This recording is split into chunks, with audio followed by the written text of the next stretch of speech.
look at it, got straightened around pretty quick, but the intention was thumbs up and then basically pointing at our fans because everybody was jumping up and down excited. All right, Jerry, if you say so. Looked like you flipped off a fan. Got straightened out pretty quick. Sure. Okay. Think they're going to find him? Could they find him enough that it matters? He's got so many billions. What are they going to do? Take away a draft pick? Well, that's not happening. Find him. Yeah, great. And did he even notice? He's going to appeal it. Fight that. The video speaks for itself. Cincinnati Bengals traded for the Cleveland Browns quarterback Joe Flacco, hoping he can stabilize their quarterback position with Joe Burrow out for months and Jake Browning proving to be ineffective. The deal included the Bengals acquiring a 2026 sixth-round pick and Cleveland getting a 2026 fifth-round pick in the trade. So effectively the Browns trade up a round. Don't get a bonus pick, but get to pick a round earlier. So now they've shipped out another veteran quarterback saying, go with the kids now. They were 4 deep. Now they're just 2 deep. Figure that changes anything for either team? Why are you lip syncing? All right, Shador.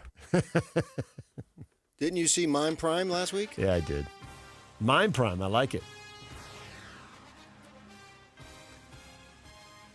The Baltimore Ravens shaking up their defensive unit. They're giving up yards. They're giving up points. They're losing games. Dafeoa and a 2027 seventh-round pick to the Chargers in exchange for safety, Aloy Gilman, and a 2026 fifth-round pick. Ravens trying to figure it out off to a 1-4 start. Arizona Cardinals are fining coach Jonathan Gannon $100,000 for a sideline altercation Sunday with running back Amari DiMercado after DiMercado dropped the ball before crossing the goal line in the fourth quarter of the loss to the Titans. Would have been a 72-yard touchdown and presumably would have put the game away. But it didn't, and he lost it on the sideline, and now he's fined $100,000 and he's apologized. None of that's bringing that game back. Yeah, I think that play right there is going to keep him out of the Super Bowl. Come on, he's coaching. Gosh. Thank goodness Frank Kush isn't coaching in this era. Frank Kush. Would have grabbed him by the helmet and straightened him out. Free agent Odell Beckham Jr. has accepted a 6-game suspension for violating the NFL's policy on performance-enhancing drugs, delaying his comeback attempt this season. DJ and PK. Hashtag college football. Cut down on the tampering and renegotiations and that type of thing. And then, what your roster is, mid-year, you don't have to wait till after spring ball to know who you got on your team, where your deficiencies are and what you have to do. So I think it's, I don't see any negatives to it at all. I think it's a positive all the way around. The NCAA formally adopting the single transfer portal window that will run from January 2 to January 16th. They also altered the window opening for programs undergoing coaching changes, with the window open for 15 days for athletes in the program, 5 days after the school hires a new head coach. So even with the portal window, take a situation like they had at Stanford, kids could have transferred out with the late coaching change there. Yeah, well, you can leave any time. So what they need to do is get the players together, have some form of informal union, and literally every single player put his name in the portal. And then if there's 80 guys on your team, like Kyle was a tough guy in the beginning, oh, you put your name in the portal, you're gone. I mean, yeah, I'm just spiting myself. Right, he adapted to that. Yeah, that's not a great stance, and he started taking kids back for one reason or another. Right. That sounded good, and last year they had a 1,000-yard rusher in Bernard who at one point was... I sat with him October of his sophomore year, and he'd already was going to get his degree because there was a COVID and all that stuff, or eligibility-wise, and he said, I'm gone. Yeah, he looked at me. That's not how that worked out. And he put his name in and then came back, and they accepted him back. So the way to get around this is just have everybody put their name in. And what are the coaches going to do? Because coaches can leave at any time, but somehow it's just wrong for the players to leave at any time. I just don't understand that logic there. It doesn't make any sense to me. If you're going to go all the way with freedom for the players, go all the way. Don't wait a second. We don't like this now, but yet the coaches get nothing taken away from them. They can come and go as they please. I realize there's buyouts, but gosh, these guys.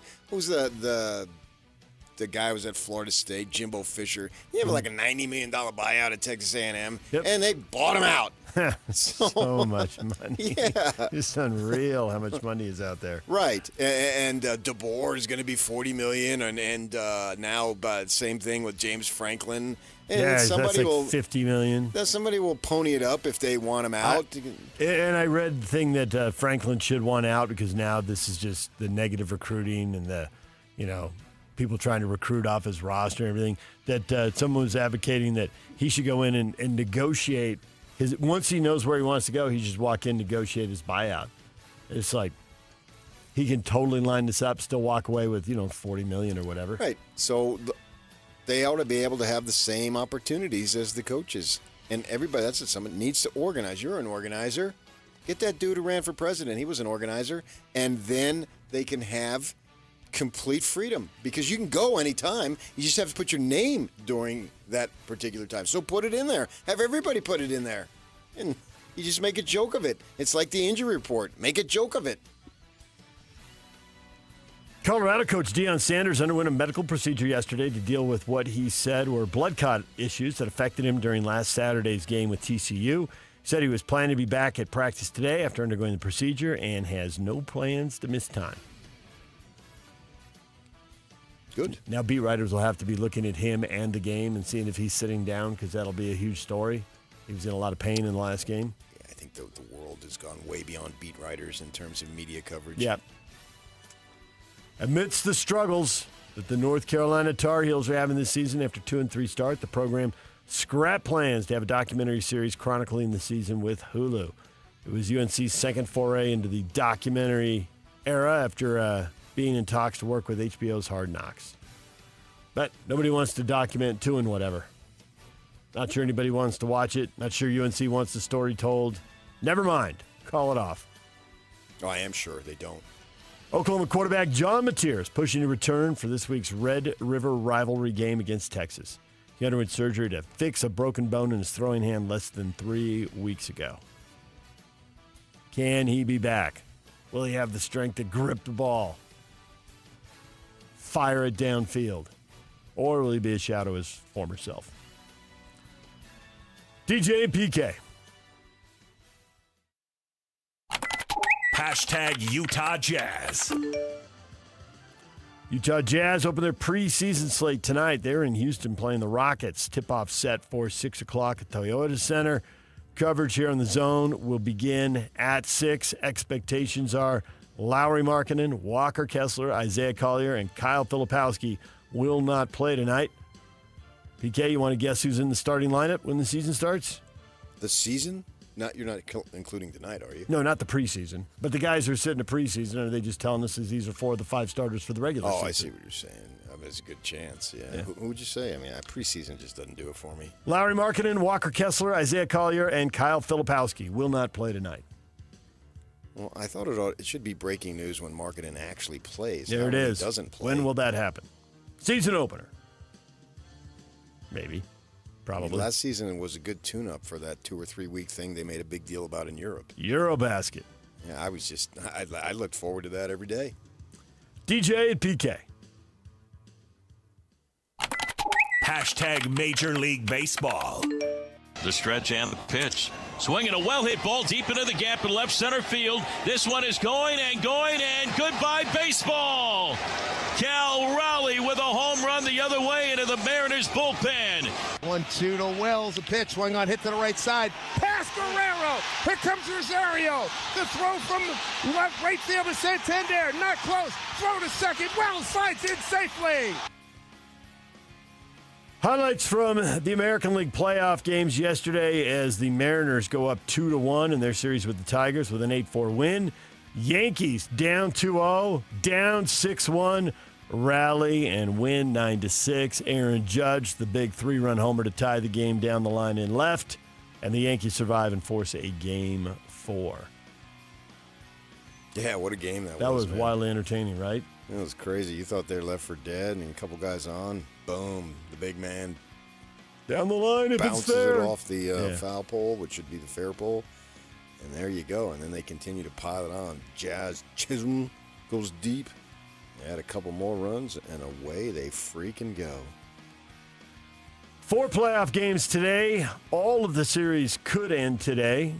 In the American League, FS1 has a doubleheader with Seattle and Detroit at 1 o'clock, and then Toronto and New York at 5 o'clock. Seattle's up 2-1. Toronto's up 2-1. They're both trying to close it out. Over in the National League, TBS has a doubleheader. Milwaukee and Chicago at 3 o'clock. The Phillies and the Dodgers at 7 o'clock. Those games on TBS. Milwaukee and LA are both up 2-0 in those series. And the new owners of the Tampa Bay Rays are promising to get hurricane-damaged Tropicana Field repaired in time for next season and beginning a search for a new ballpark to open in 2029. Patrick Zalupski said the search is on for a site in the Tampa-St. Pete region that would include roughly 100 acres that would support retail shops, bars, restaurants, and other amenities along with the ballpark. The stadium itself, he says, would be domed with a fixed roof due to the variable weather conditions in Florida. 100 acres, you can just close your eyes and see the Battery in Atlanta, right? That is the go-to plan now for everything going forward. Build a stadium and build a neighborhood around it. You've seen the drawings for here, similar deal. Yeah, I would like to see it retractable. Get some sunshine in there when you can.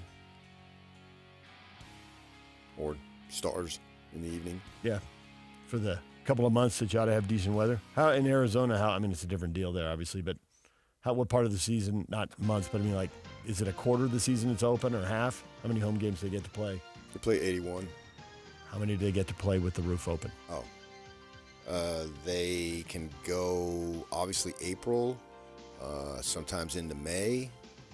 It just depends on the weather. I've been there in May when it's open. I've been there in May when it's closed. Yeah. But by June, it's closed for sure. Oh, yeah, probably, yeah. And then that's probably about it. It'd be different. It'd be more hit and miss in Florida, you'd think, with well, they have those thunderstorms rolling afternoon through. things. Yeah, right. And Phoenix has them too, but not to that degree. It's not every day. It's mainly what you saw, the big, what do they call it, a haboob or thing, which I think was in August. Yes. Yeah. Those dust storm deals. Yep. So everybody needs to be inside on that one. Wall of darkness. Those are really nasty. Yeah. So you got that. And then if they should make the postseason. Oh, they can open it up again in October? Sometimes, yeah. But and I've been in it when it's closed, and I've been in it when it's open. And it makes, I think, because it's not just the roof, they got those panels in the outfield. And it's just the way it's the way it's supposed to be. But we understand it's so hot. If you have a team there, you can't do that. But do it when you can. I would like to see that. I went to a Mariners game, and the roof was closed, and I wasn't very impressed with it. And I was talking, I think it was with you, and you're like, well, it's totally different with the roof open. It's just a whole different vibe. I have been there with the roof open, yeah, absolutely. Been there in September. It was just drop dead gorgeous.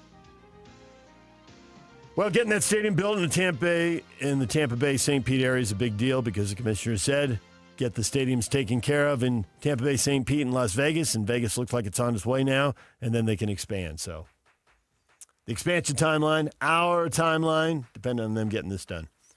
DJ PK. Hashtag NHL.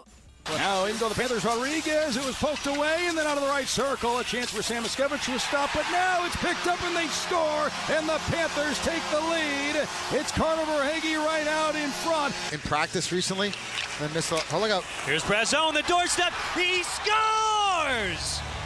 Justin Brazeau starts the scoring for the Pittsburgh Penguins in 2025. It's 1-0 Pens.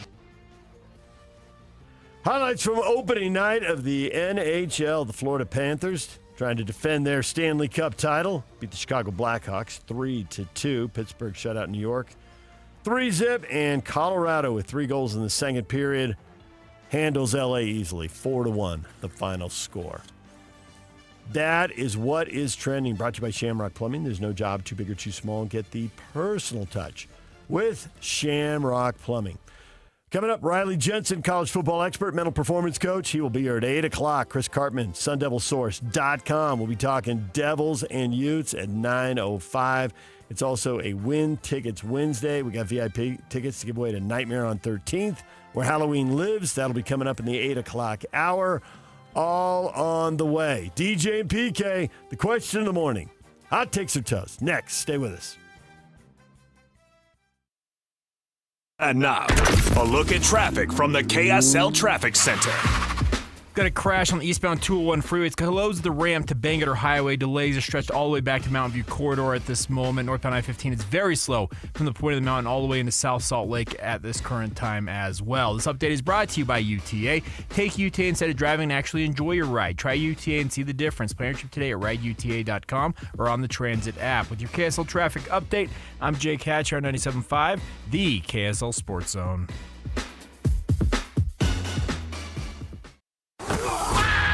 It's game week for the Utes, and the KSL Sports Zone is getting you ready for kickoff. After a much-needed week off, Kyle Whittingham and the Utes get set for a massive conference showdown against Arizona State. Listen all week long for the best coverage of Utah football and your chance to win tickets to the game. Then catch college football Saturday, game day at 10 a.m. with the post-game show immediately following the game on KSLSports.com.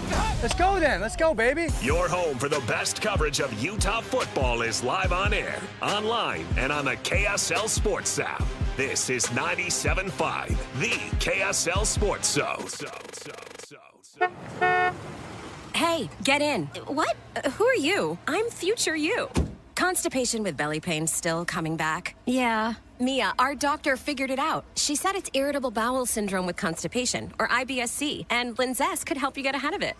Linzess linaclotide is a prescription medicine that treats IBS-C in adults. It's not a laxative. It's a once-daily pill that helps you get ahead of your symptoms. It's proven to help you have more frequent and complete bowel movements and helps relieve overall abdominal symptoms, belly pain, discomfort, and bloating. These symptoms were studied in combination, not individually. Do not give Linzess to children less than 2. It may harm them. Do not take Linzess if you have a bowel blockage. Get immediate help if you develop unusual or severe stomach pain, especially with bloody or black stools. The most common side effect is diarrhea, sometimes severe. If it's severe, stop taking Linzess and call your doctor right away. Other side effects include gas, stomach area pain, and swelling. Talk to your doctor and say yes to Linzess. Learn more at linzess.com or call 1-800-LINZESS. I'm Walker Kessler, and I play basketball for a living. So I know how important it is to have the support of a team you can trust. That's why I love UCCU. UCCU is more than a credit union. They're a true financial partner, a local team of experts your entire family can trust at every step of your financial journey. Just visit uccu.com and elevate your banking experience.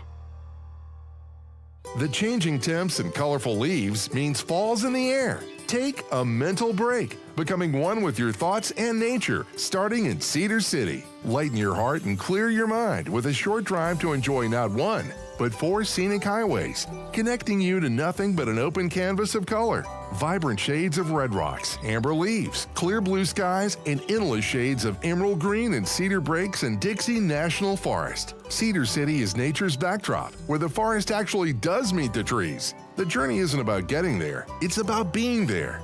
Being on a hike, mountain biking, or OHVing, with eyes and jaws wide open to scenic views. Cedar City also harvests the best events. Charming organic farmers markets, promising the best pumpkin patches and hay mazes in the West. Plus the Sheep Parade down Main, October 25th. For the fall color reports, activities, eateries, and more, log on to visitcedarcity.com. That's visitcedarcity.com. Discover the exceptional value of Bar W Beef, where quality meets convenience. Bar W Beef's dry-aged beef, aged for 14 days, offers rich marbling and tender texture, perfect for grilling, roasting, or pan-searing. Enjoy the rich flavor and generous size. Shipped directly from the ranch to your door. Now hosting one-day pop-up events, go to barwbeef.com to find a pop-up event near you, or stop into the store in Nephi for weekly in-store specials. Bar BarWBeef.com. That's BarWBeef.com. Hi, this is Derek Overstreet, president of the New Millennium Group and co-host of Stop Working, Start Living with KSL News Radio. Can you imagine what your life would be like if you could retire 3 to 5 years earlier than you thought possible? The things you could do, the loved ones you could spend time with, the memories that you could create. That's what our team at the New Millennium Group does. We'll walk you through the entire process every step of the way. If you'd like to get a copy of the 5-step proprietary plan that will help you retire 3 to 5 years sooner than you thought possible, give us a shout right now. 888-999-6370. That's 888-999-6370 or utahsfinancialplanner.com. Listen, most of our listeners right now have a tax problem, not a money problem. There's not enough money in Social Security Medicare as it is. Let us show you how you can significantly reduce your taxes. That's 888-999-6370, 888-999-6370, or utahsfinancialplanner.com. The Utah Mammoth and Smiths are teaming up to get you to the game with qualifying Smiths purchases. You can score single goal view tickets, hot dog and a bottle of water included for just $15. The catch? These tickets go fast. Download the Utah Mammoth app, enable push notifications, and be the first to know when new tickets are released. Shop at Smiths, then snag your seat for $15. Simple. Grab the Utah Mammoth app today and watch for the next release. Tusks up. This is your Cougars at 30 update. Presented by Kenny J's Barbecue on 97.5, the KSL Sports Zone.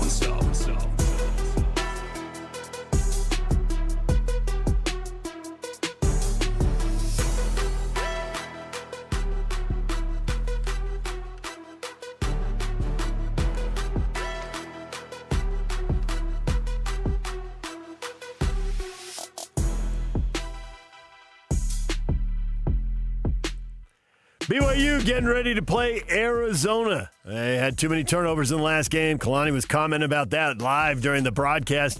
Aaron Roddick meeting with the media this week. Not worried about the turnovers versus the Wildcats. I'm not going to freak out about it in one game because we went 4 games with 0, and I think we're still top 10 in the country in fewest turnovers. And if it continues to happen, then that's a problem. But possessing the ball, the way we carry the football, that's something we have to be demanding of all of our players. So yes, 3 turnovers is too many. On the other hand, as long as that trend doesn't continue, we're not going to panic. We're going to just keep doing what we do because we have taken very good care of the ball overall for the season. BYU Updates brought to you by Kenny J's Barbecue. Kenny J's Barbecue will cater your work parties, luncheons, weddings, family get-togethers, and holiday parties. New catering clients get 10% off that first order, so come on and eat with Hans and Scotty tomorrow from noon to 3 at Kenny J's at the District.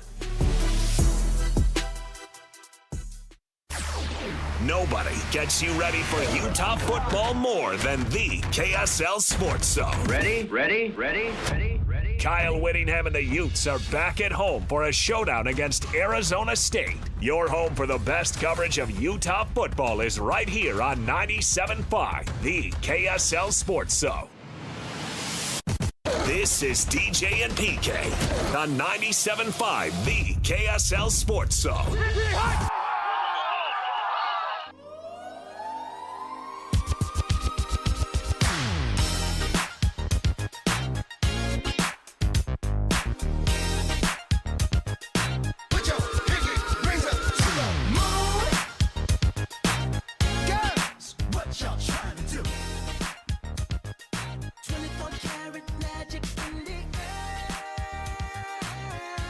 Enter to win a Jeep from UCCU. Visit UCCU's Sandy Branch at 106 South State Street Tuesday from 3 to 6 with JJ and Alex.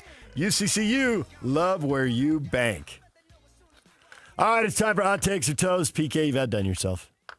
Who are BYU fans rooting for Saturday night at Rice-Eccles Stadium? Oh, there is such conflict. There is no unity in the community. I sense a lot of hate toward my Sun Devils. There is. I don't think there's any doubt about it. They took something away last year, PK. Took it away. So then why not hate Kansas just as much? Bill, the Kansas isn't the question this week. Yeah, but the logic would be the same. Right. So, okay, who do you want to win with Kansas? I'll put it on there. The one difference is Kansas, while it did take something away, didn't take it for themselves. It stung more because Arizona State then got to go out and celebrate when they won the conference title. And I'm dancing for the people on TV. Thank you. Yeah, like their first one in 40 years. 40 years, right? What a powerhouse. It was actually 30. Wasn't it 29? What was it? I think it was 29. Okay. 28. Whatever. Can't do math on the radio. I don't think so. That's There's it. that. There's that. But then it's just a long-standing loathing of Utah. But then there's people, and we'll get to them here. There's people who are like, well, Utah's already got a loss. ASU's undefeated, and they don't play ASU. So maybe they need ASU to get one. So Why? This is all the people. This is the decision. And Tim sums it up best, I think. He says, this is such a tough decision. Oh, it's kind of want the Utes to come out on top, but it's literally like picking between pooping a pineapple or peeing a peach pit. No. You always root against your rival. We do have that here. The other guy isn't your rival. Frank's with you. Of course, ASU, multiple exclamation points. You're that unsure of your team? Because you don't need Arizona State to do anything. They don't stand in your way whatsoever.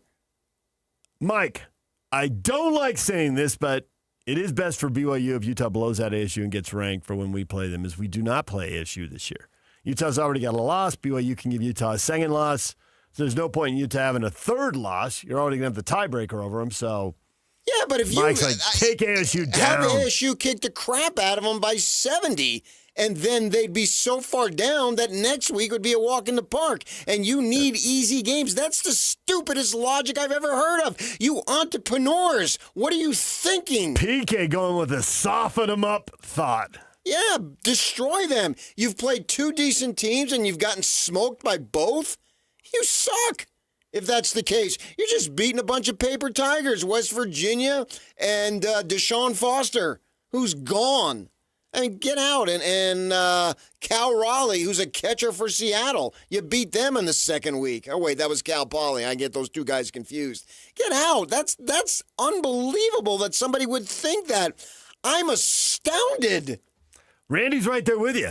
Arizona State, exclamation point. True BYU fans, never, all caps, I'm yelling, never cheer for their rival. Especially now, this very time that I just mentioned, you need to root for Arizona State.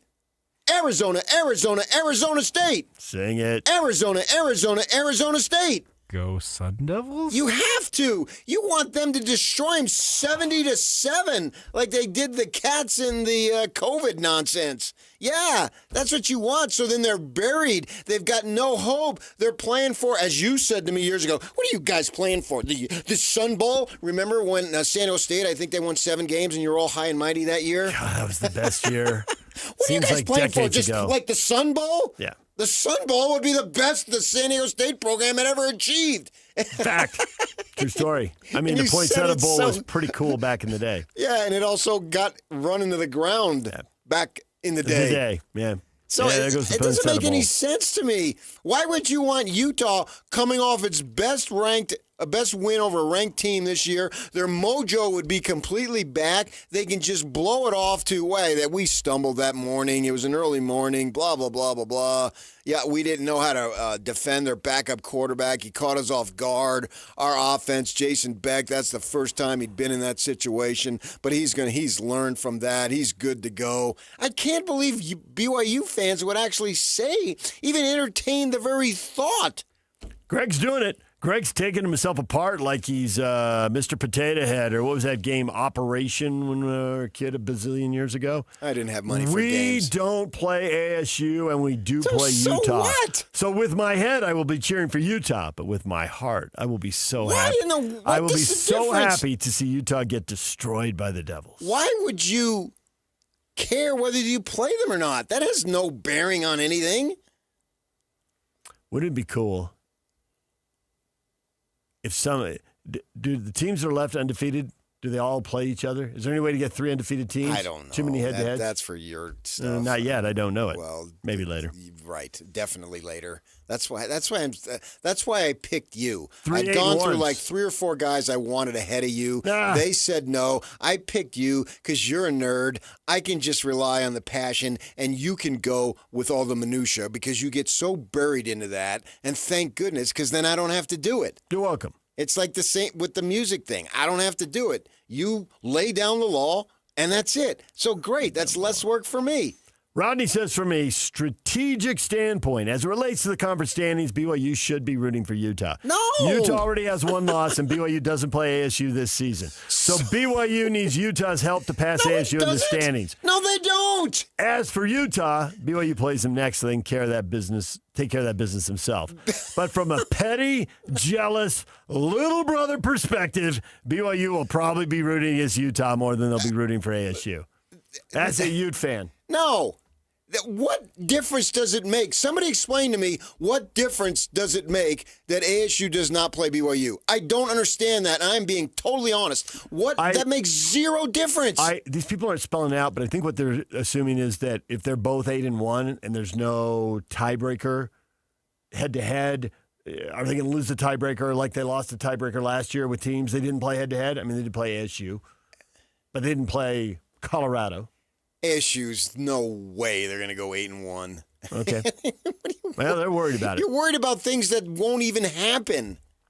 Man, when we get done with the show today, I'm going right under my bed because there's no way, I feel it. Today could be the day I get struck by lightning. And I'm going to take every precaution to not get struck by lightning. That's what you're telling me, BYU fans. And that means you don't have any faith in your team. You need help from no one. I'm a huge team down south fan, Nick says, and I speak for all of us, which he actually doesn't, but he says, I speak for all of us when I say, go Utes, all caps, and he's got the meme with Kyle on the sideline, the thumbs up to somebody down the sideline you can't see. Well, he's a Ute fan, of course. So obviously, I mean, you're a Ute fan. I get who you're rooting for. That's not even the question. This one doesn't apply for Utah fans. Come on. Mark wants to use the win so the Cougars can punch take out, them down. get in your car, and go home and sleep and come back to work at 6 o'clock. Come on. And we're not talking to Ute fans. We're talking to Cougs. And no. You want them to get destroyed so their morale is over. Their season and what they're playing for is basically over. And then think about it. BYU fans, don't you have any ability to see in the future? Then you'd have 3 disappointing seasons in a row. Your 2 seasons in the Big 12 would be insufficient and underwhelming. Meanwhile, over here, BYU's having 2 great seasons. Hello, recruits.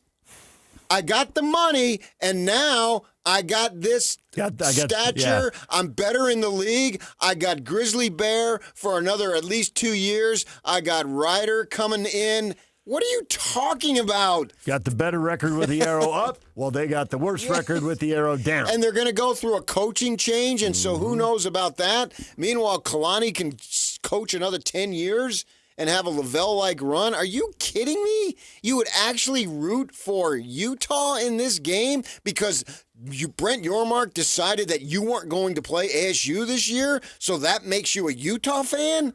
That's the dumbest thing I've ever heard. So help me, Lord. Reaching back to your Jersey roots.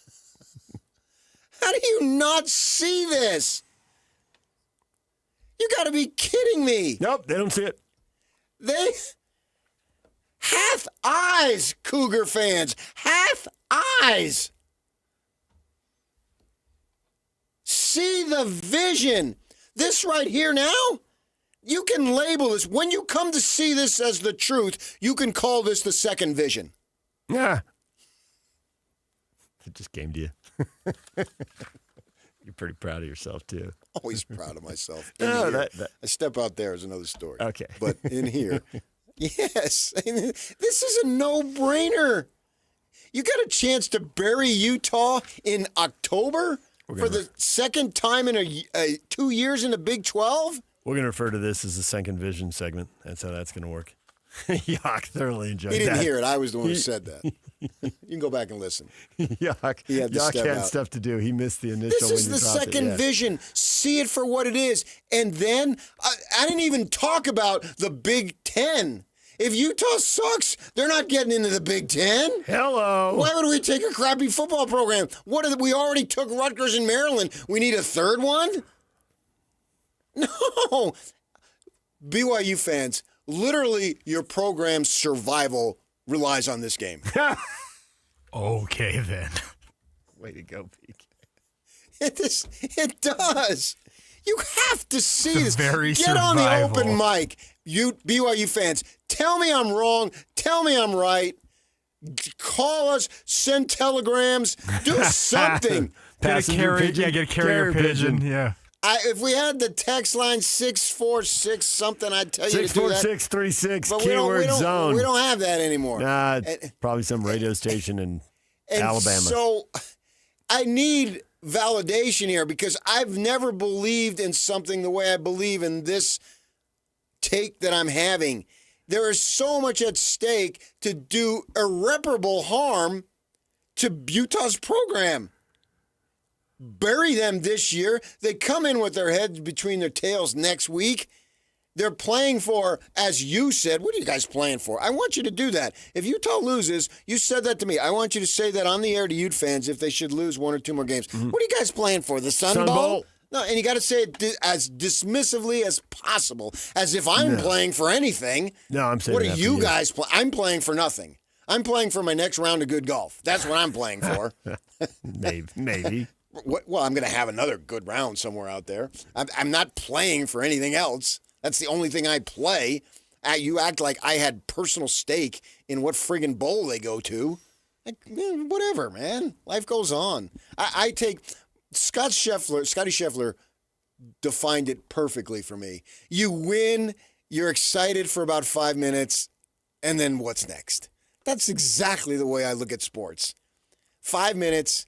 Oh, wow, they won. Whoop-dee, yeah. And then 5 minutes, it's over for me. I realize some other people, it's not. It's a big deal, and they're an extension or a portion of their happiness revolves around some sports team winning. That never made any sense to me. It's all fun. It's fun. What do I care? And that's my attitude. So I don't care what bowl they go to. Whatever. Win the game, lose the game. Okay, fine.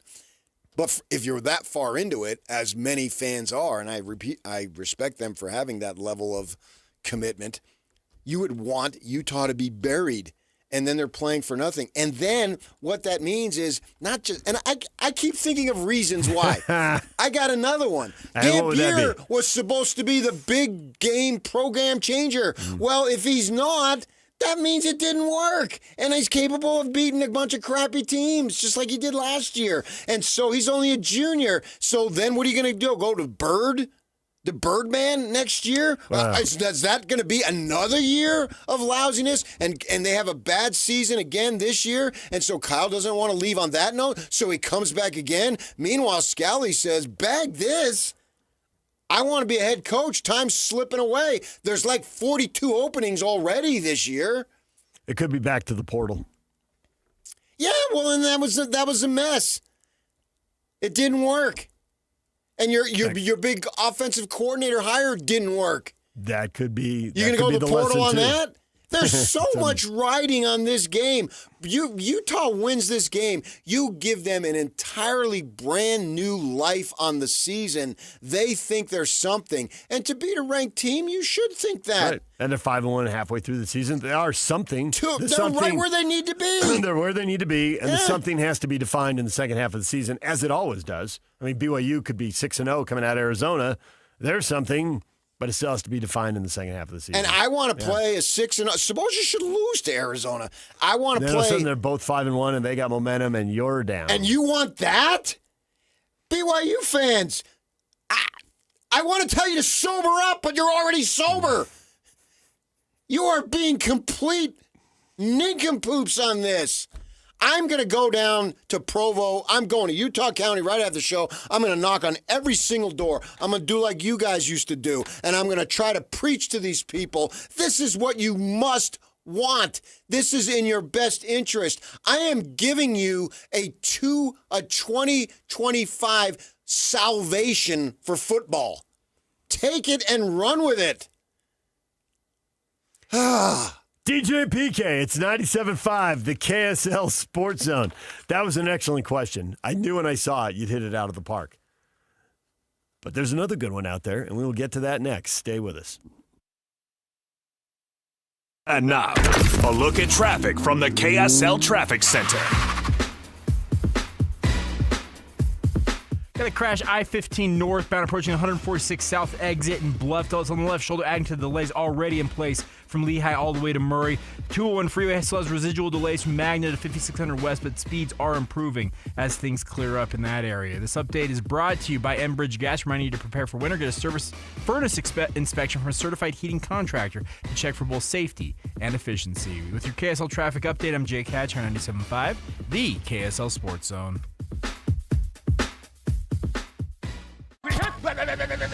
It's game week for the Aggies, and the KSL Sports Zone is getting you ready for kickoff. Bronco Mendenhall and the Aggies make the long road trip to the islands as they square off against Hawaii. Listen all week long for the best coverage of Aggie football. Then catch all the play-by-play action, beginning with the Aggie pregame show this Saturday night at 9 on 1280 The Zone. Your exclusive home for Aggie football is live on air, online, and on the KSL Sports app. This is 97.5, the KSL Sports Zone. These days, many companies have turned to influencers to tout their products or services. But here at John Watson Chevrolet, the only endorsement we need is from our customers. Because of their feedback, we're proud to be Utah's best reviewed Chevy dealer. Visit us today to see why we get reviews like, "Their sales team is the best. Didn't put on any pressure, just super helpful and fun. They made the process a breeze." John Watson Chevrolet, your 5-star Chevy dealer. 3535 Wall Avenue, Ogden. Chevrolet. Together, let's drive. Well, we've been talking about which team to root for, and it gets confusing, right?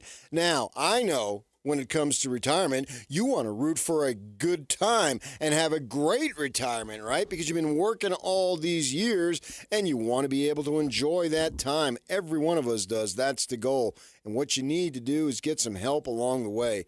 Don't try to go it alone. You try to manage money in terms of all the laws, all the rules, all the circumstances that are out there today. Wow, it gets super confusing. It's trying to figure out which team to root for. You don't really know. Get some help from the folks at Trajan Wealth. Because when you imagine retirement, what do you see? Well, we all have different goals, right? And different goals require a specific plan tailored to each individual. I'm telling you, that's where Trajan Wealth's fiduciary advisors come in. Let Trajan Wealth help you craft a plan that will meet your goals. Call Trajan Wealth today. They are your local trusted financial fiduciary, and they want to meet with you. And after you're with them, you'll want to meet with them to set up that plan. Give them a call, your local trusted financial fiduciary, and get this initial consultation. It is complimentary, not going to cost you anything. Too much to lose. Don't waste it. The places to meet with them, the locations, great locations, North Farmington, South Draper. The phone number to set up the opportunity to meet with them is 801-899-7600. 801-899-7600. You can get information immediately simply by going on their website, simple and easy, TrajanWealth.com. Easy to remember, that website is TrajanWealth.com. Advisory services through Trajan Wealth, LLC, an SEC-registered investment advisor. Client paid advertisement. Additional disclosures at TrajanWealth.com. You don't show up to Lavelle Edwards Stadium halfway. Neither should your energy drink. Bucked Up Energy gives you smooth, long-lasting power. No jitters, no crash. Just focus, flavor, and pure Cougar drive. Grab a can of Sour Bucks or Rocket Pop on your way to the game and taste why athletes and fans everywhere get bucked up. Visit your local Bucked Up retail store today or go to buckedup.com and use code ZONE to claim 20%. Bucked Up Energy, built for game day, made for every day. Tim Jr. here from RGS Exteriors. I want you to know that it's the little things that count. Any remodeler can say they treat customers right when it comes to siding, gutters, windows, and exteriors. It's hard to know for sure. If a contractor uses cheap generic nails instead of super grippy ridge shaft nails for your siding, would you even know? If they use cheap $4 caulk to install your new windows instead of paying $9 a tube for the good stuff, could you tell by looking? It all comes down to the details and trust. At RGS Exteriors, we only do things one way, the right way. We never cut corners. We never skimp on details. We never do less than the job requires. That's why we offer our industry's exclusive 10-year everything guarantee. And it's why we have the happiest customers. If you need any gutters, siding, or replacement windows, call RGS Exteriors at 801-280-3110 or visit rgsutah.com. That's 801-280-3110 or online at rgsutah.com.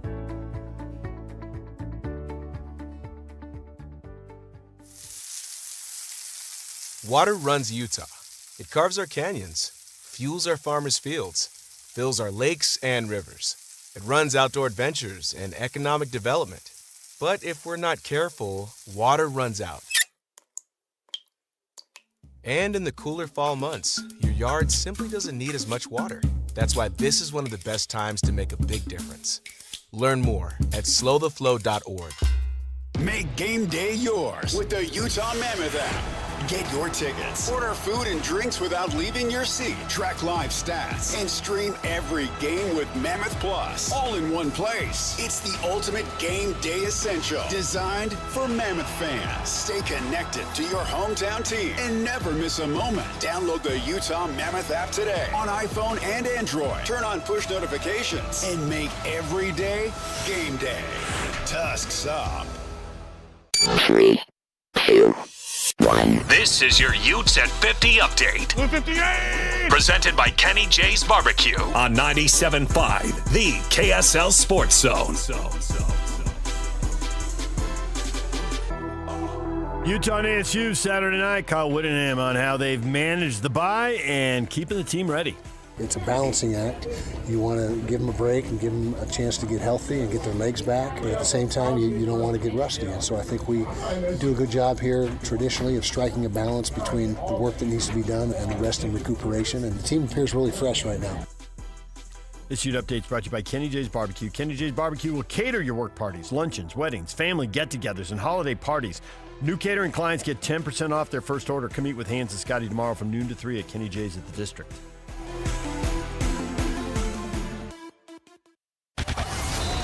It's another battle for the Aggies, and the KSL Sports Zone has it covered. It's a battle on the islands as Utah State squares off against Hawaii. Your home for all the play-by-play coverage of Aggie football is right here on 97.5, the KSL Sports Zone. This is DJ and PK, presented by Black Desert Resort on 97.5, the KSL Sports Zone.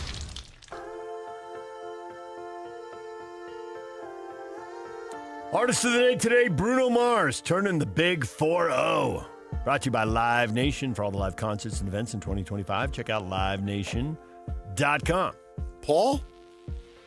What's Bruno's real name? It's like Paul Rodriguez or something?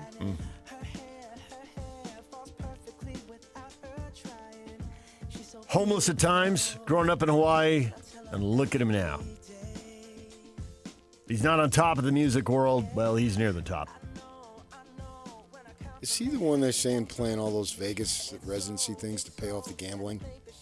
There's been allegations of that, yes. Yeah. I mean, that's why I'm still working.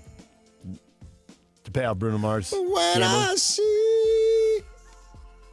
Yeah. No, not to pay out Bruno Mars. Jesse No-Neck. Jesse No-Neck, just helping out the family. Well, you know, he's the guy I deal with. It's a crazy story if true. I would enjoy seeing him. Peter. Peter Hernandez. Peter Hernandez. Now Bruno Mars.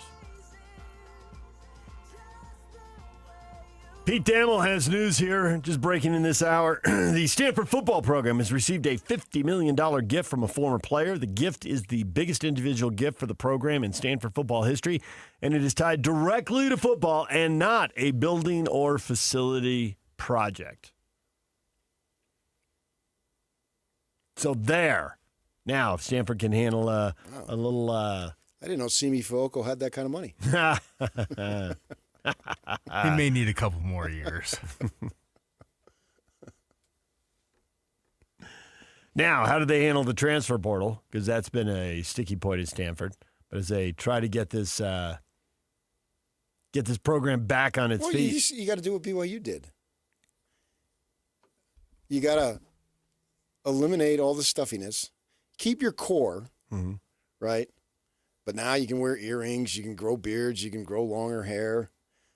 And you're willing to pay or allow these kids to be paid. I know. It's the boosters that are paying. I know. So don't come back at me. I know that. And raise the coaching salaries.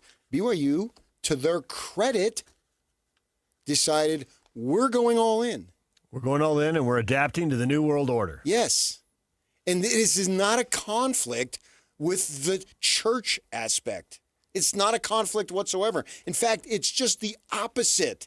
It will bring more positive publicity to your school and, by an extension, your church. Right? Is Stanford going to be back in the recruiting in Utah business? I mean, for a while there, they were pulling kids out of Utah left and right. If they can get them, they'll go anywhere. And think about this, man. Think about all this stuff about BYU, and is it pushing athletics really not the purpose of the institution, which is sponsored by a church? We have over there in Colorado the chants, right? So they're going to be plagued with that, to the point where the Arizona coach goes this week and says, let's treat them right. Let's not do that. Trying to get in front of it. Yep. Right. Then Which is it's a good thing from the leader. Right, yeah. Yes. It's like... Well, and it also sprouts out of their basketball deal that they had. Yeah, and then they did that. Yeah, so get it. So do that, and we don't want that negative. And you come to Provo, and the governor gives you ice cream. All these teams coming into Provo, many of them for the first time. Mm-hmm. The first with exposure. with the new league, right? Yeah. Yeah. So we're going to bend over backwards with kindness. That's not going to cause some people to say, hey, them people over there. And not only, but having a really good football team actually helps the mission of the Latter-day Saint Church. It does not hurt it. So all those people who want to say, oh, that's not the mission of the church, is to have this great football team, why the crap not? No, you are wrong and you're jealous. That's why you're saying it, because you're jealous of them and you are afraid that they're going to build a juggernaut the way they did in the 70s and 80s. That's the underlying reason why you shouldn't do that as a church, because you're going to beat my team. Back to the future. That's why they're all worried about it. Back to the 80s. Yeah, and you don't want that. I get it. I wouldn't want that either. I don't want Texas Tech to be the dominant team because of the money. I get that. But yeah. Nonetheless, but week honest. by week. Come to us in all honesty and transparency. Not that you're sitting up. Wait a second. You're not supposed to judge, but you're judging them. How dare they do that? That's a church institution. You shouldn't do that. Well, what happened to the non-judgment? I thought you were accepting and loving of all people. Well, come on. Most of the time. Every one of us is a hypocrite. And I lead the charge in hypocrisy. Probably a little truth to that. Thank you. The hypocriticality, I think is the word you were looking for. No, it's hypocrisy. If you say it really fast, I think you can slide it through. So that's the thing here. So what, Stanford, they need to do the same thing. Everybody needs to basically have this moment of truth. Which way are we going to go? Because this is the new world. And you either go that way or you back off. And it's your choice. Right. But you can't. But Stanford will be in the middle. Stanford will be in the ACC, going 2-10. And they're going to have to figure out the transfer thing. They got to figure out the money thing because they didn't want to pay the NIL. At the last Pac-12 media days when this is all taken off, the Stanford and Cal kids were getting asked that question all the time. And they were saying, well, the real value at our schools is getting to know the alumni. True, but that's for later. What's the compensation for now? Well, you get money now. And you will, you can get the money now, and then you can still know them when you're 35. So, get the best of them. Then if Stanford does that, why wouldn't they be on the top of the world? It's still hard to recruit there. I had a in-depth conversation with David Shaw about how many kids Stanford offers versus ninth graders. How many kids that pick any public institution offers. They had to offer them, and then they had to lay out the whole plan. This is what you have to do with your grades. This is what you have to do with your test scores. And obviously, a lot of those kids that get offered along the way, they stumble, man. They don't clear the hurdle. Yeah, they offer far fewer. He had literal numbers. Well, he could already rule some out and rule them out. Oh, yeah, so yeah. quickly. So they had to lay out a plan in the ninth grade. But it was working. Something that did work. It did work. It's a fact. They did work. They were on top of the world. And now, if you can argue, well, if they're going to go all in with all this adjustments that you need to make, and we've heard Dabo Swinney didn't want transfers and all, and we see how it's working for him, not as nearly as well, obviously. So, I mean, be stubborn, go do it your way, and you're not going to have success. Whereas if you adapt, then you can have success. And at Stanford, you can get the money now and have that 40-year relationship with a bunch of business people down the line when you graduate, because that degree absolutely is 100% prestigious. No one's arguing that. Look at Bachmeier. He clearly is a smart kid. He already knows the BYU way. He told us yesterday something about he wanted to say he's tough as hell or whatever it was, but he said he's tough as HE double hockey sticks. Talking about Parkins, he's shifty as he paused. HE double hockey Toothpicks, sticks. Yeah. No, hockey sticks. Hockey sticks. sticks, Hockey okay. sticks. Then it was- My wife always used to say that. And I always say, what the hell you say that for? Thank you, Jersey. The difference between Michigan, Arizona, and New Jersey. There it is. And then he backtracked and he said, heck, he's already got it down. He's already playing by the rules. This kid is Grizzly Bear Bachmeier going to end up being the most beloved BYU non-Latter-day Saint athlete in the history of the program? Oh, need a ranking of who they all are. But you got recency bias in your, and you got the Big 12 platform. That is, we were talking about that the other day. There have been great players along the way, great teams, obviously a great coach in Lavelle. But no matter how much success they had, they never had to play the schedule this group has to play. Oh, and even if they did play the same schedule back then, everything is magnified a million times now anyway. Yep. DJ PK, when we come back, Riley Jensen, we're talking college football with our favorite former Aggie quarterback next. Stay with us.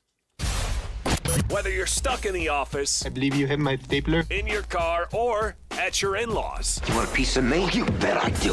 The Zone is with you every step of the way. Download the KSL Sports app to get live streaming of your favorite shows and access to all the latest updates on your favorite teams. Your home for the best coverage of the Utes, Cougars, Jazz, and Mammoth is on air, online, and on the KSL Sports app. This is 97.5, the KSL Sports Zone.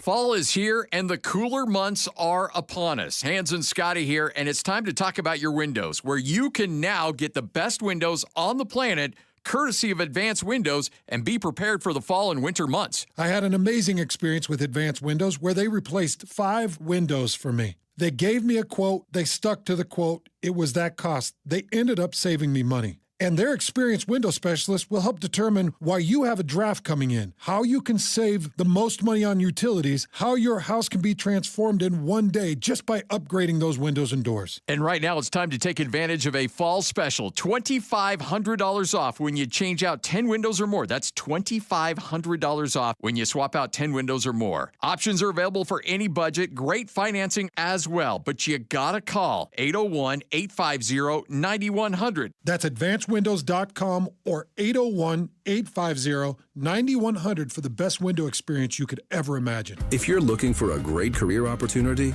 listen up. Pattern Inc. seeks a senior account manager for the TikTok shop in Lehi, Utah. The right candidate must have a bachelor's degree in marketing or a related field, along with 60 months experience as an account manager in e-commerce or marketplace environments with a focus on marketing strategy.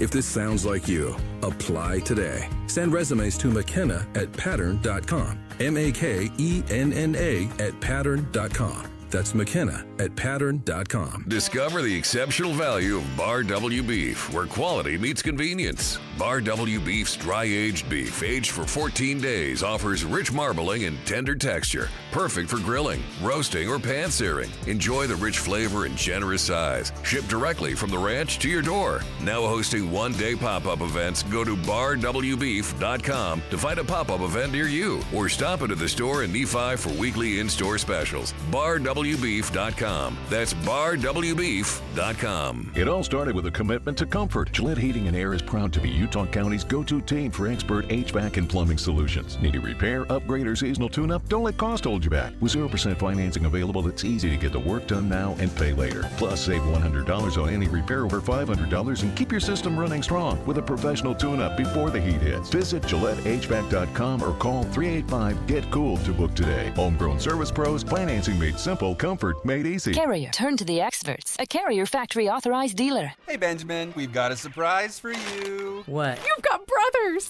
Huh? $50 and $200 bills just like you. Hey. What's up? What? We just got them for joining America First Credit Union and opening a new checking account. And you're all gonna live together at America First. What? This is nice. For a limited time, new members get a $250 cash bonus when they open a checking account with direct deposit or $50 with a youth checking account. So head to AmericaFirst.com and get your money working today. Membership eligibility, terms, and conditions apply. Federally insured by NCUA.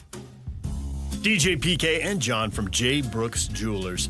John, whenever someone loses a parent or a grandparent, it's difficult. Things get passed down with inside the family. But if someone doesn't want a watch or a piece of jewelry, what's the next best step?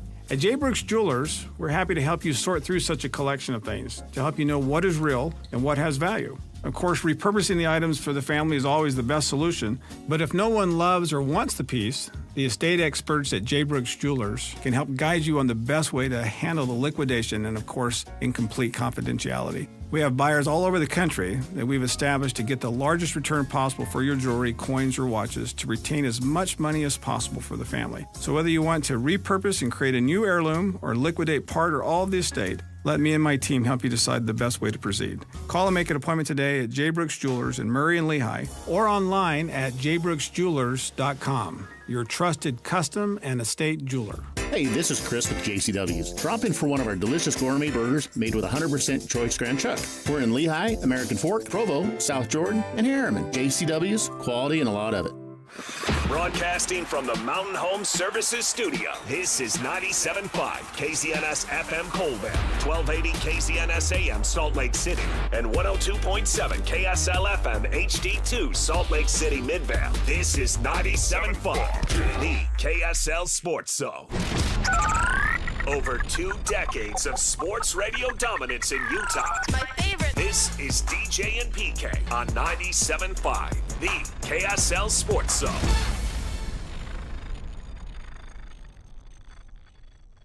Dope.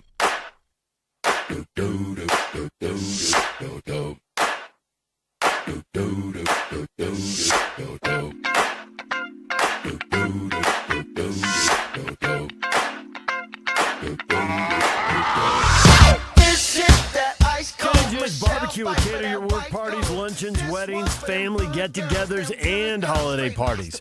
New catering clients get 10% off their first order. Come eat with Hans and Scotty tomorrow from noon to 3 at Kenny J's at the District. I've eaten there. Me too. More than once. Oh, yeah. Well, look at you. Exactly. You love a good cue. Breakfast barbecue. That's 5 o'clock somewhere. You'll be all right. There you go. Border Wars. BYU and Arizona. ASU and Utah. Saturday night. Cougs kick off at 6. Utes kick off at 8:15. Riley Jensen kicks off right now. Talking college football. Riley, good morning. What's going on, my dudes? Well, normally I want to talk to you about quarterbacks because you played quarterback and lots of people care about the quarterbacks. And we got interesting stories of quarterbacks. But I don't see how we can talk about that Utah game without talking about, and I think this goes for BYU as well here, the ability to run the ball. Because we saw that Utah could not get anything going against Texas Tech. And if you look at the top teams in the league and the top rushing defenses in the league, they line up very well. The Utes are facing ASU, who's number 2 against the run. BYU's facing Arizona, who's number 4 against the run. Are these teams going to be able to run the ball? Traditionally with the running back, will they get it done with a quarterback and risk a lot of extra hits, but at least be able to run the ball, or they're not going to be able to run the ball at all? I think that's what's. I I think the University of Utah, the cobwebs that I have in my head are the Texas Tech game. Every time I start thinking about the run game or the offensive line, I think that this team was set to be a team that can run the ball and throw the ball. And with the exception of the Texas Tech game, they really have been able to run the ball. They've been able to do the things that they want to do. But I just keep getting in my head about Texas Tech. And while I think Texas Tech is really good, they really 34-10 good. Like, just an anomaly. Or was it one of those games where they were exposed because they're not quite as good as we think? And so I think for me, these next couple of weeks for the University of Utah will tell us exactly what they are, because you got Arizona State, like you said, second against the run. They're going to play against BYU, who's really good against the run. They're third, yeah. And we're going to find out. We're going to find out exactly who the University of Utah is. But for me right now, until they can run the ball against one of the better teams, I can't really say that I'm really positive about them running the ball. I'm wondering, and you can put BYU in this class too, we still have the heart of the conference season to go. This week is the midway point of the overall season, but the conference season is going to determine the level of success for the season, obviously. And so with that in mind, when you're dealing with younger people from a psychological standpoint, how devastating is one loss versus how great the psychological outlook is for one win? With the point being that if the Utes were managed to win, which they're favored, so they probably should win, then that gives them 5-1, 2-1, and psychologically just changes everything going into Provo next week. Whereas a loss would be, oh my gosh, we play another good team and we lose. Psychologically, it's got to be damaging. What do you think about that? So I think every loss when you're a college football player, even though they're young, is pretty hard on you. And I didn't play for a team that was as good as this BYU or Utah team. And you can call me crazy, you can call me up in the night, but I literally thought that I was going to win every game. I thought I was going into the University of Washington, and I thought, this is it. This is the game we're going to win. It's going to turn the season around. It's going to turn our career around, whatever it is. And so losses are hard. And losses are hard on a team, too, from the standpoint of it's not as fun to practice that week. I mean, it is. It's a little bit darker. It's a little bit harder when you lose that week of practice. And so you're almost relieved when you win, because you're like, okay, I can still work on the things that I made a mistake on and work forward to what I want to work on. But I'm not, it's not desperate. So I do think that there's a big psychological advantage to when you're winning. When you lose, it's a hard week, and it's hard on you mentally because you're pretty sure you're going to win, and you're pretty sure that you're going to win the conference championship and those sorts of things.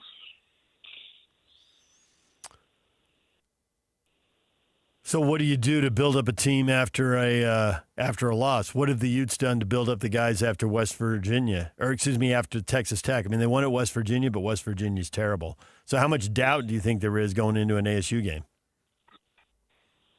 Well, I think going into the ASU game, there's a healthy amount of doubt. They got back on track. They played really well against West Virginia. So in your head, you're like, no, we're back. That was an anomaly. Anytime you play, there's when you beat West Virginia, you don't think, oh, they're terrible. You think, oh, I'm back on track. So I think they're in the right headspace. Arizona State is going to be a tough task, though. I mean, Sam Leavitt, it's Sam, right? It's Leavitt, the quarterback. Yeah. He is a very dynamic quarterback. He is the type of quarterback that I think even if he wasn't on the other team, I think Kyle Whittingham would love to have him. He's blue collar. He he makes the plays with his feet. He makes the plays with his arm. He's not afraid to hit. He's a very dynamic quarterback. So I think there's a healthy amount of respect for Arizona State going into this game, and a healthy amount of, hey man, if we're not ready to play right away, this game could be a really tough game for us. Yeah, I can buy that. That's why it makes it so intriguing and so fun to see what happens come Saturday night. I thought that. Go ahead. Fun. Yeah. Arizona State's a fun team to watch, man. I thought from BYU perspective, I thought it was a great situation, great circumstance last week.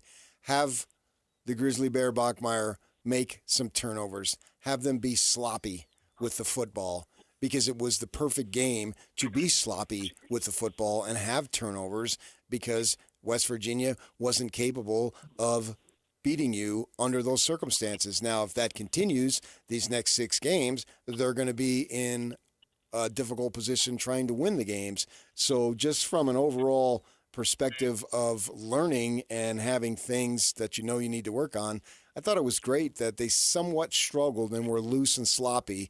I'm with Aaron Roderick. I don't think it's a pattern. I think they'll buckle down and be able to make sure that those things don't happen. And especially for Bachmeier having these learning experiences, because still, I mean, this guy is walking on water so far, but don't you think he needs to go through at least some level of struggle in order to be able to develop? Yeah, I think the Colorado game and the West Virginia game have been good for him. I mean, he's faced adversity in both of those games. I think he's playing a super high level of football for a freshman.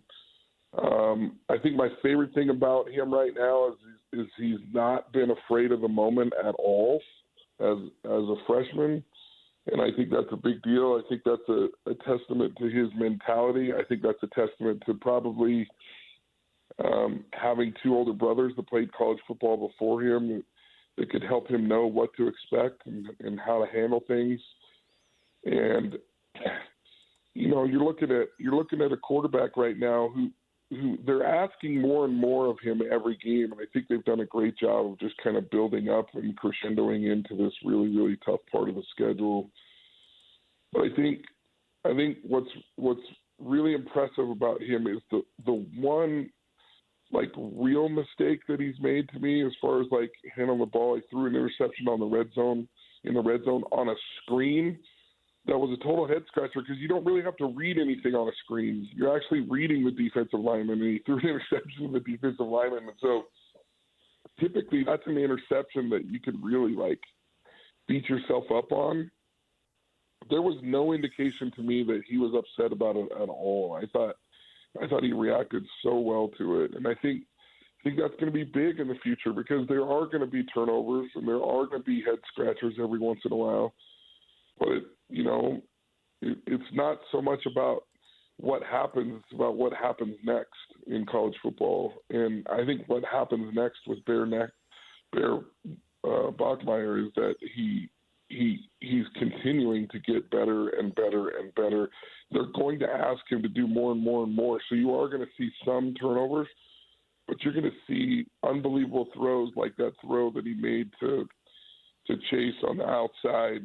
That was kind of like a mixture of a streak and a slant. He kind of threw him inside on that, and it turns into a huge play for BYU. And that was a really, really confident throw. And, you know, there's been people out there saying that he doesn't have the same arm strength as Retzlaff. And, you know, there's some natural comparisons to what Retzlaff has done. There's not a throw that Bear Bachmeier can't make that Retzlaff made. So I think you can put that to bed. Now, have there been some things where they just haven't put him in those situations yet? Yes, because they got to build up that trust and they got to build up that confidence. And, man, I don't think you could ask anything more than 12 touchdowns and 1 interception. I mean, he's running the ball, he's throwing the ball. He's very, very impressive for a freshman. If you were throwing the ball at Utah, would you throw the ball to Merriweather more? He's sitting on 6 catches in 5 games. And for a team that's looking for a passing attack and wants explosive plays, I find it surprising that he's not targeted more and that he hasn't done more. And we've seen him open and underthrown and drawn penalties, and we've seen him open and just had him missed. Would you go to him more? Is there big play potential there? I think there is big play potential. I'm wondering if there's legitimate big play potential, meaning, like, and I'll give you an example. Randy Moss, you didn't have to do anything. You didn't have to draw up plays. You could just say, hey, we're going to run a streak down the sideline. But then there's other guys that get big plays because you set it up with the run game or you set it up with some different plays offensively. I think that's more what Merriweather is. I think they thought he was going to be a guy that was just automatically a big play guy. And yes, they have underthrown him. Yes, they have underutilized him. But I wonder if he's as legit a threat as maybe they had hoped. And so what happens is if you're a guy that's set up based on the fact that you're running the ball, well, that's a little bit harder to get you the ball when you're that guy. And so I think the jury's out on that. I think that as a staff, they're probably looking at it going, yes, we need to get the ball to Merriweather more. The question is how, and usually that comes from setting up the run a little bit better than what they've been able to do. Now, look, even as I say that out loud, like I do have cobwebs, like I said, from the Texas Tech game. I think they can run the ball, and I think they can run it better than even they think they can. They've just got to be able to come out and establish that and then start getting some play-action throws and some nice throws from Dan Pierre. And so that becomes just paramount. Is like, look, if we can just keep establishing the run, like good things are going to happen. So, yes, I think they want to get the ball to Merriweather more, but I think it's contingent on this offense being able to run the ball consistently. The most receptions he's ever had in a season is 14. He's right on track to his career that he's had, which is not much. It's the reason why he's at his third school. I don't know that I see much there. I think you're kind of onto something there, and I think sometimes you get a guy, right, and you're like, yeah, he's going to grow, he's going to progress, and look how fast he is, and he's a taller receiver, so you like him. And then you get there, and you're like, oh, man, now I'm starting to see why all these other schools had a hard time getting in the ball too, right? So I'm not saying that he's a bust. I'm not saying that, he's only going to have 14 catches this season. I'm just saying that he's maybe not as natural of a game breaker as everybody thinks or hopes that he was going to be. Right. The true test as we look for BYU and Utah, also with Utah State, because we're done with the money games, we're done with the out-of-conference stuff, and now it's just conference games. I'm real intrigued to see where they stack up. I'm not a believer in the backup quarterback, but I'm a believer in Bryson Barnes, so I think that they need him to be healthy. And if he's healthy, I think, and I wouldn't pick him to win it by any stretch, but I think they can have a good conference season. Yeah, I think there's a lot of things that are contingent on Bryson Barnes. I think he's a big part of this team from what I understand and from what I've been able to find out. It's not a serious injury. It's not a big time injury. It is one of those injuries where you're mid-season and you have to play hurt. And you have to learn how to play hurt, right? And that's not very fun. But they also have Ike Wilson coming back this week. From everything I understand, Larson. That's okay. People call me Riley Nelson all the time. It's always been a fear of mine. I've avoided it, but seriously. And I'm always worried about calling him Riley Jensen. We had Riley Jensen on yesterday, 2 days ago. Riley Nelson. You just, yeah. Nice. I feel like you did that on purpose. I did. Anyway, he's from everything that I understand, he's going to be on the plane, right? And he served his suspension, and he's a really dynamic player that's going to add to that defense. They've been playing really good football without him. He's now going to have to assimilate into what Bronco wants and what Bronco wants for the team. And I think I think they're going to have a great season inside conference, and I think this is a bowl team. and I think this is an exciting team. And I don't think that I could feel more optimistic as a Utah State fan as I do right now. Way cool. Way cool. That's awesome. Congratulations.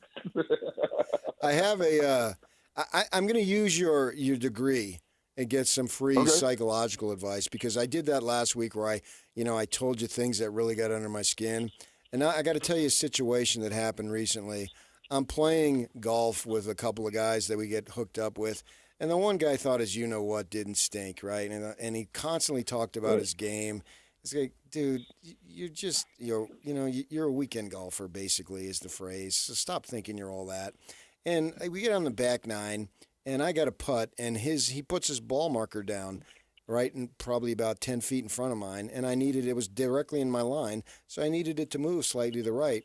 And I went and I bent down and I touched it, and he went nuts. He exploded and gave me a big lecture. You don't ever touch another person's ball marker. You just don't do that. And I thought to myself, there's about 40 things I could say, but I didn't say anything. And now I'm kind of thinking, I'm bugged that I didn't say anything. I should have put him in his place. Well, if you know golf etiquette and wrote the bleeping book on golf etiquette, why didn't you ask me, is that ball marker okay? That would have been fun, but Riley, if he says that, now if this other guy is who we think he is, does this end up with one of them getting thrown in the lake? Did either one of them play pro hockey? So did I handle the situation correctly? So first of all, is this a friend or is this some got paired up with? Nut that I'll never see again?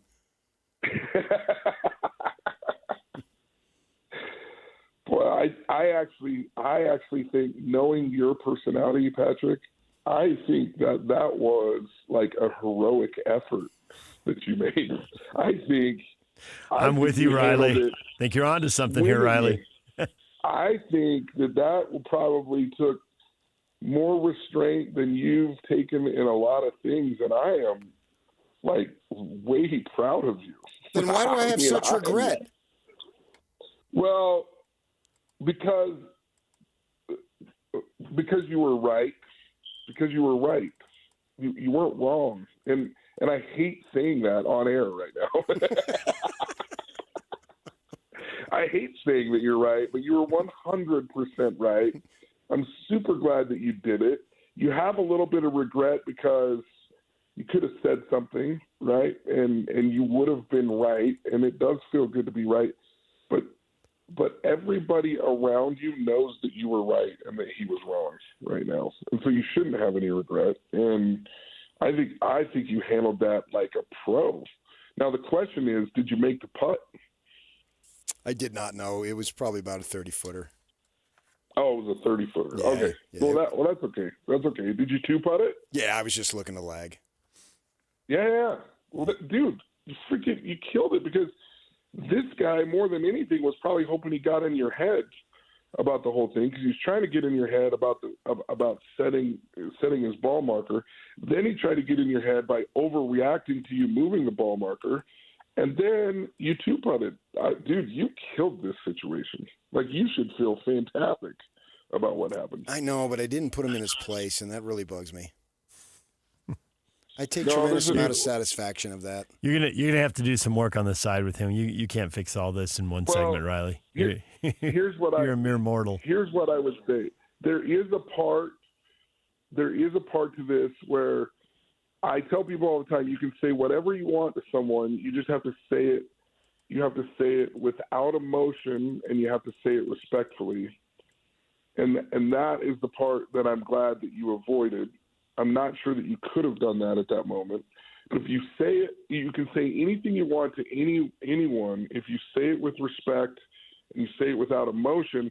And what that does is it helps you feel like, regardless of the outcome of how that it went, that you stood up for yourself. So maybe the next time is a couple holes down to say, hey, man, like, blah, blah, blah, yada, yada, yada, whatever you felt like you needed to say. So a couple holes later, you could have still stood up for yourself. That's the part that makes you feel like resentful inside, is that you didn't even stand up for yourself, right? Right. Because I have. So you got to wait. So you got to wait till the emotion passes, though. Yeah, but the emotion never passes with me. Okay, well, then you did the right thing, and you can't regret it at all. He's going to be back at the course next week looking around to see if the guy's getting out of his car. And another thing. Hey, I got a bone to pick with you. Yeah, that probably won't go well. Where are you putting your ball mark today, cowboy? I think in a roundabout way, he's probably going to hear about this. I hope so. That was the point. So you may have won. I have a feeling that he might hear about this. Riley, thank you as always. Love you guys, man. All Thanks for having me on. More football with Chris Cartman, SunDevilSource.com, 24/7 Sports. He's going to join us at the top of the hour right here.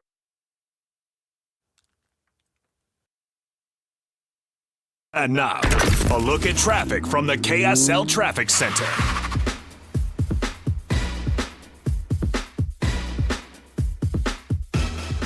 Got delays on I-215 eastbound from the I-15 south interchange to State Street due to a crash on the right shoulder in that area. Also, another crash at 1400 North in Springville. It's back on the left shoulder, backing traffic to the 400 South exit if you're in Utah County at this moment. This update is brought to you by GoPave Utah.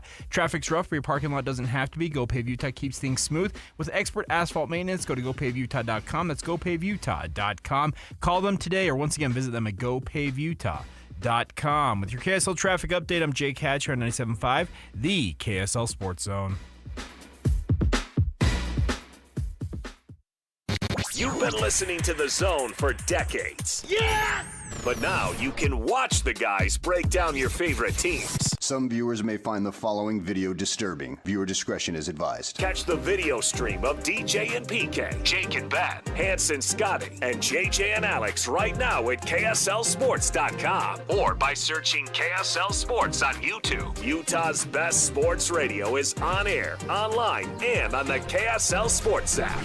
This is 97.5, the KSL Sports Zone. Hey guys, it's Woodrow from Mint Medical Clinic. Are you struggling with ED? Well, you are not alone, and now there's a real solution that treats the root cause, not just the symptoms. Introducing our trifecta approach, a breakthrough combination of acoustic wave therapy, hormone replacement, and cryotherapy, all designed to restore blood flow, boost performance, and rebalance your hormones. Whether it's ED or hormonal imbalance, if you're ready to reignite your love life, this treatment helps bring back your energy, your drive, and your confidence. And right now, when you call, you'll receive a free consultation, a blood flow ultrasound, and an intimacy gift. That's a $650 value, absolutely free. And here's the bonus. The next 20 callers will also receive a 5-night stay at a luxury resort in Hawaii just for taking the first step. But you must call now. With 2 convenient locations in Layton and Sandy, help is closer than you think. Call 801-804-8000 now. That's 801-804-8000. Mint Medical Clinic. We'll get you back to mint condition. Calling all Jazz fans. If you can't wait another second to see stars like Ace Bailey, Lowry Markkanen, and Walker Kessler tear up the court, you're in luck. Tickets are on sale now. Let's go! No matter what you're looking for, the Utah Jazz has your back. With season tickets, mini plans, and single game options available, there's something for everyone. Whatever your schedule or budget, there's a plan for every fan. Don't miss a moment of the action this season. Secure your tickets today at UtahJazz.com. Attention RV owners or RV wannabe owners. It's the used RV blowout sale. RVs from all over the Intermountain West have been sent to Provo Town Center for this RV liquidation event. Repos, buybacks, rental returns, and trade-ins. Blowout pricing. Every RV has been inspected and serviced and ready to go. Free admission, free parking, dealers welcome. The used RV blowout sale. This Wednesday through Saturday, 10 a.m. to dusk. Go to UtahRVEvent.com. Sponsored by Paris RV, Provo Town Center, 1200 Town Center Boulevard, Provo. Paris RV is your locally owned, family-run RV dealership. We strive hard to find the very best RVs for the price. With 4 locations, over 1,000 RVs in stock, 42 service bays, and 4 super parts stores. We're sure to help take your family on the best RV vacation. Check out our perfect family bunkhouse trailer, the 26BH, that sleeps 9 for $19,995 or $227 a month. Zero down. Life is short. Enjoy it. North Murray, South Murray, Payson, and Pocatello. ParisRV.com. Fall is here and the cooler months are upon us. Hans and Scotty here, and it's time to talk about your windows, where you can now get the best windows on the planet courtesy of Advanced Windows, and be prepared for the fall and winter months. I had an amazing experience with Advanced Windows where they replaced 5 windows for me. They gave me a quote. They stuck to the quote. It was that cost. They ended up saving me money. And their experienced window specialist will help determine why you have a draft coming in, how you can save the most money on utilities, how your house can be transformed in one day just by upgrading those windows and doors. And right now it's time to take advantage of a fall special, $2,500 off when you change out 10 windows or more. That's $2,500 off when you swap out 10 windows or more. Options are available for any budget, great financing as well, but you gotta call 801-850-9100. That's AdvancedWindows.com or 801-850-9100 for the best window experience you could ever imagine. Upgrades, repairs, Hercules has the rate for you. Open a home equity line of credit with Hercules First Federal Credit Union now through November 30th and get an introductory 4.99% APR for the first 6 months. Use your home's equity for that kitchen refresh, roof repair, or new deck you've been dreaming about. But don't wait. This limited time offer ends November 30th. Visit HerculesCU.com to get started. Hercules First Federal Credit Union, growing stronger together. Listen every Monday morning to DJ and PK and Monday afternoon with JJ and Alex for your Chevy Strong Play of the Game. Win great prizes from Rocky Mountain Chevy. This is your Cougars at 30 update. Presented by Kenny J's Barbecue on 97.5, the KSL Sports Zone.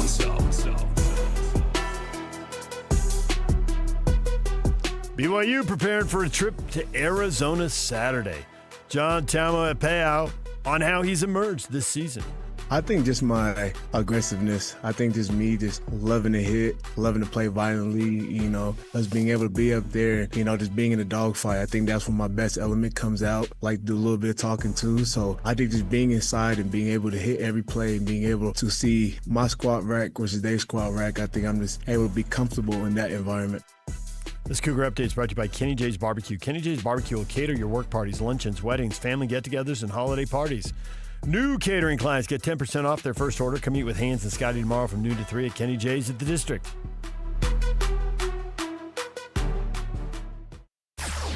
Nobody gets you ready for Utah football more than the KSL Sports Zone. Ready? Kyle Whittingham and the Utes are back at home for a showdown against Arizona State. Your home for the best coverage of Utah football is right here on 97.5, the KSL Sports Zone. This is DJ and PK on 97.5, the KSL Sports Zone.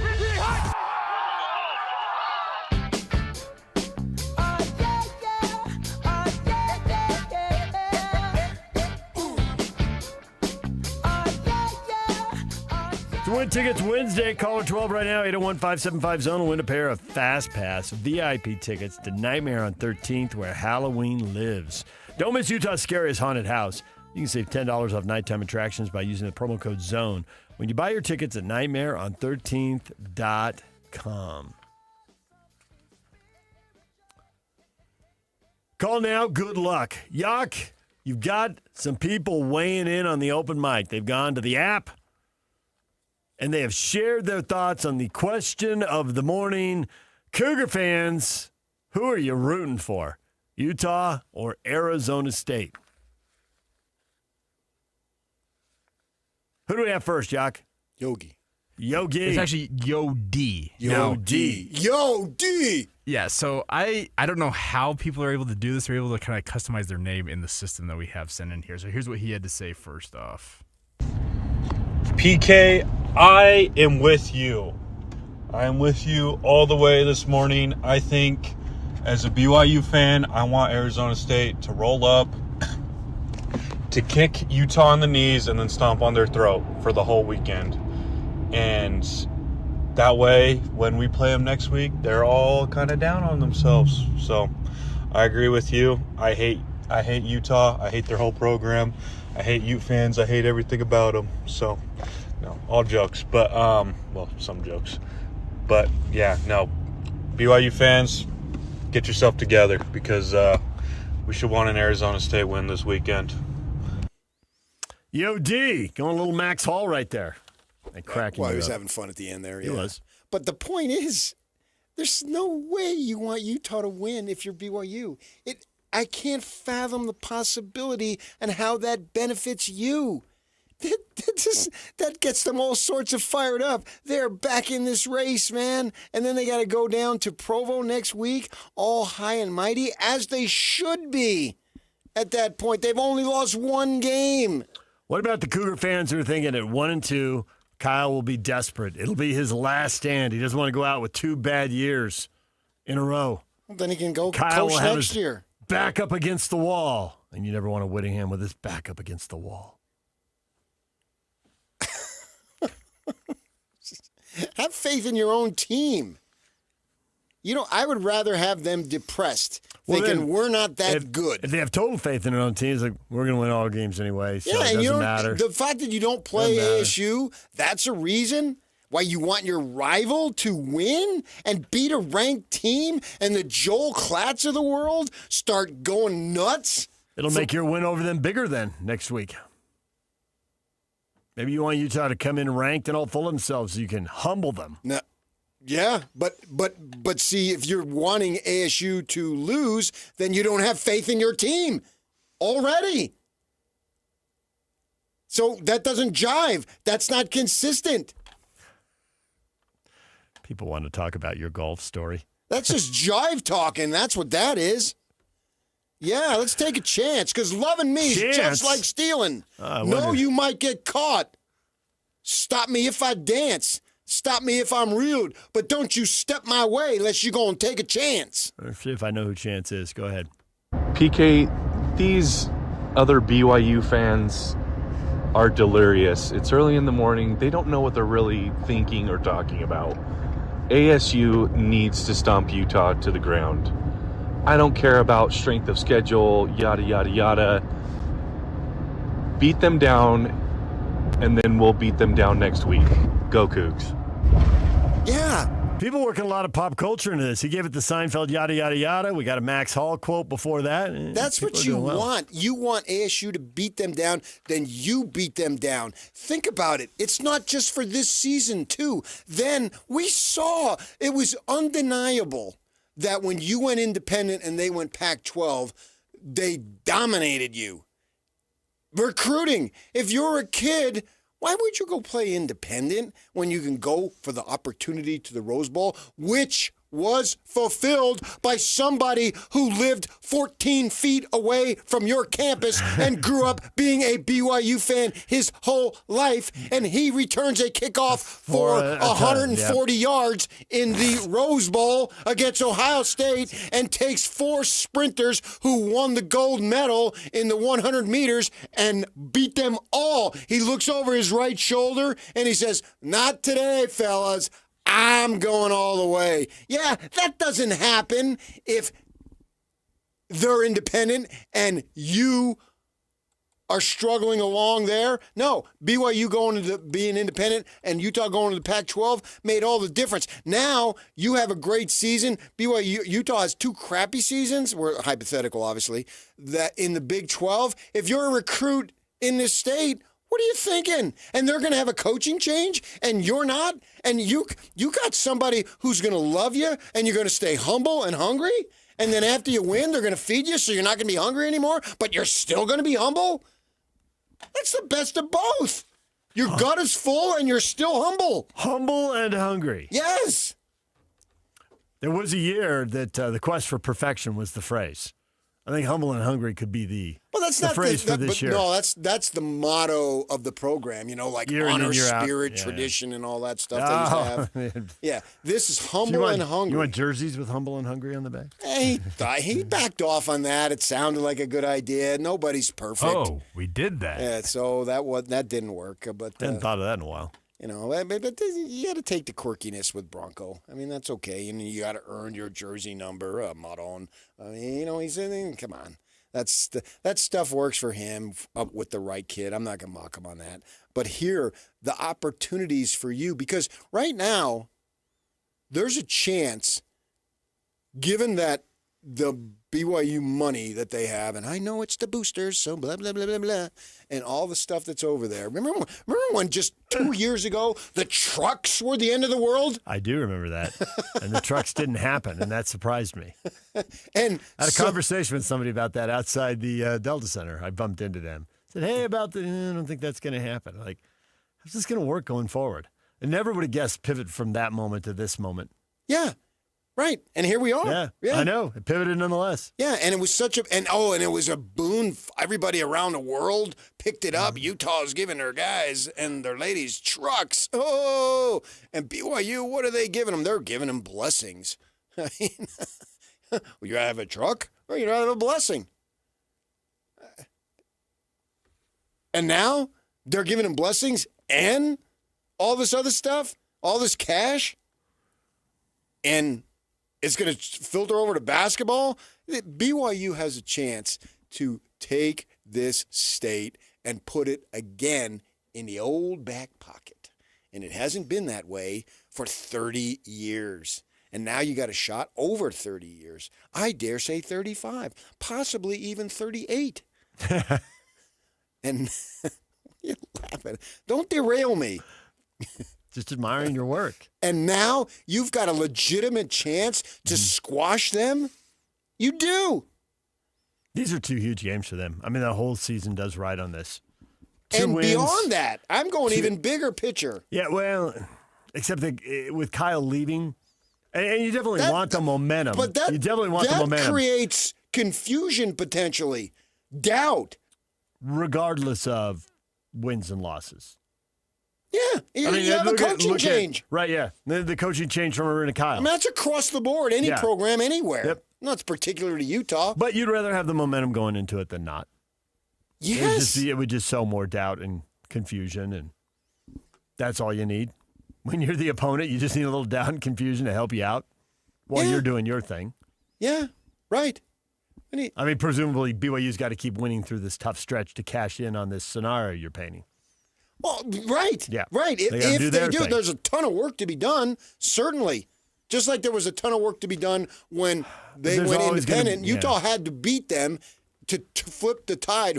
Why would you go there? We're the top dog in the state. And for the last 15 years, Utah unquestionably has been the top dog in the state. Well, now it could potentially change. Oh, my gosh, they can sell that. You're going to go over there and coach. That guy was my safeties coach. I'm the man. I'm the man here. I'm the one who's had 4 10-win seasons out of the last, 5, 6? You know all that stuff. I'm the man. You're going to go over there, play for my safeties coach? If they pull it off this year, it'll be 4 years out of 6 with double-figure wins. 4 out of 6. They've got 3 out of 5. They're working on 4 out of 6. And then they are pert near halfway there. What are they? Pert near halfway there. All they got to go do is one day after Kalani Sitake turns 50 is beat the Cats. And they are halfway there. Right now, they're pert near. Saturday night, they would no longer be pert near. You drop the pert near, and you have them literally halfway to their 4th 10-win season in 6 years, and 2 out of 3 in a Power 4 conference. Ho, ho, ho, ho. Man, they may be humble and hungry, but the feast would just begin. They're a little more pert near the halfway than even your math would indicate.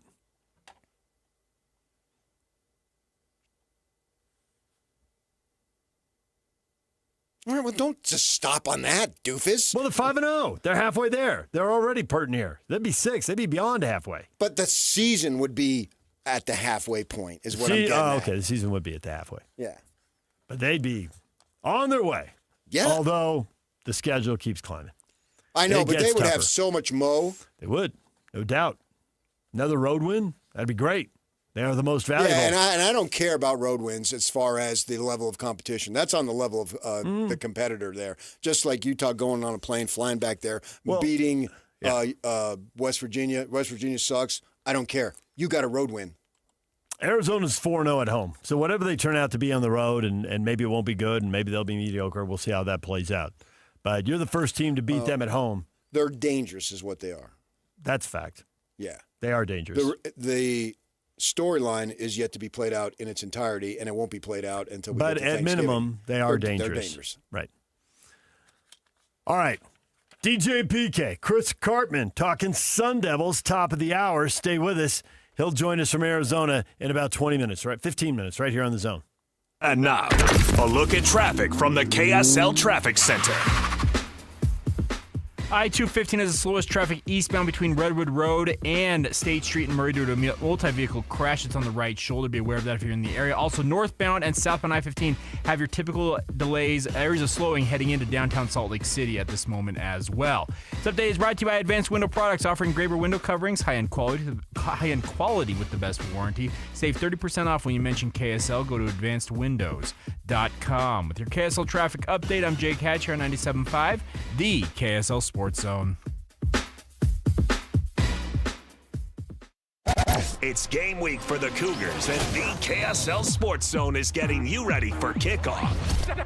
BYU is back on the road as they head south to Tucson for a key Big 12 battle against the Arizona Wildcats. Listen all week long for the best coverage of Cougar football. Then catch college football Saturday game day at 10 a.m. with the postgame show immediately following the game on KSLSports.com. Your home for the best coverage of BYU football is live on air, online, and on the KSL Sports app. This is 97.5, the KSL Sports Zone. If you're looking for a great career opportunity, listen up. Pattern Inc. seeks a senior account manager for the TikTok shop in Lehi, Utah. The right candidate must have a bachelor's degree in marketing or a related field, along with 60 months experience as an account manager in e-commerce or marketplace environments with a focus on marketing strategy. If this sounds like you, apply today. Send resumes to McKenna at pattern.com. MAKENNA at pattern.com. That's McKenna at pattern.com. You do countless things without a second thought to protect your family and home. Every time you're in the car, you buckle your seatbelt. Before the next load of laundry, you remove the dryer lint. When you head out, you always lock your doors. And one simple task, done far less often, can protect your family and home this winter. Schedule a furnace inspection by a certified heating contractor to check for safety and efficiency. A friendly reminder from Enbridge Gas. So my mother is thinking of switching from Verizon to Pure Talk, but she's worried the deal sounds too good to be true. Michael, she said, how can those Pure Talk people offer me the same basic service as Verizon for so much less money? I said, Ma, go ask Google how much Verizon spends on advertising and promotions. A few seconds later, my mother said, oh my goodness, $12 billion a year? That must be a typo. I'll tell you what I told my mom. It's not a typo. Verizon spends $12 billion a year on advertising and promotions, and their customers are paying for it. Well, Pure Talk doesn't spend that kind of money on commercials. Trust me, I would know. That's why they can offer you and my mother unlimited talk, text, and plenty of data on a crazy fast 5G network for just $25 a month. And if you're a business owner, you could really save a fortune. Dial pound 250, say the words Mike Rowe, and you'll get an additional 50% off your first month. That's pound 250 Mike Rowe. Pure Talk. Everything you need and nothing you don't. Hey guys, Alex Curie here. You've heard us talking about SLC fat loss for a while, and I'm sitting down here with Jeff and Angela, who have also been on the program. How are you guys doing? Thanks. We're glad to be here. Well, you look awesome. Tell me how much weight you guys have lost and how long it's taken. I lost 36 pounds in the 60-day reduction phase, and I've lost an additional 6 pounds on maintenance. So 42 pounds total so far. And I've lost 59 so far. Tell me exactly what's changed about that health now that the weight has been lost with SLC fat loss. I immediately started sleeping better. I also quit craving things late at night that I knew were sabotaging my diet. I don't have to take a deep breath to tie my shoes anymore, and I can actually stand up after I've been kneeling on the floor without feeling like I was going to pass out. What would you tell somebody who is like you guys and maybe wants to start losing some weight about SLC fat loss? Don't wait another day. This plan will change your life. Just get a hold of the folks at Salt Lake City Fat Loss. Just go to their website, slcfatloss.com. slcfatloss.com. That's slcfatloss.com. Results may vary. These days, many companies have turned to influencers to tout their products or services. But here at John Watson Chevrolet, the only endorsement we need is from our customers. Because of their feedback, we're proud to be Utah's best reviewed Chevy dealer. Visit us today to see why we get reviews like, "Buying a car should be a fun experience, like a kid getting a new toy. And at John Watson Chevrolet, it was." John Watson Chevrolet, your 5-star Chevy dealer. 3535 Wall Avenue, Ogden. Chevrolet. Together, let's drive. If you want to avoid your furnace breaking down this winter, the best thing you can do is stay on top of your furnace's annual maintenance. If you do find yourself with a furnace blowing cold air, Any Hour Services technicians service all brands, and they can usually get to you pretty quick. Call Any Hour Services or schedule online at anyhourservices.com. Whether you need maintenance, repair, or a second opinion about replacing it, the technicians at Any Hour Services can help you keep your home comfortable all winter long. Call Any Hour Services or schedule online at anyhourservices.com. No one helps more homeowners than Any Hour Services. No one harvests fall better than Cedar City. For the best fall events, farmers markets, hay mazes, pumpkin patches, eateries, all in living color. Fall in love where everyone wants to be. Cedar City. Plan your trip at visitcedarcity.com. 3, 2, 1. This is your Utes at 50 update. 58! Presented by Kenny J's Barbecue on 97.5, the KSL Sports Zone.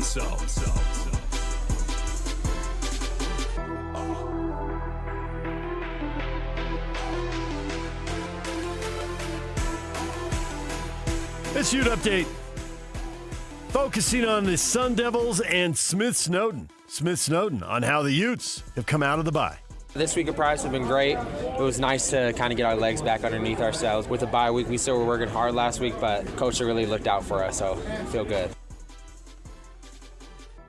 Ute Updates brought to you by Kenny J's Barbecue. Kenny J's Barbecue will cater your work parties, luncheons, weddings, family get-togethers, and holiday parties. New catering clients get 10% off their first order. Come eat with Hans and Scotty tomorrow from noon to 3 at Kenny J's at the District.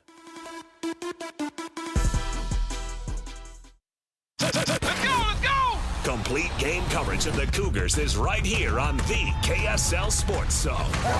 The Cougars head to Tucson for a battle against the Arizona Wildcats. Your home for the best coverage of Cougar football is right here on 97.5, the KSL Sports Zone. This is DJ and PK on 97.5, the KSL Sports Zone. Woo!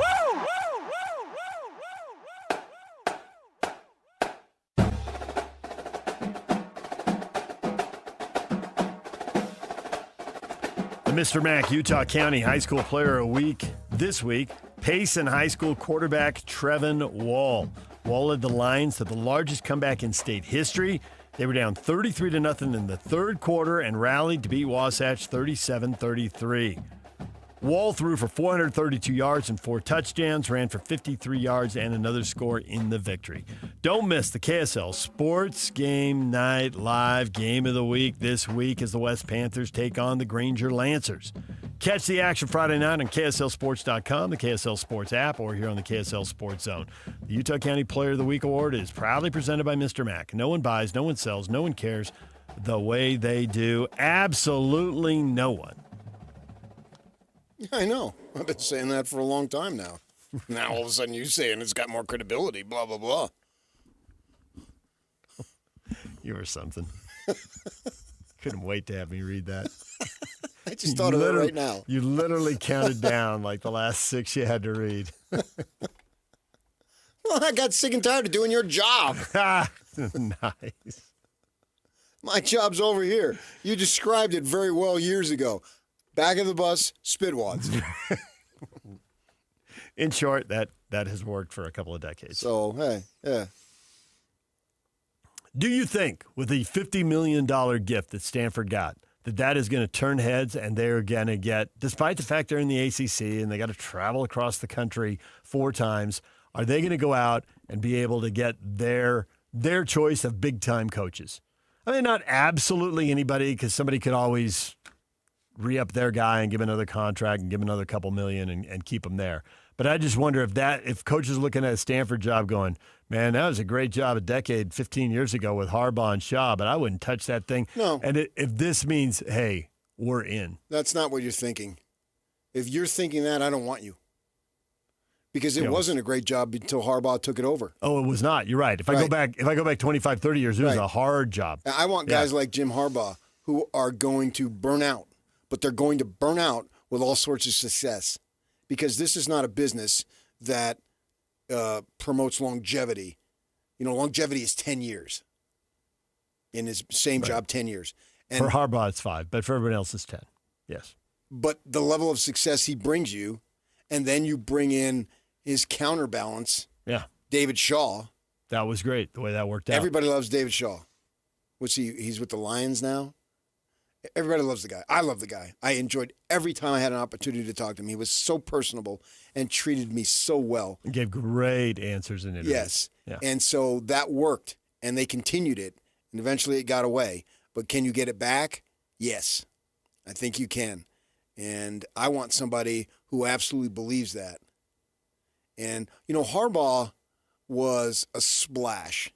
Now, he was just coaching down there at the non-scholarships San Diego, but he still had the name.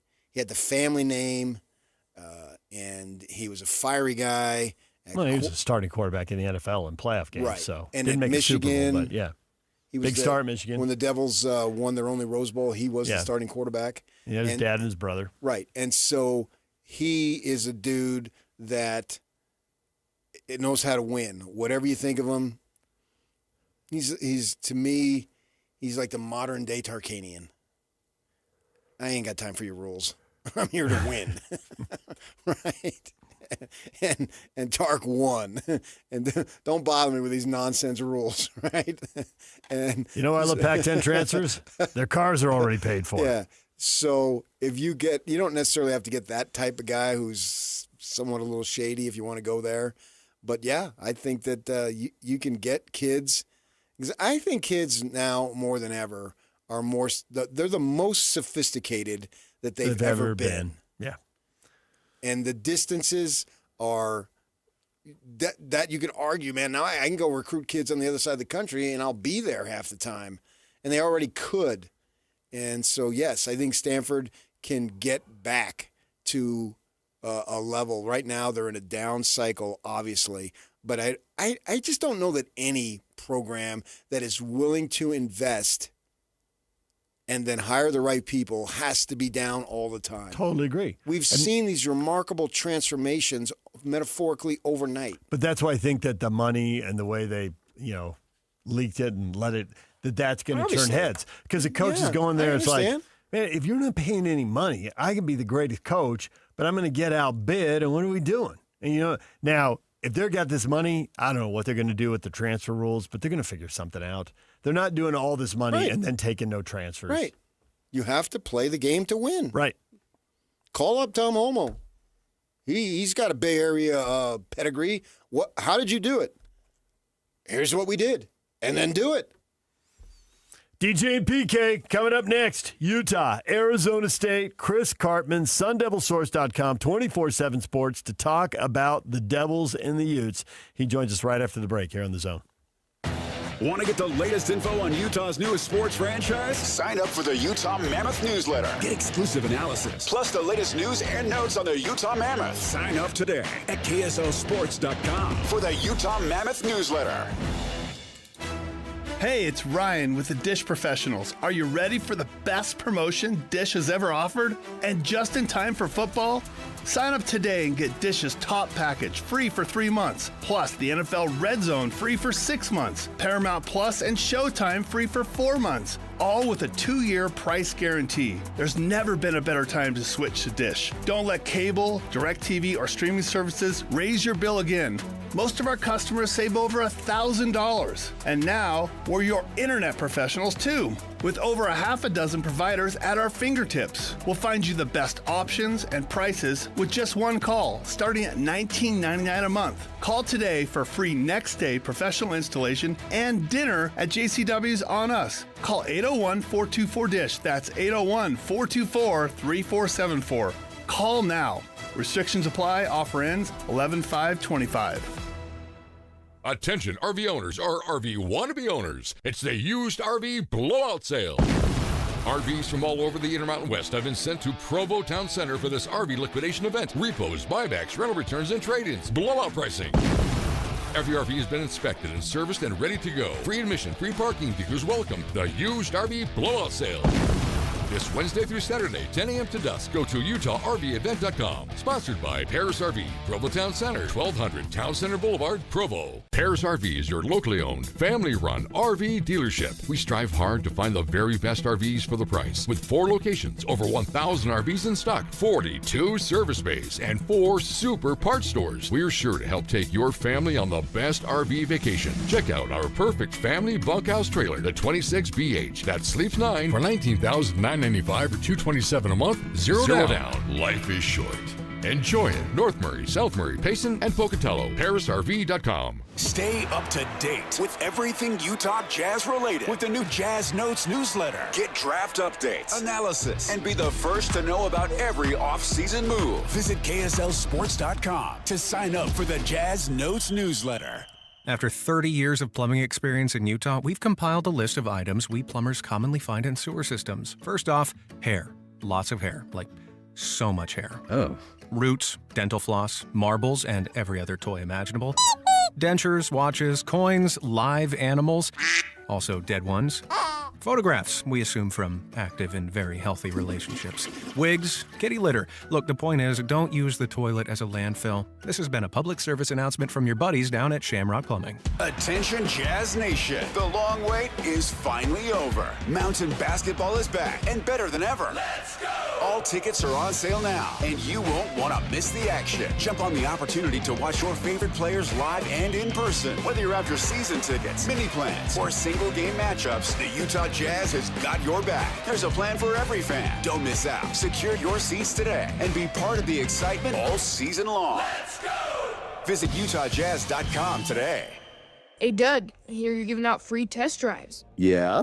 How about bringing around that sweet black 1500 and we go for a little spin? Seth, you're 16 and don't have a dime to your name. Yeah, but my daddy does. When I pass the test on Thursday, I'm going right back here to Doug Smith. You don't even have a license? Test drive a new 2025 Ram 1500 at Doug Smith Ram in American Fork. Get 1.9% APR financing for 72 months for our Drive in the Fall event. And bring your license. No one knows Ram like Doug. You know a thing or two about the moments in life that matter.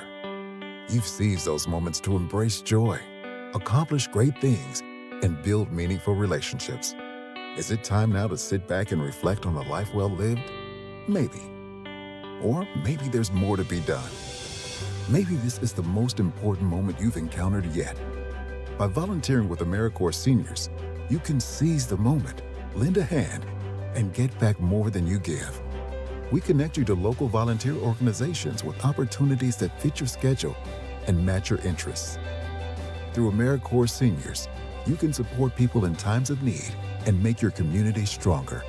You can become a companion to your older neighbors, brightening their days with friendship. You can even become a mentor for young people, serving as a role model and enriching their lives. Are you ready to seize your moment? Visit AmeriCorps.gov/yourmoment and get started today.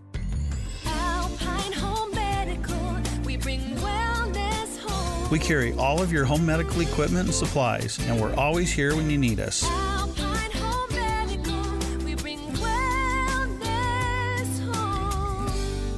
UCCU, proud sponsor of Game Night Live. Celebrate 6 Salt Lake Valley UCCU branches. Enter to win a Jeep. UCCU, love where you bank.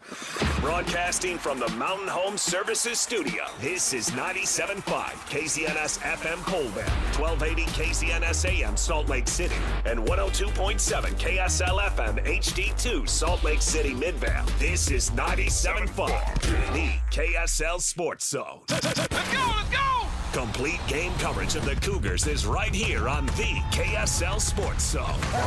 The Cougars head to Tucson for a battle against the Arizona Wildcats. Your home for the best coverage of Cougar football is right here on 97.5, the KSL Sports Zone. This is DJ and PK on 97.5, the KSL Sports Zone. Woo!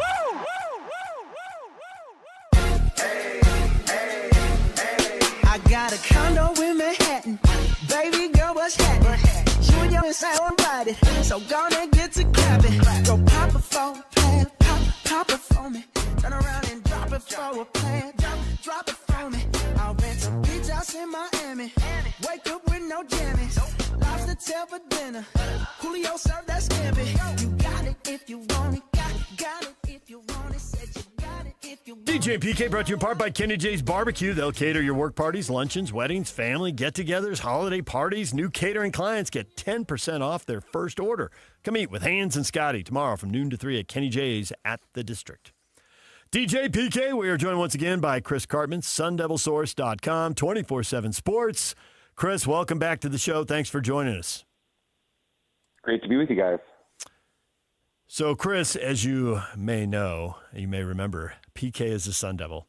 And when they play, he comes in and says the same thing again and again.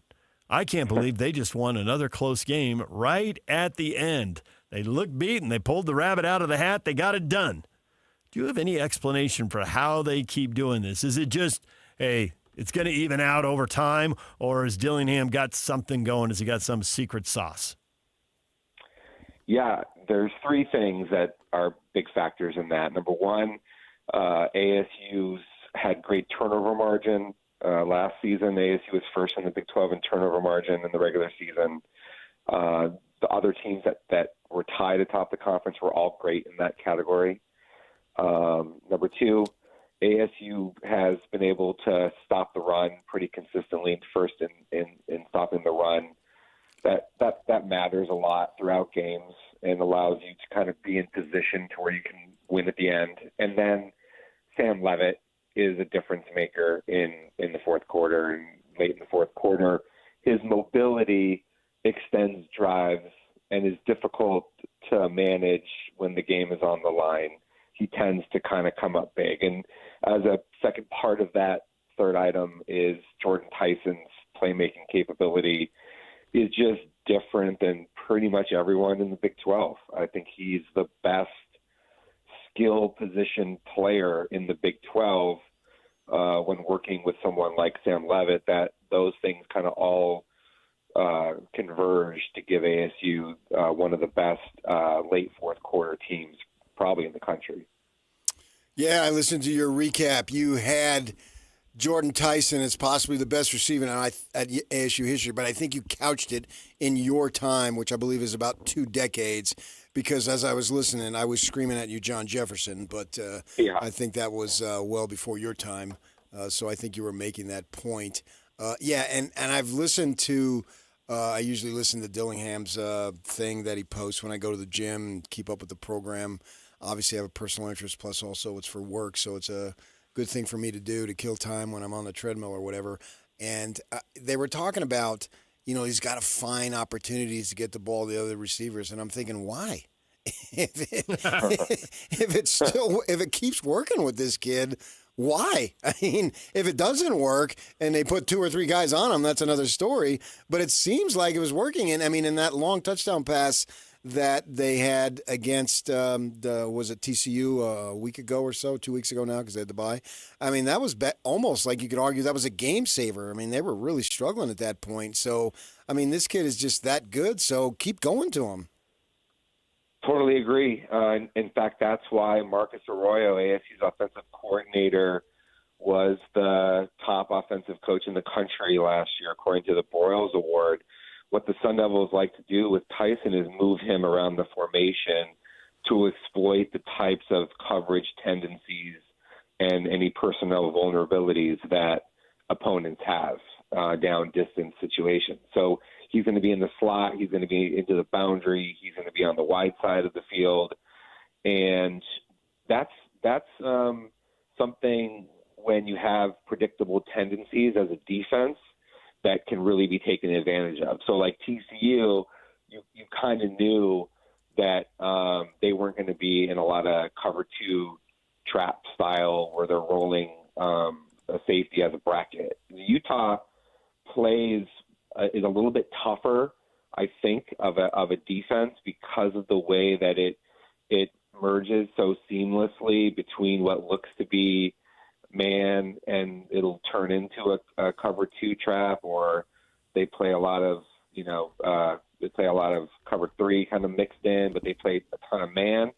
If they get caught into a situation where ASU is running the ball effectively and they're bringing that safety down more, and you get into some single high safety looks and some man coverage, and ASU is able to block it up well, that could be a problem. So this is a cat and mouse game that we're going to see on Saturday in that exact respect of ASU trying to move Jordan Tyson around to get him into situations that ultimately turn into one-on-ones where there isn't rolled coverage and the safety over the top. And that's one of the biggest factors, I would say, in whether or not ASU's offense is going to be able to put together something that can hang in the game.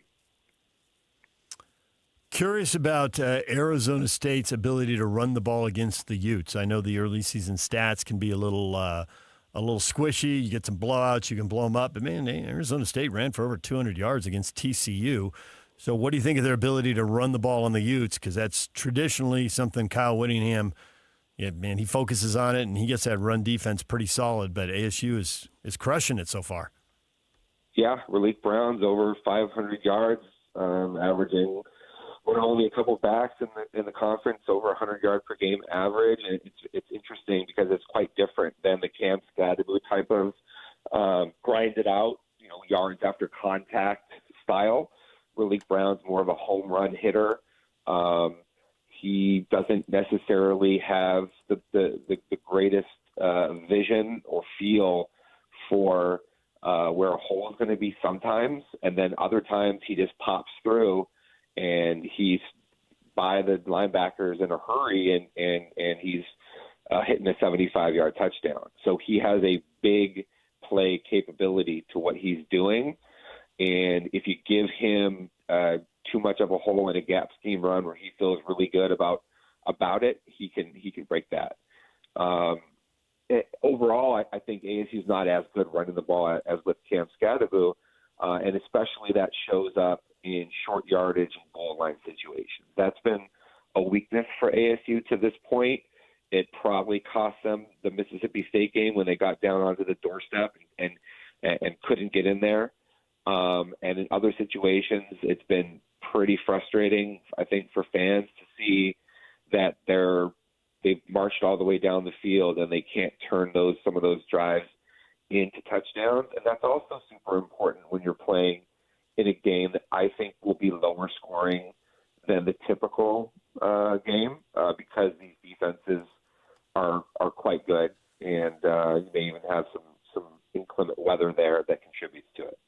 Yeah, the red zone offense sucks. I mean, I've been joking with family and friends that they should just stop at the 21-yard line because for whatever reason, man, they just have not been able to do it. Now, they've had the bye week, and I know Arroyo speaks. They have the coordinators speak every week.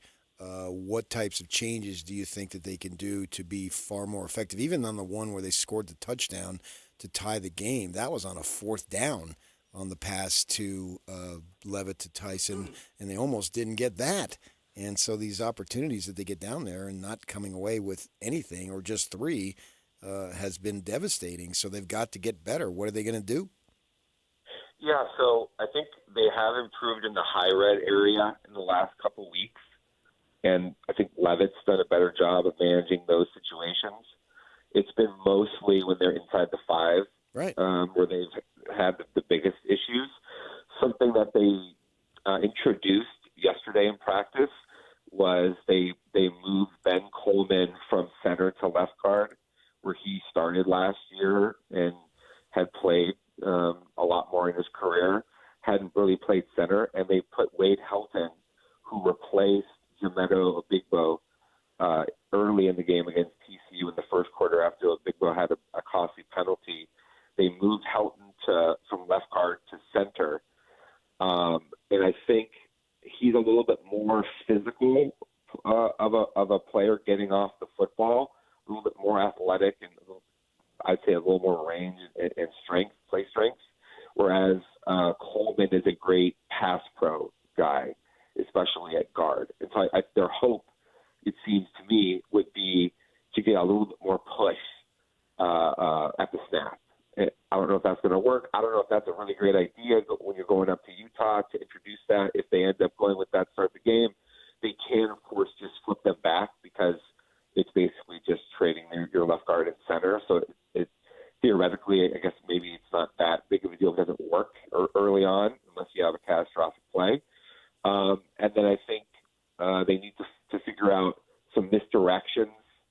Get Levitt running to where you have some naked bootleg with some passing options, get some block releases from your tight ends, play actions, and maybe some running back screens, things that are misdirections. I don't know that they're going to be able to just run it straight, especially against a team that has the type of size and physicality of a Utah up front. And then maybe Kanye Uda, who they brought in from Army. He's a 1,100-yard rusher last season. He's their biggest back that they have, and he hasn't really been used that much in those situations. I think perhaps because they're not sure about his ability to hit the hole decisively, but that's another potential thing that I think they've taken a look at. We're joined right now by Chris Cartman. He covers Arizona State for SunDevilSource.com and 24/7 Sports, while ASU and Utah go head-to-head, and also BYU's playing Arizona. I got to imagine all four of these schools have one eye over on Texas Tech. I mean, they had all the money, so that's the first red flag going up. And now, midway through the season, it looks like they spent it wisely. There is a long history of people who have money spending it poorly, but they've got money and they're spending it wisely. How worried is everyone there about Texas Tech and their positioning in the Big 12? Well, I don't think ASU's coaches or players are thinking about it this week, because going to Utah in a night game on ESPN to try to go 3-0 in the conference is a pretty tall order. But fans are thinking about it a lot. And I'm sure that Kane Dillingham's taken a look and seen that Texas Tech is extremely formidable. I agree with you that you never know how all those things are going to come together with guys gelling and egos and being on the same page, what you're doing with so many new players coming in via transfer and getting a lot of money, and are there going to be focus distractions and all that? But they've handled it quite well, and to me look to be the best team in the conference early on the season. I think this game, ASU-Utah, the winner will be as well positioned as any other team in the conference. And ASU has to play Texas Tech next Saturday, so they're hosting them at 1 p.m. on Fox, and it's like a back-to-back, gauntlet. These two games are going to be a bare-knuckle brawl. That's what I've been saying, and I don't know if ASU's ready for Texas Tech, or I don't know if any team is ready for Texas Tech. So we're going to find that out. But that's, I think, what makes this game all the more important for these teams. Utah simply cannot, having already lost to Texas Tech, lose another game in the first half of the Big 12 and have any realistic expectations of winning a tiebreaker that involves Texas Tech to get into the Big 12 championship. So this is a game that I think ASU needs to win, and Utah is an absolute must-win with this being at home. Yeah, we've been talking about that all week as far as Utah goes. I think if the Devils found a way to go 1-1 in the next 2 weeks, they'd probably take it. They would never admit that publicly, but that wouldn't be necessarily a bad spot to be in, either Saturday or the following Saturday at home on a Saturday afternoon, where it could very well be hot in October, having lived there many years. It's amazing to me that we're even talking about ASU being in this position, because as you recall, the last time they came into Rice Eccles, they lost 55-3. And, Yep. they didn't even have a quarterback. And I had coaches from Utah texting me, telling me how bad they felt for the team because they were so injury-riddled and just couldn't compete. I mean, you don't very rarely hear that another team has compassion. Usually you want to just polarize them and get an easy W, but nevertheless, that's what it was. And here we are 2 years later, and the situation has been changed just so dramatically. It's just incredible. But we live in the world of the transfer portal as far as that goes. And as I look at the Devils team this year, they got a lot of seniors on this team. And I think that ultimately the transfer portal changes everything in terms of recruiting. And I think I had asked you this last time you were on, that golden ticket that Kenny threw out there as far as the local guys. Is he making any headway? And I realize it's not as important as it used to be because of the transfer portal, but I think to the fans, it still stings when 4-star Joe Blow goes to Oregon or whatever. Yeah, absolutely. There's no substitute for being successful recruiting in your home state. Like, which blue blood teams are not dominating in their home region? Like, that doesn't happen. ASU's been borderline terrible, like between mediocre and terrible at getting the best players from high school to remain in state. I think there's a difference, though, now because with rev share in the first year and teams having the $18 million to $20.5 million at the universities, and 75% of that's going to football at most places, so it's like a $15, $16, $17 million thing, a puzzle. You can't be allocating too much money to incoming freshmen if those guys aren't going to be playing a lot for you in the two deep in their first year or two. So you need to save that money to channel that to getting the top transfers. And so I think high school recruiting as a result is less meaningful than ever from a stars and rankings standpoint. You need to make sure that you get players that you're able to retain for the first 2 or 3 years and develop, and they hang in there with you and they're talented enough rather than transferring down to a level where they can play really well. And so I think the evaluation piece of are these the right types of guys who are going to be content for the next 2 years on a team where almost always everybody's going to be good veterans, including transfers or guys that you've already developed for the last couple of years. That's a whole new component to that. And that doesn't excuse not being able to get local talent. And ASU has developed good relationships with these 2027 recruits. They've been recruiting them now as long as anybody. They offered them early. They told them that they're the priority over everybody else in high school recruiting, and that they'll always be able to come to ASU. A bunch of these guys have already been at multiple games this season. I've talked to their parents. I've seen them. So you can't at this point question the effort, especially when most of these ASU coaches are from Arizona originally. Remember, they have between Charlie Regal, Sean Aguano, Jason Mons, they have a bunch of state championships coaching Arizona high school football. Dillingham is from here. Brian Ward is originally from here. And if all of that stuff doesn't yield results when you're also winning and going to Big 12 championship games and having a ranked team, I can't really put too much fault in it when I know that the reason is because so many kids in Arizona, for whatever reason, have tended to have they're just hypnotized by going to blue blood programs. And remember, a bunch of them have now transferred back to ASU in under Dillingham when they didn't get the opportunities they had hoped for in those places. That was actually what I wanted to ask is how are they doing with the bounce back kids? And it seems like they come in two flavors here, right? There's the kid who goes to the Big Sky or the Mountain West. Maybe ASU thinks they're good, but they're just not quite good enough. Maybe they have a late growth spurt or something like that, and they're just a late bloomer. And then also the kids that they miss on, and they go to some blue blood, but it doesn't work out. They're buried on the depth chart. The coach gets fired, whatever. How hard are they going at bounce back kids in the transfer portal?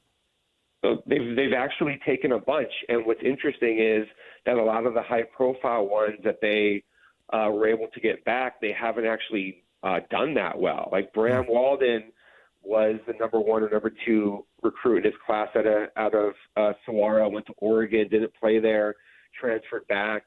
After a year, he basically just decided he wasn't going to play football anymore. Tate Romney was a pretty high-profile guy. Transferred back.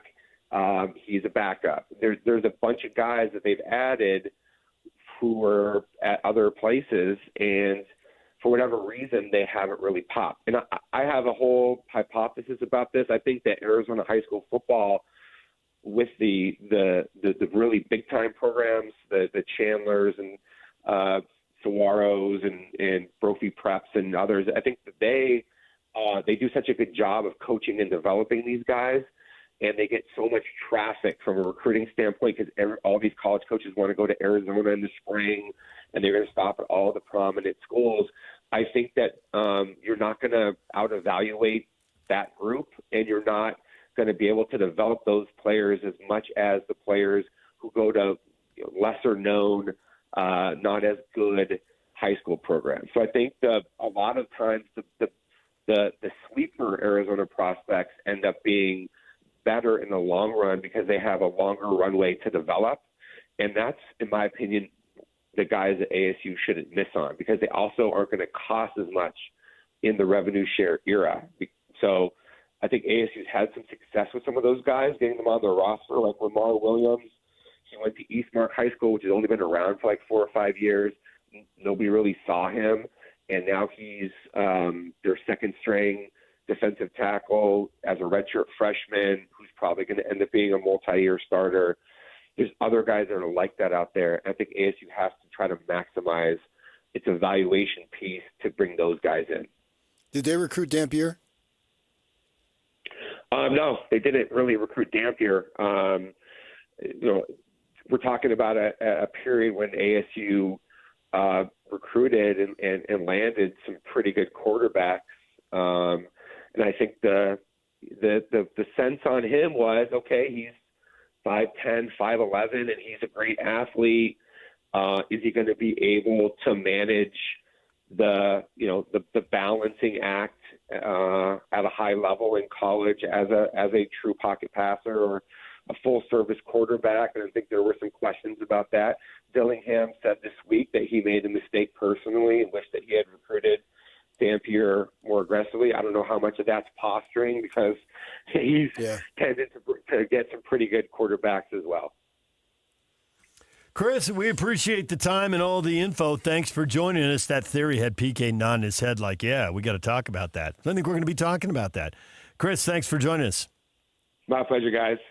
Chris Cartman, SunDevilSource.com, 24/7 Sports. That parallels some of what we've seen with Utah and BYU. Years ago, Bronco talking about, hey, give me the 2 or 3 star guy.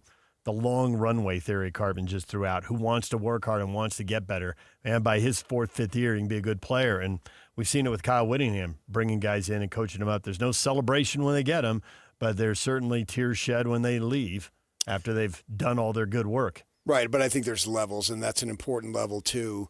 But the stud, if you're going to beat Texas in a playoff game, you need your 5 stars. You're going to need some 5 stars. You can't do it without them. Yeah, there was a kid. And Tyson was hurt last year, right? They didn't have him for that. Play. No, he missed because he got in the Arizona game. He jacked up his knee in the Arizona game. Yeah, he was out for the Big 12 title game and then in the playoff game.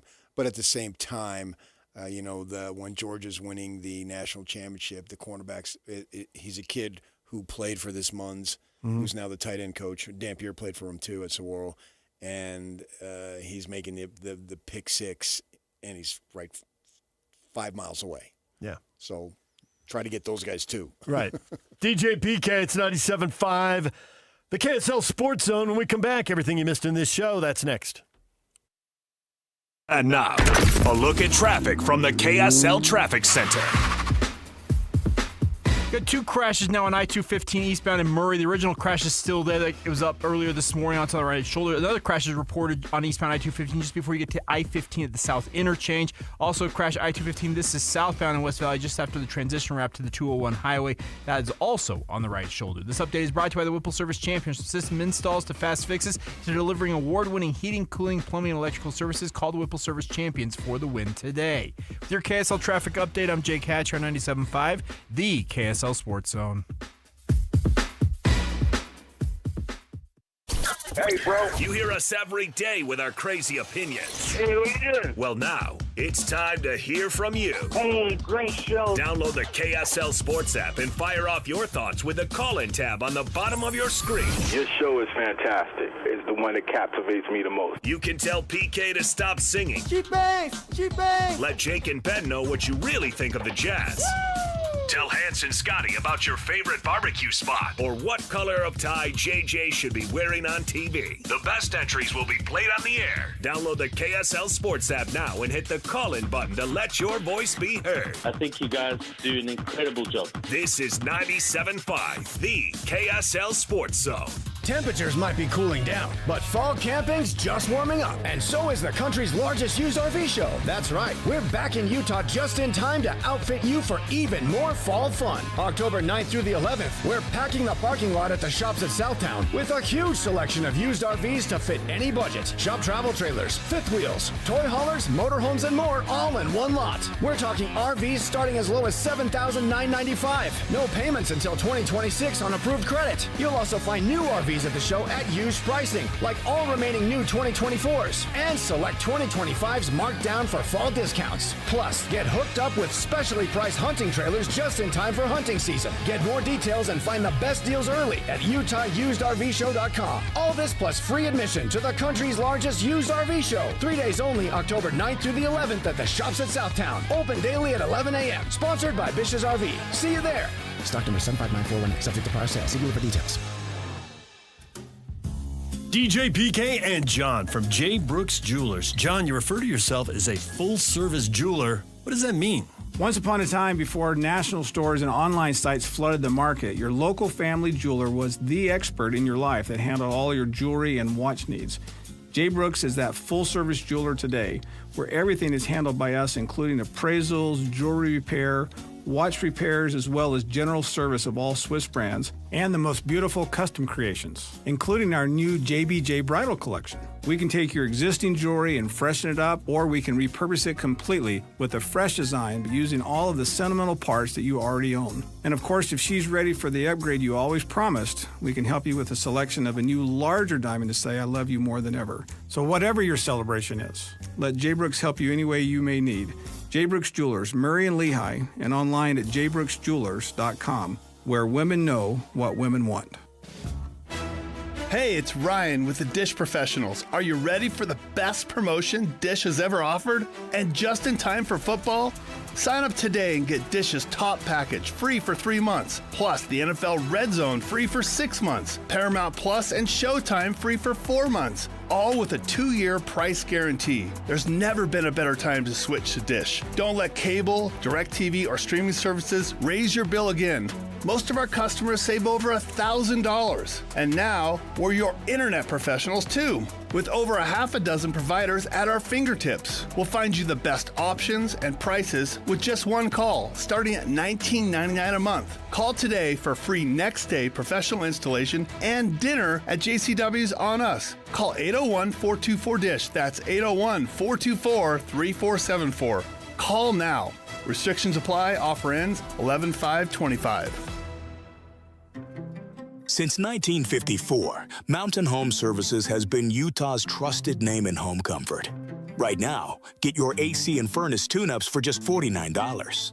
A furnace tune-up helps prevent wear and tear, catches small issues early, improves efficiency, enhances safety, and keeps airflow balanced, adding years to your system's life. And Mountain Home Services is not just heating and cooling. They offer free second opinions on everything, including electrical, plumbing, and fireplaces. Plus, you're backed by Mountain Home Services' upfront pricing guarantee and 100% satisfaction guarantee.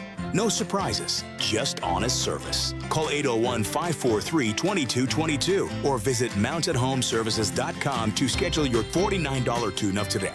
Mountain Home Services. Comfort starts here. Again, that's 801-543-2222 or visit mountainhomeservices.com to schedule your $49 tune-up today. Discover the exceptional value of Bar W Beef, where quality meets convenience. Bar W Beef's dry-aged beef, aged for 14 days, offers rich marbling and tender texture, perfect for grilling, roasting, or pan-searing. Enjoy the rich flavor and generous size. Shipped directly from the ranch to your door. Now hosting one-day pop-up events, go to barwbeef.com to find a pop-up event near you, or stop into the store in Nephi for weekly in-store specials. barwbeef.com. That's barwbeef.com. The KSL Sports Zone and Hercules Credit Union are highlighting people that impact youth sports. Nominate the youth sports volunteer you know for the Hercules Hero of the Week at KSLSports.com.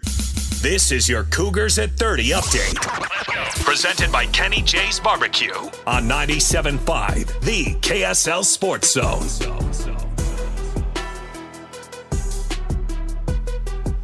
BYU at Arizona Saturday night. Kalani Sitake asked how his wide receivers have performed. I love the fact that these guys are able to get some yak yardage and do some things with the ball in their hands. The focus will always be on the fundamentals, though, and that's ball security, taking care of the ball, securing the catch, and then we still need to block well as a team. And being a receiver doesn't mean you just go catch the ball and that's it. You got to do all the little things right, especially when the ball's not in your hands. This Cougar Update is brought to you by Kenny J's Barbecue. Kenny J's Barbecue will cater your work parties, luncheons, weddings, family get-togethers, and holiday parties. New catering clients get 10% off their first order. Come eat with Hans and Scotty tomorrow from noon to 3 at Kenny J's at the District.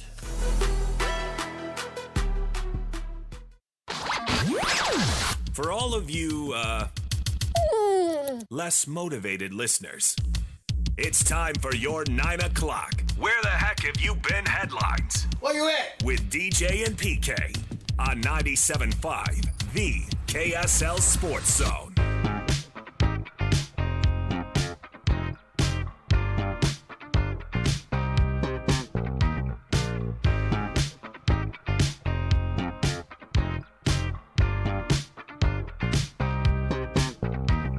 Slacker Radio Headlines brought to you by Trajan Wealth. Call Trajan Wealth today, your local trusted financial fiduciary, 801-899-7600, or visit the website at TrajanWealth.com. The topic of the morning. We have the Border War Daily Double. BYU and Arizona. 6 o'clock. Arizona State and Utah at 8:15. PK, you put the question up last night. Who should Cougar fans root for? ASU, who won the conference last year, irritated them. Or Utah, who they've loathed for decades. And we got another open mic. People weigh in on this all morning long. This is from Drew. DJ PK, any BYU fan who says they want to see Utah win needs to set up a meeting with their bishop and repent, because that's pure blasphemy. With everything we've put up with for the last 15, 20 years, we want to see Utah get pounded into the ground every single week. I would even take it a step higher. Yeah. The bishop, no, I would go higher. Oh, up the food chain. Stake president? This is serious. This is not where I come from, 3 Hail Marys. Area 70, though. 12? Oh, really? The 70? Corbin the 12? Like, where are we going here? Yeah, how far up the food chain? Well, I want to have a higher jurisdiction, and then they figure it out. They may call in reinforcements. But I agree with what he's saying. I think that is one of the best right there. When Drew, you can hear like the pain in his voice the last 10, 15, 20 years. It's They've had the upper when hand. he was saying that, I was like, yeah, the Pac-12 era. When he went 15, I'm like, yeah, the Sugar Bowl. And he went 20. I was like, yeah, back to Urban Meyer. Your rival busted the BCS and got all the glory. Yes. Why didn't the 14-1 Cotton Bowl team bust the BCS and get, it's just like, it was a slightly different format. It was an alliance. Yeah, but thing. I think they needed it. Like, why didn't Steve Young, why didn't Jim They McMahon did. need the Heisman? They needed teams along the way. There was an Ty Detmer needed those guys to be big time. 100%. There was an undefeated Marshall team, and I like Marshall, and that wide receiver. I mean, he's pretty good, but he's doing it against lesser competition. And Randy Moss goes off to the NFL, and he's doing it every Sunday in the league, and you're like, oh yeah, they had something. Right. So it has been largely, if you were going to say who has had the upper hand, largely, like 90% has been Utah. Yep. And they're doing it with a BYU guy. That's just injury to insult there. Yeah. Get out of 10, and he won't say the letters BYU. For me, I try to say them every chance I get. Then you won't have to go meet with leadership. I can't say them enough. Oh, they've tried. I say, I got to work. I'm like you. Anytime anybody asks you to do something, I got to work. I'm working. Even though you didn't want to do it, you just didn't want to hurt their feelings. Or I said, no way, I'm not interested. That may or may not have happened. I know it did. So do all the people that see me laughing on the camera right now. Obviously, I was lying. And for me, I it just did say, happen. No, there. I'm not interested. I'm not going. Simple as that. I tell the truth. Nothing but the truth. The the whole one truth. was going to the UV basketball game. Although I ultimately did go. It was a great game. I told Utah Pope State won't go down there when anymore. he made a bigger, when he got a bigger job, I would go there. Still waiting for your Rupp Arena tickets? Check the mail. I saw his teams play many times. You did. And you've got plans. Don't give them away. I'm just going to say. Oh, PK's yeah. thinking ahead. Yeah. He's for thinking sure. ahead. For sure. You'll know. You'll know all in good time. All in due time. All right, DJ and PK, other things we have discussed this morning. Anything else you want to know? Baseball knocking it out of the park again, metaphorically and literally. Oh, nice. That was a big bet by Judge. That stadium went bonkers. Oh, my gosh. And the players, announcer, everybody. don't lie if it's fair. Yeah. And then it takes that, it's tracking. You're trying to track it through the crowd, right? It's a white ball, and it's with the lights, and then he everybody wearing the white Kanish-Shared jerseys. Yeah, he did. And when it caromed sideways, I know, like, well, that had to have hit the foul pole. And it did, yeah. It did. And I think for people like him, you have to back up phenomenal play in the regular season and the postseason. You just and they have got to. all the stats, and his postseasons, haven't been good enough, and they he want went World 3 for Series. 4 yesterday. I know. And they probably, and had I would still think they would get swing. eliminated. And they were still in trouble at 6-3. I mean, they were starting to rally, but they were in trouble. There's 2 on and down the line and tied. It felt like a new lease on life. Personally, I wasn't convinced they were going to do it, but they did. I agree. Yeah. That just put them even. Right, and it was only in the 4th inning. It You was still had early, right? more than half the game to go, I But they think. scored the last 8 runs of the game, down 6-1. The Yankees win 9-6. But to your point, they're still down 2-1. They're still in trouble. You got Guerrero hitting like 900. I was in my car when the game started, so I had it on. And I don't know who it was on the network radio, but he completely lost his mind. And then he just starts, he clearly had the chart right in front. Vlad Guerrero is 7 for 10. He's got 3 home runs. I'm sitting there thinking, like, I was going to ask you, like, was there anybody on your high school team who's that dominant? I mean, you've said, you played third base, you were younger than everybody, and, slap hitting third baseman. But there was like one guy, when he walked to the plate, you just knew he was going to get a hit or an extra base hit. None that I can think of. Sometimes at that level, you get guys who put up those kind of numbers, but 7 for 10, 3 homers. When I came to bat, you were just hoping I was finding a way to move the runner along or maybe squeak one into right field. Well, that was awesome. We'll see if the Yankees can follow it up. Seattle's up 2-1 on Detroit, and we got Milwaukee trying to sweep Chicago today, and the Dodgers trying to sweep the Phillies. Baseball starts at 1. It'll go till about 10 o'clock. Brett McMurphy had a note. There's a couple games tonight. I know UTEP's playing somebody tonight. There's 2 games tonight, and it's the start of 49 consecutive nights of football. So you can check your ESPN2s, your ESPNUs, your CBS Sports Networks, and your FS1s. What is 49? Does it go to that Wednesday before Thanksgiving? Yeah, it must. Today's it does. It's November 25th. Yep. And that's the one Mark Harlan was talking about. And he Mark the Harlan's commissioner, idea was genius. 100% on board with it. I'm a little irritated they didn't do it last year. And that would push us like 50-plus days of league. Because the Big 12 games are good games. They do get overshadowed. Anytime you can find a TV window that nobody else is in, see what you can do. And that means, obviously, they should be giving somebody a bye. They shouldn't pull the NFL where they make them play Sunday, Thursday, college. Man, you want this game to look good. And a lot of those Thursday night NFL games don't look good. Right. So give them a bye the week before. Both teams get a bye. Yeah. And that is essentially is a Friday night. Yes. It's a great idea. And I got to imagine they're going to do it. There's got to be a TV network that's going to sign off on that. And the only thing I would tell them is don't push for cable, push for over-the-air because you get more viewers. There's got to be a network out there that's like, nobody's watching our network shows. Well, KSL will do it. Well, it has to be network, PK. It would have to be NBC, CBS, yeah, but ABC. That's KSL. But not ESPN or FS1 is what I'm saying. And have more Sam viewers. and JJ call the game. Okay.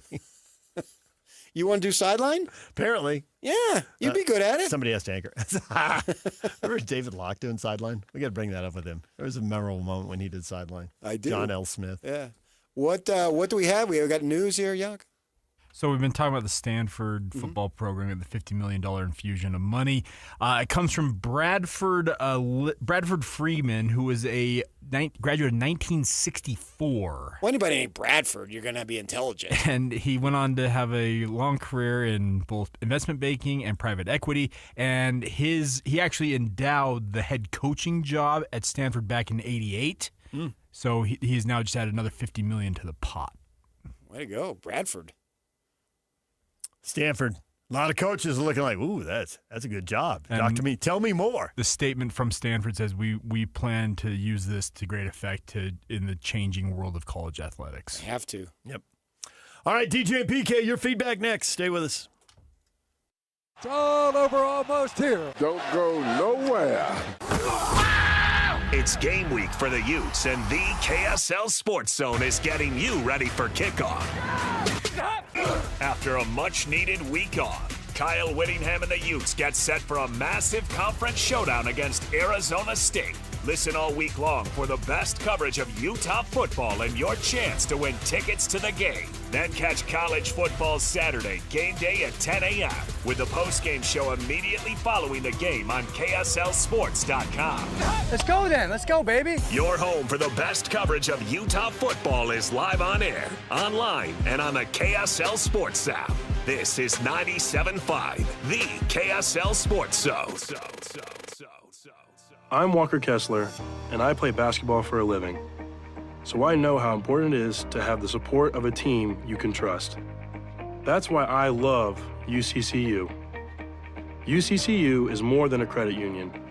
They're a true financial partner, a local team of experts your entire family can trust at every step of your financial journey. Just visit uccu.com and elevate your banking experience. These days, many companies have turned to influencers to tout their products or services. But here at John Watson Chevrolet, the only endorsement we need is from our customers. Because of their feedback, we're proud to be Utah's best reviewed Chevy dealer. Visit us today to see why we get reviews like, their sales team is the best. Didn't put on any pressure, just super helpful and fun. They made the process a breeze. John Watson Chevrolet, your 5-star Chevy dealer. 3535 Wall Avenue, Ogden. Chevrolet. Together, let's drive. Everybody knows that exterior remodeling salespeople are all about the high-pressure sell. Am I right? Windows, siding, gutters, those suckers are going to twist your arm and get you to buy, or they won't leave your house at night. Tim Jr. here from RGS Exteriors, and I want you to know we don't have high-pressure sells. In fact, we don't even have salespeople. Nope, we have estimators. That's a huge difference. Estimators are trained to look at the entire scope of the project, to see and know if there are any problems, like rotten wood, wood-borne insects, or construction issues specific to your house or your neighbors. Salespeople are more concerned about playing those silly price games. Buy one, get one free, sign today and get 40% off, as if they didn't just jack the price up to give you a fake discount. RGS Exteriors estimators are going to give you a great quote. No games, no tricks, no nonsense. Call RGS Exteriors to quote your exterior project. Our number is 801-280-3110 or visit us at rgsutah.com. That's rgsutah.com. Worried about market losses? If headlines are keeping you up at night, it's time to take control. Hi, I'm Jeff Jr. with Trajan Wealth, and I know you've worked hard to save. But in times like these, what if can turn into what now? If you're planning to retire or are in retirement, you need a strategy that helps protect your future. At Trajan Wealth, you can capture market gains, protect your account from losses, and guarantee income for life. Right now, you could receive a bonus of up to 30% or annual growth of up to 10% for retirement income. You heard me right. An upfront bonus of up to 30% or annual growth of up to 10%, all guaranteed to boost your lifetime income in retirement. Don't leave your future to chance. Plan with confidence. Call Trajan today at 801-899-7600. That's 801-899-7600. Annuity guarantees are based on the claims paying ability of the issuing insurance company, DBA, in most states as Trajan Wealth Insurance Solutions. Hey, it's JJ here. I love hearing from listeners that have also had success with Salt Lake City fat loss. I'm with Angela and Jeff. Thanks for coming in. Thanks. We're glad to be here. You both look great. So how much weight have you lost? I lost 36 pounds in the 60-day reduction phase, and I've lost an additional 6 pounds on maintenance. So 42 pounds total so far. And I've lost 59 so far. That's incredible. Tell me what changed about your health. I immediately started sleeping better. I also quit craving things late at night that I knew were sabotaging my diet. What What kind of things can you do now that you couldn't do before? I don't have to take a deep breath to tie my shoes anymore, and I can actually stand up after I've been kneeling on the floor without feeling like I was going to pass out. What would you tell someone who's thinking about losing weight with Salt Lake City Fat Loss? Don't wait another day. This plan will change your life. Learn the secret of losing up to 1 pound of unhealthy fat per day at slcfatloss.com. That's slcfatloss.com. Results may vary. Any Hour Services free furnace sale is going on right now. Schedule a free estimate by September 30th, and when you have Any Hour Services install a new air conditioner, we'll give you a new furnace for just the cost to install it. For more information, call Any Hour Services or schedule online at anyhourservices.com. 3, 2, 1. This is your Utes at 50 update. 58! Presented by Kenny J's Barbecue on 97.5, the KSL Sports Zone. Utah getting ready to take on Arizona State Saturday night, 8:15 kick up there at Rice Cycle Stadium. Fred Whittingham Jr. evaluated how the Utah tight end unit is looking at this moment. I think they're playing pretty well. Had some good productivity in the throw game, also in the run game. Obviously, with Hunter going out, that changes the dynamic a little bit with our personnel groups. We always have that next man up mentality, and I would say I'm pleased with how they've been performing so far this year, but got to keep getting better. This update brought to you by Kenny J's Barbecue. Kenny J's Barbecue will cater your work parties, luncheons, weddings, family get-togethers, and holiday parties. New catering clients get 10% off their first order. Come eat with Hans and Scotty tomorrow, noon to 3 at Kenny J's at the District.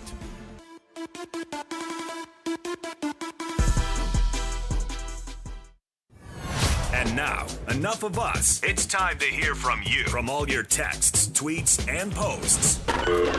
This is the best feedback of the day. Ooh, I was there. It's the best game of my life. With DJ and PK on 97.5, the KSL Sports Zone.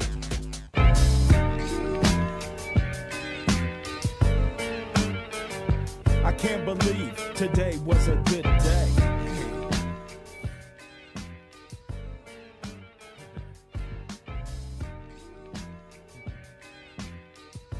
DJ and PK, it's 97.5 The Zone. It is time for your feedback. Who are BYU fans rooting for Saturday night at Rice Cycle Stadium? Rob is rooting for a game full of turnovers, penalties, and stupid mistakes. Both teams come away with shattered confidence and shame. Miserable weather, and Arizona State wins 9-6. I don't understand why you wouldn't want Utah to be buried. Because you hate Arizona State too. But he'll have them beaten, but not buried. You want 56 You're to not nothing. competing with them. Well, that's what Ryan wants. Ryan Hancock, former BYU quarterback. Oh, yeah, for sure. Former Major League pitcher. Yeah. ASU by 1 million. 2 full weeks of dancing on the Utes' grave. Oh, glorious. I agree. If you're a BYU guy, I agree with Ryan all the way. BYU Koala. I hope Utah loses, but I hope Levitt has twice as many INTs as touchdowns. That's not going to happen. He throws. It doesn't work that way. The old Ty Detmer numbers where like every possession ends in a touchdown or a pick and the punter does nothing all day long. Yeah, but not a game twice like that as many. No, I know. That would be. You could have like 8 and 4. But 4 you gotta touchdowns have and 8 picks and 12 possessions and you win 28-27? That's not happening. No, you can, and he threw interceptions, but he also threw 6-7 touchdown passes a game. So what difference did it make? But that's not going to happen here. Utah's defense is going to be awfully tough. There's a reason why they're favored. Your golf story generated reaction. You could tell PK that the one good thing that came out of his ball marker story is that now he has a great story to kick off his sacrament meeting talk on peacemaking. I would have undressed the idiot right there on the green. Sideways laughing, crying emoji. That's also sent in by Ryan Hancock, who apparently has a little bit of time on his hands this morning. I am a peacemaker. Ryan, how's it going? I'm a peacemaker. I listened over the weekend. I'm a peacemaker. Yes. Oh, man. That's who I am. You are. I am one of the blessed are me. Blessed are the PKs. Right. This is Pat Kinahan, Paul Kirk. I don't know how many more PKs I know. Parker Kingston. Parker Kingston, another PK. Paul Kruger. Paul Kruger. Phil Knight. Oh, that ruins the peacemaker boat right there. And then the AD, the former AD at Oregon, their baseball stadium is called PK Park, and I thought it was Phil Knight, but I looked it up because I've been there many times. Mm-hmm. It's actually for a former administrator at Oregon. Yeah, I forget his name, though. All right, DJ and PK, there's the feedback of the day. Thank you, Ryan Hancock, for doing the heavy lifting. When we come back, Jake and Ben will take over right here on The Zone. Looks like it's that time again. Can't help but think, where did the time go? So much fun. So little time. We'll be back soon. I promise. Goodbye. Hockey fans, let your voice be heard with the Utah Mammoth Fan Forum. Visit the Utah Mammoth page on KSLSports.com to connect with the team, other fans, and our KSL Sports insiders. Start chatting today in the Utah Mammoth Fan Forum on KSLSports.com. Get the latest Utah sports headlines delivered to your inbox with the KSL Sports Newsletter. From the Jazz, Utah Hockey Club, BYU, Utah, Real Salt Lake, and more. Be in the know of all things sports in the state of Utah. Visit KSLSports.com to sign up for the KSL Sports Newsletter. Temperatures might be cooling down, but fall camping's just warming up. And so is the country's largest used RV show. That's right. We're back in Utah just in time to outfit you for even more fall fun. October 9th through the 11th, we're packing the parking lot at the shops at Southtown with a huge selection of used RVs to fit any budget. Shop travel trailers, fifth wheels, toy haulers, motorhomes, and more all in one lot. We're talking RVs starting as low as $7,995. No payments until 2026 on approved credit. You'll also find new RVs at the show at used pricing, like all remaining new 2024s, and select 2025s marked down for fall discounts. Plus, get hooked up with specially priced hunting trailers just in time for hunting season. Get more details and find the best deals early at UtahUsedRVShow.com. All this plus free admission to the country's largest used RV show. 3 days only, October 9th through the 11th at the shops at Southtown. Open daily at 11 a.m. Sponsored by Bish's RV. See you there. Stock number 75941, subject to prior sale. See dealer for details. Attention high schoolers, are you ready to power up your future? The Hercules Scholarship Competition is officially open now through November 1st. You can win up to $2,000 towards your tuition. It's simple. Fill out the application, answer one essay question, submit before November 1st. Don't miss your chance to invest in your future. Apply today at HerculesCU.com for your Hercules Scholarship and make your education unstoppable. Hercules First Federal Credit Union, growing stronger together. A 15-year-old girl who chewed through a rope to escape a serial killer. I used my front teeth to saw on the rope in my mouth. The killer prowled the Pacific Northwest in the early 70s. He's been convicted of murdering 2 young women, but suspected of many more. Maybe there's another one in that area. Follow Stolen Voices of Dole Valley now, so you don't miss an episode. Tom, I'm on the sideline here with Doug Smith Chevy. Doug, the NCAA has changed its rules regarding NIL money. What do I have to do to land an amazing new 2025 Chevy Silverado? Just come on down to Doug Smith Chevy in Spanish Fork. Doug, I'm more than happy for you to use my name, image, and likeness to talk about these amazing new trucks all you want. All I want to know is, how do I get one? You have to buy it, Scott. Drop in a Doug Smith Chevy in Spanish Fork. No one knows Chevy like Doug. At Peach Windows and Doors, they help homeowners stay in the homes they love while upgrading to the elegance, efficiency, and natural light of today. With hundreds of 5-star Google reviews, their clients know Peach Windows and Doors deliver what they promise. I wanted to replace standard-size French doors with a large custom sliding door. The update required checking a weight-bearing wall. Plus, I wanted a couple of different styles of windows. The new sliding door created a much brighter and open look. Peach was so helpful along the way with recommendations and ideas, and the installers were efficient and respectful of my space. I was thrilled with Peach Windows and Doors. Give your $1 million home the $1 million feel it deserves. Don't wait on that someday project. Visit Peach Windows and Doors Salt Lake Showroom. Schedule a free in-home visit. You can also explore at peachwindowsanddoors.com or just call them at 801-566-1255. Peach Windows and Doors, where amazing home transformations begin. The Missionary Starter Package now at Mr. Mac is everything a missionary needs at an unbeatable value. It includes 1 slim or modern fit suit, 4 and collar stretch shirts, 3 Teflon treated washable ties, 1 mission belt, and a pair of Echo or Johnston & Murphy walking shoes, all for just $695. Fit is never a problem at Mr. Mac with free in-store tailoring. Ask for the Missionary Starter Package at all 9 Mr. Mac locations.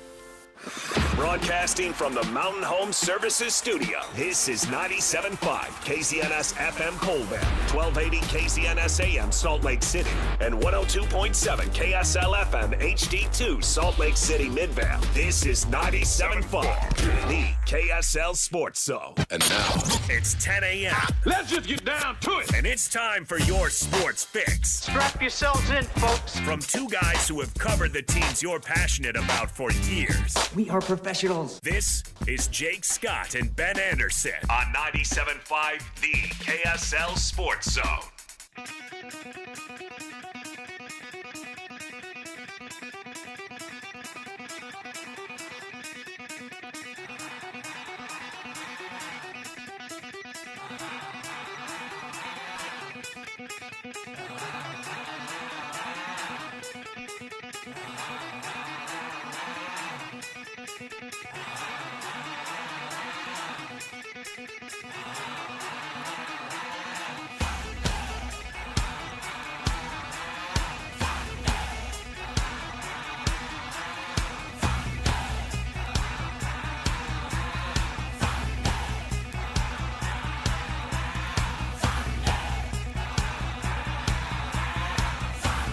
Jake and Ben, 97.5, the KSL Sports Zone. Jake Scott, Ben Anderson.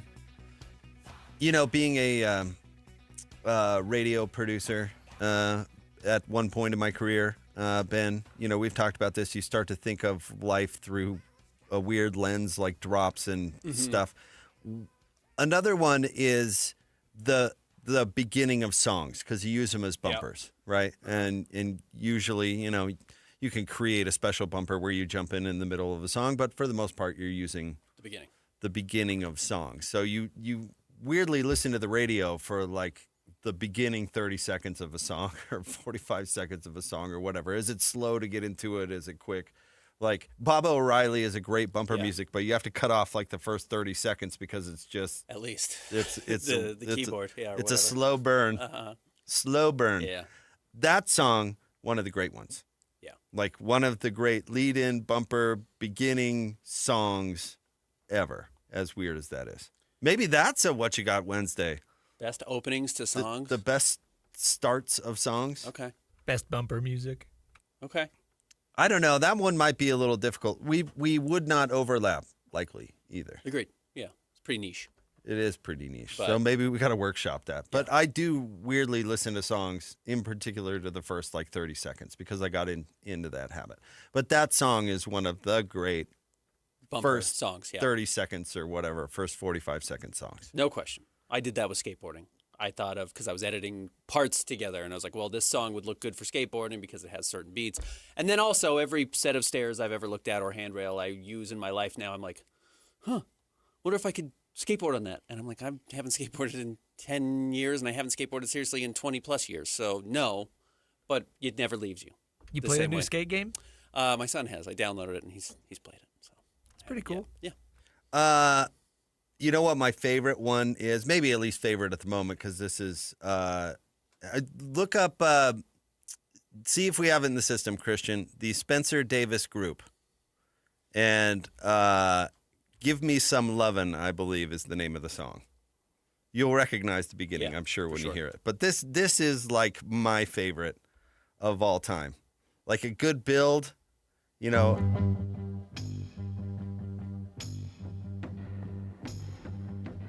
A little more drum comes in. Yeah. Yeah. Absolutely. And by the time the organ gets there. Called that right on. You know, and by the time they hit the first hey, watch this. Here we go. Turn it up a little bit. Happy Tuesday, everyone. It's the Jake and Ben Show right here on 97.5, the KSL Sports Zone. Yeah, it's going to be a good day. You know what I'm saying? I do. And this is a jazzy song. And I'm so glad we made it. Yeah. We're here. We made it. To Wednesday. Yes, we did. Well, we got past, you could celebrate that. It is the first day of the NBA preseason. We did make it to the NBA preseason. We sure did. Yeah. If we wanted more on theme, Christian does a good job. Could have played Benny Boone today. Did you see his big picture out in front of Delta Center? I did not notice. No. Okay, yeah, his trailer's out there. And so there's a big picture, and it doesn't say Benson Boone. It says Benny Boone. He's got like his arms spread over a couch. So he's over there now. You know, it's weird what you pay attention to when you drive by. I was looking at the still being constructed structure on the parking lot. Yeah. So like just because we were talking the other day about, I'm sure they're still working on stuff. You know what I mean? Mm-hmm. And I bet it looks like they're going to be working on that one for a minute. Yeah, that won't be done by Monday. No, that's at least that was my thought. Yeah. Now I don't know construction. You never know, I guess. You've seen those wacky home renovation shows on TV. Who knows what they can do? Yeah. In what period of time? They built a practice facility for the hockey team in the summer. So yeah, maybe it is done. Maybe they just got to pour some concrete and it'll be done in a couple of hours. That bozo Chip or whatever can do it in 10 minutes. Yeah. That's one of the My wife was into those shows for a hot second. I'm so glad she's not anymore because it made it look too easy. And then all of a sudden she's thinking like, well, we can repipe our own house. I know how to do that. I know. I watched Chipper do it on the. They did it in like half an hour. 22 minutes with barely commercials. Barely broke a sweat. Yeah, it was pretty easy. And then they flipped the house for $10 million. It was crazy. We're sitting on a gold mine. Little elbow grease. Was this house ready to go? New floorboards? It like sets an unfair standard. Yeah. It's like people's complaints about Bluey, that it sets an unfair like parental interaction standard. Yeah. Like, why aren't you playing these wild games with me 24/7? Where's your creativity, Dad? Yeah, what are you doing? Why aren't we going to the beach? You're just plopping me in front of the TV to watch Bluey's dad do it. Watch Bandit get after it. I'm trying to get some tips too. Yeah. This isn't for you. Oh, that's so funny. Well, we're gonna go heavy jazz. Speaking of the preseason, we're gonna go pretty heavy jazz at the top of the 11 o'clock hour, and then we've got what you got Wednesday at 11:30, and of course we are right in the thick, Ben, of college football season, and I hope, and this is a purely selfish thing, but I hope that both Utah and BYU win this weekend. Okay. The reason why. I found out yesterday that I am going to be a critical, and I mean critical, part of our rivalry game coverage. Oh, okay. And if I am going to fill 2 hours of magic before the game, I want it to be as interesting as possible. And I mean this in all sincerity. I love the BYU-Utah game. I wish it were more relevant than it even is. And I even push back against people who are saying, no, it's too toxic. It's like, behave yourself. It's not too toxic. 99% of the people out there are just having fun with the whole thing. Get out of the way, and if both teams can be as close to undefeated as possible when they play each other, the better, as far as I'm concerned. In the standings, in quality, in talent, what are you talking about? In everything. Everything. The better they can be when they play each other. One of the best examples of an environment for a rivalry game was 2008 when BYU had one loss and Utah was undefeated. I mean, it was all on the line. Great. And, there are other storylines too, like spoiler and stuff like that. But both teams being in the conference race, if it can't be at the end of the year, both teams being in the conference race, both teams being as good as possible when the two teams play, the better as far as I'm concerned. And I've covered a lot of rivalry games, a lot of one-sided. This team was way favored, that team was not. I've seen upsets by double digits. I've seen it all. I've seen BYU be on top of it. I've seen Utah be on top of it. I've seen close game, like I said. Anyway, give me true stakes. And I'm hoping that's what we've got, of course, next week. And for that to happen, both BYU and Utah, I think, have to win tough games. And I am getting the sense, and you can correct me if I'm wrong, Ben, that I think maybe a little more of Arizona than you do. I think so. But I think BYU's going to have a tough time going down to Tucson and coming away with a win. I think Arizona, I'm not perfect, but they're not West Virginia. I agree with you. They're better than that. And I think Arizona's going to put up some points on BYU's defense. I'm not saying 40, but enough where the Bear is going to have to be productive. And there's a lot of ifs that go into that game, in my opinion. And then Arizona State, I think, has a lot of ifs of their own. but they're going to be well coached, and they've got a quarterback that's been there and done that, and that's always going to be dangerous. So I think both teams have tough games. Did you see Dilly working out the quarterback and the centers yesterday? I did not. So you and I both alerted Mickey Mental to the weather forecast yesterday, and Saturday looks like it's going to be a bit ugly, moist. Yeah. He was watering down all the footballs. He's like over there with water bottles, like watering down all the football. It looks like he's spraying his players, but he's not. He's watering down all the footballs, and they're throwing with the wet footballs and stuff like that. I think highly of Dillingham. I think he's a good coach, and I think he knows how to win specifically in Tempe. I think he's got a recipe specifically for that. That being said, Cam Scattaboo won him like 5 games last year. Yeah. He himself lifted the team. And so I don't think they're as good as they were last year. I agree with you. They're certainly not. And I don't think they're going to the playoffs. If Utah can move the football on their defense, which I would guess they can, then I give Utah a really good shot. Both teams, I would pick at this moment to win. But I guess what I'm saying is I hope they both win. I hope it sets up a really cool, special rivalry week. I am more inclined to think BYU is going to win this weekend than Utah. That doesn't mean I don't think Utah can or should beat Arizona State. I just think Arizona State is a better team than Arizona. I think Utah and BYU are very comparable as far as talent goes. And while I expect BYU to beat Arizona, I certainly don't think BYU should head to Arizona expecting to win the way you can roll into some games expecting to win, a la West Virginia, Oklahoma State this year, some of those bad teams, Central Florida for the most part. So, yeah, this is a game where BYU certainly needs to bring it, and you hope that neither of these teams is overlooking this game for Utah or for BYU. And I think there is a trap for that potentially to happen. You know, Utah comes off a bye week. I do think it's actually an advantage that Arizona State won the Big 12 last year and still has that reputation. And again, it's so early in the season. We don't know exactly what they're going to look like by the end of the year and whether they are one of these top 3 or 4 teams in the conference or whether that middle tier or even somehow drop to the lower tiers. And that's certainly still on the table for basically every team in the conference. But the fact that that Arizona State did win will mean Utah takes this game very seriously.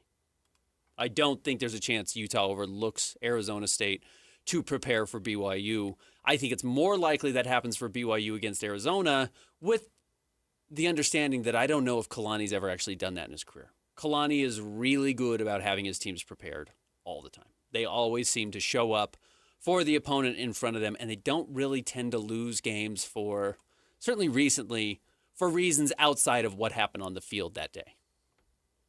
Whereas I think James Franklin loses to UCLA because he lost to Oregon last week. There's some lack of preparedness there. I don't think Kalani has fallen victim to that much in his career, if at all. I don't think Utah will or can really overlook anybody. I don't think they will. That's just not. After what happened last year, you're just not going to overlook anybody. I don't think that's going to be them. And yeah, I agree with you. I certainly agree with your take about Kalani. I am curious though, Ben, and let's play our little game here for a second about defenses, because I think that's going to be the difference. You know, can the Bear beat Arizona, right? Can he score 28 on Arizona? And can Utah move the football on Arizona State? I think is going to be relevant, because I think Utah's defense should make it a long day for Arizona State's offense. So, can both offenses move the football? So, here we go. Total defense. The Wildcats. Any idea where they stand? Total defense. So, this is yards per game. Arizona. They have played Hawaii, Weber State, Kansas State, Iowa State, and Oklahoma State. That's a pretty crappy schedule. Not great. 4 of those teams are games that I think now, in retrospect, they should feel comfortable that they should have won easily. They did lose to Iowa State, and if I remember, that was a pretty low-scoring game. So I bet you their defense looks better than it actually is. Okay. I'm going to say 45. 10. 10, wow. And maybe it looks better than it actually is, but 10's really high. 10's extraordinarily high, yeah. Well, they only allowed 9 points the first couple of weeks of the season, and they only gave up 23 to Kansas, or 17 points to Kansas State. So they have shown well that they are not allowing teams to move the ball, though the quality of opponent to that point is not through the roof. Now, how about your Devils? Including Oklahoma State, who's truly atrocious. So the Sun Devils, let me pull up their schedule really quick. I've got these separate out so I don't actually see any of the stats. Should be bad because they gave up 19 points to Northern Arizona. They gave up 24 points to Mississippi State. They gave up even 2 touchdowns to Texas State. The game against Baylor was high scoring. Uh-huh. And they just played TCU. I'm going to say 50th. 42. Okay. A little closer. Now, here is where it gets interesting, however. All right. So let's go to passing defense. Okay. Arizona comes in at 11. Okay. Which is really good. And given what their schedule is, maybe they're not quite that good, but still really good. Yeah, really good. The Devils, all the way down to 98. Okay. So the Devils aren't stopping the pass, but now keep in mind things round out at 42 eventually, the end of the story. Arizona State is 9th against the rush. Okay. Arizona is 25th against the rush. Yep. So that's pretty interesting. I think that tells a pretty interesting story about the Devils and where their strength is on defense. They are a lopsided defense. They can stop the run, but they're vulnerable to the pass. Yeah. Which, how does that match up against Utah? Yeah, I think, what it tells us so far about these teams, again, there's a lot of noise because they've played Northern Arizona, because they played Texas State. There's some noise there where you have a crazy game against teams who I'm honestly not familiar with at all in Northern Arizona or with Texas State. Like, do they try and run the ball? Some teams don't try and run the ball. If you only played Colorado all year last year, you would have had the best run defense in all of college football because they didn't try to run the ball. So if they aren't moving the ball at all, you look good. Is that yards per carry or total rushing yards? Total rushing yards. So, yeah, there's some flaw there. There is some noise that might be loud there. But even with that, I do agree that will be the story of Saturday's game for Utah and Arizona State. If Utah can move the ball on the ground, Utah should feel comfortable that they're going to win this game. 5 games is a decent enough enough half the season. sample size that I think you can take a notion. Again, I think your point about Arizona is probably a good one. Based on their competition, yeah, they're probably going to be statistically maybe, golly, just used a lot of qualifiers there, a little bit ranked higher than what they are. Uh-huh. That could be true. Mm-hmm. Arizona State being 9th in the country against the rush. Like, maybe there's some nuance to that, mm-hmm. but that's obviously the strength of the team, or obviously the strength of the defense. Yeah. So the interesting thing I think will be is that, and this is, I'm sure, why Dilly was trying to simulate the rain, is because you could just throw all this stuff right out the window and it's going to be a slop fest 10-8 ball game at Rice-Eccles Stadium because nobody can move the ball because it's pouring rain. Okay, can we further this experiment quickly? Can you look at offenses for me? Let's see. You want total offense? I want rushing offenses. Rushing offense. I want you to tell me where Baylor is and where TCU is. Baylor? Let's see. Baylor, 86th. Okay. And TCU. Texas Christian? Texas Christian. 106. Okay. Those are the last 2 opponents of Arizona State. The question is Arizona State the reason they are in the 80s and the 100s? Or are those bad rushing teams that Arizona State has played and is benefiting from teams that can't move the ball on the ground? Certainly Texas Christian has no interest in running the ball. Yeah. So, I mean, that is a thing. And Baylor may not either. So that, again, this is where the noise is, and you're seeing exactly how I write basketball stories all the time, which is I'm trying to figure out, like, the Jazz did this well, but did they do it well, or the team they play against, are they terrible at that in general, and the Jazz just took advantage of a bad team? This is constantly how it's the problem with stats. Yeah. Stats are noisy. It's constantly what I'm trying to measure here and trying to figure out. And then it's trying to figure out this early in the season, again, are those teams bad rushing teams, or are those teams have bad rushing numbers because they played a top 10 rushing defense? So that's really interesting. I'm really curious about that. Gordon wrote a really controversial column when the Jazz were in the finals. Mm-hmm. That was the Jazz will win. Uh-huh. And he had written a controversial column saying they would lose or it's over or something the year before. And then he wrote one that said the Jazz are going to win after game number 2. Uh-huh. And the argument that he used was actually, and he'll blame David James to this day, that DJ was the one who gave him the stat, but it was some stat about, well, the teams that win the first 2 games of a series go on to win the title X amount of time. Yeah. And it's like, okay, well that does sound really good, but I said this to Gordon, like, have you ever thought about why that is? Is it because of home court? Is it because that's usually the team that is favored in the series? And that's why it is. It has nothing to do with winning the first 2 games, actually. It has everything to do with where did you start because you're the better team. Right. You're the favorite. Right. So doesn't that play a little bit into that stat? And it's not just about winning the first 2 games. It's who is winning the first 2 games. Right. That totally alters. Winning the first 2 games certainly helps. You're halfway home.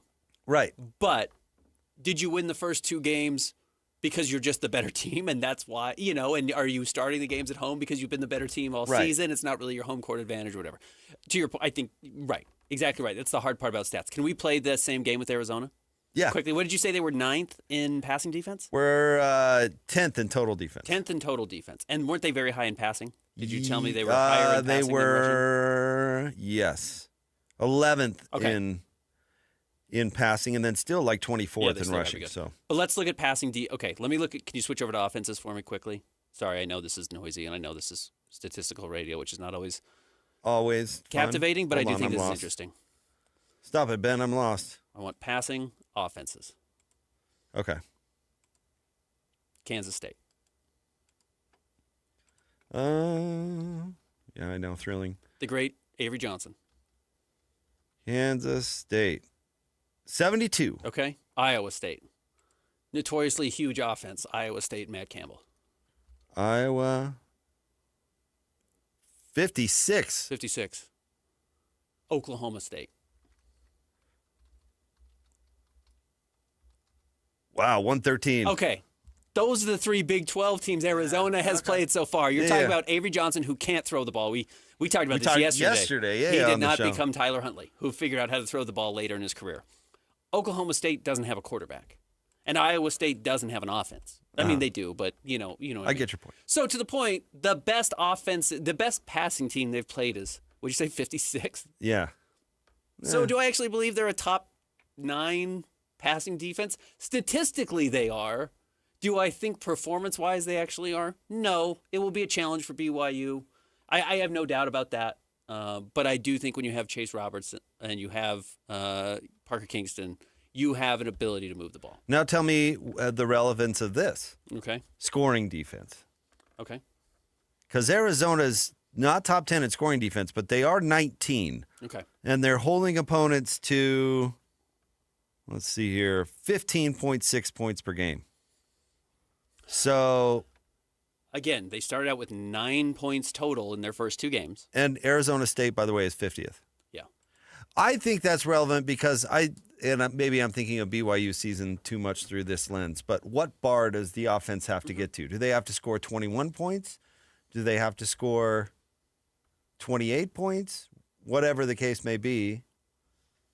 And that would be above Arizona's average. You have to score more than Arizona has given up. Yep. And Arizona has not had great offense this year. 14 points against Iowa State, 41 points against Oklahoma State, but that basically doesn't count. 23 points against Kansas State, who has not been able to really slow people down or beat anybody necessarily. So I'm not a huge believer in this offense. And I do think the reason I think BYU is going to win this game is because I think Noah Fafita is going to throw the ball away. Okay, wait, real quick, scoring offense. Okay. Last one. 49th. Arizona is scoring 33 points per game. Which is a good number. Yeah, that will go down against BYU, I'd bet, but how much? Yeah, is it 2 touchdowns? Yeah. Yeah.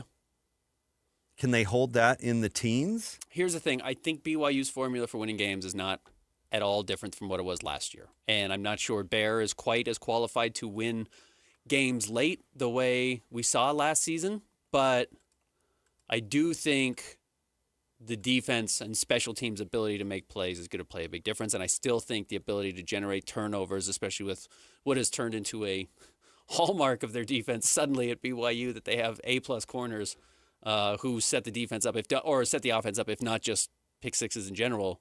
I think they're going to attack Noah Fafita that way. I think they're going to have success. Jay Hill was a corner. Yes, he was, and brought some dudes with him, and then knows how to find dudes. So he's done a great job. And get them to BYU, which is easier now than it used to be. Yes, it is. Roll them out of Bentley. But he still had to buck a trend and create a new identity, because that was well known that that's not what BYU is known for. Top 3 stories of the day at KSLSports.com. Coming up next, it's Jake and Ben, 97.5, the KSL Sports Zone. It's game week for the Aggies, and the KSL Sports Zone is getting you ready for kickoff. Bronco Mendenhall and the Aggies make the long road trip to the islands as they square off against Hawaii. Listen all week long for the best coverage of Aggie football. Then catch all the play-by-play action, beginning with the Aggie pregame show this Saturday night at 9 on 1280 The Zone. Your exclusive home for Aggie football is live on air, online, and on the KSL Sports app. This is 97.5, the KSL Sports Zone.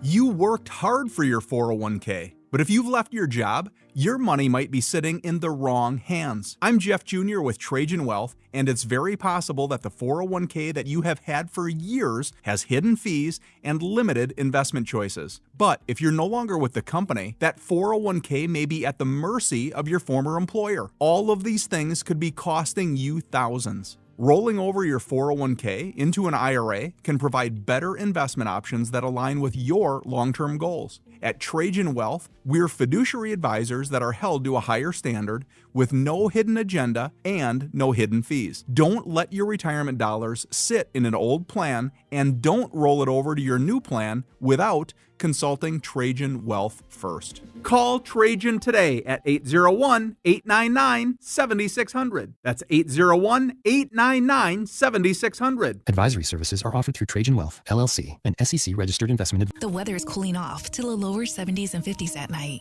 Prep your home early for fall and winter with a call to At Your Service Pros, your whole home service professionals, family owned by people like you. At Your Service Pros cares about their customers and know things are tight. And to help with fall prep, they're offering $49 furnace tune-ups, $39 electrical inspections, and $75 off electrical repairs. At Your Service is all in the name. They're there for you, giving solutions without unnecessary upsell and backed by 5-star reviews. They want to earn your trust to be your go-to whole home service company for commercial and residential. And they support the community they live and serve. Save money, time, and eliminate expensive home utility repairs by using a pro all completely at your service. $49 furnace tune-ups, $39 electrical inspection, $75 off any electrical repairs, plus maintenance or replacement with straight up honest work done right, guaranteed. Call AYSP 801-YOUR-PRO at yourservicepros.com. 801-YOUR-PRO at Your Service Pros.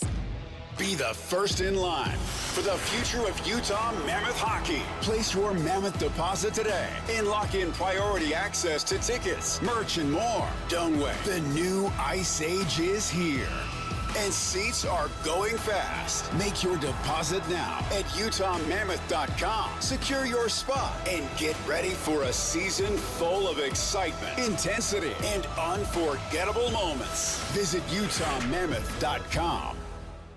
Makita's built for the pros who show up early, who don't do shortcuts, only precise cuts. With tools built to last, job after job, year after year. Performance that pays off, because when the job calls for the best, you answer. And when you need the best, you call on Makita. Built to be the best.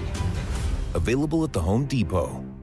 New car prices going up? You're not imagining it. That shiny new ride just got even more expensive, making it tougher than ever to justify trading in.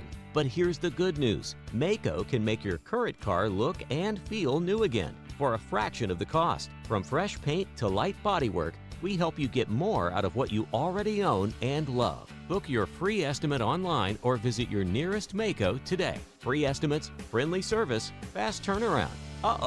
Better get Maaco. Hey guys, Alex Curie from the KSL Sports Zone here. I'm here with Blair today. Blair's also been on the program at SLC Fat Loss. Thanks for coming in, Blair. Pleasure to be here. Awesome to see you. So let's get down to it. How much weight have you lost? I've lost an amazing 52 pounds in just That's 60 awesome. days. But I guess more importantly, how do you feel? Oh, I feel great. I have more energy, and the GERD and acid reflux is gone. Now, talk to me about this scale for a minute. Were you surprised how quickly that number came down for you? It was astonishing to me as I'd get on the scale, even in the very beginning when I saw, 2-3 pounds drop off. But I ended up looking forward to getting on the scale to see how much I'd lost in the last day. And what are the biggest benefits that you've seen now that you've worked with SLC Fat Loss for a while? I have much more confidence in myself, lots more energy, much more adventurous walks with my dogs. Blair, thanks for sharing your success with SLC Fat Loss. To learn more about the secret of losing up to a pound of healthy fat a day, just like Blair, get a hold of the folks at SLC Fat Loss. That's slcfatloss.com. That's slcfatloss.com. Results may vary. The KSL Sports Zone and Hercules Credit Union are highlighting people that impact youth sports. Nominate the youth sports volunteer you know for the Hercules Hero of the Week at KSLSports.com. This is your Cougars at 30 update. Presented by Kenny J's Barbecue on 97.5, the KSL Sports Zone.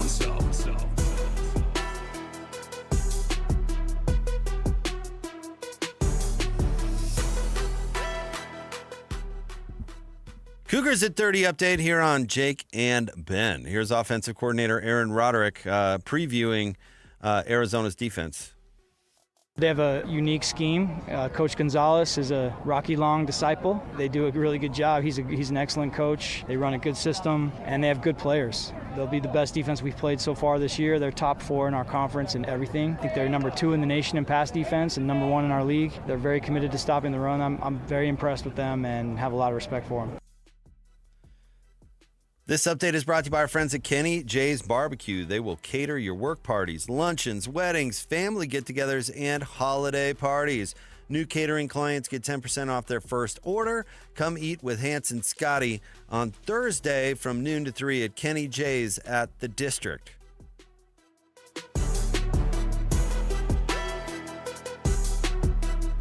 It's time to break down the biggest stories of the day. This is the top 3 stories of the day on KSLSports.com. 97.5, the KSL Sports Zone.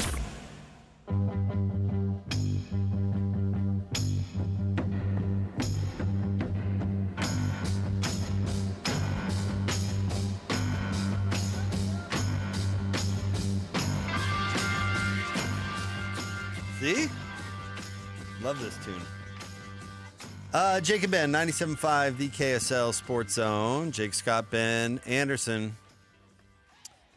There it is. It's time for the top 3 stories of the day at KSLSports.com.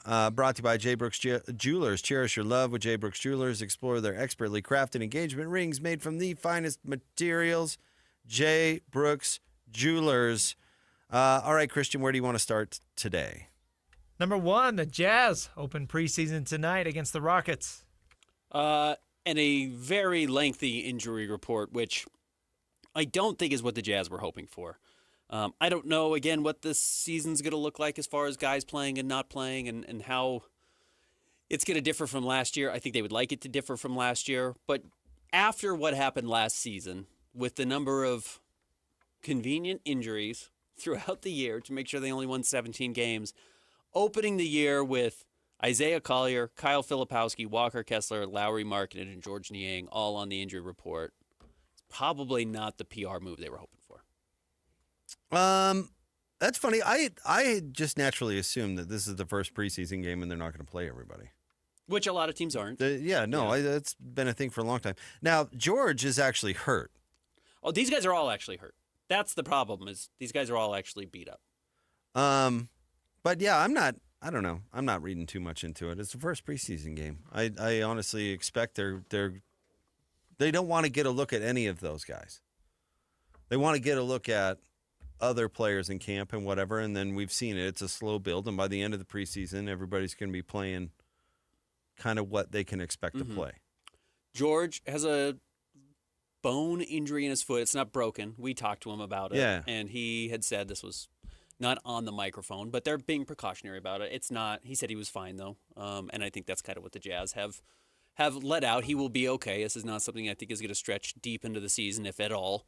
Lowry Markkanen's wrist as well. I told you we saw him at East High School, and he was out running around and dunking, but he has a wrist issue from playing at Eurobasket. So he said he didn't know exactly when he would be back, but he's feeling good, and I would expect him to be back by the beginning of the regular season. That's just my guess. I'm not a doctor, but how he looked on Monday, I would expect him to be back. Isaiah Collier and Kyle Filipowski didn't even do like the layup line at East High School.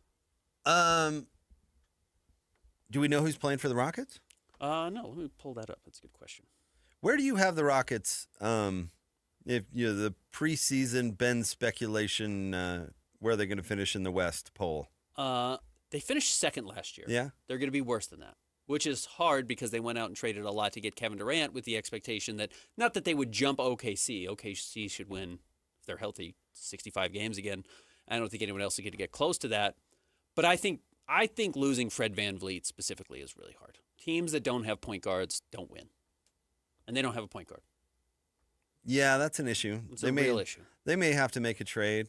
Yeah, and if they do, they can still save this. I don't know what they have still in the war chest. I have no idea. They still have some Phoenix Suns picks, which are valuable. Yeah. And, you may want to hold on to those to trade with the Phoenix Suns if you want to try and get Devin Booker at some point down the line. But if they wanted to go get, like, a Derek White from the Celtics, if the Celtics aren't done blowing up their roster, that would be extremely intriguing if I were them. Because could I go get Drew Holiday? Do the Trailblazers at some point decide to punt and say that was a good trade asset? That would be really intriguing. But because I can't help but think, Ben, and I know you think Kevin Durant stinks, but I still think he's better than Jalen Green. I mean, he's much better, yeah. And Dylan Brooks. Yeah, he's a much better player. The point guard thing is interesting because you're not wrong, and that is a missing piece. But they were pretty good. They were better than we remember last year. And how does it work with Şengün? Who makes it work with everybody? Şengün's really good. I think Kevin Durant is really good. Amen Thompson's good, though I think he's probably getting crowned a year early. But no, they need consistent scoring, and in theory, that's what you get from Kevin Durant. And he doesn't have to share really with anybody. Mm-hmm. They were a bad shooting team last year, and they did lose Dylan Brooks and Fred VanVleet, who were their best shooters. And Kevin Durant's a better shooter. Don't get me wrong. That helps. Bringing Kevin Durant, who's been truly an elite shooter throughout his career and gotten even better in recent seasons, helps. But I'm just a little hesitant on them, especially after losing a guard, and that they're either using a second-year guard to step in and be the guy who's never really played a whole lot in Reed Shepherd, or they're trying to get somebody to play point guard who's not a point guard. And I don't think generally that works out. The Celtics tried to do that, couldn't win a title. They go out and they get Derek White and Drew Holiday, and they win a title. I think you have to have those guys. All right, Christian, what's next? Number 2, Utah hosts Arizona State this Saturday. Considering the opponent and Utah's conference record, does that make this game a must-win? No, because I think you can get in with 2 losses into the Big 12 title game. You do have to be careful which teams you lose to because you don't want to lose tiebreakers that ended up coming back and hurting BYU last season. And Utah doesn't want to fall victim to that. But, yeah, this is by far the biggest game on the schedule now, post-Texas Tech. And that's probably just going to be the case week in and week out if you're trying to keep your hopes alive to get to the Big 12 title game.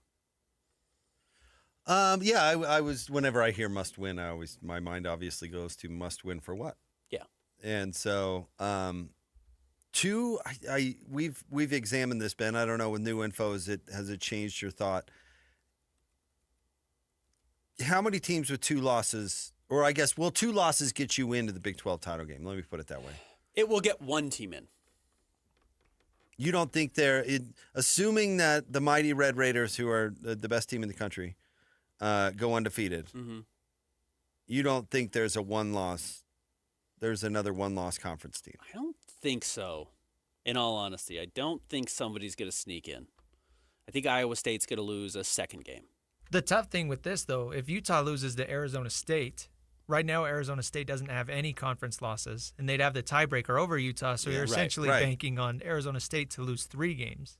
Right. That's it, who you lose to really matters. And remember that these teams don't all play each other, which also makes it a lot more delicate. It used to be you knew that all the Pac-12 teams were in the South or the North were all going to play each other, and then you had a crossover with whatever it was, 3 teams or whatever in the other division, and pretty much the whole league played each other. Right. There were those weird years where it set up for one team because they missed like Oregon and Washington, who turned out to be good or whatever. But for the most part, the league all played each other, and that might be part of the reason we never saw an undefeated team in the Pac-12, but that's neither here nor there. In the Big 12, remember, we learned this last year with all the wacky ties and all the teams tied with, 2 conference losses last year and all the tiebreakers and the weird rules and all that because these teams don't play each other. Arizona State's scheduled the rest of the way. Utah, Texas Tech, Houston, Iowa State, West Virginia, Colorado, Arizona. They are not going to escape with fewer than 2 losses in conference. Arizona State's unlucky. They got most of the good teams in the league. Yeah. It would appear. I don't think they go 2-0 over the next 2 weeks. But if you look at, who is it? It's Iowa State, or somebody's got, so here, let me bring it up. Somebody's got like a fairly lightweight kind of thing down the stretch. Here's Iowa State at Colorado, BYU at home, Arizona State at home, at TCU, Kansas at home, at Oklahoma State. Texas Tech has a breeze of a schedule. Yeah, is that who it is? Is it the Raiders? Start with Kansas, Arizona State, which is tough, on the road, Oklahoma State, Kansas State, BYU, tough, at home, though, Central Florida, West Virginia. So I don't see them certainly not losing more than 2 games, and I don't know if I see 2 losses there either. So I think they're going to get in with 1 or fewer losses, and I think everyone else loses 2 games. Well, and as we know, BYU's got a brutal stretch at Arizona, Utah at home, at Iowa State, at Texas Tech, TCU at home, at Cincinnati. I mean, that's every good team in the league right there in a row. And then finish it up with UCF at home. Thanks for that. Yeah. Man, that's tough. Yeah, it's really brutal. So Kalani called it the toughest stretch in BYU football history, and I'd have to agree with him. I think that's probably accurate. That's brutal. All right, what's next? Number 3, this is a bit of a evergreen story, but Lauri Markkanen's name popping up in more trade rumors. Chris Mannix. This time, boxing expert Chris Mannix reporting that the Jazz are very open to trading Lauri Markkanen. And this is kind of tucked into an article about Giannis because there were rumors that Giannis said he would have considered going and playing for the Knicks this season if he were to get traded away from the Bucks. But he also said the name he consistently hears the most before the trade deadline is Lauri Markkanen. Look, the Jazz shopped Lauri in 2024. Lauri signed his contract specifically when he did to make sure that they couldn't trade him in season that year. I'm sure they explored it last summer after he became available again, but he was coming off of a so-so season, so he's coming off of a worse season now. So they would be selling low. But no, one of the big conversations, and Locke has talked about this quite a bit, is he thinks Lauri Markkanen's going to be on the next good Jazz team, the next time they make the playoffs, and I don't. We've talked about it on this show. I don't think he will be here. And Lauri's very good. I just think the Jazz are recognizing that their timeline is further out still. Yeah. And that they may want to have the $40 million that Lauri makes spent in other ways. Why would you make... Yeah, I guess the way I look at it is why would you make anybody untouchable? I mean, regardless of the timeline. I guess the closest thing the Jazz have to untouchable is Ace Bailey, but I'm old enough to remember when the Cavs traded Andrew Wiggins for Kevin Love. Yeah. I mean, we've never seen Ace Bailey play. Why would Austin Ainge hang up the phone if somebody said I'm interested in Lauri Markkanen? It's kind of the funny thing about those types of reports is, I mean, who in the NBA is truly untouchable? Right, Luka got traded last year. Nobody. Probably Jokic. Because he's the best player, so you're just not getting equal value back? And there's no really grumbling he doesn't want to go anywhere else. I mean, the thing, like Giannis would be untouchable, but Giannis, I think, is on the fence about whether or not he wants to be a Buck. Right.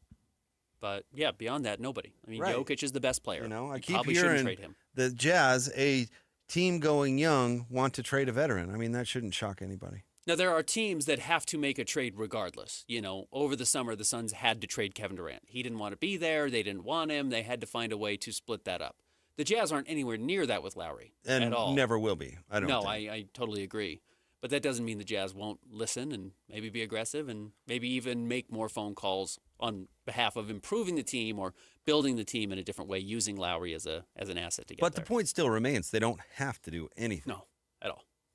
And remember that desperation is a stinky cologne. And Lowry is not going to prevent the Jazz from accomplishing any of their goals. Unless he's like a malcontent and starts submarining them from the inside. But that's fine. And then you go and get A.J. DeBonsa or Cam Boozer and Darren Peterson, and that's what they want anyways. And I think they can still lose with him on the roster. But he's not going to do that. That's No, he's not. him. Nope. All right, stay tuned. We'll have more coming up next. It is Jake and Ben, 97.5, the KSL Sports Zone. It's game week for the Cougars, and the KSL Sports Zone is getting you ready for kickoff. BYU is back on the road as they head south to Tucson for a key Big 12 battle against the Arizona Wildcats. Listen all week long for the best coverage of Cougar football. Then catch college football Saturday, game day at 10 a.m. with the postgame show immediately following the game on KSLSports.com. Your home for the best coverage of BYU football is live on air, online, and on the KSL Sports app. This is 97.5, the KSL Sports Zone. Tim Jr. here from RGS Exteriors. I want to tell you about our famous "You Don't Need a Warranty" warranty. That's right, it's a warranty you don't need, but we give it to you anyway. Let me explain. Most warranty problems for siding, gutters, and windows are caused by not installing stuff right in the first place. If you rush the work, cut corners, or use subpar materials, you're just begging for problems later. At RGS Exteriors, we don't tolerate careless workmanship. We slow down, focus on every detail, and use only the best materials. We prevent warranty work by doing the job right in the first place. That's why the 10-year everything guarantee we give you is also known as our "You Don't Need a Warranty" warranty. We absolutely will be there if you need to use it. But honestly, you probably will never have to. Done right the first time. That's the RGS way.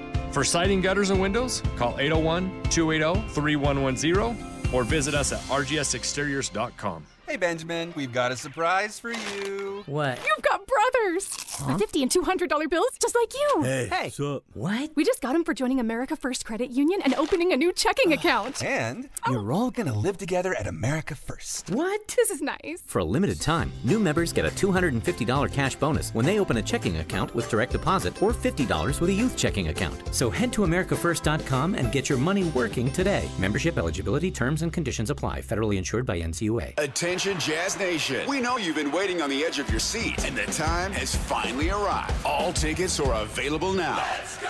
Your favorite players will be back on the court, bringing the energy all season long. Whether you're looking for season tickets, mini plans, or single game matchups, there's a perfect option for every kind of fan. Show up loud and proud at Delta Center this season. Don't miss your chance to be part of the action. Buy your tickets today at utahjazz.com. Since 1954, Mountain Home Services has been Utah's trusted name in home comfort. Right now, get your AC and furnace tune-ups for just $49. A furnace tune-up helps prevent wear and tear, catches small issues early, improves efficiency, enhances safety, and keeps airflow balanced, adding years to your system's life. And Mountain Home Services is not just heating and cooling. They offer free second opinions on everything, including electrical, plumbing, and fireplaces. Plus, you're backed by Mountain Home Services' upfront pricing guarantee and 100% satisfaction guarantee. No surprises, just honest service. Call 801-543-2222 or visit mountainhomeservices.com to schedule your $49 tune-up today. Mountain Home Services. Comfort starts here. Again, that's 801-543-2222 or visit mountainhomeservices.com to schedule your $49 tune-up today. The Missionary Starter Package now at Mr. Mac is everything a missionary needs at an unbeatable value. It includes one slim or modern fit suit, 4 and collar stretch shirts, 3 Teflon treated washable ties, 1 mission belt, and a pair of Echo or Johnston & Murphy walking shoes, all for just $695. Fit is never a problem at Mr. Mac with free in-store tailoring. Ask for the Missionary Starter Package at all 9 Mr. Mac locations. A 15-year-old girl who chewed through a rope to escape a serial killer. I used my front teeth to saw on the rope in my mouth.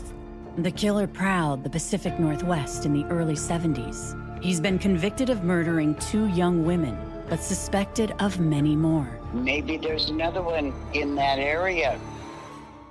Follow Stolen Voices of Dole Valley now, so you don't miss an episode. Hey, this is Chris with JCW's. Craving something sweet? We do ice cream right. Come in and try one of our shakes, freezes, or an ice cream cone, and you'll see why we say JCW's, quality, and a lot of it.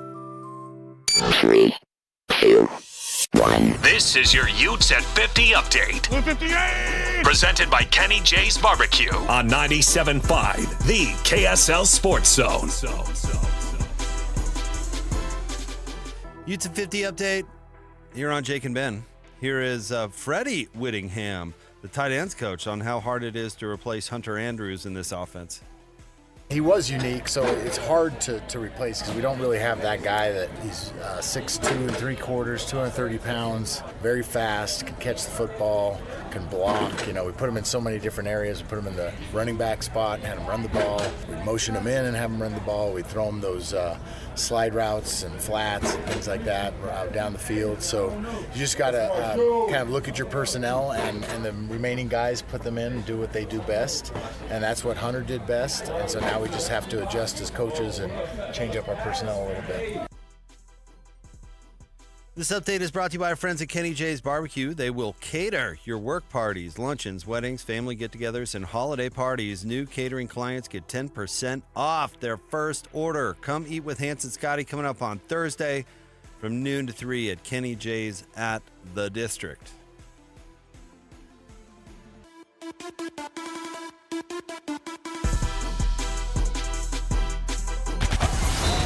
It's another battle for the Aggies, and the KSL Sports Zone has it covered. It's a battle on the islands as Utah State squares off against Hawaii. Your home for all the play-by-play coverage of Aggie football is right here on 97.5, the KSL Sports Zone. You're listening to Jake Scott and Ben Anderson. Let's lock in. On 97.5, the KSL Sports Zone.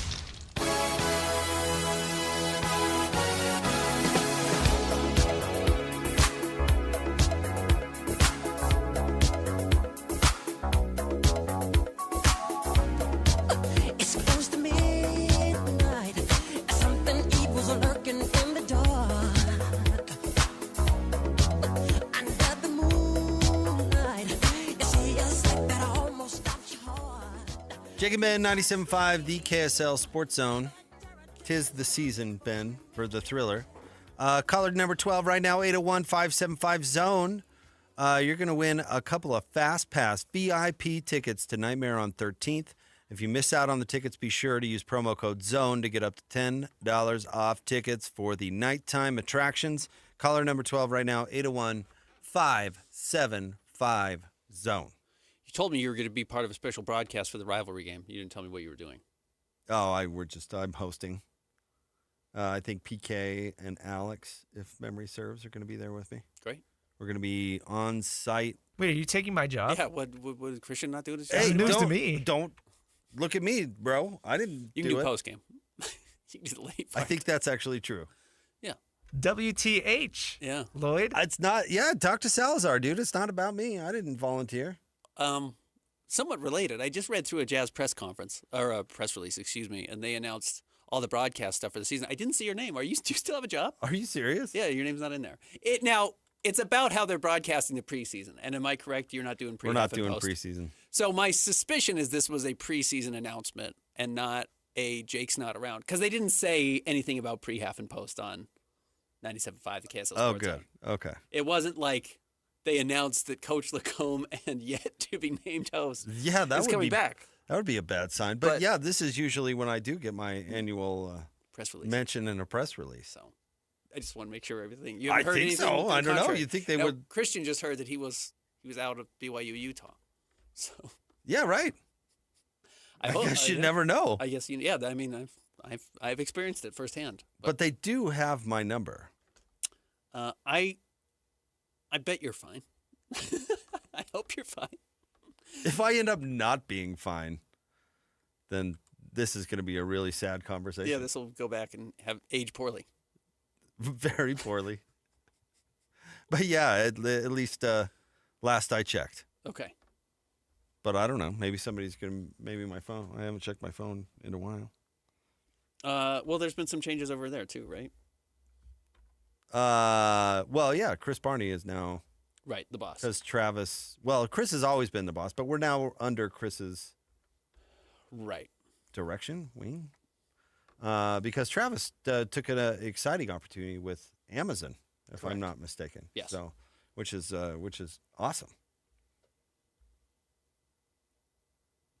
How do you think that's going to go, Amazon, doing basketball? I think it'll be good. I think it'll be fine. Yeah, Amazon has shown, while I don't love their talent for their football broadcast, the broadcast itself looks fine. It looks good. I love Fitzmagic. He does well, and I like cranky old Al, but some of we talked about it, some of the football player talent they have has not worked well. And Amazon has gone really heavy on basketball player talent to come in and be analysts and not a lot of media members, which I'm a little skeptical of. There's a reason ESPN got rid of the players-only broadcast. Like, traditionally, you want somebody who does broadcasting, not just players. But you get Dirk, and they've got Dwayne Wade, and they've got some names. So we'll see how that goes. The players-only broadcast might have been the worst thing to happen to television since the Magic Hour? It was... Yeah. It was not good. It was so bad. Yeah. And, some guys have gotten better. Chris Webber has become better at it, and Reggie has become a much better color analyst. Reggie's still not perfect, but he's better than he was then. But that was the problem. They had Reggie and Chris Webber doing things that they never done before. There needs to be a player could become this, but there needs to be a broadcaster who organizes and runs the broadcast. Yeah. Because it's actually, here's the weird thing, and there are some color analysts that are better than others, and there's some play-by-play guys that are better than others, but really, it doesn't matter. They are not the product, which I think it's wild that, these big networks are paying Joe Buck and Troy Aikman $20 million a year, whatever it is, because you know what? We're all going to watch the game regardless of who is talking. You get some idiot who comes in as a new chief something, and spends a bunch of money on a study saying, what do fans respond to? And they say, well, Jake Scott likes Fitzmagic. And a bunch of people say that. So they say that must be the answer of what people like. So we're going to go out and load up on that person. We're going to get 5 versions of him because people love that. We're going to give people exactly what they want. It's like that lacks context entirely. You like him because he bounces well off of the broadcaster. Yeah, he's not the whole story. There are other parts of the story that you have to represent, and the players play a big role in that. But idiot guy running this who used to run some law firm or VC somewhere and is coming in now with this new executive job thinks he knows more than everybody does. And so he hires that guy. And then the broadcast stinks. And then they have to shell it and have to pay all these people to go away. And then they go back to this, what if we bring in some old pros? What if we go and get some of the broadcasters to come in? And I kind of think, why does the Manning thing work for me? Because I haven't watched it yet this year, but I've watched the Manning thing in the past and been enjoyed by it. And I don't know, what was the difference between the players-only broadcast, which was a complete disorganized mess, and the Manning cast, which at least seems to have some rails where it stays on a little bit. It helps that they're not there. So there's not pressure to call the games. Okay. And yeah, if you are tuning in to hear the game broadcast, you're going to get a bad broadcast with Manning. And you know what? Football works way better for it naturally than basketball does. Football's a 3.5-hour product with 8 minutes of action. You're right. There's a ton of downtime. 48 minutes are right of about that. Stuff. So I think that's why it just didn't work. And also Peyton and Eli are unique. You couldn't do that with any 2 players and expect to have a similar result. All right. Coming up next, we're going to talk some Jazz basketball, but I want to launch a bit if possible. This is the hardest thing to do in radio. Launching a bit? Like expecting something to catch on. This might not be that relevant. Okay. We'll get to it to anybody but me, but I find it relevant. All right, we'll get to that coming up next. Stay tuned. It's Jake and Ben Show, 97.5, the KSL Sports Zone. Whether you're stuck in the office, I believe you have my stapler, in your car, or at your in-laws. You want a piece of me? You bet I do. The Zone is with you every step of the way. Download the KSL Sports app to get live streaming of your favorite shows and access to all the latest updates on your favorite teams. Your home for the best coverage of the Utes, Cougars, Jazz, and Mammoth is on air, online, and on the KSL Sports app. This is 97.5, the KSL Sports Zone. I'm Walker Kessler, and I play basketball for a living. So I know how important it is to have the support of a team you can trust. That's why I love UCCU. UCCU is more than a credit union. They're a true financial partner, a local team of experts your entire family can trust at every step of your financial journey. Just visit uccu.com and elevate your banking experience. It all started with a commitment to comfort. Gillette Heating and Air is proud to be Utah County's go-to team for expert HVAC and plumbing solutions. Need a repair, upgrade, or seasonal tune-up? Don't let cost hold you back. With 0% financing available, it's easy to get the work done now and pay later. Plus, save $100 on any repair over $500 and keep your system running strong with a professional tune-up before the heat hits. Visit GilletteHVAC.com or call 385-GET-COOL to book today. Homegrown service pros, financing made simple, comfort made easy. Carrier, turn to the experts. A Carrier factory authorized dealer. I am dedicated. I am TNT. With Team in Training, you will reach your best physical self so blood cancer patients can reach theirs. Change your life by joining a marathon, half marathon, triathlon, or a cycle event, and you'll change the lives of blood cancer patients. I am committed. I am TNT. After 600,000 participants and almost $1 billion raised for treatments, TNT has helped the Leukemia and Lymphoma Society make a significant impact in the advancement of blood cancer therapies that save lives every day. I am making a difference. I am TNT. Join TNT. Expand your circle of friends to be part of a very special community. Train with world-class trainers and have the chance to be part of the most exciting endurance sports events in the country. Or train on your own schedule with TNT Flex. Join TNT and fundraise while you train and take part in getting us all closer to a world without blood cancers. Join TNT now. Go to teamintraining.org. Hey, JJ and Alex here. You've heard us talking about Beehive meals before. We have 7 kids. We have dinner needs every night, JJ, and I'm telling you, Beehive Meals has come through so clutch for us. Over the past year, it's changed our entire routine, and I've just loved the convenience of being able to have Beehive Meals when we get home. Yeah, if you're like me and my wife work. We've got 4 kids. They're in school, they're in dance, they've got all kinds of activities, sports. It's so nice to not have to go out and spend a bunch of money on fast food, eat garbage. Instead, we can come home to a nice home-cooked meal waiting for us in the slow cooker. Beehive Meals is a game changer for you. Beehive Meals, Utah-based meal prep service. You know these folks. They have been doing this for a while now, and they just revolutionized how to be able to make that dinner time so much more simple for you. Let me give you even more incentive to be able to do it. All you have to do is type in the promo code THEZONE at beehivemeals.com. That's THEZONE. Just tell them that JJ and Alex sent you, and you're going to get that discount, and you're going to love it, just like we have. Just go to beehivemeals.com. Temperatures might be cooling down, but fall camping's just warming up, and so is the country's largest used RV show. That's right. We're back in Utah just in time to outfit you for even more fall fun. October 9th through the 11th, we're packing the parking lot at the shops at Southtown with a huge selection of used RVs to fit any budget. Shop travel trailers, fifth wheels, toy haulers, motorhomes, and more, all in one lot. We're talking RVs starting as low as $7,995. No payments until 2026 on approved credit. You'll also find new RVs at the show at used pricing, like all remaining new 2024s, and select 2025s marked down for fall discounts. Plus, get hooked up with specially priced hunting trailers just in time for hunting season. Get more details and find the best deals early at UtahUsedRVShow.com. All this plus free admission to the country's largest used RV show. 3 days only, October 9th through the 11th at the shops at Southtown. Open daily at 11 a.m. Sponsored by Bish's RV. See you there. Stock number 75941, subject to prior sale. See dealer for details.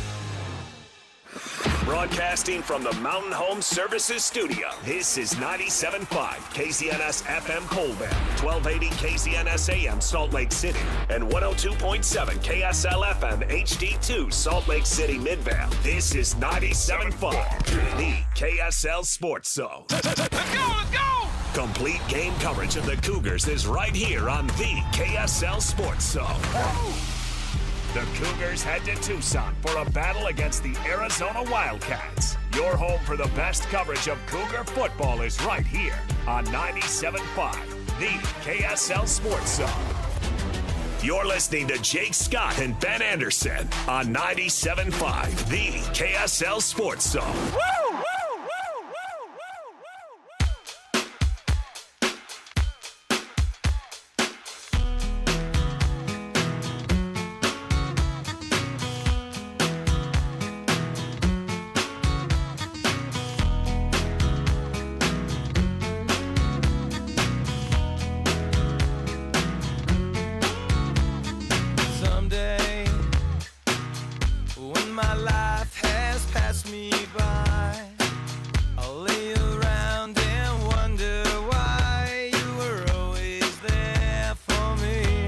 Ben, 97.5, the KSL Sports Zone. Jake Scott, Ben Anderson. Thank you for making us a part of your Utah Jazz season. Because it kind of begins today. Yeah, it definitely begins today. This is a debut for a lot of players. Their first preseason game against the Houston Rockets. And you and I were having, some on-air, some off-air conversations about the Jazz and Juice and what's interesting and what's not. Of course, you've got to select about what to write about at kslsports.com, and we have to pick what topics we're of course, going to cover on the show. And, the pre-half and post-game show, if I'm a part of that still. Fingers crossed. And it does not take a genius programmer to figure out that the biggest storyline of the year in Jazz world is going to be Ace Bailey and his potential. Because right now he is, top 5 pick, new guy in town, potential, the big, strong, athletic. Yep. We've talked about it over and over again. The Jazz have really never had a prospect like this, even though they've had top 5 picks before. Yeah. This is kind of a different deal. Certainly the juiciest draft pick since Darren Williams. Christian Darren Williams was a top 3 pick by the Utah Jazz in 2005. And went on to several All-Star appearances. Good player. Not quite the same after he left. No. But has since returned. So his potential is going to be the Matt Harpring played football of the season. Okay. Remember that, how everybody mentioned Matt Harpring played football and it became a reoccurring thing. Ace Bailey's potential is going to be the reoccurring storyline on every broadcast, on every radio show at some point. We may talk about it daily. Yeah. In all honesty. It's going to come up a ton. It is the biggest story in Jazz land is Ace Bailey and his ability or potential to become a star. So, on that note, Ben, I was listening to music with my kids. All right?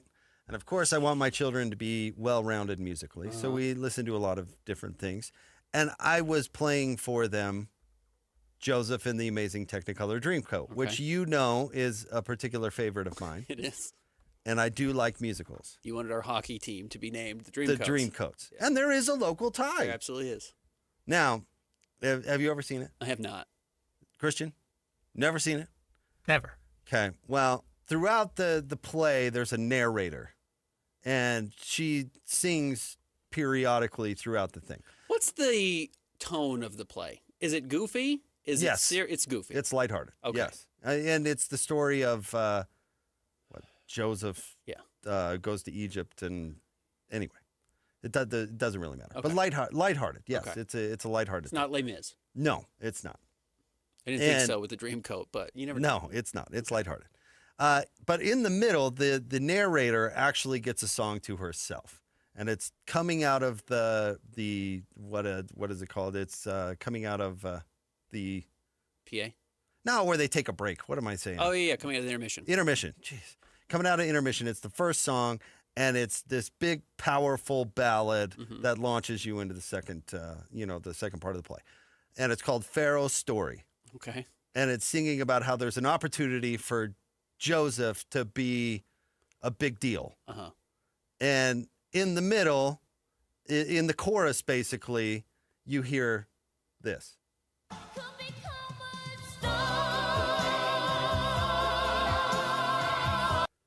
Okay. Can Ace become a star? Can he be famous? Can he be a big success?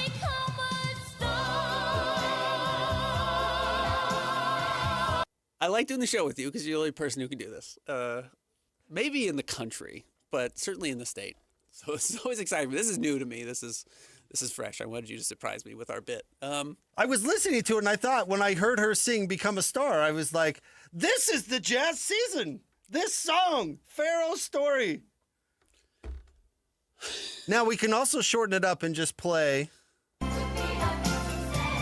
To Be a Big Success. Okay, I can't hear that one very well. Play that again. To Be a Big Success. Okay, I couldn't. So we could use both, really, because the first... Because it's a little long. It could get a little obnoxious, I suppose, if we played it, a lot. So we could shorten it to be a big success.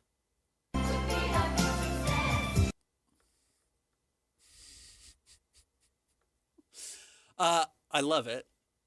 I think it's a hit. I think you're a star. I think you have become a star. I think you are a big success. So I think that's promising. Sure. Yeah, let's go for it.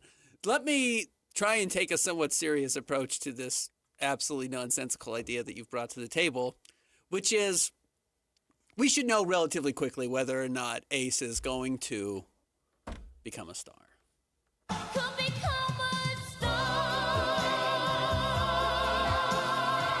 You think it's going to come that quick, huh? He doesn't have to be elite day one. He doesn't have to be Donovan Mitchell year one. It shouldn't be hard to see. If he's good, it should not be hard to recognize that this is a good basketball player whose potential is going to get him there. There are not a lot of guys who have really bad first years. Wait a minute. What kind of potential? To be a big success. It shouldn't be masked. If you have to sell yourself on somebody, generally it's not a great sign. It's why while I'm not selling my Cody Williams stock, I'm not betting on Cody Williams becoming a star.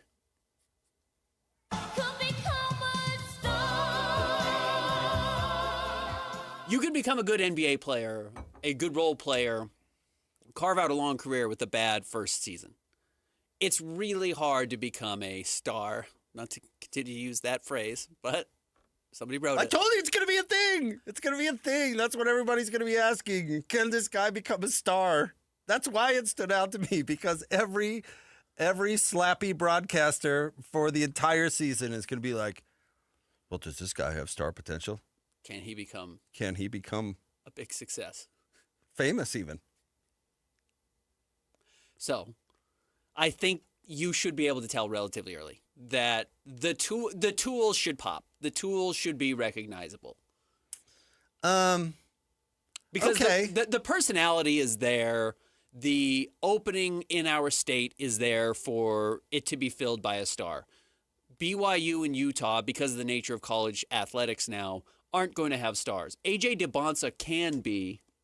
He's going to come and go, and we're not ever going to forget about him. But we will say, like, man, that was weird. AJ DeBonsa played at BYU that one season. That's cool. That's great. But they're not going to be able to capture the longevity of a team the way a Donovan Mitchell or a Rudy Gobert did. And I do think Ace Bailey has that. And you should be able to see it pretty quickly based on what he does. And I thought you really saw it in his second Summer League game. I didn't think you saw it in his first Summer League game. But the physical tools are there. I think the skill is there. I don't know, though, but define it. Because Houston thought Jalen Green had it right up until they didn't. I'm sure they thought that guy was going to become a star. And what he was a volume shooter on an upcoming team and a guy who wasn't going to get you over to the top, or at least not yet.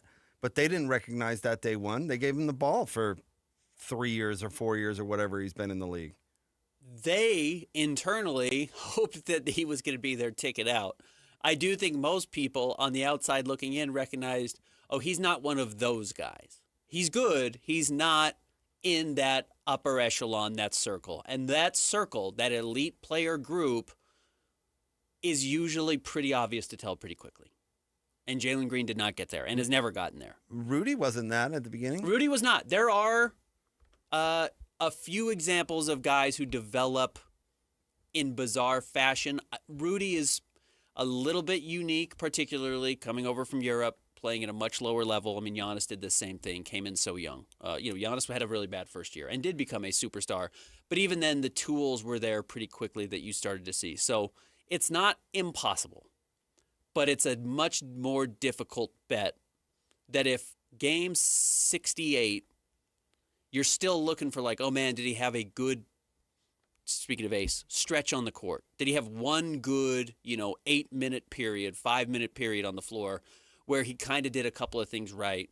You're probably stretching too far to hope he turns into something or becomes a star.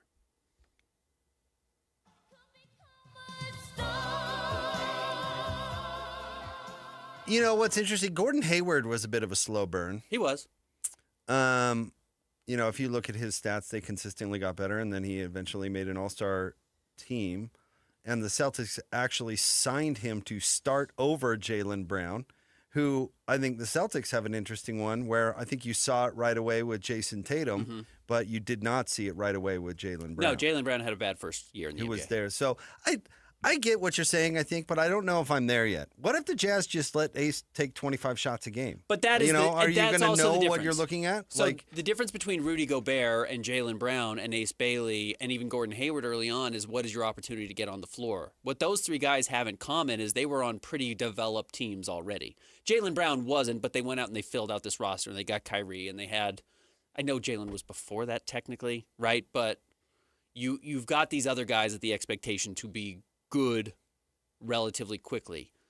Even with Giannis, he came in early. I mean, the reason that he was a 15th or 16th overall pick is because it was an okay basketball team, right? They had Jabari already. If I remember the order correctly. They had kind of done the tanking thing already and were coming out of it. Rudy Gobert was on a team that had Enes Kanter and Derek Favors already. They were guys that were expected to play in front of him, so he just wasn't getting any opportunity, and Ty Corbin didn't believe in him. He wasn't there. There was nothing to believe in. Gordon Hayward. No offense to Rudy, but early. There was nothing to believe in Rudy's freshman. I think that's fine. There really Physically, wasn't. he certainly wasn't. That wasn't a we haven't discovered this guy. He wasn't there yet. And Gordon Hayward came onto a team that had Darren Williams and I think Boozer was there. No, it was Darren Williams and it was Al Jefferson, and that was only half a season. Right, but. And then they leaned into the Gordon Hayward coming up kind of era. Really his second season. Because he did the Grayson Allen thing where he didn't play a whole lot his rookie year in his last game of the season or whatever. Late in the season, he played a lot and had a good game, and everyone thought, okay, maybe this is a guy. So I think it would be a bad sign for the Jazz with the opportunity they're going to be giving Ace Bailey if, again, by game 70, you feel like you're grasping at straws for something. Yeah, it doesn't mean it's impossible. I don't think it's fair, though, to say if you don't see it early, be worried. I don't know if that's a real fair standard. That's the Donovan Mitchell standard talking, which good for Donovan Mitchell, but that is not the norm. Donovan's particularly an extreme of this. You're right. I do think for the most part, guys, you can figure out that they have some ability to play relatively early in their career. Most guys, if they're going to break through. To what?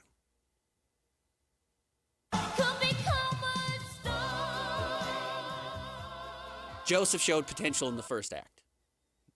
It didn't go well for him, actually, but yeah, I guess showed a little potential.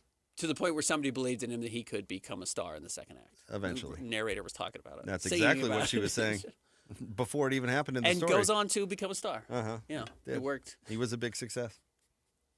Did well. Uh-huh. He did do well. It was a thing. Caught the Pharaoh's ear. Yeah. They saved, a bunch of famine was coming, and he got everybody through. Okay. We will see it tonight. He became famous. I'm not expecting Ace to play particularly well tonight. Let me make that You just clear. told me he has to be a star right away. I that did you not. got to see it. I you did just not. spent a whole segment saying that he's got to be a star from day one, or else you should just panic. They should trade him. I said if by game 70 you're grasping at straws, which game 70 is 6 months away from now, that there hasn't been growth on the floor that makes you think like, oh yeah, this is pretty obvious that this is going to be a major piece, a major player, and a part of the team going forward. I would be a little more concerned then, as much as the Jazz are trying to sell the micro versus the macro with Ace Bailey. They will know pretty quickly if they have something. And I think fans are smart enough in Utah to recognize pretty quickly, is this a guy who has something or doesn't have anything? So, again, I'm not going to write him off when he shoots 3 of 15 tonight. That's what I expect. Oh, I don't think he's going to be on the team in January. I'm worried he's going to shoot 35%, and the Bens of the world are going to say this guy stinks. But like I said, in his second preseason game, or a second Summer League game, which again, Summer League doesn't really matter, but the things that do matter that he showed, I think were impressive, and those should continue to show in the NBA. If none of that is breaking through, which is the hustle plays, which is the athleticism, which is the shooting ability, which is just kind of the raw things that break the pattern. And that's what you're looking for. You're looking for guys who don't just fit in with what the rest of the Jazz are doing right now, because the rest of the Jazz right now are not stars, other than Lauri Markkanen, who had it at a time. And Lauri was obvious quickly, his first season with the Jazz, okay, there's something more here than just kind of your average guy. You know what? It took him a while to become a star. It did, but he was okay early. Also on kind of a weirdly talented team early in his career, played really well his rookie season, took a step back, and then, yes, fully developed by the time he was with the Jazz. And the Bulls did, in fact, close the book on him. They did. They gave up too early. Yeah. It's rough. But I think I think you are going to see the things. I think Ace is going to be a really good player. I think whoever your counterpart in Chicago is probably like, this guy's a bozo! Doesn't have it. I didn't see it. Did you? Let's see. Lowry's first year in the NBA. He averaged, close this advertisement, Lowry averaged 15-7 his first year. If Ace comes out and averages 15 and 7, shoots 43% from the floor and 36% from three, Jazz should start building around him. No question about it. And you know what? Chicago should have done the same thing. So he was on his way to become a star. Being a big success. Being a big success. But Bozo Jim Boylan got in the way. There's a difference. There's a difference between being a big success and being a star. Well, we're splitting hairs here now. I don't know if we are. And to be famous, it is to be famous and a big success, to be fair. Okay. Those are tied together. Yeah, the fame is part of the star part. I'll have to but watch she it. was singing over the be famous and be a big success. Okay. So that's why we just shortened it to I'll have to watch the play. Be a big success. It's funny. I'm sure. Yeah. You know, he came out with he did 2 biblical plays right in a row, and one was really well received by the biblical crowd, and then the other was not. Still a big success, but not a star. A little more controversial. Jesus Christ Superstar came out first, and everybody thought, well, this is a little sacrilegious. Okay. And then this one came out next, and everybody seemed to like it on that side. Kind of funny how that works. Okay. I'll catch up. I'll catch up to your familiarity with live plays, live show work. Yeah, well, hey, I saw one over the weekend. Oh, did you? Some Like It Hot. It was good. Oh, okay. Yeah. It was a lot of tap, which I really particularly like. Okay. It's a great movie. I've never seen the movie. Oh, you haven't? With Marilyn? Yeah, it's great. No, I have not. Yeah. But the play's good. You would like it if you liked the movie, I heard. Okay. Want to remind you, Hans and Scotty are going to be on Friday at RGS Exteriors from noon to 3, 4235 Farm Road in West Jordan. More Jake and Ben. We've got What You Got Wednesday coming up next, 97.5, the KSL Sports Zone. Discover the exceptional value of Bar W Beef, where quality meets convenience. Bar W Beef's dry-aged beef, aged for 14 days, offers rich marbling and tender texture, perfect for grilling, roasting, or pan-searing. Enjoy the rich flavor and generous size. Shipped directly from the ranch to your door. Now hosting one-day pop-up events, go to barwbeef.com to find a pop-up event near you, or stop into the store in Nephi for weekly in-store specials. barwbeef.com. That's barwbeef.com. It's game week for the Utes, and the KSL Sports Zone is getting you ready for kickoff. After a much-needed week off, Kyle Whittingham and the Utes get set for a massive conference showdown against Arizona State. Listen all week long for the best coverage of Utah football and your chance to win tickets to the game. Then catch college football Saturday, game day at 10 a.m. with the postgame show immediately following the game on KSLSports.com. Let's go then. Let's go, baby. Your home for the best coverage of Utah football is live on air, online, and on the KSL Sports app. This is 97.5, the KSL Sports Zone. So my mother is thinking of switching from Verizon to Pure Talk, but she's worried the deal sounds too good to be true. Michael, she said, how can those Pure Talk people offer me the same basic service as Verizon for so much less money? I said, Ma, go ask Google how much Verizon spends on advertising and promotions. A few seconds later, my mother said, oh my goodness, $12 billion a year? That must be a typo. I'll tell you what I told my mom. It's not a typo. Verizon spends $12 billion a year on advertising and promotions, and their customers are paying for it. Well, Pure Talk doesn't spend that kind of money on commercials. Trust me, I would know. That's why they can offer you and my mother unlimited talk, text, and plenty of data on a crazy fast 5G network for just $25 a month. And if you're a business owner, you could really save a fortune. Dial pound 250, say the words Mike Rowe, and you'll get an additional 50% off your first month. That's pound 250 Mike Rowe. Pure Talk. Everything you need and nothing you don't. I'm Walker Kessler, and I play basketball for a living. So I know how important it is to have the support of a team you can trust. That's why I love UCCU. UCCU is more than a credit union. They're a true financial partner, a local team of experts your entire family can trust at every step of your financial journey. Just visit uccu.com and elevate your banking experience.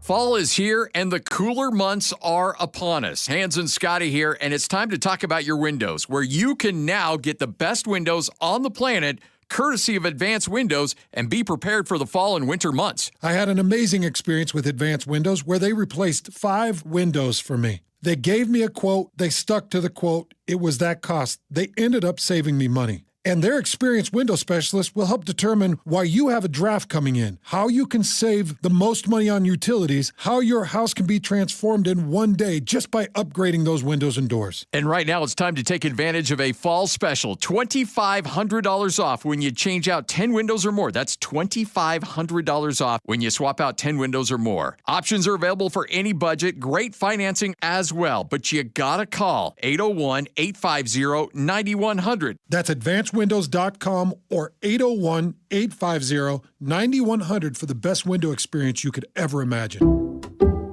Some people just know you can save money on car insurance by checking Allstate first. Like you know to check the weather first, before wearing face paint to the game. Bro, your Go Cats is dripping into your nachos. Oh, and now paint is in my eyes. Interception! Did you see that? No! Yeah, checking first is smart. So check Allstate first and see what you could save. You're in good hands with Allstate. Potential savings vary, including based on how you buy, subject to terms, conditions, and availability. Allstate North American Insurance Company and affiliates, Northbrook, Illinois. You need parts? O'Reilly has parts. Get 1 free set of brake pads when you buy 2 brake rotors. Upgrade to Brake Best Select pads for just $10. Or upgrade to Brake Best Select Pro or Import Direct pads for just $20. Product availability. Just one part that makes O'Reilly stand apart. Restrictions apply. See store for details. O'Reilly Auto Parts. Any Hour Services free furnace sale is going on right now. Schedule a free estimate by September 30th, and when you have Any Hour Services install a new air conditioner, we'll give you a new furnace for just the cost to install it. For more information, call Any Hour Services or schedule online at anyhourservices.com. This is your Cougars at 30 update.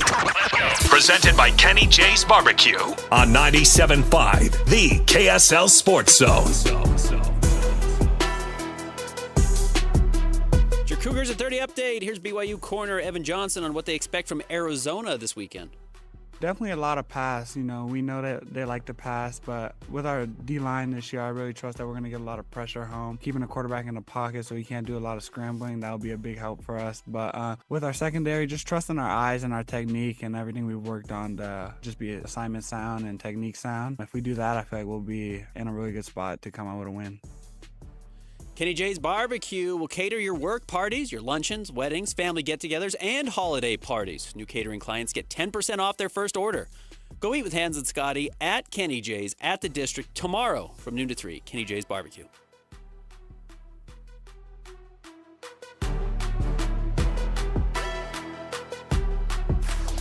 Nobody gets you ready for Utah football more than the KSL Sports Zone. Ready? Kyle Whittingham and the Utes are back at home for a showdown against Arizona State. Your home for the best coverage of Utah football is right here on 97.5, the KSL Sports Zone. You're listening to Jake Scott and Ben Anderson on 97.5, the KSL Sports Zone. What you got Wednesday? What's the deal? Jake's got rules, Ben's out to steal. Bozo takes their spinning around. Flush it down, flush it down. Emo skater Ben with a devious grin. Jake rolls his eyes, lets out a sigh. Jake and Ben, 97.5, the KSL Sports Zone. Jake Scott, Ben Anderson. It is time for What You Got Wednesday. If you're new to the show, Ben and I go head-to-head every Wednesday in 2 5-selection drafts, one sports-related, one not. And then we put it out for a vote on the Snap Talk. Christian, what happened last week? Last week, Ben came away with the sweep. Best female athletes, Ben won 68-32, and best voices of all time, Ben won 80-20. Wow. All right, what is our sweep? What is our sports-related? No, nothing from Jake. No. What is our sports-related question? Jake was tanking for this week. Let's go with this: biggest wastes of time in sports. You and I both think, and I know everybody's excited about the Jazz season and the Mammoth season. We don't mean to poo-poo it, but like preseason basketball is kind of a waste of time. That's the inspiration for this draft. Is there a automatic number one pick? Yes. Yes. Oh, interesting, because I don't think there is. So now I'm afraid I'm going to miss something. I'm going to go with the Pro Bowl. Where I'm going. Yeah. The Pro Bowl is the biggest waste of time in sports. Yet somehow like 5 million people a year still watch it. I don't even know if they still play it. Aren't they doing they do a flag football game and they do a skills thing. Yeah. And, yeah. Such a waste of time. I barely noticed it was gone. Yeah, I think that's fine. I'm going to go... this is not going to get me a lot of votes, but I'm going to go with the college basketball regular season. Okay, yeah. It doesn't matter. They're trying to let in 72 teams now. Yeah. So if you're in a power conference and you're not in, what's wrong with you? Uh-huh. And no one watches it anyways. So truthfully, what happens in November, December, January, for the most part, really does not matter. So I'm going to go college basketball regular season. This I did consider for my number one pick, Ben. And I don't know, maybe you guys can help me craft exactly what I'm describing here. But the television timeout. Okay. No, I think TV time is great. Especially when you're there in person. Do you feel like when you see the idiot in the hat at a football game and you want to run down there and strangle him because you're just standing there doing nothing? Or stops in great basketball games in the fourth quarter where and coaches even use it as a weapon where they know that timeout is coming and just waste of time. I hate it. I hate it. I do not like watching football live, particularly. And not just in person. I mean, I don't, especially our local teams, I really prefer to record the games, go back, watch the games. I know the outcome. I can kind of actually look at what happened versus getting caught up in any emotion of like, oh, are they going to pull this out or not? Even though I get that that's the magic, it's not as good for me if I'm trying to actually look at it as an analyst. The fact that every time out is 3 minutes is shocking. It's horrendous. And it's so nice that I can, fast forward from it, but the number of times I have to skip forward to get to the action is horrendous. So you're right. TV timeout is, I get it. It pays the bills. It's the reason all of this exists. But man, it's painful. I don't know when the last time you have been to a high school football game is, but it is magic. I mean, the game moves. 45 minutes? I'm not kidding. Yeah, it's not clunky. It's not, well, they just kicked the extra point, so let's sit here with our thumb inserted into our keister for the next 5 minutes. It's awful. It's like, no, just kick off the ball. Let's go. Uh-huh. Yeah. Go see a high school game. You're going to be like, man, TV has just ruined this sport. I'm going to go with... I'll change my answer a little bit. I'm going to go with preseason polls. Okay. They're a waste of time. In fact, the AP poll is a waste of time. Coaches' polls are a waste of time. I'd say coaches more than AP, but yeah. Nothing matters until you get to the college football playoff poll. Nothing matters. These are purely superfluous. They are just exercises in talking that don't have any impact on anything by the end of the year. Other than conceivably, because humans aren't very intelligent, the college football playoff poll will be jaded and influenced by the AP poll or the coaches poll, but I'm going to say preseason polls. I'm going to go with traffic. Okay. Getting so in the Delta. Leaving sports a little bit here. No. Bear with me here. If this doesn't qualify, you can tell me. But if you go to we've got the rivalry game coming up, right? Mm-hmm. If you go to Lavelle Edwards Stadium, that is, what's the capacity of LES now? 65,000 people, something like that. You put 65,000 people in one place and at one time. Getting in and out is an absolute nightmare. The second you get off of I-15, it's horrendous. If it doesn't make it to I-15, yeah. And it's way better than it used to be, like way better than it used to be, and it's still absolutely brutal until like 90 minutes after the game is over.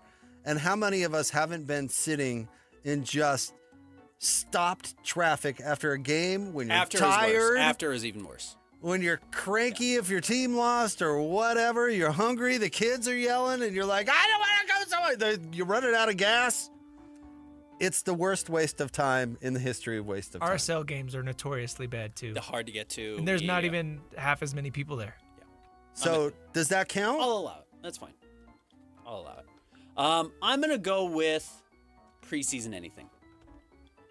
Preseason. I'm not to exhibition games. Not to undersell tonight's Jazz game. You know, there is stuff you can learn from it, but man, they play a lot.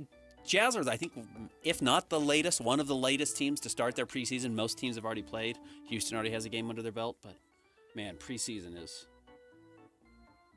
really rough. Preseason exhibitions. Yeah. We should usually play a friendly. Play us inter squad scrimmage, and let's start the regular season. All right. This one, Ben, I get pigeonholed, and rightfully so, as the cranky old person on the show. Mm-hmm. I'm going to go the other direction.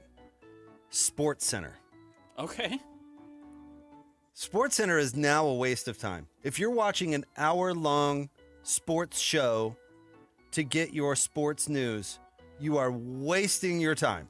Correct. And it used to be whatever game you were interested in, you would watch an entire episode of Sports Center thinking like, well, they're going to play my Hokie highlights coming up next. And next thing you know, it's 55 past the hour and they're like, hey, Frank Beamer won. Good night, everyone. Like, nobody consumes sports news that way anymore. I can't imagine, and this is me, cranky old guy, I can't imagine sitting down and watching Sports Center for an hour. I can't imagine it. You don't need it. You don't know? No, you can find your right specific here. team. It's on your phone. It's on your laptop. You can go and watch the thing on YouTube. Right. Everything that Sports Center used to provide, which was a great service, is now on demand. And I loved Sports Center, but it is now a roaring waste of time. I'm with you. I think it's totally fair. I think it's a good answer. I'm going to go with the NIT. Again, if the college basketball regular season is worthless because the only thing anyone cares about is the NCAA tournament itself, the fact that there's 30 more teams that get to play in a postseason, and this includes what's the other one? CBI.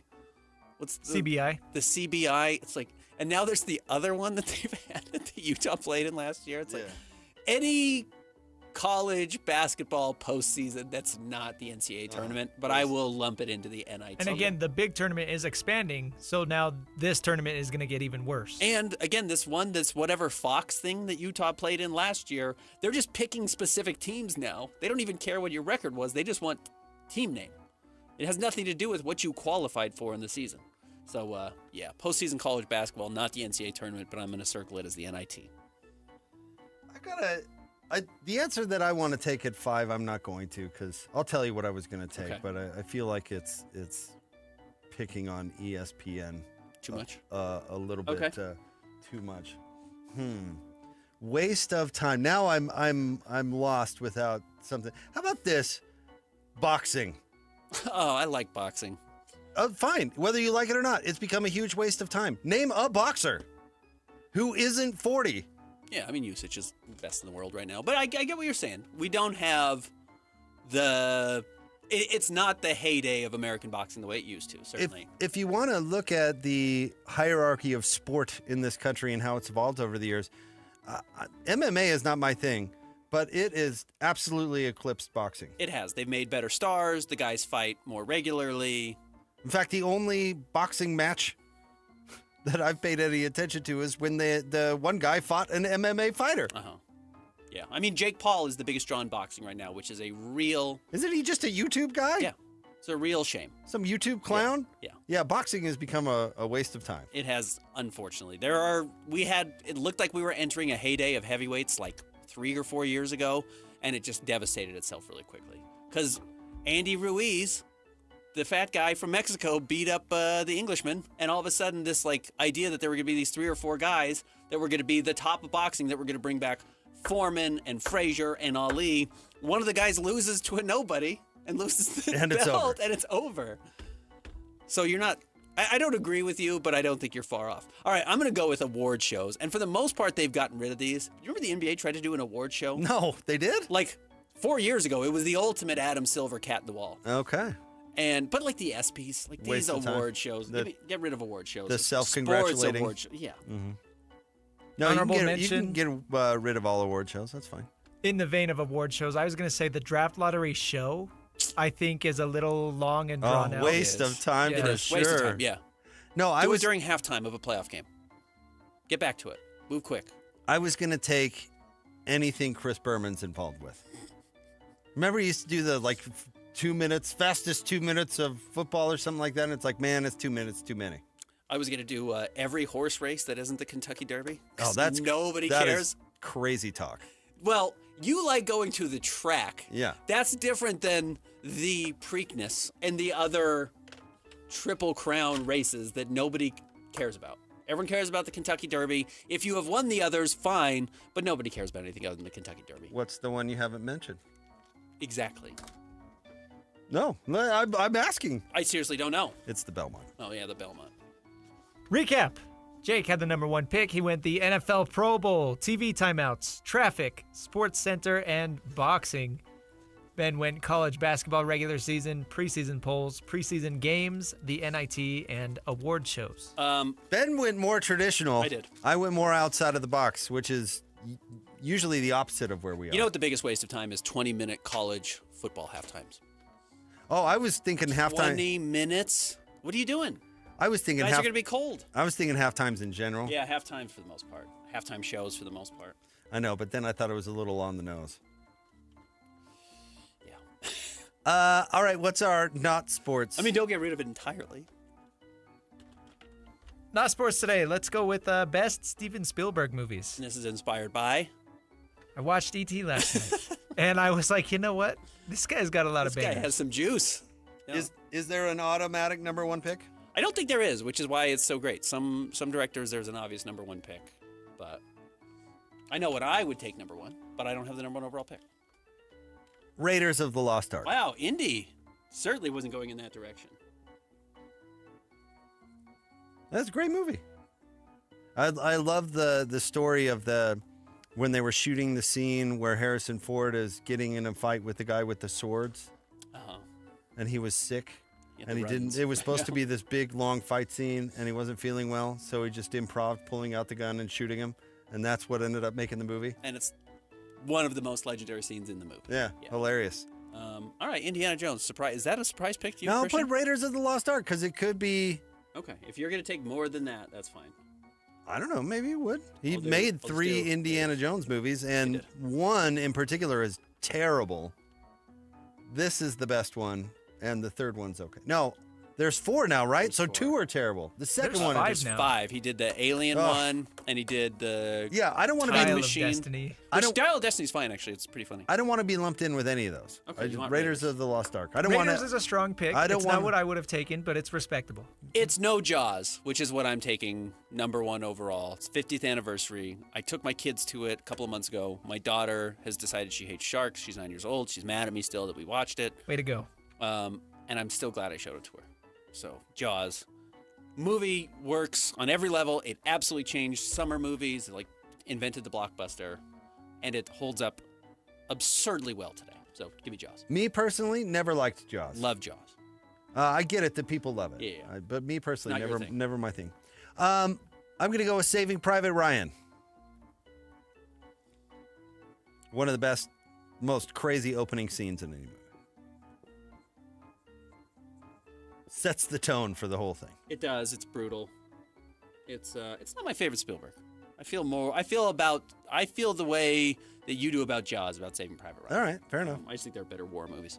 In fact, it's not on my list. I'm going to go with Jaws 2, which is actually just called Jurassic Park. It's the exact same story. Oh, yeah. That's the only problem, right? We found this thing. It's a little bit different. This is a vacation town in Jaws, and Jurassic Park is hey, man, there's a monster out there. You guys shouldn't get eaten by him. And that's what Jurassic Park is. But it really works, and also changed how we make movies with special effects, etc. Yeah, whatever. I got to decide whether I want to pick with my heart or pick for votes, because they're very different lists. You might want to go votes here. Well, because I don't care about losing, Sure, what kind of, Ben and I don't have money on this thing or anything. Correct. I got to go with Catch Me If You Can. That's where I was going to go next. It's the right pick.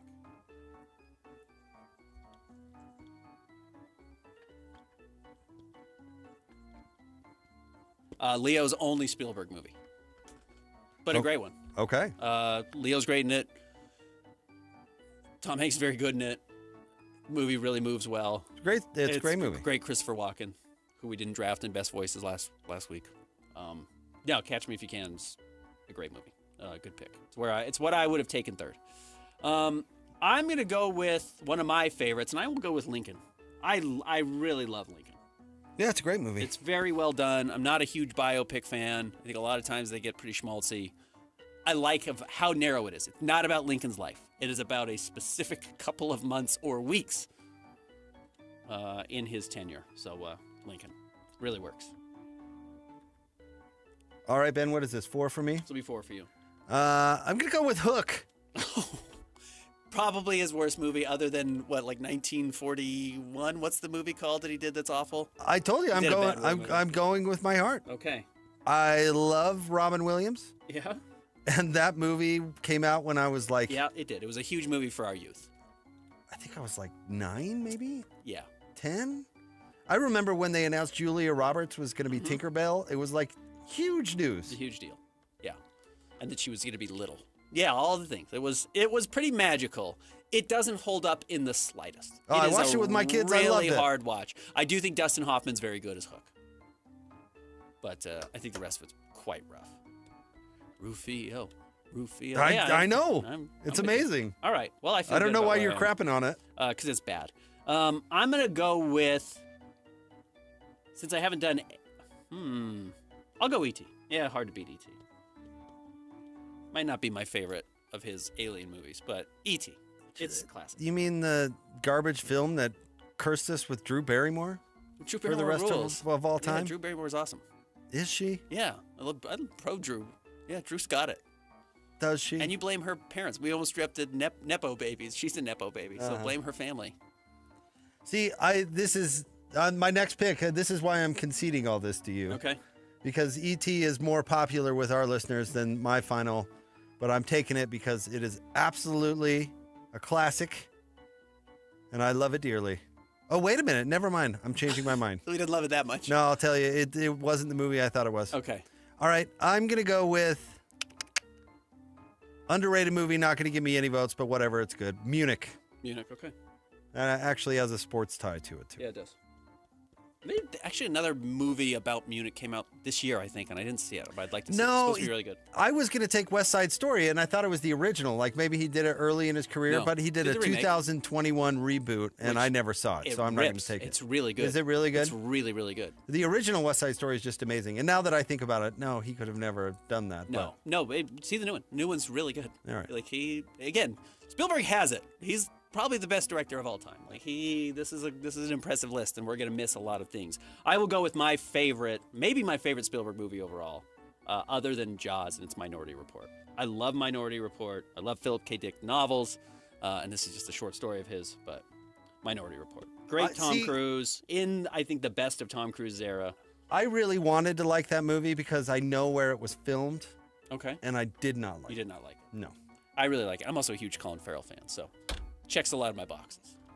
All right, Recap. review. Jake had the number 1 pick. He went Raiders of the Lost Ark, Saving Private Ryan, Catch Me If You Can, Hook, and Munich. Ben went Jaws, Jurassic Park, Lincoln, E.T., and Minority Report. No Schindler's List. No Schindler's List. Really a tough watch. Great movie. Yeah. Hard to watch. One of those movies you only need to see once. Yeah, probably a once in a lifer. See it, but once is probably enough. I will probably revisit it again one more time before the end of my life, but not a fun one. No to watch. Temple of Doom. That's the worst Indiana Jones I've seen, but I haven't seen any of the 2 new ones. What's the one with the Temple of Doom National Socialist? Is so bad. What, the one with the National Socialist? Yeah. That the third one. Last Crusade. The Last Crusade. And like the storyline is that he doesn't need to be in it at all because the whole storyline of what happens doesn't actually involve him. He's just kind of around it, but he doesn't impact the storyline at all. It's kind of become the tale about that. About that, the third one? And then Young Indy, right? That was a show. Yeah. Well, he's in the River last... Phoenix is in it yeah. for like 5 with Sean minutes. Connery. And that's filmed in Utah. That part of that movie. Anywho, that was a fun draft. All right, stay tuned. Yeah. We're way over. We got to wrap it up next. 97.5. Close Encounters. The KSL Sports Zone. You've been listening to The Zone for decades. Yes! But now you can watch the guys break down your favorite teams. Some viewers may find the following video disturbing. Viewer discretion is advised. Catch the video stream of DJ and PK, Jake and Ben, Hanson, Scotty, and JJ and Alex right now at KSLSports.com or by searching KSL Sports on YouTube. Utah's best sports radio is on air, online, and on the KSL Sports app. This is 97.5, the KSL Sports Zone. Hey everyone, Jake here for my friends at Trajan Wealth, and that's Trajan, Trajan, Trajan Wealth. Listen, have you sat down and truly considered your goals for retirement? Have you thought, what kind of lifestyle do I want to live when I stop working? You know, the time in your life that you spend a lifetime building towards, well, sit down, figure that stuff out. Do you want to travel? Do you want to buy an RV and travel the country? Do you want to play a lot of golf? Whatever it is, plan for it now and get a good team of folks on your side that are going to help you get there. And Trajan wants to be that team for you. So give them a call today. They'll sit down with you for free. 801-899-7600. They'll help you set those goals, and then they'll show you how they're going to help you get there. 801-899-7600. You can also start online at TrajanWealth.com. Advisory services offered through Trajan Wealth, LLC, an SEC-registered investment advisor. Paid advertisement, 801-899-7600 or TrajanWealth.com. Since 1954, Mountain Home Services has been Utah's trusted name in home comfort. Right now, get your AC and furnace tune-ups for just $49. A furnace tune-up helps prevent wear and tear, catches small issues early, improves efficiency, enhances safety, and keeps airflow balanced, adding years to your system's life. And Mountain Home Services is not just heating and cooling. They offer free second opinions on everything, including electrical, plumbing, and fireplaces. Plus, you're backed by Mountain Home Services' upfront pricing guarantee and 100% satisfaction guarantee. No surprises, just honest service. Call 801-543-2222 or visit mountainhomeservices.com to schedule your $49 tune-up today. Mountain Home Services. Comfort starts here. Again, that's 801-543-2222 or visit mountainhomeservices.com to schedule your $49 tune-up today. Upgrades, repairs? Hercules has the rate for you. Open a home equity line of credit with Hercules First Federal Credit Union now through November 30th and get an introductory 4.99% APR for the first 6 months. Use your home's equity for that kitchen refresh, roof repair, or new deck you've been dreaming about. But don't wait. This limited time offer ends November 30th. Visit HerculesCU.com to get started. Hercules First Federal Credit Union, growing stronger together. Hey, it's JJ here. I love hearing from listeners that have also had success with Salt Lake City fat loss. I'm with Dale. He's also a client. Thanks for coming in. Thank you. Why did you join the Salt Lake City fat loss program? Because it has to do with accountability. I need somebody to hold me accountable. What was your goal with your weight loss? I started out at 330 pounds, and my goal is to get down to 200 pounds. Were you able to meet that goal, and how were you able to do it? I've lost 46 pounds. I've still got a ways to go. I figure I probably have 2 more sessions to go with it, so I'm going to stay in as long as it takes. What helped you be successful at losing weight with Salt Lake City fat loss? Because I believe in it. I'm living it. It's a part of my life now. Would you recommend the Salt Lake City fat loss program, and why? Absolutely. It's the best program I've ever been into, and I've tried lots of diet programs. Wow, another great success story with Salt Lake City fat loss. Learn the secret of losing up to 1 pound of unhealthy fat per day and start your own success story at slcfatloss.com. That's slcfatloss.com. Results may vary. The Utah Mammoth and Smiths are teaming up to get you to the game. With qualifying Smiths purchases, you can score single goal view tickets, hot dog and a bottle of water included for just $15. The catch? These tickets go fast. Download the Utah Mammoth app, enable push notifications, and be the first to know when new tickets are released. Shop at Smith's, then snag your seat for $15. Simple. Grab the Utah Mammoth app today and watch for the next release. Tusks up. 3, 2, 1. This is your Utes at 50 update. 58! Presented by Kenny J's Barbecue on 97.5, the KSL Sports Zone. So Utes at 50 update. Here's Kyle Whittingham on his impression of Coach Kenny Dillingham now in his second season. Things didn't go real well. I think that was the year we beat him 50-something, to not very much, his first year. And he also had a few other rough games that year, but we've conversed, and he's picked my brain a little bit. Said, hey, if you believe in what you're doing, keep doing it. Don't question yourself. Don't panic. He's been doing it, and you can see the progress they've made. So he's stayed the course, I guess is the best way I can term what he's done. Excuse me, this is now Kenny Dillingham's third year. Utes at 50 updates brought to you by Kenny J's Barbecue. They'll cater your work parties, luncheons, weddings, family get-togethers, and your holiday parties. And new catering clients get 10% off their first order. Come meet with Hans and Scotty tomorrow from noon to 3 at Kenny J's. It's the district.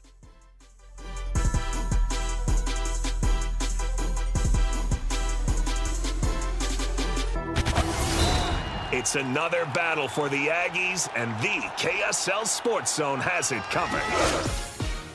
It's a battle on the islands as Utah State squares off against Hawaii. Your home for all the play-by-play coverage of Aggie football is right here on 97.5, the KSL Sports Zone. You're listening to Jake Scott and Ben Anderson. Let's lock in. On 97.5, the KSL Sports Zone. Two amigos on the airwaves, talking sports. They got it made, Jake's and also loves his tie-dye. Ben's got style with his scarf. Oh my.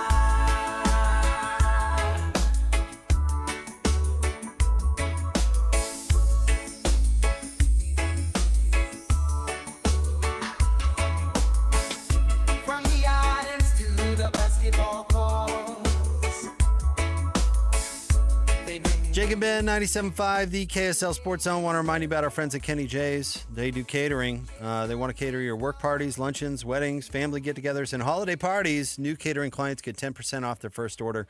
And Hans and Scotty are going to be out there on Thursday. That's tomorrow from noon to 3 at Kenny J's in the district. Real quick, Ben, because we're way late, but I have the top 25 highest paid coaches in college football list in front of me. Okay. First takeaway, wow, there's a lot of overpaid coaches out there. But can you guess how many of those 25 are in the Big 12? Ooh. 6. Lower? 4. 2. 2. You want to guess which ones?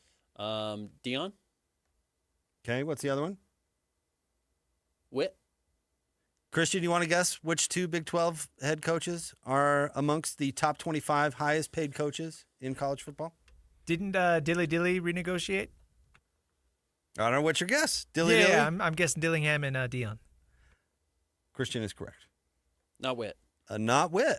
Dilly's making, this is the 25th highest paid coach in the country. $7.4 million. Dilly. You know who's the most overrated coach in college football and way overpaid? Well, there's a lot of them on here. Sark.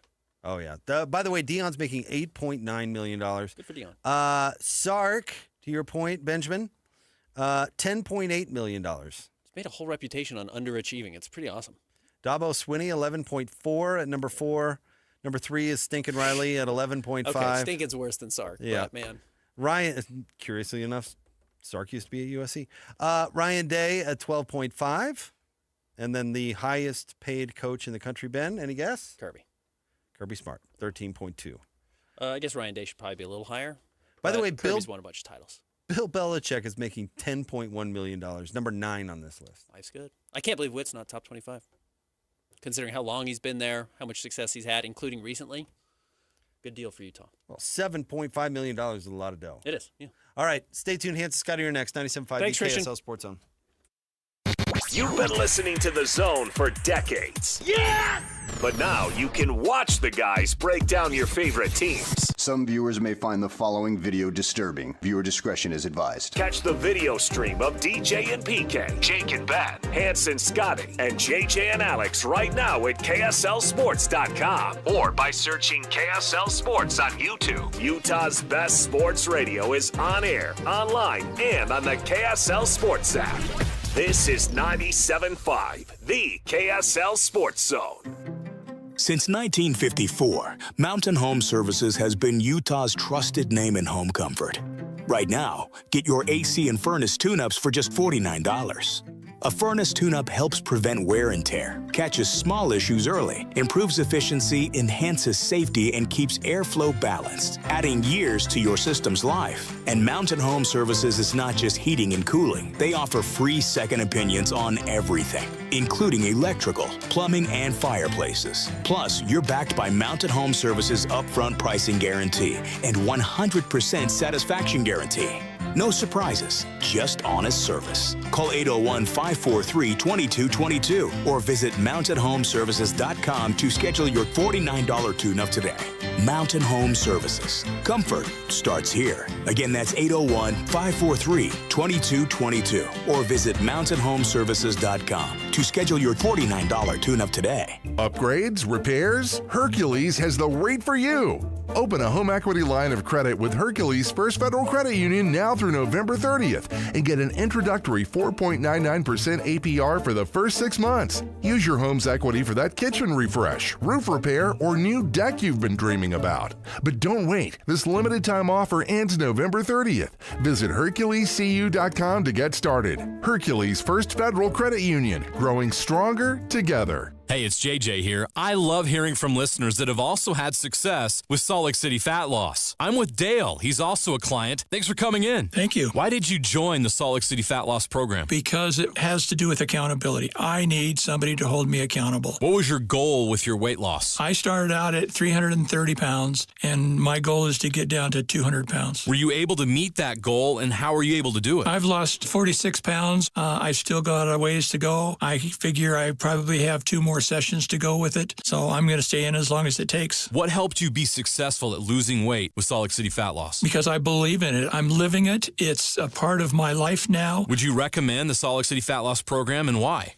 Absolutely. It's the best program I've ever been into, and I've tried lots of diet programs. Wow, another great success story with Salt Lake City fat loss. Learn the secret of losing up to 1 pound of unhealthy fat per day and start your own success story at slcfatloss.com. That's slcfatloss.com. Results may vary.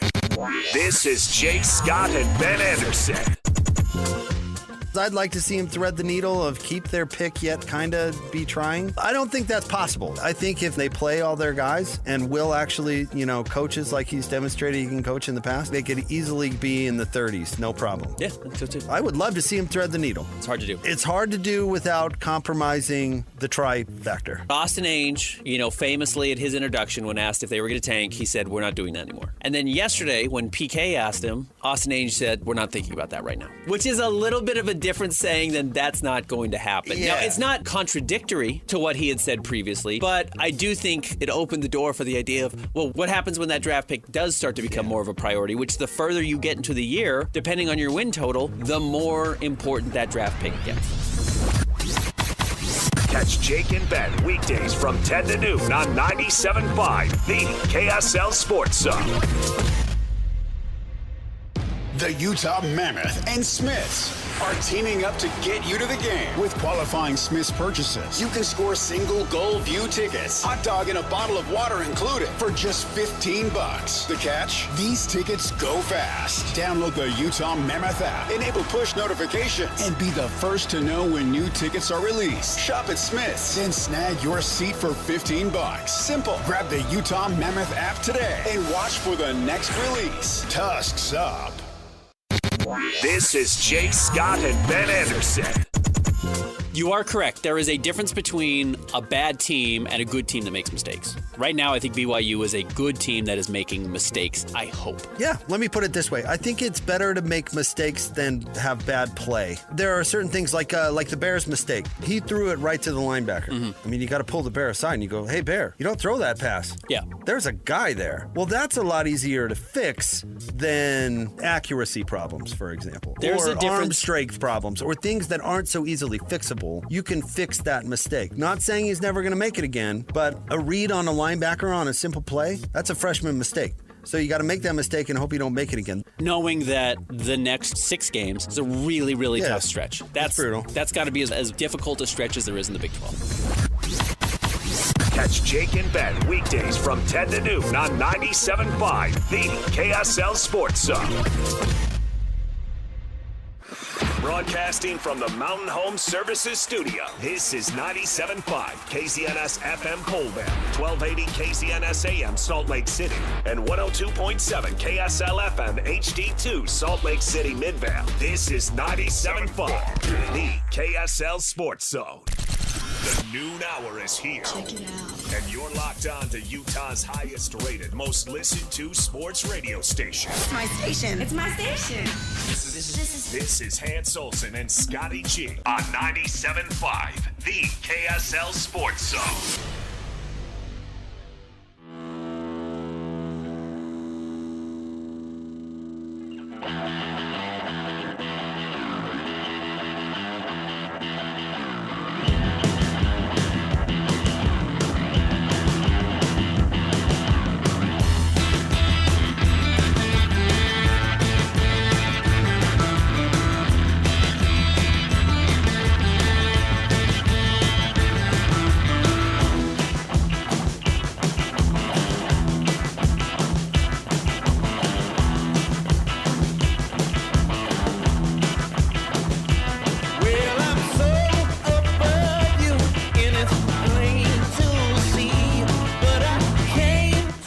And Scotty, 97.5, the KSL Sports Zone.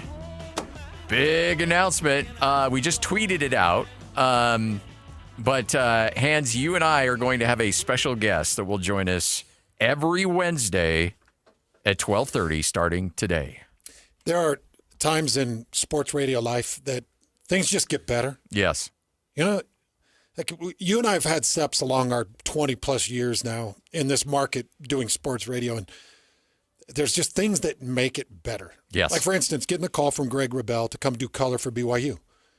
I needed that. Yeah. I'd done the pre and post for Utah and BYU on 1280 The Zone since 2007. I needed something. And I was so excited to get just a little change. Going back 12 years ago when I got the call from you. Yeah. Said, hey, let's do this. Hans. Let's ride. I think we got a shot here. I think we've got the backing. And you and I started talking. Like, that re-energized, you know, stuff like this, it re-energizes my love for what we do, because I take what we do pretty personal, because I have gotten letters from military members, law enforcement, the everyday blue-collar worker. When we're out on our remotes, we get people that come in and say, hey, you're about the only thing in my day that lets me unhitch the wagon a little bit and feel normal and feel peace and excitement, especially in this world of it's become so tumultuous. It's nice to have some type of escape. And this is just another one of those things. It's another way to kind of escape. And I think that this weekly interview is going to be as influential as anything we've had in the market. Yep. I would say this is as big as any weekly interview since Larry H. Miller did a weekly interview. I would agree with that. And I would say, secondly, we've got the second with Bill Armstrong. Oh, yeah, absolutely. The general manager of the Mammoth. And, I never thought in my life I would become the NHL fan that I've become. Yeah. I just love the NHL. Oh, so great. I'm head over heels. But I'm excited for this conversation because I think that this conversation will calm minds and will give you insights and perspective into the NBA and the Utah Jazz that you just can't get anywhere else. And that's another kind of avenue that I want to go. And what I love about this, where you've got the general manager of the Utah Mammoth and now somebody who is very, very, very, very closely tied to the Utah Jazz that joins us every week. It's awesome, Scotty, because what it is it's transparency. I love when somebody just says, I got nothing to hide. Yeah. I have nothing to hide. We're not trying to be sneaky. We're not trying to, rob you of your money. We're not trying to build things and expand things and do it behind your back. Like, there's none of that. It's just, this is who we are. Who do you want? What voices do you want? Let's give them to the people. And I love the transparency. And that's what Bill brings every single week with the Utah Mammoth. And I am equally as excited, if not more excited, for this announcement that comes at 12:30 today. Yeah. With the initial interview. Well, I want, because I'd like to think that you and I represent the average fan out there. That's what, when we built this show 12 years ago, we wanted to be a show that didn't take ourselves too seriously, that kind of represented the average fan out there. And I represent, and you and I think I can speak for you on this, represent the average fan in regards to the Utah Jazz, where it's kind of tough to have that passion right now. It's a little tough to be on board when you kind of know what the next year is going to look like, and you know that it's going to be a little bumpy as this team really invests in its future in terms of developing young players. That's tough sometimes in terms of wins and losses. Yeah. And so I think for the Utah Jazz to recognize that and say, okay, you know what? Let's be more transparent.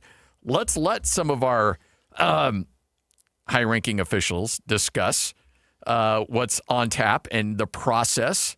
And I think that's a valuable tool to be able to reach out to your fans and say, hey, this is why we think this is important. This is why we're doing what we're doing. This is why this is part of a long-term process to bring a championship to Salt Lake City.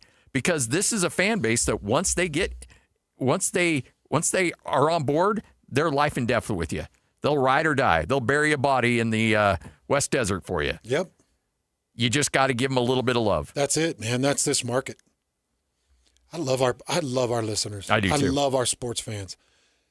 Have you and I gotten sideways with them a couple times? Yeah, for sure. Yeah, we've had some bumps along the way. Will we in the future? Yeah. Yes. We're going to say and do things that upset you at times, but I hope that you get the feel of what Scotty and I have tried to do in this market for 20 years. We really try to be the escape. And we try to get the voices that can have the most impact on you and your fandom and what you're excited about in a week. Because I'll be honest, Scotty, you and I do sports every day, but it's still what makes me tick. It's still the thing that makes me tick. Because what do we do when we go home and we want to disengage? I watch sports. Watch sports. What? It's terrible. Tuesday and Wednesday. I'm like, I don't even know what to do with my evenings. Thursday night, I get a little bit of NFL. I get some college action. In fact, we've got a Big 12 game going down on Thursday, don't we? I believe so. And by the way, I think Mac kicks off their Wednesday night games. Brett McMurphy tweeted out there will be a football game at the collegiate or NFL level every day starting now through November 26th. Shoot, no Thursday Big 12. There will be a what, Scotty? There will be a football game, whether NFL or collegiate, every day now through November 26th. That's incredible. Now, it may be Buffalo versus Central Michigan, which, hey, I don't care. I'll watch it. Yeah, maybe. Yeah, a little bit. Yeah. If it gets crazy and Twitter starts blowing up in the fourth quarter because it's a 42-41 game, then yeah, I'm going to watch it. But like tonight, NFL game, you couldn't have a better NFL game on tomorrow night. Yeah. Thursday night, you get the New York Giants. Everybody wants to see, especially in this state. What's the Utah high school product going to do? Jackson Dart taking over. And like it's just exciting. And that's what sports should do. It should be a portal. I do see that some fans, it turns them on their heads. Like they live and die. Oh, yeah. And a loss actually hurts them more than if they probably didn't just watch it. But Scotty and I are excited. 12:30, it's going to be a big announcement. By the way, Jazz kick off the preseason coming up tonight. In fact, let's kick it off. Starting lineup right now, 97.5, the KSL Sports Zone. This is Hans and Scotty G. Let's go! The lineup is set, and it's time to kick off the show with the biggest topic of the day. This is the starting lineup on 97.5, the KSL Sports Zone. Hans and Scotty, 97.5, the KSL Sports Zone. Again, we are 14 minutes away from a huge announcement and a huge weekly interview that we will have, again, every Wednesday throughout the NBA season. It's preseason hoops tonight, Jazz opener, as we get to see this new-look young Jazz team. And I'm curious to know what your box list or your checklist is. What boxes do you need checked in the preseason? And what you want to see. And when I say you, I just mean the general public, the Jazz front office. What are things that the Jazz want to see in this early part of the preseason? Rotations are going to be big. Individual development's going to be big. You're going to throw some guys to the wolves, see how they handle themselves in fourth quarter situations that they may not have come regular season. Guys are scrapping for the last one or two roster spots on this team. There's still a lot to play for, and that's one of the reasons why I do enjoy preseason basketball, because these dudes are busting their butt because they're playing for a paycheck. You know what keeps replaying in my head over and over? Speaking of Bill Armstrong, yesterday when Bill said, we are not a developmental league, talking about the NHL, talking about all his draft picks, he said, we're not a developmental league. Is the NBA a developmental league? Is the Utah Jazz a bit of a developmental team right now? And you have to ask yourself that. It's like, okay, well, how much leeway, how much room do I give them to grow? I think that there's 9 guys right now on this roster in the last 3 drafts. I'm going to go through them, right? Isaiah Collier, Bryce Sensabaugh, Ace Bailey, Keontae George, Cody Williams, Kyle Filipowski, Walter Clayton. So am I missing? Oh, Taylor Hendricks. Yeah, Taylor. 8. I said Kyle Filipowski. Yeah, right? yeah. 8 guys that are on this roster that are just recent draft picks. And if you want to go 1 year further, they didn't draft him, but they traded for him in Walker Kessler. This is a very young, very inexperienced team. And I can't help but think about what Bill Armstrong said. Because he said, no, we're ready. We've got to take that next step. That is our goal as the Utah Mammoth. We're taking that next step. We are a postseason team. It's kind of like we need to be there this year. I don't know how long we extend that leash to the Utah Jazz of, okay, well, when do they become a postseason team? But I do know along the way, there needs to be impressive moments. There has to be. You have to see sparks from Ace Bailey. That is like, oh, okay, now I understand why he was slated as the number 1 overall pick. He slid all the way down to the Utah Jazz at number 5. And now you see what his worth is. What's interesting about Ace Bailey, for those of you that don't know, the representation that he had going into the draft and pre-draft, he is now separated from that representation, and he's finding and found new representation where he wants to kind of build an image of who he is now. I think that, and you and I said this all along, we kind of had an inside stick on this, but we knew it wasn't Ace. You know, he didn't want to have a pre-draft workout. Oh, he didn't want to come to Utah. No, that's a bunch of garbage. That was false from the very jump. They were trying to generate certain interest or excitement or whatever they were trying to do. I know this for a fact, and you and I were there, and we talked to Ace at his press conference. That kid is beyond ecstatic to be here with the Utah Jazz. Yeah. So I want to see him spark. I want to see why he was slated as a number 1, slid to number 5. And then I want to see Collier take the next step. We saw how aggressive and how tough the kid is. He's aggressive. He's tough. He can get to the rim. He's all kinds of things. But now I need to see him take the next step. But this is the one that I think we need to find out in the preseason.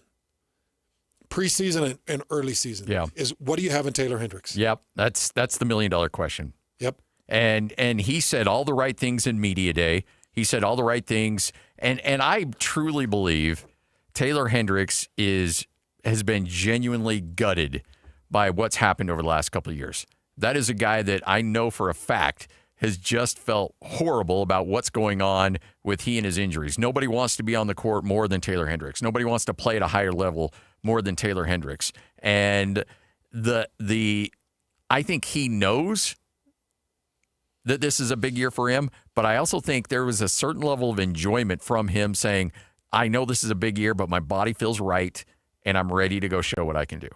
And preseason is going to be step 1 in that true evaluation of Taylor Hendricks, because I don't think there's been a chance for anybody, whether it's a Jazz fan or a member of the front office, to truly evaluate Taylor Hendricks. Mm-hmm. For those of you that don't know who Taylor Hendricks is, he was a 2023 first-round draft pick. He was number 9 overall. They actually took Taylor Hendricks before they took Keontae George. Yeah. And Taylor was a project from the jump out of UCF. And he's 6'9", about 220, 225 pounds. He's a forward, and I've got a lot of expectations from him, and so do the Jazz. But I also think that the Jazz have a lot of assets, and they've got a lot of moving potential. And I don't know how long they'll sit on Taylor Hendricks and say, okay, well, 2 years, 3 years. Like, I don't think this is a Dante Exum-like experiment for Taylor Hendricks. No. What pick was Exum? 3 or 4. He was top 4 pick. Okay. I know he was up there because they just kept extending him opportunity. Now Exum's with Dallas, and he's put together a decent NBA career. And I just don't know how long you sit around on Taylor Hendricks. The other thing that I wanted to address, because I saw this come out this morning, and I fifth, by the way, fifth on Exum, yeah. And I saw this come out this morning. Geez, so he was as high as pick as anything that the Jazz have seen. Yeah, since Cantor. Or this year. Yeah. With Ace. I wanted to address this because I did see this come from Chris Mannix. How tight end is Chris? Very. He's pretty accurate, isn't he? Yeah, he's pretty good. He said the Utah Jazz are very open to trading Lauri Markkanen. That's what Chris Mannix says. I actually retweeted it. I said, honestly, I think every team with pretty much every player is willing to trade. It's just, what are you willing to trade for? And I think Jazz fans, I think everybody should agree. I think that the Jazz value Lauri Markkanen more than anybody in the league. They do.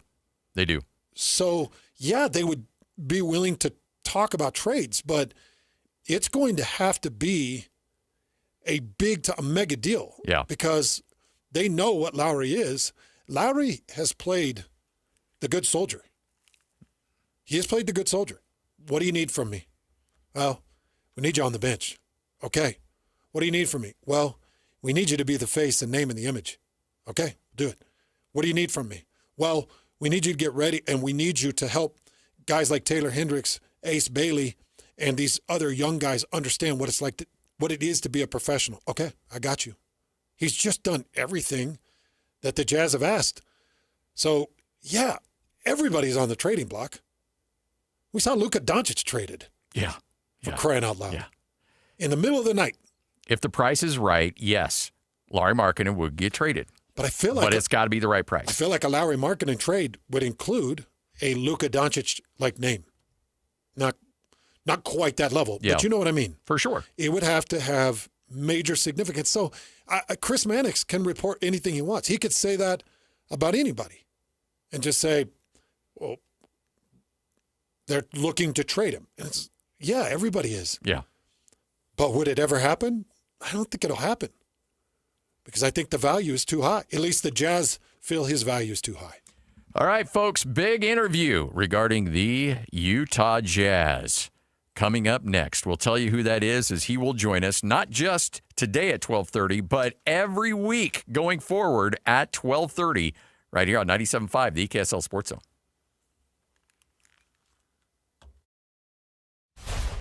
Whether you're stuck in the office, I believe you have my stapler, in your car, or at your in-laws. You want a piece of me? You bet I do. The Zone is with you every step of the way. Download the KSL Sports app to get live streaming of your favorite shows and access to all the latest updates on your favorite teams. Your home for the best coverage of the Utes, Cougars, Jazz, and Mammoth is on air, online, and on the KSL Sports app. This is 97.5, the KSL Sports Zone.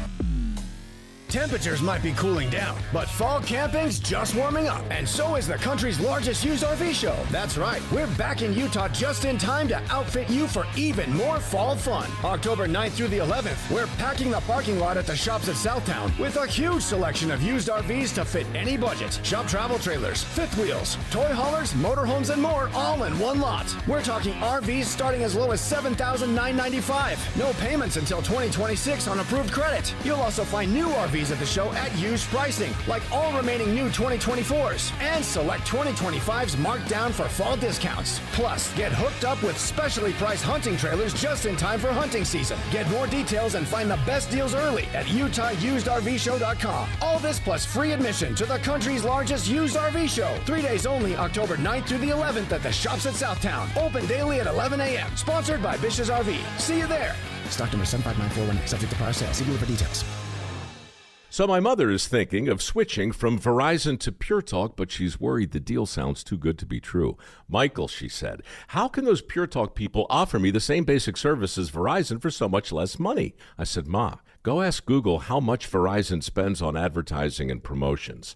A few seconds later, my mother said, oh my goodness, $12 billion a year? That must be a typo. I'll tell you what I told my mom. It's not a typo. Verizon spends $12 billion a year on advertising and promotions, and their customers are paying for it. Well, Pure Talk doesn't spend that kind of money on commercials. Trust me, I would know. That's why they can offer you and my mother unlimited talk, text, and plenty of data on a crazy fast 5G network for just $25 a month. And if you're a business owner, you could really save a fortune. Dial pound 250, say the words Mike Rowe, and you'll get an additional 50% off your first month. That's pound 250 Mike Rowe. Pure Talk. Everything you need and nothing you don't. You're the fall cleanup phenom, the titan of trimming. You wield a leaf blower like a surgeon does a scalpel. When it comes to your lawn, power moves are the only moves you make. That's why you just applied IFA's Fall and Winter Lawn Food for stronger roots and an early green up next spring. IFA's Fall and Winter Lawn Food. It's the ultimate lawn owner power move. At Peach Windows and Doors, they help homeowners stay in the homes they love while upgrading to the elegance, efficiency, and natural light of today. With hundreds of 5-star Google reviews, their clients know Peach Windows and Doors deliver what they promise. I wanted to replace standard-sized French doors with a large custom sliding door. The update required checking a weight-bearing wall. Plus, I wanted a couple of different styles of windows. The new sliding door created a much brighter and open look. Peach was so helpful along the way with recommendations and ideas, and the installers were efficient and respectful of my space. I was thrilled with Peach Windows and Doors. Give your $1 million home the $1 million feel it deserves. Don't wait on that someday project. Visit Peach Windows and Doors Salt Lake Showroom. Schedule a free in-home visit. You can also explore at peachwindowsanddoors.com or just call them at 801-566-1255. Peach Windows and Doors, where amazing home transformations begin. Hey, Doug, I hear you're giving out free test drives. Yeah? How about bringing around that sweet black 1500 and we go for a little spin? Seth, you're 16 and don't have a dime to your name. Yeah, but my daddy does. When I pass the test on Thursday, I'm going right back here to Doug Smith. You don't even have a license? Test drive a new 2025 Ram 1500 at Doug Smith Ram in American Fork. Get 1.9% APR financing for 72 months for our Drive in the Fall event. And bring your license. No one knows Ram like Doug. Let's go! Complete game coverage of the Cougars is right here on the KSL Sports Zone. The Cougars head to Tucson for a battle against the Arizona Wildcats. Your home for the best coverage of Cougar football is right here on 97.5, the KSL Sports Zone. This is Hans Olsen and Scotty G, presented by Mountain Land Supply on 97.5, the KSL Sports Zone. Woo!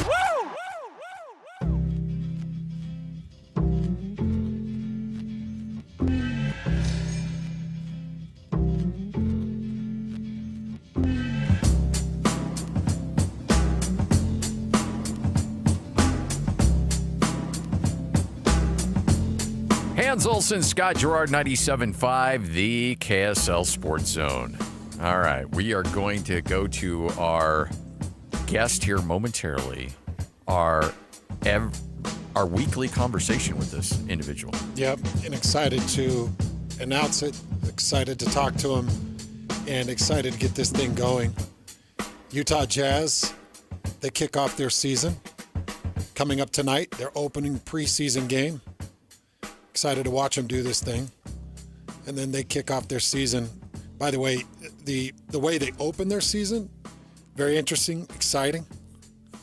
The thing I'm really excited about is to watch the NBA evolve into what it's about to evolve into. Because I think that the NBA is wide open for new names, new superstars. And I do think that this season is going to be the first step into the Victor Wembanyama era. I think this is kind of the big step for Victor. And I just don't think there's ever been an athlete like him. No. So the NBA is prime for the picking. Who's going to be the new superstars as Steph and LeBron and all these guys continue to age out? Joining us right now, as he will every Wednesday throughout the course of the NBA season, we are beyond fired up to welcome in Danny Ainge to the show. Danny, how are you? Hey, Danny. Scott, Hans, how you doing? Doing fantastic. More importantly, how are you doing? Doing great. Yeah. You've been excited for the first preseason game tonight. Yeah, you've been doing this for a minute. Do you still get kind of like the butterflies a little bit when a season starts? Yeah, it's so fun. I mean, it's just because there's so much uncertainty in sports. That's why we love it. That's why we hang out with it. I've spent 48 years, I think, in pro sports. So yeah, it doesn't really get any easier. Still fun and exciting, and with all the uncertainty. Well, Danny, we're excited to start this journey with you. And, I'm excited to get to know you better and have our listeners get to know you better and get to know the Jazz better. But this is nothing new to you. You were doing this in Boston. How many years did you do a radio show in Boston? I think I've done a radio show for my 18 years as president of the team. Wow. So is that tough? Is that something you'd love to do in Boston? Were Boston fans hard on you, or how did that all go? Oh yeah, there's times when fans need to find some answers, and There's times when things are great and everybody's in a good place. But in the world we live today, it's like there's always both. There's always people that are happy and always people that aren't happy. But no, I think I enjoy it. I enjoy talking about our team, talking about our strategy, talking about our lives and all the people's lives in the organization. Yeah, this isn't just about me. This is about everybody I work with, and it'd be fun. How much fun has it been? And if fun's not the right word, feel free to correct me on this, but how much fun has it been to work arm in arm with your son, Austin, in the buildup of this team over the last few months?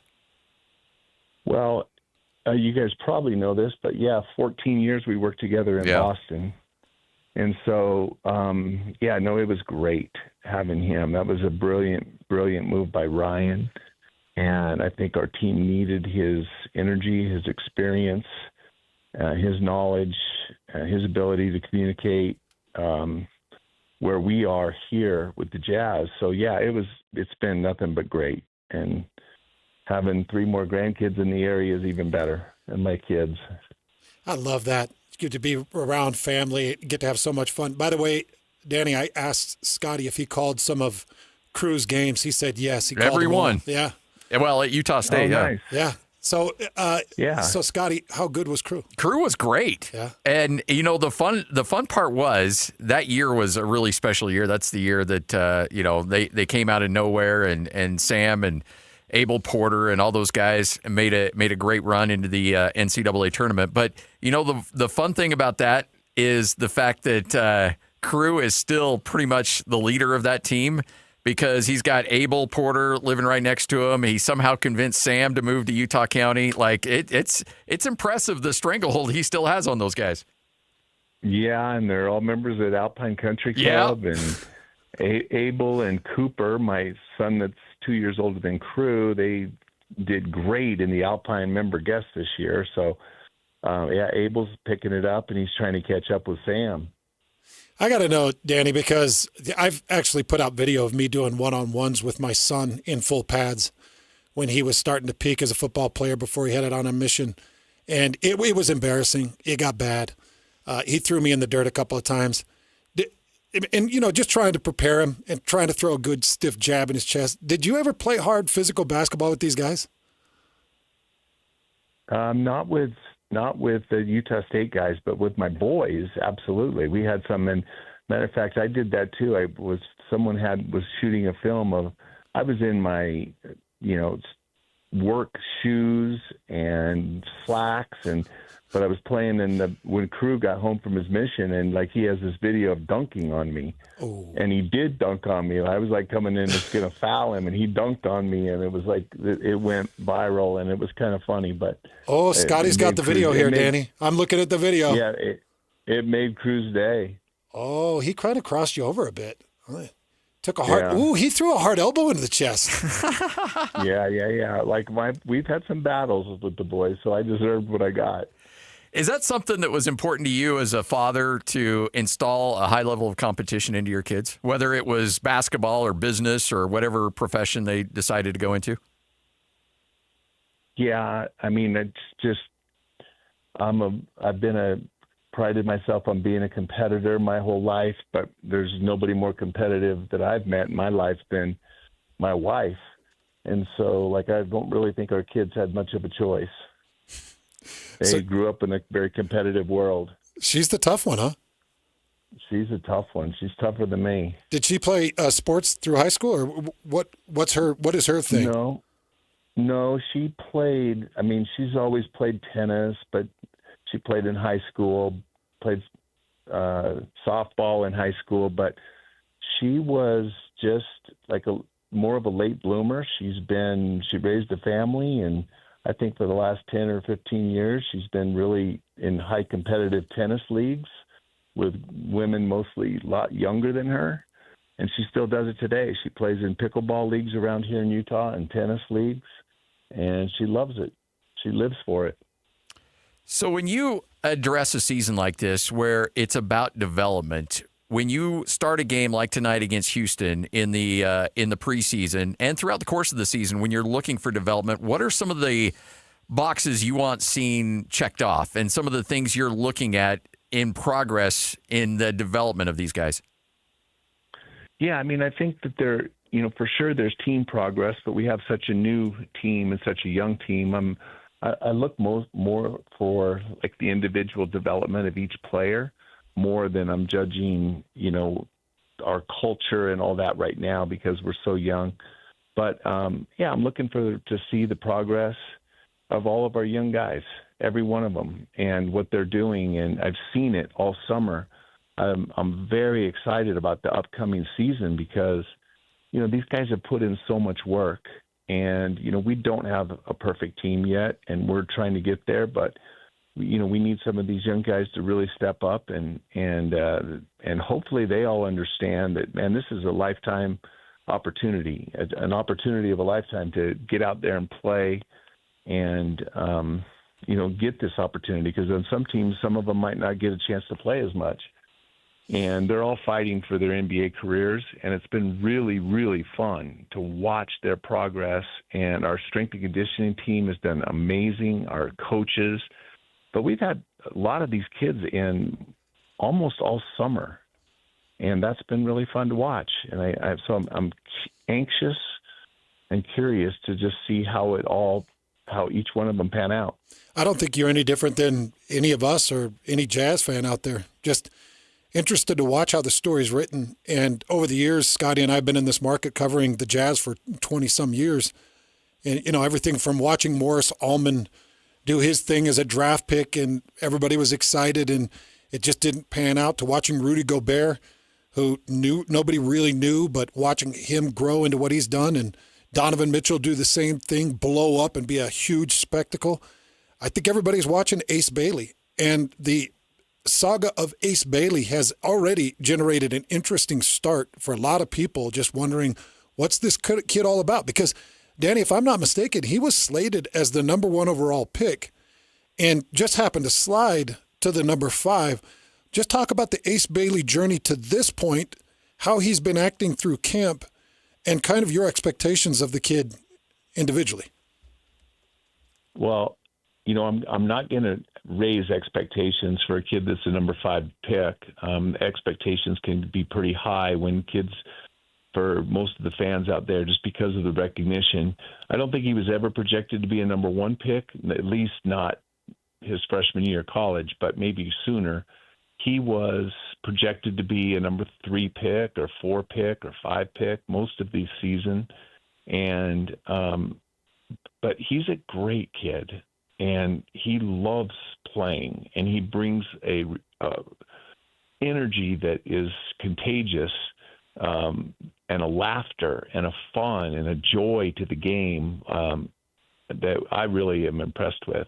And I think he's learning the game every day. He's got good coaches giving him good instruction, and we need to be patient and realize he's going to have some good moments. And I think that the fun part is to see those moments where you see that hope and brightness in his future. And that's what I'm looking forward to seeing.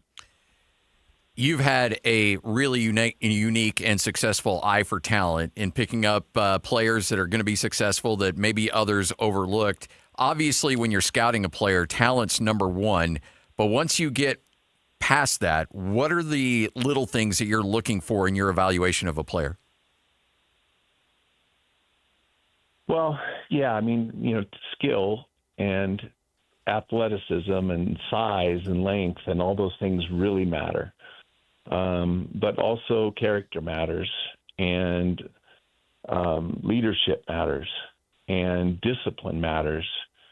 Ability to push yourself through hard times matter. Having a resolve to continue through the fight. All of those things are really high. And some people will say, oh, what is the one thing you're looking for? Well, we need all that. And you need all that on a team. And not every player has all that. And if that player does have those things, he's Michael Jordan. And those guys are pretty easy to identify. But they're, everybody has some of those qualities, and most players don't have all of them.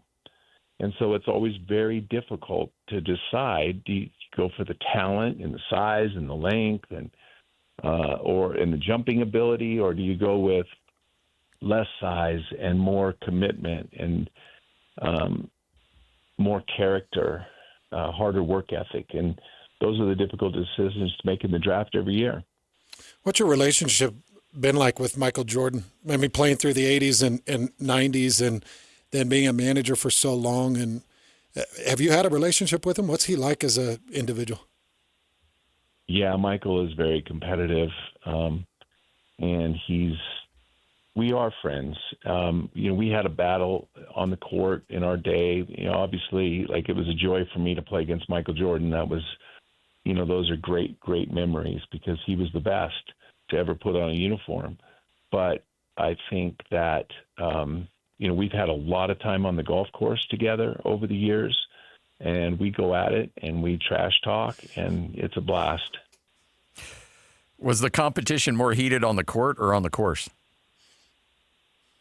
Oh, for sure on the court, just because of the kind of game you're playing. But the verbal exchange was better on the course. Yeah, I bet. Hey, Danny, have you kept any ties in Eugene, North Eugene High School? Have they renamed that Danny Ainge High School, or have you kept any ties there? So my parents left right after I left high school, and my brothers had been in Portland for a while, and now I have a brother in Alpine here. But no, I don't have as many ties. Just a couple of friends I keep in contact with. I usually try to go back there and get back there once a year to Eugene just to go scout a game and just to go see my old stomping grounds. And I do love Eugene, but I haven't been back there and haven't had family back there for a long time. I know that you probably get asked this all the time, but your era of the NBA was when I really latched on as a fan and fell in love with the sport and fell in love with the league. And so I connect so well with that era of basketball, and I love all things history of the league. You always hear people say, well, this generation of player, they wouldn't have lasted 10 minutes in that generation. And my thought is, yeah, the talent level would allow them to be successful in that level, but just when you look at the era in which you played versus the era of the NBA now, I don't think the skill set has ever been higher than it is now. But maybe compare the two and what you think of how the league has developed and where it's at right now compared to where it was when you played. It's a good question because the rules change and the players change. But I think it feels like since the 80s that the really good players could have played in any era, and I still believe they could play today easily. And, yeah, there's more players. Maybe there's more good players now than there was then. But, I mean, I see players in my time in Boston and I see players in my time here in Utah that, would not have been able to play on 23 teams and 12-man rosters. And so, like, now you have 30 teams and 18-man rosters.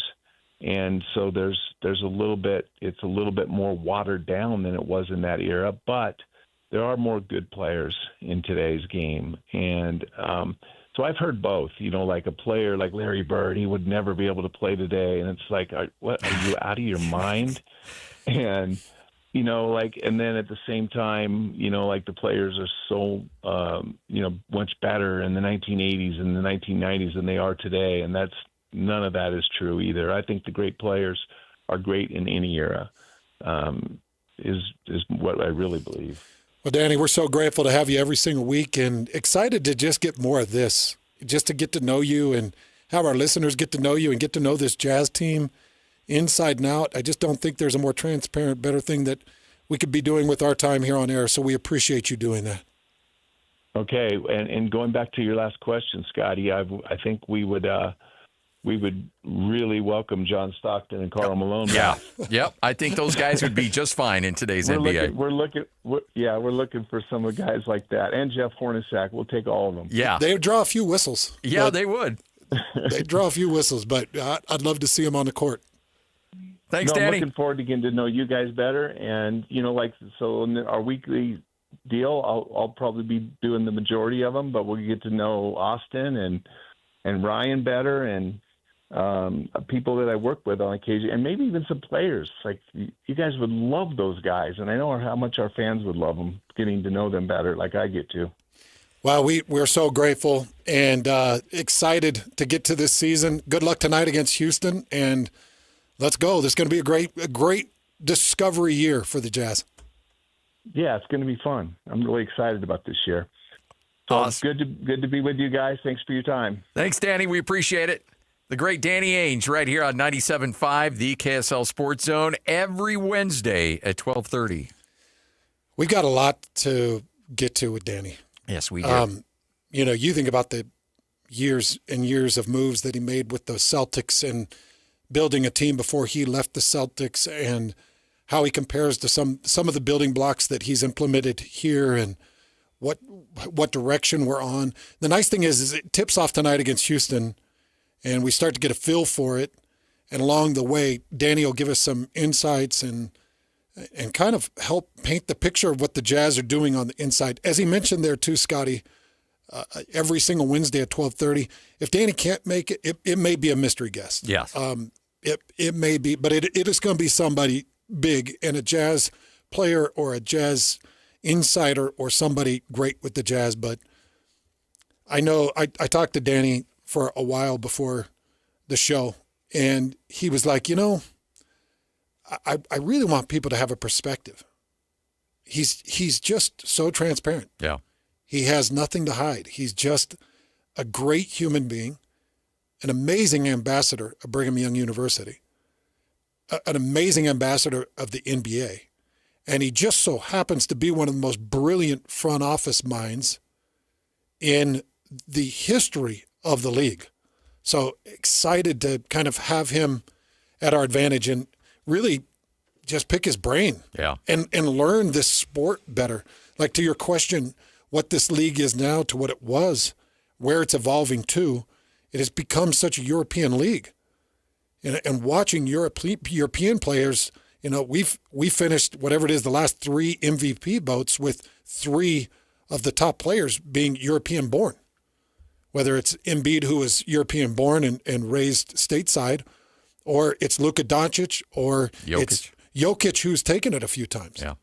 And now Victor, I think Wembanyama is probably going to be in that conversation from here on out. Lauri Markkanen is your top Jazz player, all European design, and raised in that European style of basketball. So I'm excited to learn more about this league. Yeah. And nobody can be a better teacher than Danny. Nope. No, sir. All right, Hans and Scotty, Jared Calhoun is going to join us coming up next. Quick conversation with him. They've got a really interesting opportunity coming up that I want to talk to him about. It's all straight ahead, 97.5, the KSL Sports Zone. It's game week for the Aggies, and the KSL Sports Zone is getting you ready for kickoff. Bronco Mendenhall and the Aggies make the long road trip to the islands as they square off against Hawaii. Listen all week long for the best coverage of Aggie football. Then catch all the play-by-play action beginning with the Aggie pregame show this Saturday night at 9 on 1280 The Zone. Your exclusive home for Aggie football is live on air, online, and on the KSL Sports app. This is 97.5, the KSL Sports Zone.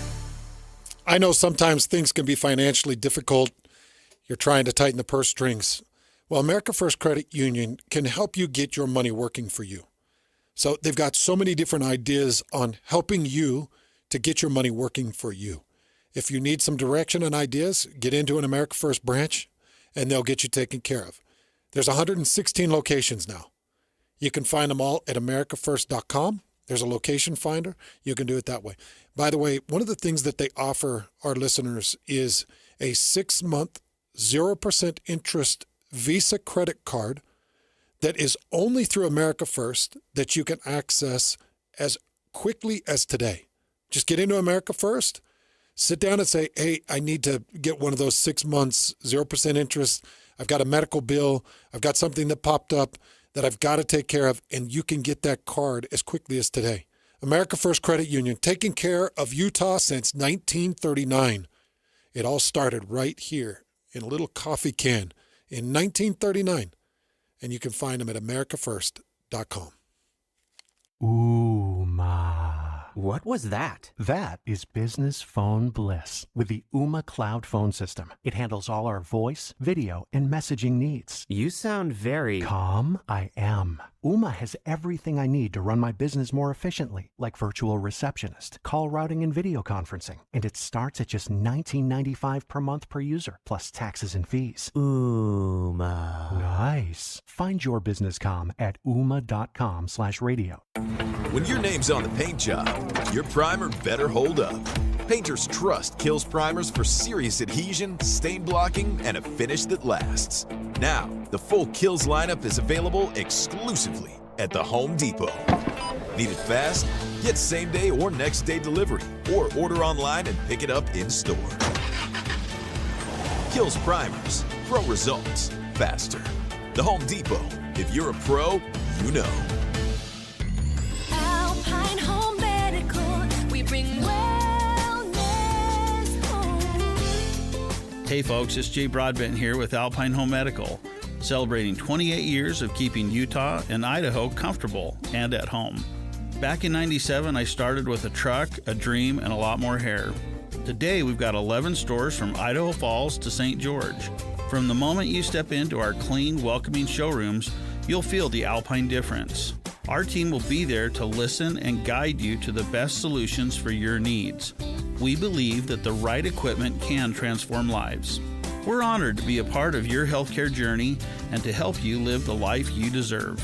Visit us online at alpinehomemedical.com. That's alpinehomemedical.com. Alpine Home Medical, we bring wellness home.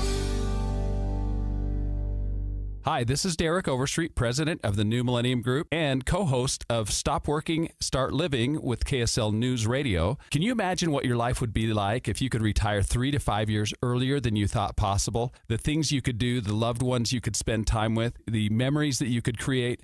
That's what our team at the New Millennium Group does. We'll walk you through the entire process every step of the way. If you'd like to get a copy of the 5-step proprietary plan that will help you retire 3 to 5 years sooner than you thought possible, give us a shout right now.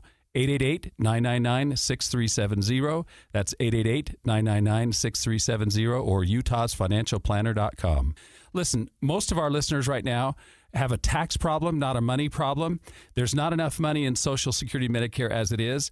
Let us show you how you can significantly reduce your taxes. That's 888-999-6370, 888-999-6370, or utahsfinancialplanner.com. The Garden Restaurant, Salt Lake's best lunch spot. Healthy, hearty, light, fresh, customizable, and very craveable. Dine in or order out. The Garden is open weekdays 11 to 3, soon with extended hours. Fresh flavors, iconic location. The Garden Restaurant. Listen every Monday morning to DJ and PK and Monday afternoon with JJ and Alex for your Chevy Strong Play of the Game. Win great prizes from Rocky Mountain Chevy. Nobody gets you ready for Utah football more than the KSL Sports Zone. Ready? Kyle Whittingham and the Utes are back at home for a showdown against Arizona State. Your home for the best coverage of Utah football is right here on 97.5, the KSL Sports Zone.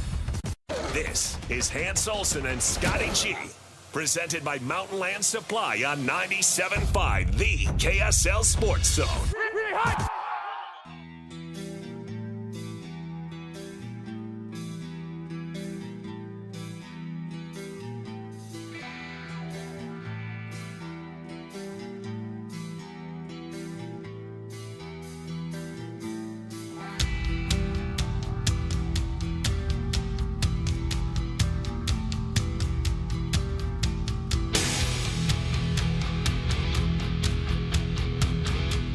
Hans and Scotty, 97.5, the KSL Sports Zone. By the way, big shout out to Jared Calhoun, head coach at Utah State, who joins us now. We were going to talk to him at 12:30, and then some guy named Danny Ainge popped up and said, I can only come on at 12:30. So I texted Jared. I'm like, hey, would you be okay sliding back? He's like, for Danny, I'll probably let it slide this time. So kind. Coach, how are you? I'm good, guys. Thanks for having me. Yeah, Danny's a little more important than me. No, not at all. Just by a hair. Just by the slightest hair. Coach, how you been? How's the off season been? You know, it's there's really never an off season, Hans, in our sport. There's always something that needs to be done, whether it's scheduling, fundraising, recruiting. So it's been going great. We've had a good off season. We're starting to get guys healthy again. Everybody should be back tomorrow. So every day is really important. You're trying to get certain things implemented in with your team and get them in a good position to play. We're certainly not going to be great the first couple exhibitions, but that's okay. We just got to continue to get better. Speaking of those exhibitions, people are going to have a chance to see you up close and in person. You've got Seattle coming in. Now, there used to be these super secret scrimmages that nobody was allowed to talk about, and then I think somebody realized, well, wait a minute, we can use this as a revenue generator. So you're playing these games. You got Seattle coming into the Spectrum on October 18th. As far as I know, no TV. I know that there's no radio. And so this is a chance, the only chance for people to see your team a little early, get a sneak peek, and all of those ticket sales go directly to the NIL fund. Yeah, you know, Scotty, I think it's a great opportunity to really look at the future, right? We can use all of this money that we're raising off of this game for next year's roster. And I think in today's landscape, you've got to be creative. I think that's how teams have done it. And then we're going to, you know, the following week go to San Francisco, and it'll be a home game for them. And then we'll have them return it next year. So, yeah, I'm excited about it. We haven't sold quite as many tickets as I'd have liked so far. So if there's any listeners out there, we'd love to get them in the Spectrum. I think it's really neat around our San Jose football game, on Friday, and then come over to the Spectrum on Saturday. I think a lot of people may be confused and think that's part of their season ticket package. No, it's not. You need to go out and buy these, but it's like $20 a ticket. I mean, it's an incredible value to be able to see your team. Yeah, $10 for kids, $20 for the adults. And you're exactly right on that. It's separate from this season ticket package. And, usually we do a closed scrimmage. This is just opening it up to the public. See, I think that this is an important thing, and I kind of want to stress this to Utah State fans, basketball fans in general. When a program kind of extends itself to be a little bit more public, a little bit more viewable, with an opportunity to kind of donate to NIL, Coach, this is a kind of a big deal. And being able to roll this out every year probably depends largely on, some of the success that it has, right? Yeah, and I think on schools like us, we've got to be creative. This is just an area that we can, generate some revenue. We're also doing a deal with Illinois State. Part of that, if we sell a certain number of tickets, the third party that's putting that game on will then in return give us $35,000. So the more tickets we can sell for Seattle, and then certainly at the Delta Center with Illinois State, those are funds that will come in that will directly go to our retention fund to retain our players. How difficult, and I think this is going to be the case for pretty much every team in college basketball going forward, at least until maybe the dust clears a little bit and we get a little bit more structure, but there's going to be heavy turnover of a roster every single season. How difficult is it to identify guys that will fit in your locker room and can keep a high level of chemistry, which you had and I think was key to your success last year? Yeah, I think that's the number one area. How fast can you expedite the process of becoming a team, right? Having each other's back, really taking ownership. We've talked a lot about taking ownership of Utah State's basketball program, right? That's really what the great teams have is ownership. This group is learning. The 5 freshmen are learning every day. The 5 transfers are learning. The returning guys now have bigger roles than they had last year. So that's the secret formula. Have a good balance, but make sure that you identify kids that kind of fit who you are culture-wise and how you want to play. And so far it's been pretty good, but we haven't played any games. Once that happens, I think you'll have a little better indication of what you got. Well, last year, your Texas kid, Carson Templin, kind of stole my heart as the engine that could. He's a beast. How's his offseason been? He's been really good. He had a concussion, so he's been out about 4 or 5 days. He came back yesterday. Just brings a different approach from a standpoint of competitive nature. He's one of the most competitive guys that I've been around. When your returning guys are very competitive, I think that breeds success for everybody. So him and Mason are very, very competitive. Mason's been battling a little bit of a groin issue, so he's been out for a number of weeks. He'll be back tomorrow, and that'll certainly make our practices really competitive. So I went to a scrimmage you had on Saturday, and I'm telling you, you've got some hard decisions to make as a coach because you've got a freshman class that is there that's extremely talented and is going to push a lot of these veterans for playing time. They're going to demand their time out on the court. You've got to decide how to distribute minutes, and I know it's a good problem to have, but you got some youngsters there that are saying, "Hey, I want a seat at the table." You know, Scotty, they've really surprised me. They're very long. They're very athletic. They're connected. They're a very, very connected group. They spend a ton of time with each other outside the court. And you see that with their play. The one segment that you saw, they were all on a team, and they were really successful. I think they like each other. I think they like playing at Utah State. And certainly the competition is going to be at an all-time high just from a numbers standpoint, going from 13 scholarships to 15. That gives you 2 more available players. But these guys are really talented, and a lot of them have shown a lot of good things. There's certain days that they lack in certain areas, but I've been very pleased with all 5 of them. So, Coach, able to bring back the staff? Eric's still there. Ben's still there. You still got some of the crew together? Yeah, I mean, the only one we lost was Eric Daniels to Utah. I was actually there last week. Got a chance to spend some time with their staff. Very, very impressed with Coach Jensen and their team. And, Eric grew up a ball boy for his dad with Rick Majerus when Donnie Daniels was part of that Utah staff. So I thought it was a really neat thing for him to go back. We brought Johnny Hill back. That was part of Coach Sprinkle's Mountain West Championship. We also brought back Curran Walsh. I was part of Craig's championship teams. Both guys have fit in really well. And I think we have good chemistry. And each one of them has, tremendous energy every day and really pushing these guys.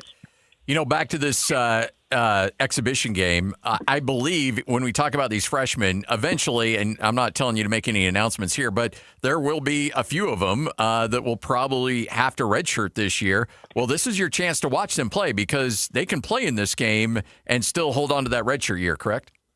That is correct, yeah. Hopefully we'll get to a football where they think it's 4 games. I'm not sure why we're not there yet, but yeah, I mean, I think that all that will be worked out in the next 2 to 3 weeks. We're going to have to make some good decisions, do them together with not only the player but their parents, and figure out who's kind of in our top 9 or 10. For both exhibitions, we're going to play everybody. Everybody will get a chance to play, and that'll show you a lot, I think, as well. So last time, how can people get their tickets? How can they get involved with this? Yeah, they can certainly just go online. They're on sale, $20 for adults, $10 for the students. 1 o'clock game, come to Logan for the weekend. Let's see our football team beat San Jose, and then come on over the next day and watch us against Seattle, a team out of the WCC that's picked, I think, in most predictions to be a top 120 team. So it should be a competitive game. And just remember, as you're watching, the Aggies will get better over the next couple weeks because we're trying to figure this out. Coach, you're the best. Appreciate it. Thanks for being flexible with us, and look forward to catching up with you again here very soon. Thanks, guys. You got it. Jared Calhoun, head coach of Utah State. You can get those tickets at utahstateaggies.com. It's your way. Look, here's the thing. Everybody knows you can be upset about the NIL world. You can be upset about, players getting paid, but it's the life. It's the world we're living in now. So this is your way to make a little bit of a donation to NIL, buying a ticket, and going and seeing the team play. It won't be on TV. I won't be doing radio for it. The only way you'll be able to know what's going on is actually be in that arena. Well, it's a good concept because you're not asking for donations. Nope. You're putting out a product. And you're just saying, hey, just pay a little bit to the product. And what percentage goes? All of it, 100%. 100% of your $20. Yeah. And so Seattle's coming here, and then Utah State will go to San Francisco the next week and play a game there, and San Francisco will keep all that money. So it's just a kind of arrangement where all the home teams keep all the money. I hope that people embrace it, and it's just another opportunity to go out and see what this team's going to look like. As I mentioned, Carson Templin's back. You got Mason Falslip back. Drake Allen is back. And then you've got some new guys, some new young guys that are going to have to make a pretty big splash for this team to – that's the tough thing is Coach Calhoun really set a tough standard for himself. He goes 26-8 last year. Yeah. 15-5 in Mountain West Conference play. And that team, by the way, and I think Coach will be the first to say it, that team had no business getting that kind of record and putting together that kind of season. That's the kind of coaching staff you have, and that's the kind of leadership you have with Carson Templin and Mason Falslev. They did a lot of smoke and mirroring with that team last year. And this team, I think, is significantly more talented than last year's team from top to bottom. Well, should we do it? Let's do it. Little Cougar preview? Cougar preview show coming up next. Hans and Scotty, 97.5, the KSL Sports Zone. Want to get the latest info on Utah's newest sports franchise? Sign up for the Utah Mammoth newsletter. Get exclusive analysis, plus the latest news and notes on the Utah Mammoth. Sign up today at KSLSports.com for the Utah Mammoth newsletter. Stay up to date with everything Utah Jazz related with the new Jazz Notes newsletter. Get draft updates, analysis, and be the first to know about every off-season move. Visit KSLSports.com to sign up for the Jazz Notes newsletter. Hans Olsen, Scott Gerard, 97.5, the KSL Sports Zone. Hans and I, we talk a lot about various products on this show that we think is going to enhance your life, whether it's food, whether it's services. Well, how about this? A chance for you to enhance your individual marketability, your individual income possibility. Well, that's all courtesy of the Utah State University John M. Huntsman School of Business. Invest in yourself with an executive MBA program. Now, this program is really going to focus on the intricacies of leadership, how it fits into business, the principles of leadership within business. Those are all skill sets that's going to make you more marketable so that when you are up for that promotion, boom, you're going to get it. You'll have other individuals chasing you to work for their organization. This is all about you and your family and your situation. The great thing about Utah State, they understand you're busy. You know, you're in your 30s, you're in your 40s. You don't have a lot of time. Well, guess what? They can work around your schedule. You want to start spring, summer, fall, any semester you want. You can also go to any individual campus location, and they've got satellite branches all up and down the Wasatch Front. You can do it completely online. They'll even waive the application fee. Contact the registrar's office today, and let's get you signed up for that executive MBA program from the John M. Huntsman School of Business at Utah State University.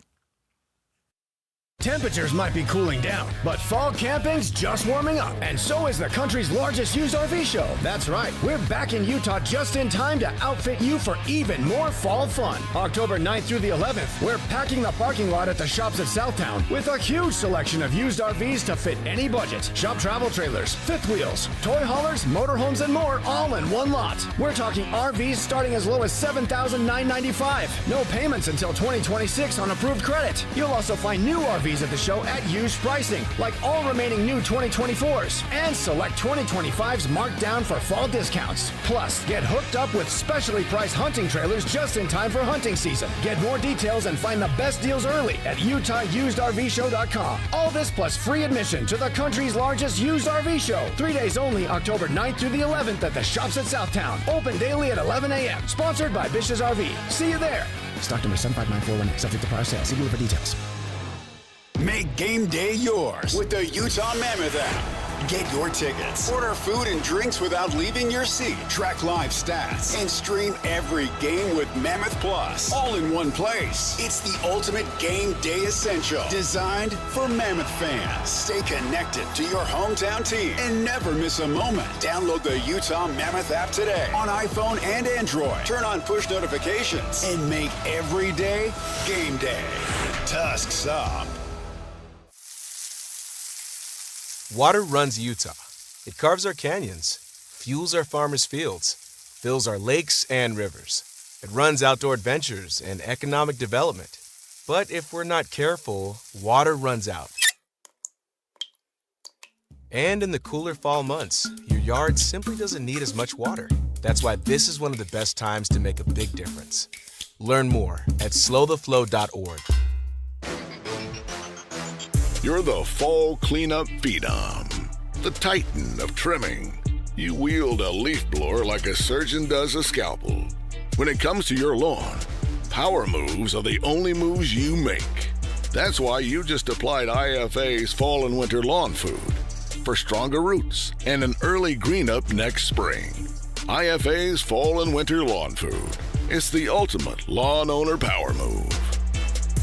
What's up, everybody? I'm Mike Wilson with Any Hour Services, and we're extending our free furnace sale. We still have a few more open spots we're trying to fill on our schedule. Just to recap how the sale works, when you have Any Hour Services install a new air conditioner, we'll give you a new furnace for just the cost to install it. About $400. The furnace is free, you just pay the labor. Call Any Hour Services and schedule your free estimate today. 801-443-7400. You can Google Any Hour Services. You can even schedule online at anyhourservices.com. No one helps more homeowners than Any Hour Services. Broadcasting from the Mountain Home Services Studio, this is 97.5 KZNS FM Colville, 1280 KZNS AM Salt Lake City, and 102.7 KSL FM HD2 Salt Lake City Midvale. This is 97.5, the KSL Sports Zone. It's another battle for the Aggies, and the KSL Sports Zone has it covered. It's a battle on the islands as Utah State squares off against Hawaii. Your home for all the play-by-play coverage of Aggie football is right here on 97.5, the KSL Sports Zone. This is Hans Olsen and Scotty G, presented by Mountain Land Supply on 97.5, the KSL Sports Zone.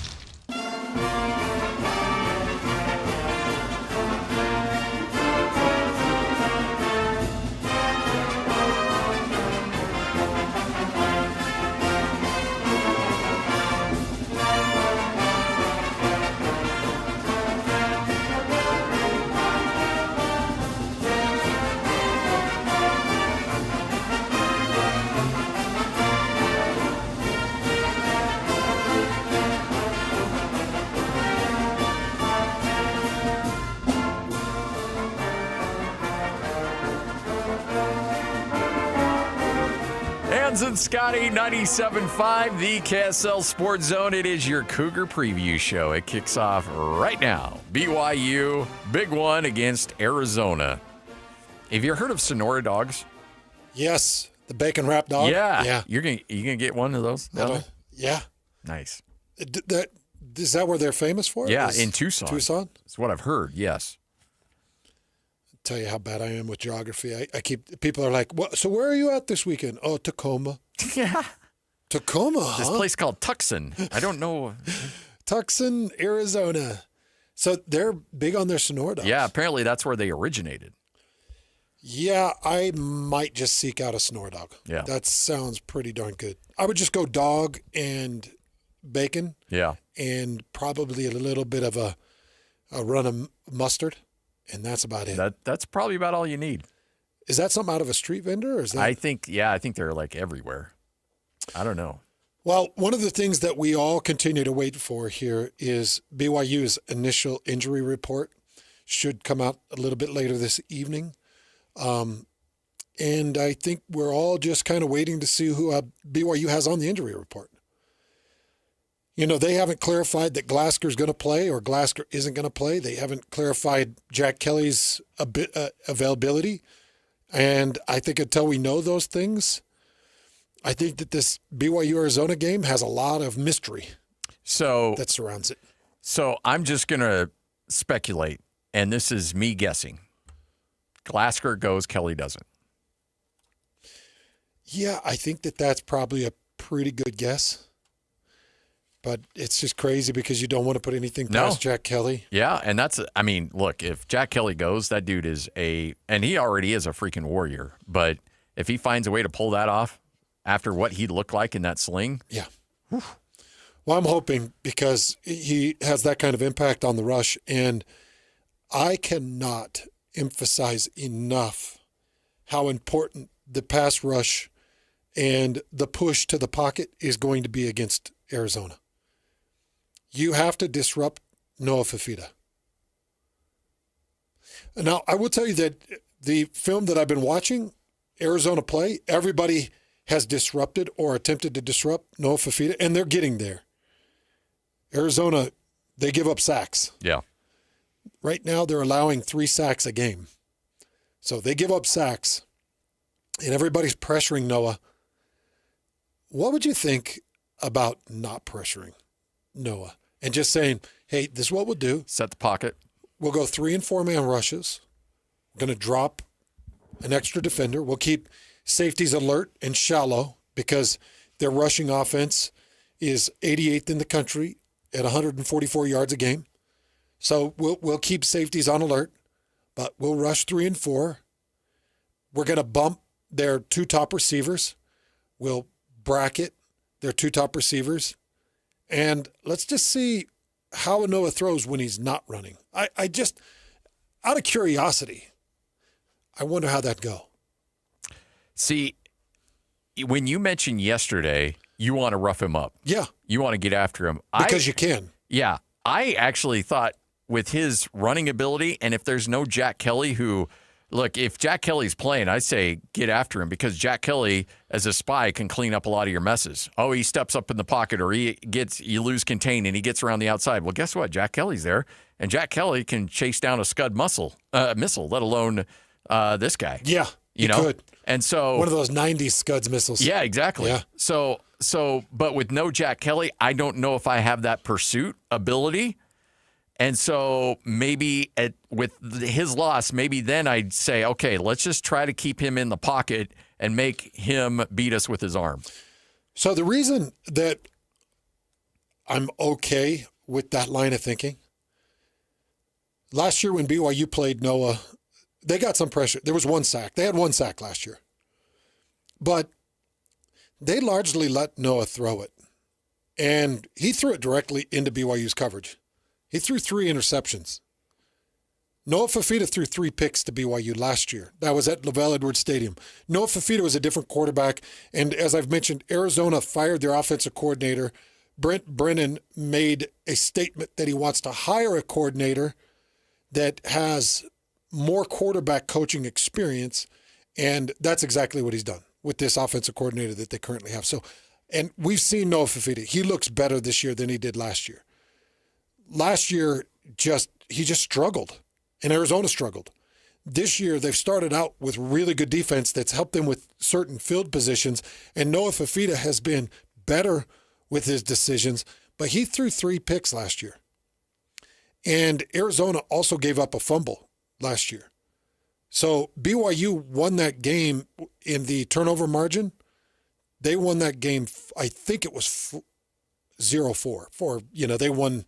They were +4 in that game. Because I don't think BYU fumbled. Maybe they did fumble once. I think they fumbled once, so they were +3. Okay. But still, +3.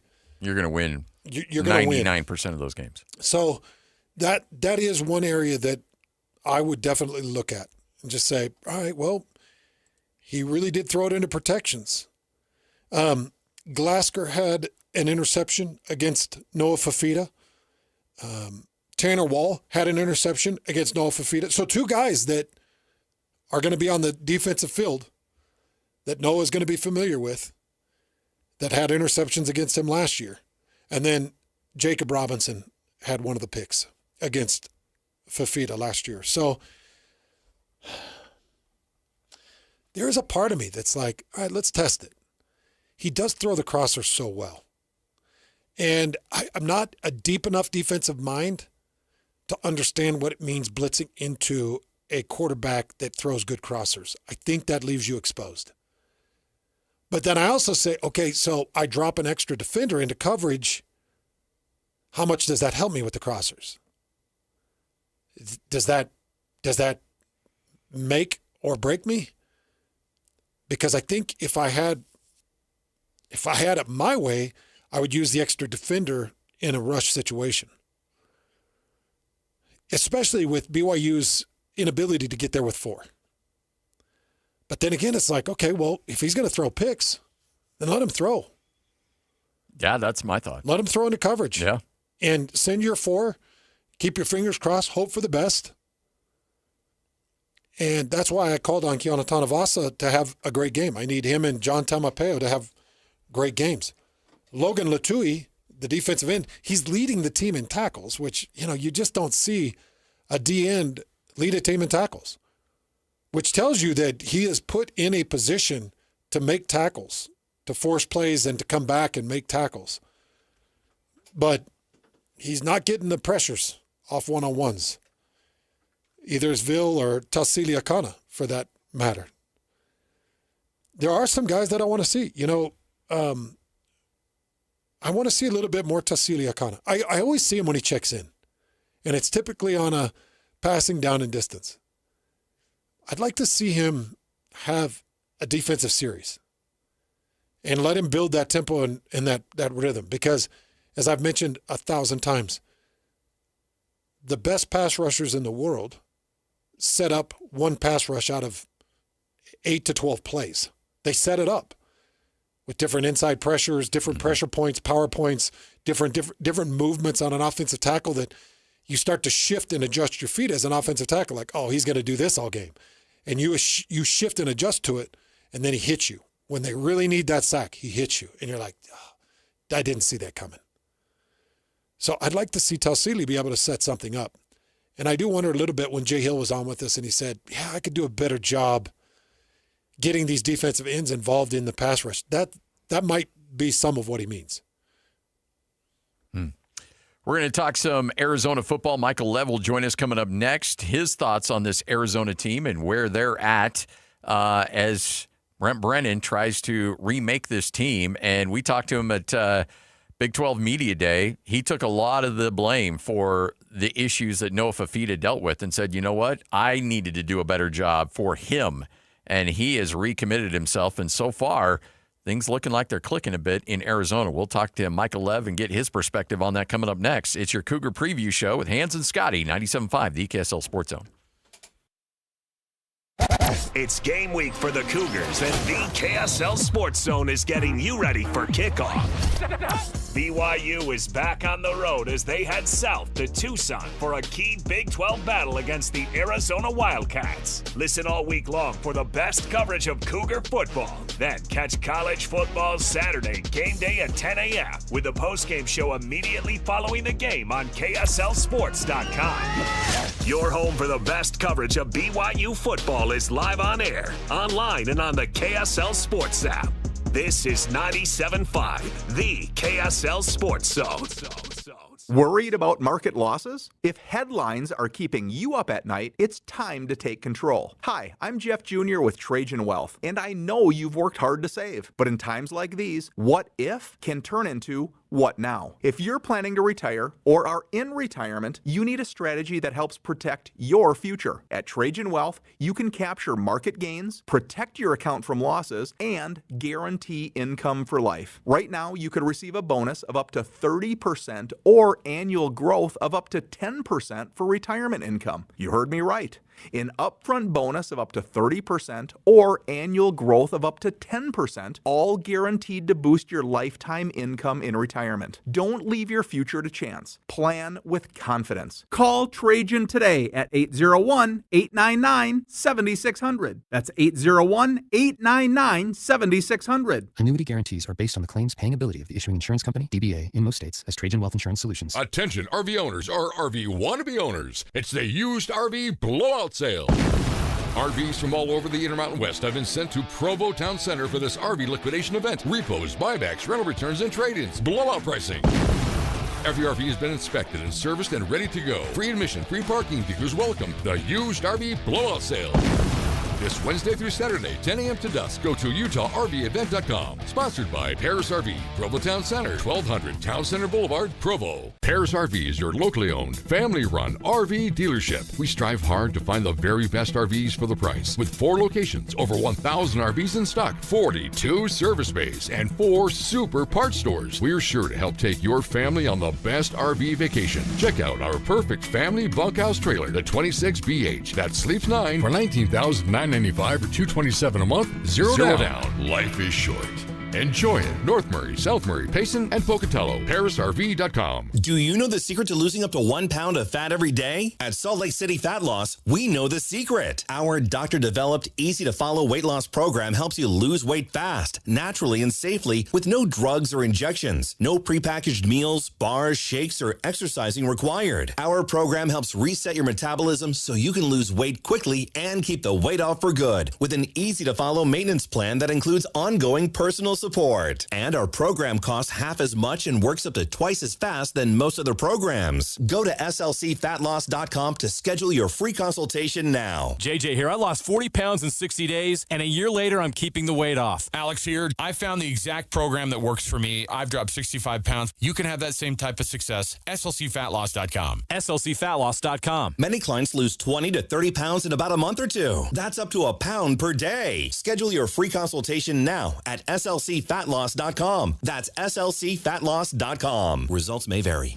Calling all Jazz fans. If you can't wait another second to see stars like Ace Bailey, Lowry Markkanen, and Walker Kessler tear up the court, you're in luck. Tickets are on sale now. Let's go!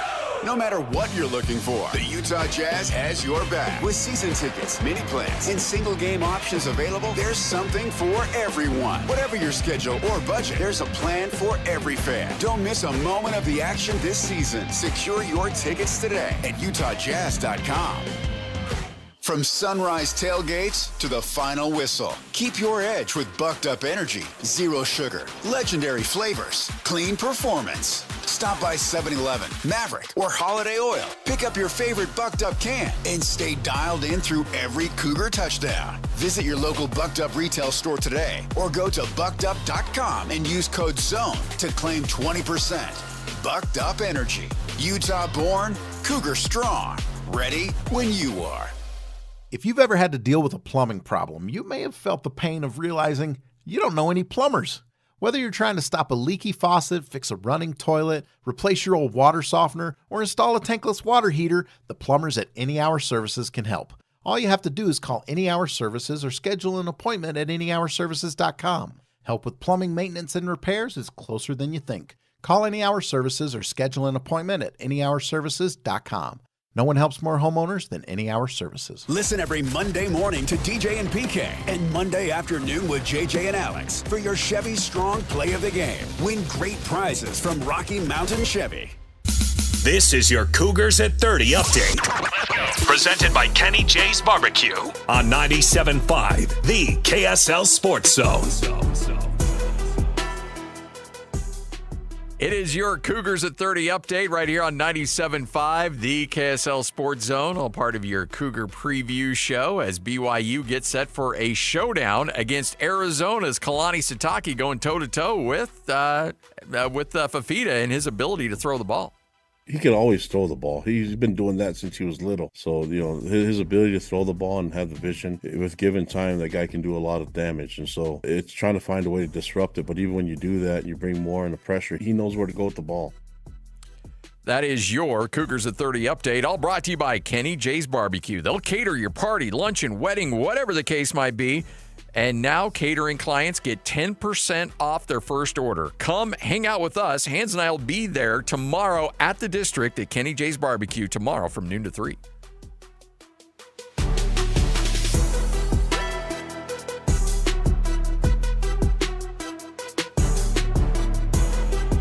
Let's go! Complete game coverage of the Cougars is right here on the KSL Sports Zone. The Cougars head to Tucson for a battle against the Arizona Wildcats. Your home for the best coverage of Cougar football is right here on 97.5, the KSL Sports Zone. This is Hans Olsen and Scotty G, presented by Mountain Land Supply on 97.5, the KSL Sports Zone. Woo!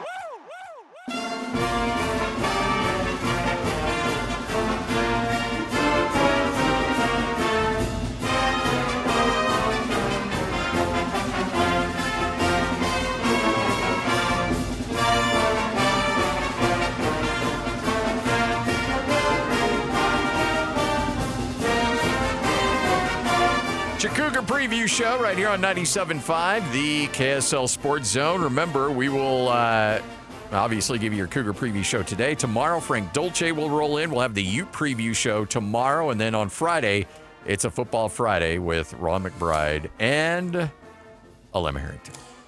One thing I wanted to point out, with JoJo Phillips getting injured and not being on the roster, I thought that Parker Kingston really stepped it up against West Virginia. And I think Cody Hagan is stepping it up. So your three targets are Chase Roberts, Cody Hagan, and Parker Kingston. You get a little bit of a mix with Tiger Bachmeier in there, some intermediate routes, and there was a couple connections with Tiger just this last week against West Virginia. But those are big shoes to fill. Not that JoJo Phillips was going to lead the league, but I did expect JoJo Phillips to potentially be the yards leader because Chase was going to draw so much attention. Carson Ryan is drawing so much attention. I thought JoJo could kind of be the hero, and obviously he goes out injured. So watching these receivers step up is really important.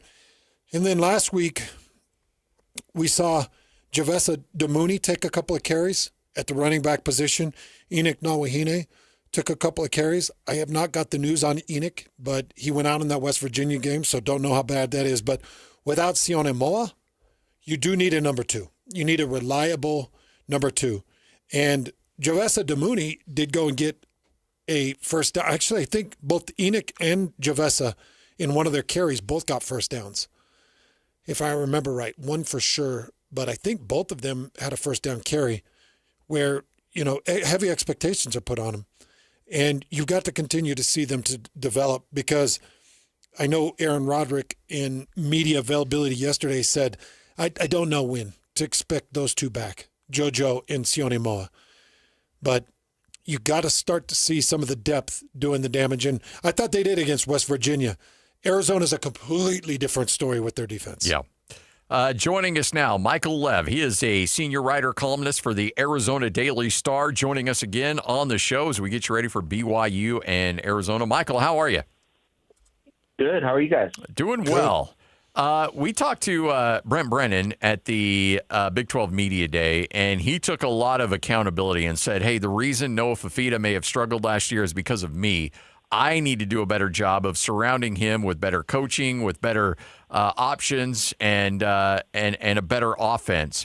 And do you feel like that's kind of sunk in and maybe one of the reasons Arizona's a better team this year? Definitely one of the reasons.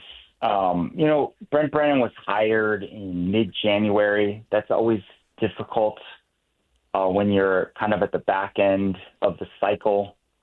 And he had to hurriedly put together a staff and keep a team together. And one of the mistakes he made was hiring Dino Babers as offensive coordinator.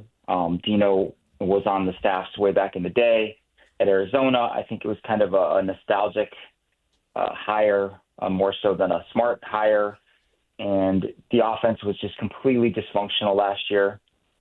So Seth Agee gets the job this past December. Young up-and-comer, former quarterback at Texas Tech from the Mike Leach coaching tree.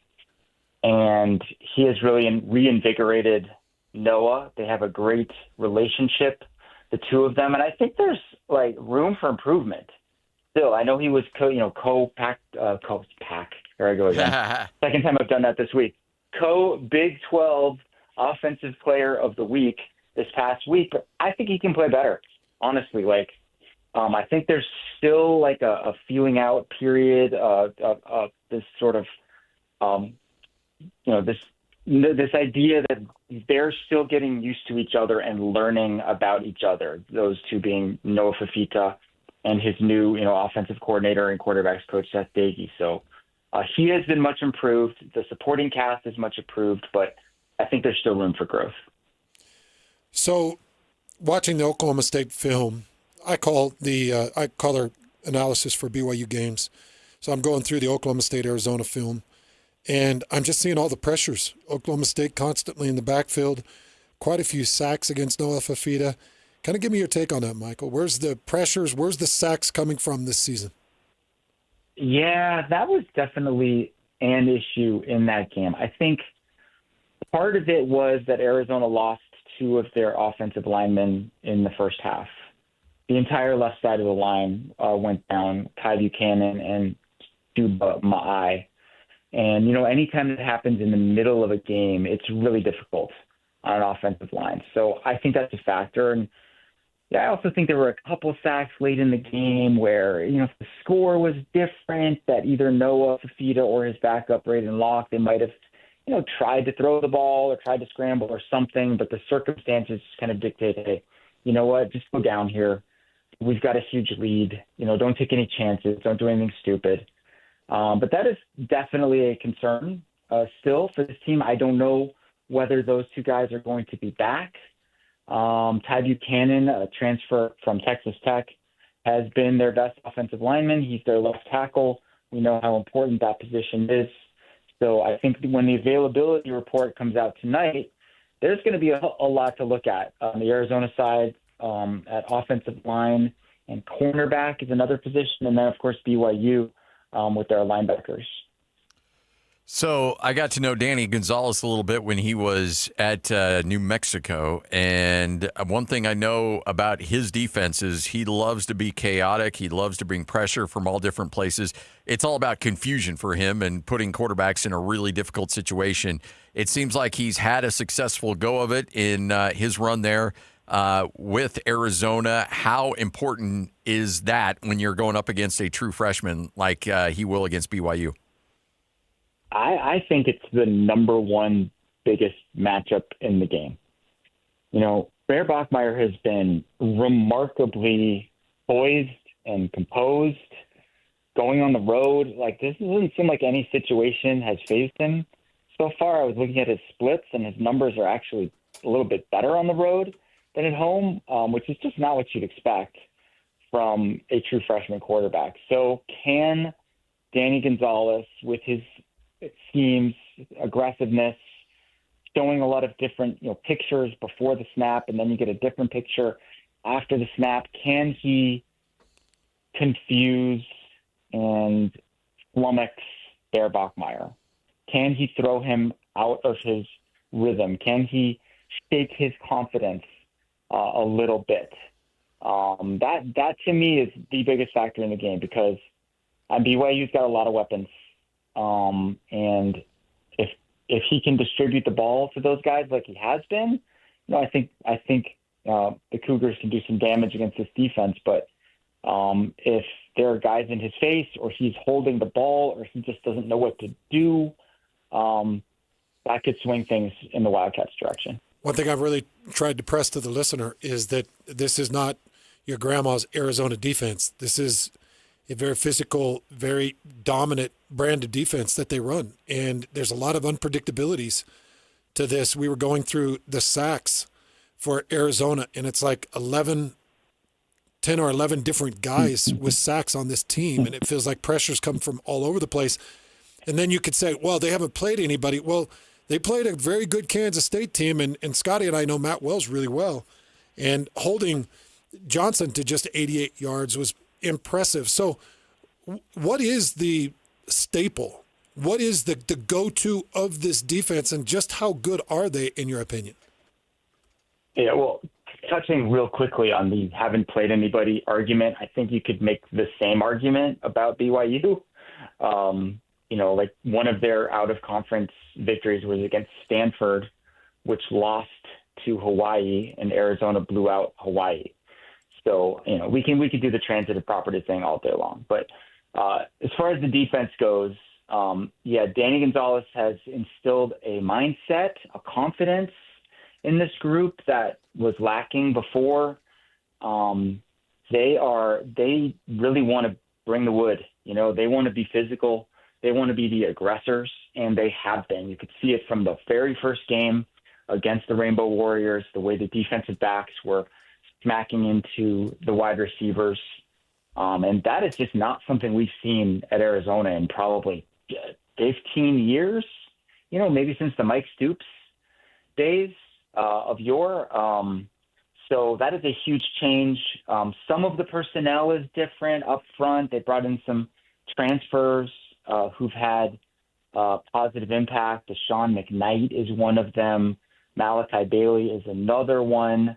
Riley Wilson is another guy in that front who's a newcomer who's made a huge impact when he's been out there. But really the heart and soul of that defense is the three veteran defensive backs, Trayden Stukes, Dalton Johnson, and Genesis Smith.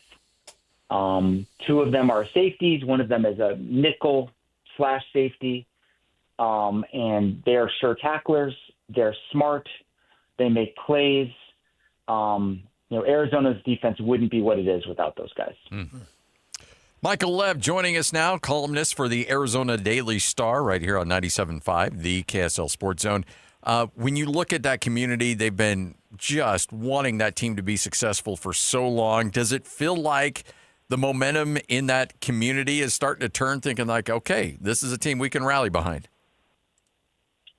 I would like to say yes, and we'll see what the attendance looks like on Saturday. I know that there are going to be a lot of BYU fans there because BYU travels. I also know that it is supposed to rain here in Tucson because of the remnants of Hurricane Priscilla, which is working its way up the coast through Baja California and headed toward Arizona. So, there could be some mitigating factors there. But the attendance wasn't very good this last Saturday at all.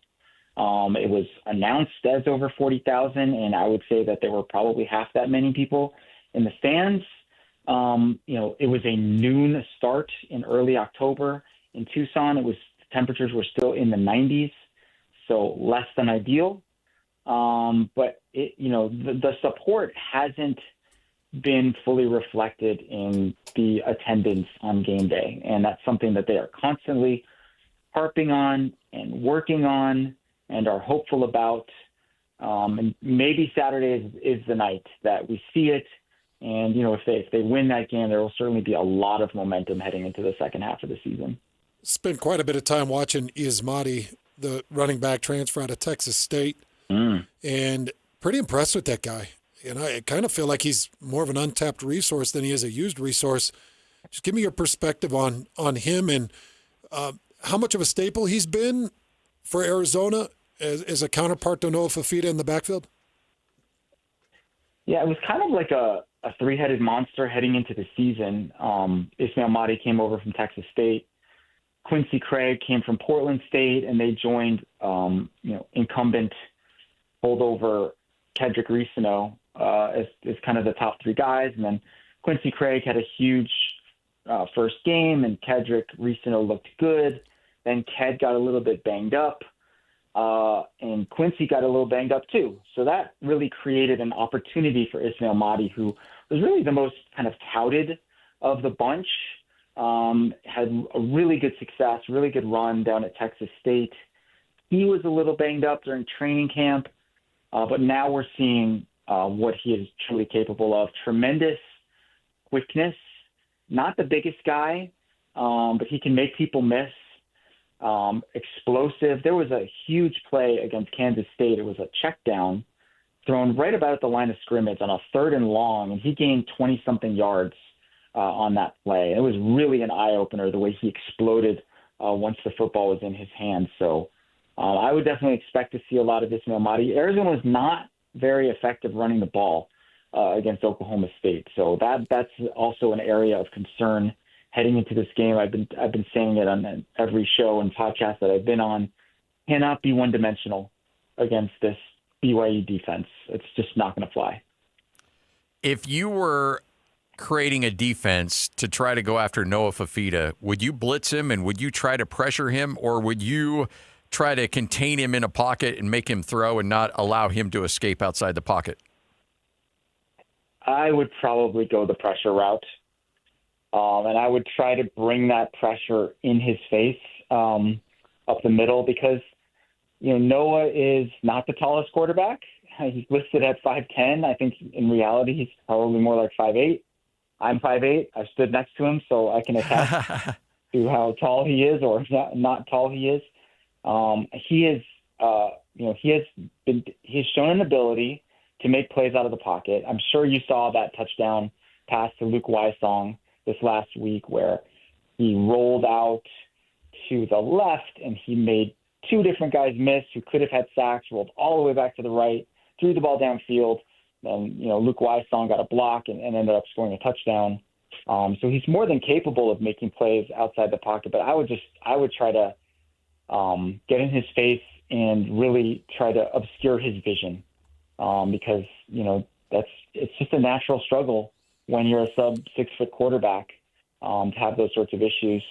So that would be, how I would do it. But, most smart defensive coordinators, they mix it up. And you'll see them blitz, and then the next snap they might show blitz, and then drop 8 in the coverage, and that can create its own set of problems. Have you got any word on Chris Hunter? As far as health or performance, his availability. I think I haven't heard anything about Chris Hunter. All right. He was full go last week. He also caught the ball well last week, which was a big issue around here. He had 4 drops heading into that game, but they have, they don't have Tetero McMillan anymore, as we all know, right? But they have a deeper well of receivers that they can tap into. And that was a big area that Brent Brennan wanted to upgrade this last offseason. So they don't have the same number 1 guy, but 1 through 6, I think, is a lot stronger than it was a year ago. Well, Michael, we appreciate your time. Enjoy the game, and look forward to catching up with you down the line. See you on Saturday. Hey, thanks, fellas. Yep, take care. Michael Lev. He is a writer, columnist for the Arizona Daily Star, covers the Arizona Wildcats. Really fascinating game coming up this Saturday. Oh, man, it's a good matchup. Biggest test for BYU to this point. By, not a large margin, by a nice amount. A decent amount, yeah. I go back to what I talked about with this 5-game schedule leading up to Arizona. And we really broke this down in the preseason, how important that 5-game stretch was for Bear Bachmeier. Because it's incremental increases all along the way. And, ECU, probably slightly better than Colorado, but I think that Colorado was a bigger test because it's in conference, it's Power 4, it's big athletes. ECU was fast, and they're awesome, which, by the way, ECU plays Tulane tonight. Yeah, tomorrow night. Tomorrow night. That'll be a fun game. Yeah, Jake Retzlaff and this ECU team that the BYU fans know a lot about now. That was the Thursday night game that I had on my mind. I was thinking it was a Big 12 game, but it's Tulane and ECU. Yeah, I'm excited. I've got that one circled. Going to be watching that tomorrow. But I just feel like it set up so perfectly for Bear to take his steps. Now, in order for BYU to win this game, because I've got this game as a pick'em. It's a pick'em. I think that's fair. This is a -0 + 0 for either team for me. And we're going to learn a lot about who really is building and positioning in the Big 12 in this game, as well as the Utah-Arizona State game. Both these games are big tail signs for what's going on in the Big 12. So I've got it as a pick'em. If you pushed me off the line, if you made me jump off the fence, I'm falling towards BYU because Iowa State torched them. Yeah. Now, Iowa State was a complete team. They had their starting corners that are now out, and we're out in this Iowa State loss. But Iowa State beat them soundly. And I know that's in Ames. It's a tough road game, something the BYU fans. You've been to Ames? No. Is that this this will be year? my first year. Okay. Yeah, I've got Ames and Lubbock back to back. Oh. Yeah. Tough road trips. Yeah. Then the other point that I wanted to make, actually, you know what? I'll save that point. All right, we'll get to it on the other side. Hans and Scotty, 97.5, the KSL Sports Zone. It's game week for the Utes, and the KSL Sports Zone is getting you ready for kickoff. After a much-needed week off, Kyle Whittingham and the Utes get set for a massive conference showdown against Arizona State. Listen all week long for the best coverage of Utah football and your chance to win tickets to the game. Then catch college football Saturday, game day at 10 a.m. with the post-game show immediately following the game on KSLSports.com. Let's go then. Let's go, baby. Your home for the best coverage of Utah football is live on air, online, and on the KSL Sports app. This is 97.5, the KSL Sports Zone. Johnson, Scotty, 97.5, the KSL Sports Zone. Beehive Mills, already ready to help you out. Look, if you need a great meal, if you want to bring your family together for a home-cooked meal, but you really don't feel like you have the time to do all the preparation, well, guess what? Go to beehivemills.com. You're going to get a great meal delivered to your house that all you have to do, Hans, cut the top off, put it in the slow cooker, and off you go. That's it. So it can sit in your freezer as long as it needs to. But understand that when you pull it out, it is all fresh chopped veggies. It's all original sauces with fresh ingredients. The meat is uncooked. It's not injected with preservatives. This isn't you can't be thinking, oh, it's one of those frozen dinners. No. This is all fresh, prepared produce that is frozen and ready for you when you need it. So, as Scotty mentioned, it could sit in the freezer. Like, this could be your food storage. Oh, yeah. I've pulled some dinners out that have sat in my freezer for 8 or 9 months. Well, I currently have one of the meals in a slow cooker right now. It's the sausage and peppers. And I have not had their sausage and pepper meal, but their sausage is really good. You've had a couple of their different sausage absolutely. dishes. It's got a nice spice on it. It's really tender. It cooks like a big chunk of sausage because it's uncooked, so it cooks like a big chunk, slow cooks into all of the different flavors kind of pour into the vegetables. And then when it's done cooking, you get in there and you shred that sausage into small chunks, and it's chunks of peppers and chunks of sausage. These are the kinds of meals that you get with Beehive. BeehiveMills.com. Get there now. Promo code The Zone's going to save you money. Subscription models available as well to save you even more money at BeehiveMills.com.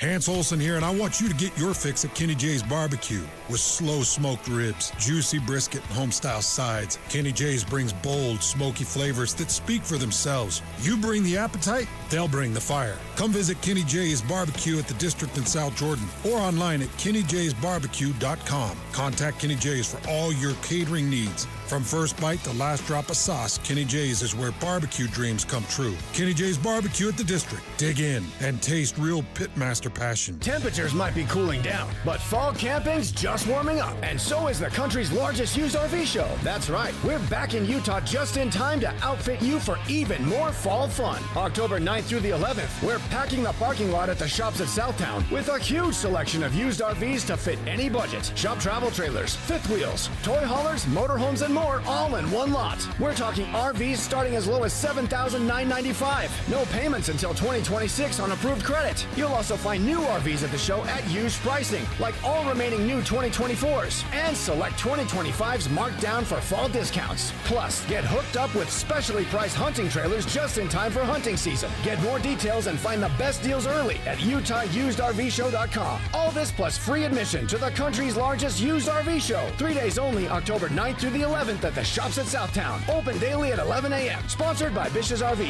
See you there. Stock number 75941, subject to prior sale. See dealer for details. Hey guys, it's Woodrow from Mint Medical Clinic. Are you struggling with ED? Well, you are not alone, and now there's a real solution that treats the root cause, not just the symptoms. Introducing our trifecta approach, a breakthrough combination of acoustic wave therapy, hormone replacement, and cryotherapy, all designed to restore blood flow, boost performance, and rebalance your hormones. Whether it's ED or hormonal imbalance, if you're ready to reignite your love life, this treatment helps bring back your energy, your drive, and your confidence. And right now, when you call, you'll receive a free consultation, a blood flow ultrasound, and an intimacy gift. That's a $650 value, absolutely free. And here's the bonus. The next 20 callers will also receive a 5-night stay at a luxury resort in Hawaii just for taking the first step. But you must call now. With 2 convenient locations in Layton and Sandy, help is closer than you think. Call 801-804-8000 now. That's 801-804-8000. Mint Medical Clinic. We'll get you back to mint condition. High quality meat, unbeatable freshness, and a family style commitment to care. That's the Heartland difference. Heartland Steak Co. is your go-to source for premium Midwest meats, delivered straight to your door. Whether you're hosting a backyard barbecue, planning weeknight dinners, or giving someone the gift of Midwest flavor, Heartland Steak Co. is perfect for any occasion. Hand-cut and hand-picked from the Heartland, our premium selection includes USDA prime and choice beef, all-natural pork, chicken, and more. Save time and money with easy online ordering and expertly assembled specials. Grill master packages, freezer-filled bundles, holiday gift boxes, all flash frozen for peak freshness. Go to heartlandsteakco.com, get 2 ribeyes with a purchase of $150 or more. Use code FOOTBALL25. Heartland Steak Co., your one-stop shop for straight-to-your-door Midwest meat. Taste the Heartland difference at heartlandsteakco.com. Again, use code FOOTBALL25 to get 2 ribeyes with a purchase of $150 or more. Adventuring in the Wasatch Back this fall? Stop into Dairy King in Heber, now serving pumpkin shakes. And check out their huge gluten-free menu. Dairy King on Main Street, home of the trade and best of state shakes. 3, 2, 1. This is your Utes at 50 update. 58! Presented by Kenny J's Barbecue on 97.5, the KSL Sports Zone. It's a big one for the University of Utah as the Utes get set for a showdown against Arizona State. Lander Barton fired up to play in front of that home crowd at Rice Eccles. Rice Eccles gets live at night. There's nothing like it, so it's going to be loud and just great energy in the stadium, so it's going to be fun. Tomorrow we will be live at Kenny J's Barbecue at the District in South Jordan. Make sure to stop by, say hi, grab some great food, and remember, they'll cater your event. And new clients will get 10% off their first order. KennyJBBQ.com.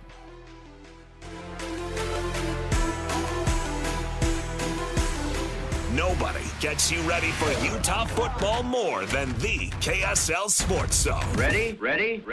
Kyle Whittingham and the Utes are back at home for a showdown against Arizona State. Your home for the best coverage of Utah football is right here on 97.5, the KSL Sports Zone. This is Hans Olsen and Scotty G. Presented by Mountain Land Supply on 97.5, the KSL Sports Zone.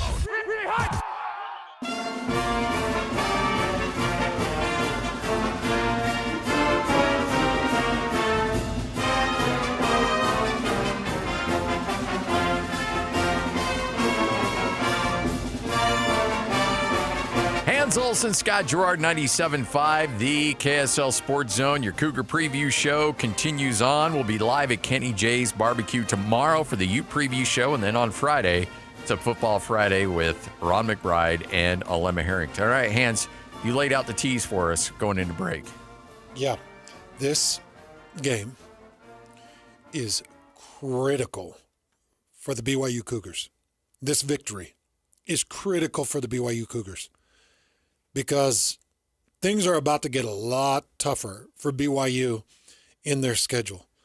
And until you get to UCF, it feels like nothing is guaranteed.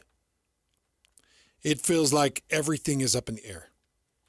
So this game is absolutely critical to get the win. Greg Wrubell, my co-host on Game Days, sent out a tweet of opponents' records to this point versus opponents' records on what you're about to face. And, here it is. Combined records, this is courtesy of Greg, combined record of BYU's first 5 opponents, 9-19. Combined records of BYU's next 7, 29-7. Oh, boy. Oh, boy. So I'm trying to really drive home the point. And people that listen to hyperbole or, they just hear sports voices just kind of throw out things because it's like something to fill the time. This is not a time filler. If you don't beat Arizona, then you're roughed up for the rivalry game. That's going to be a really tough fight. Even though it's at LaVell Edwards Stadium, it's going to be a really tough fight. So you're roughed up for the rivalry game. If that combos into a 2-game loss, like Penn State did after losing to Oregon, then it's going to spiral on you. Iowa State and Texas Tech on the road back-to-back, bye week in between. But, Scotty, I don't care. You could give me 3 weeks. Texas Tech is a beast. Iowa State's become a little bit more beatable. Yeah. The injuries have really hurt them A lot. A lot. So Iowa State and Texas Tech back-to-back, and then you come home for TCU. It's like a welcome home to TCU. And then that road game at Cincinnati just became a lot more menacing because Cincinnati handled Iowa State. I want to say, what were they up, like 28-3 in the first half? It seemed that way, yeah. Maybe 21-3 or 24-3 in the first half? It was a blowout. And Iowa State had to fight their butts off to even get back in that game. Yeah. Do you have the first half? I don't have the first half. I just know the final was 38-30. I don't have the breakdown on the scoring, though. Let me see if I can find it because it was, it was 31-15 at the half. At the half. But it was 17-0 after the first quarter. 17-0 after first quarter, 31-15. Iowa State with a couple of late scores. And then Iowa State came out in the third and scored to try to get back in that game. It took everything Iowa State had. So that game at Cincinnati, that's a tough road trip. And if the Bearcats keep a little bit of momentum, you can only imagine what that stadium, crowd's going to be like. Yep. By the way, so here's the Bearcats. They're UCF at home, at Oklahoma State, Baylor at home. They could go 3-0 in that stretch. And then they come here to Salt Lake City for Utah. Mm-hmm. Tough game. And then Arizona and then BYU. Arizona and BYU both at home. So coming into that game, there's a really good chance that they'll be 8-3 or possibly 9-2. So the point I'm trying to really drive home is, and I promise you, Kalani knows it. This entire BYU team knows it. This game is a season make or a season break, in my opinion. You lose this game and you're all but out of the Big 12 championship race. All but out of it because of the gauntlet that you're on. With at Cincinnati, at Texas Tech, at Iowa State, TCU mixed in there, and your rival. That's a gauntlet, Scotty. So in that stretch, you might go 3-2 in that 5-game stretch. Yeah. Okay, if you add almost 3-2 with that stretch is almost like good. If you add the loss of of Arizona, then you're 3-3 in that stretch. And your season's toast. Your run to the Big 12 is toast. And, you can finish up with a win at Cincinnati and a win against UCF. And you could still have a great 9-win season.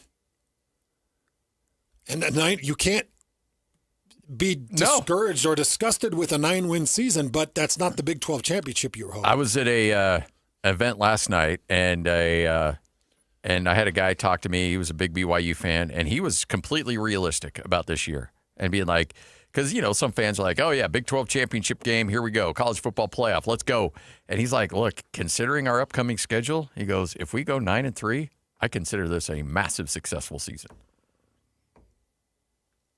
I think that is a gigantic success. Yeah. Is there any possibility, because if you go 9-3 now, that tells you that's 3 conference losses. Is there any possibility to be in a conference championship with 3 losses? I don't think so. Not with 3 conference losses. Not with Texas Tech doing what they're doing. And there's going to be another team that just has 1 or 2 losses. I think 1 and 2 are going to be it. Yeah. Okay, so that goes to my point. Yep. Arizona is the Alamo. Yep. It's now or never. You lose this game, and it's an indicator of how good your team actually is, which then is an indicator of what you'll go in the next 5 games, which is 3-2 at best, possibly 2-3. If you win this game and you do it with some consistency, now you're going into rivalry week with I think we got 3 in a row. Yeah. If you're in that BYU locker room and you're now 6-0, and your true freshman just went to Tucson and threw 69%, went for 280 yards, no interceptions, no turnovers, and now you're like, what is the ceiling? What is the possibilities? It just feel like this is the game. It's a make or break for the season. Hans and Scotty, 97.5, the KSL Sports Zone. Coming up next, we continue to get you ready for BYU and Arizona. It's your Cougar preview show right here on 97.5, the KSL Sports Zone. Broadcasting from the Mountain Home Services Studio, this is 97.5 KZNS FM Colbert, 1280 KZNS AM Salt Lake City, and 102.7 KSL FM HD2 Salt Lake City Midvale. This is 97.5, the KSL Sports Zone. Whether you're stuck in the office, I believe you have my stapler, in your car, or at your in-laws. You want a piece of me? You bet I do.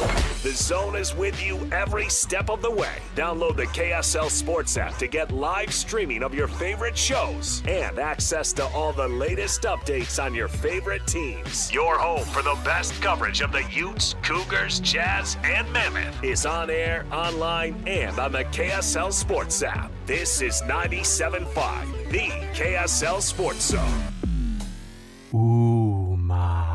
What was that? That is business phone bliss with the Ooma Cloud phone system. It handles all our voice, video, and messaging needs. You sound very... Calm? I am. Ooma has everything I need to run my business more efficiently, like virtual receptionist, call routing, and video conferencing. And it starts at just $19.95 per month per user, plus taxes and fees. Ooma. Nice. Find your business comm at ooma.com/radio. Okay, I have to tell you, I was just looking on eBay where I go for all kinds of things I love, and there it was. That hologram trading card. One of the rarest, the last one I needed for my set. Shiny like the... designer handbag of my dreams. One of a kind. eBay had it, and now everyone's asking, ooh, where'd you get your... windshield wipers. eBay has all the parts that fit my car. No more annoying... just beautiful. Millions of finds, each with a story. eBay. Things people love. Attention RV owners or RV wannabe owners. It's the used RV blowout sale. RVs from all over the Intermountain West have been sent to Provo Town Center for this RV liquidation event. Repos, buybacks, rental returns, and trade-ins. Blowout pricing. Every RV has been inspected and serviced and ready to go. Free admission, free parking, dealers welcome. The used RV blowout sale. This Wednesday through Saturday, 10 a.m. to dusk. Go to UtahRVEvent.com. Sponsored by Paris RV, Provo Town Center, 1200 Town Center Boulevard, Provo. Paris RV is your locally owned, family-run RV dealership. We strive hard to find the very best RVs for the price. With 4 locations, over 1,000 RVs in stock, 42 service bays, and 4 super parts stores. We're sure to help take your family on the best RV vacation. Check out our perfect family bunkhouse trailer, the 26BH, that sleeps 9 for $19,995 or $227 a month. Zero down. Life is short. Enjoy it. North Murray, South Murray, Payson, and Pocatello. ParisRV.com. Attention Jazz Nation. The long wait is finally over. Mountain basketball is back and better than ever. Let's go! All tickets are on sale now, and you won't want to miss the action. Jump on the opportunity to watch your favorite players live and in person. Whether you're after season tickets, mini plans, or single game matchups, the Utah Jazz has got your back. There's a plan for every fan. Don't miss out. Secure your seats today and be part of the excitement all season long. Let's go! Visit UtahJazz.com today.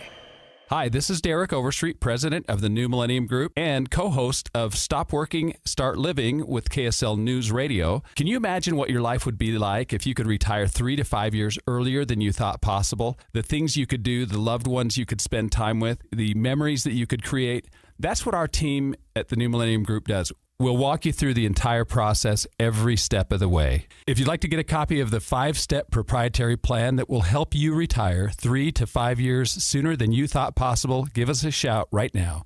888-999-6370. That's 888-999-6370 or utahsfinancialplanner.com. Listen, most of our listeners right now have a tax problem, not a money problem. There's not enough money in Social Security Medicare as it is. Let us show you how you can significantly reduce your taxes. That's 888-999-6370, 888-999-6370, or utahsfinancialplanner.com. Water runs Utah, but water can run out. And with cooler fall temps, your yard just doesn't need as much. Learn more at slowtheflow.org.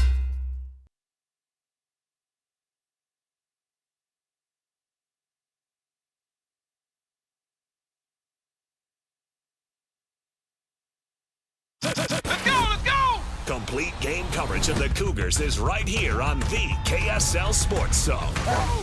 The Cougars head to Tucson for a battle against the Arizona Wildcats. Your home for the best coverage of Cougar football is right here on 97.5, the KSL Sports Zone.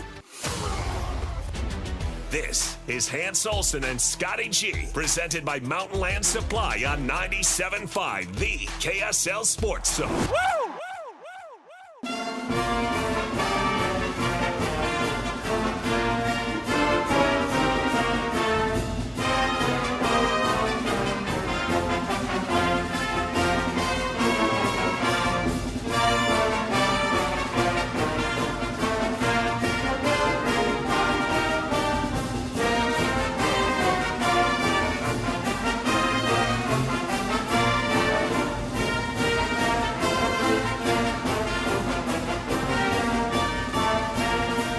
Hans Olsen, Scott Gerard, 97.5, the KSL Sports Zone. Cougar Preview Show.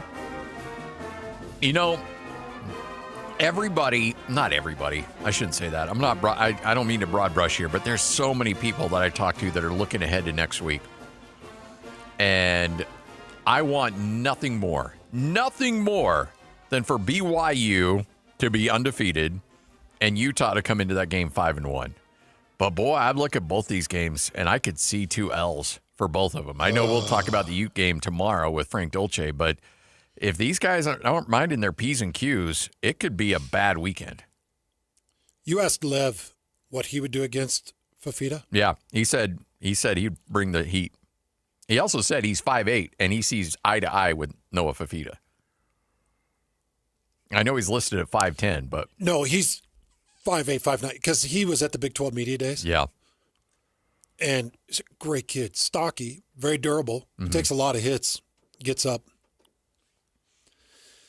His closest comparison, it might be Devin Dampier. Okay. I think he's a little shorter than Devin.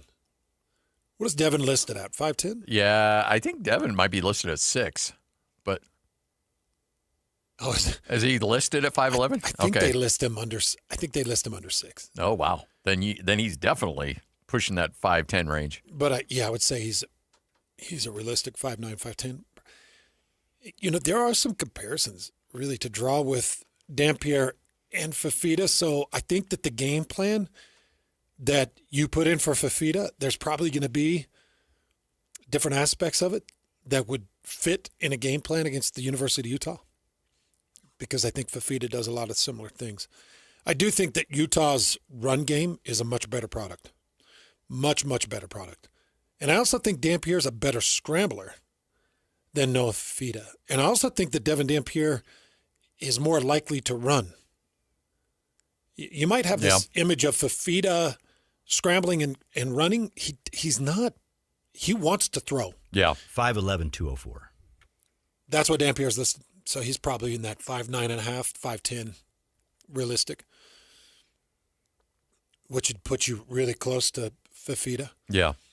But I do see a lot of similarities. Lev talked about Seth Deggy, the new offensive coordinator, and he does have a lot of unique moving parts. But in the film that I've been watching of Arizona, they don't have. It's not a bunch of tricks out of the hat. Does that make sense? Yeah. Like I'm seeing things repetitively. Like that's the same. That's the same. That's the same. Same style, different formation. Same style, different formation. And I'm sure that Jay Hill's picked up on some of that. The other thing that I'm seeing is they don't like to throw. Well, not that they don't like to. They just don't throw down to tight ends. So this will be one of the first games that BYU's prepared for where they're not trying to key out and design out an elite tight end. you just don't see Arizona dump down to their tight ends a lot. Their best receiver is this Javon Watley, and he's a burner, man. He's a burner. Yeah, he's not oversized. He's just really fast, and he's so good in the crossers. That you'll hear me talk about the crossers a lot because Fafita throws them well, and they run them well. Yeah. So I'm actually going to call a very good friend of mine that's a collegiate defensive coordinator, and I'm going to ask him specifically what you do to defend against crossers, because that's going to be a big part of the broadcast coming up on Saturday. Is the loss of Jack Kelly, how much does that affect that? Well, by the way, that's not reporting anything. I don't know. I'm just looking at how Jack Kelly looked on that sideline in that game and assuming. I'll be interested to see where Jack Kelly's listed when the initial reports come out this evening. Can't imagine he plays. If he does, then Jack is just a machine. Yeah. Okay. To emphasize the importance of Jack Kelly, I would say that he's the single most important piece of this entire team. Offense or defense? Offense or defense. I totally agree with that. Second would be L.J. Martin. Third would be Isaiah Glasker. I think it's that order. When I watch the games from my view, my perspective, who influences it, who influences the outcomes, who controls and dictates the outcomes, Jack Kelly over the last 2 years has been the pilot in control. He is the guy. So many things are designed to highlight his abilities. And a lot of it is designed in run stopping. The way you play a lot of nickel, and Jack will play the middle back in the nickel package and walk to the line in a 2 technique, and he'll hit gaps on run stunts. That's why you see him in the backfield. That's why you see him deep, because they line him up at the line at a 2 technique, and he's got all kinds of reads. Now, I don't know this for a fact, but I think that Jack Kelly has autonomy, like a quarterback would have autonomy, to call his own movements at the line in the 2 technique. I'd say he's earned that right, if that's true. Right. Okay, so for instance, people that are like, what is he even talking about? So Jack Kelly walks up and he's in a 2 technique, just on the inside shoulder of or inside shoulder to head up of the guard. And as he's standing there, as he moves up to the line, I think he's got the leeway to call down to John Taumapeu, who's playing the nose technique, and say something that indicates a stunt or some type of movement where Logan will come across the center's face and Jack will move. Because Jack is a brilliant communicator, and he is so sly. And there's been so many times where I've seen a stunt pop that I'm like, I just don't think it's too random. I'm pretty good with tell signs. I'm pretty good with repetition. And I've seen enough of Jack that I'm like, I know what he's going to do. And you just don't ever. You never know. So it just makes me wonder how much autonomy he's got to be able to call things at the line. So you ask me, and I can't stress it enough. I think he's the most important player on this football team. And you can probably get away with it not having him at Arizona. I don't know. That next 5-game stretch, I don't know. I think that you need him. Yeah. 4-game stretch. No, 5. Yeah, 5-game. It just, you look at a situation here, if you're BYU, and you just know how critical this game is, and you played so well on the road, beating Colorado, getting some really impressive wins. The East Carolina game going across the country. If this team is focused, if they're dialed in, even if Jack Kelly doesn't play, they still should beat. They still should beat Arizona. It's just if you let up for a second, and how many times, whether it's Utah or BYU, the old Pac-12 days, that Arizona would ruin somebody's season, namely Utah's. It happened all the time. All the time, man. All the time. They're a disruptor. Yeah. And I think that they're They pulling. came in here and that back went for like 200-something yards. I think that they're pulling a bit of smoke and mirrors on people right now, too, because I think everybody's like, oh, Arizona, offensive team. Oh, Arizona's head coach, Brennan, offensive mind. Oh, Arizona, they've always been an offensive team. I'll bet if you were to ask Kalani Sitake which side he's more nervous about, it's defensively. Yeah. I'll bet it. Oh, I'd yeah. put good money that if Kalani, in a moment of pure honesty, were to answer that, he'd say it's the defensive side. They're doing a lot of things defensively that make life really hard on you. And when we were just talking with Lev, Arizona Insider, he mentioned Genesis Smith, Gavin Hunter, and Traden Stukes. Those three in the defensive backfield. Those will be three of the best backfield players that you'll see all year. Remember the names, Genesis Smith, Gavin Hunter, and Traden Stukes. They're going to be three of the best defensive backfield players that you'll see all year long. And they will cause fits. And what I would say is, hey, Bear, Bachmeier, if you think it's open, double check. Yeah. By the way, I just texted somebody that is very familiar with Danny Gonzalez. Mm-hmm. And I asked him the question, if you had a true freshman like Kalani does, and you were going up against the Danny Gonzalez defense like he is against Arizona, how nervous would you be? I'll give you his response next. Nice. And he used a phrase here that I want you, with your football acumen, to kind of break down for us. Okay. Hans and Scotty, 97.5, the KSL Sports Zone.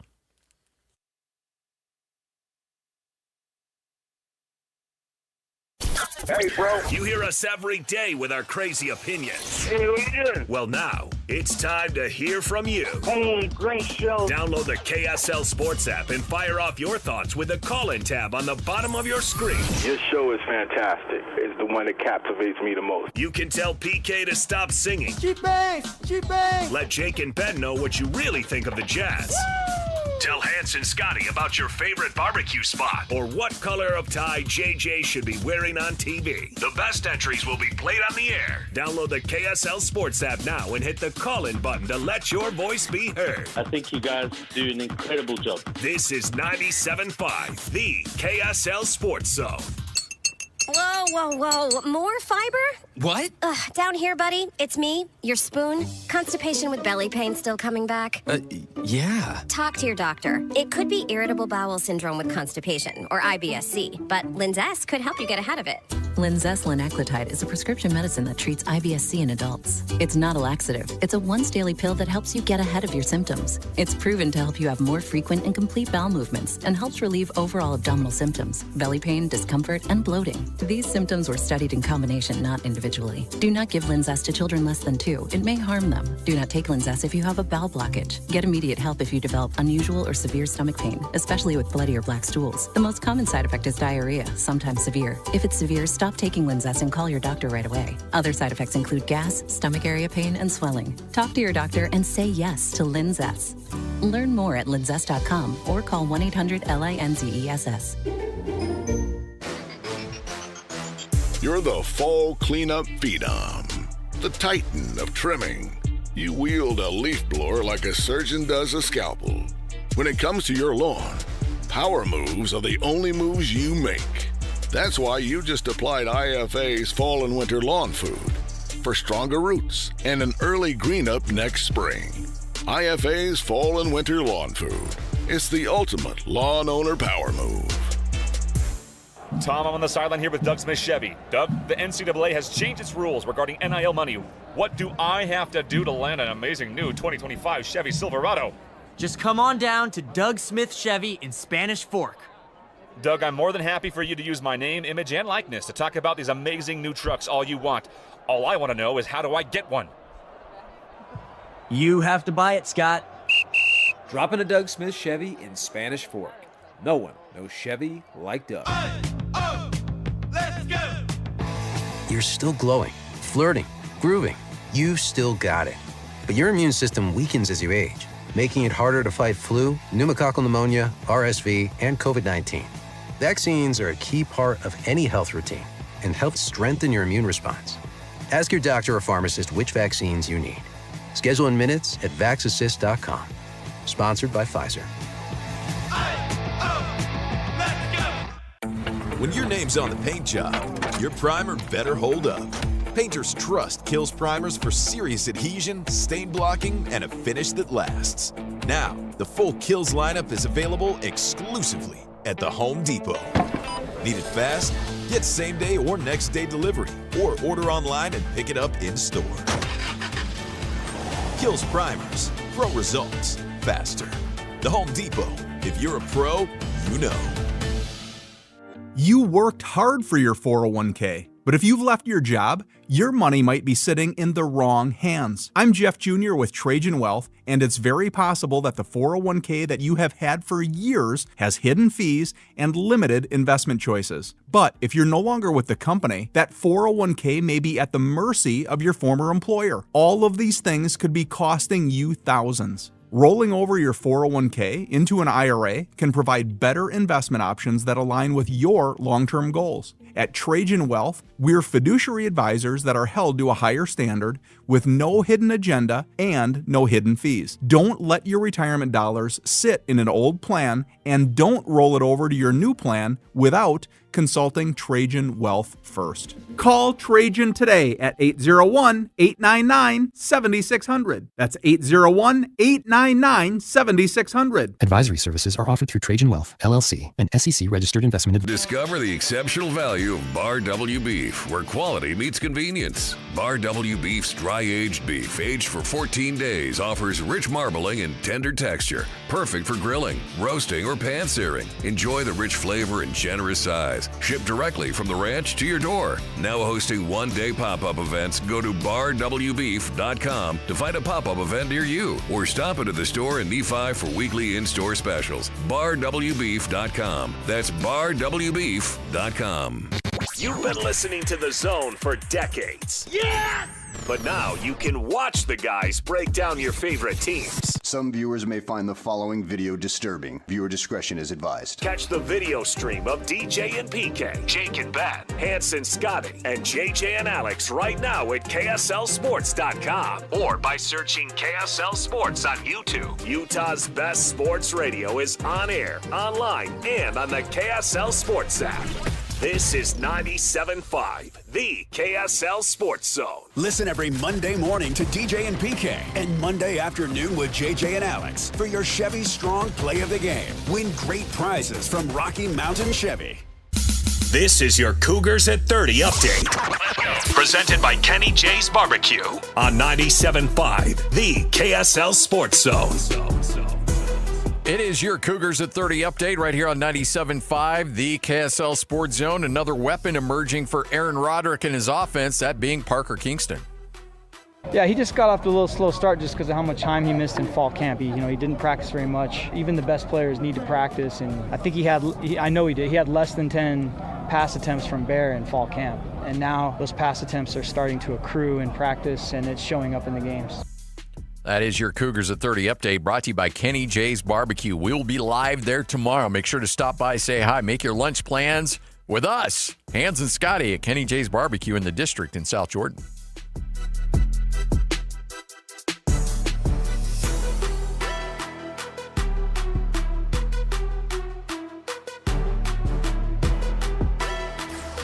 Nobody gets you ready for Utah football more than the KSL Sports Zone. Ready? Kyle Whittingham and the Utes are back at home for a showdown against Arizona State. Your home for the best coverage of Utah football is right here on 97.5, the KSL Sports Zone. This is Hans Olsen and Scotty G.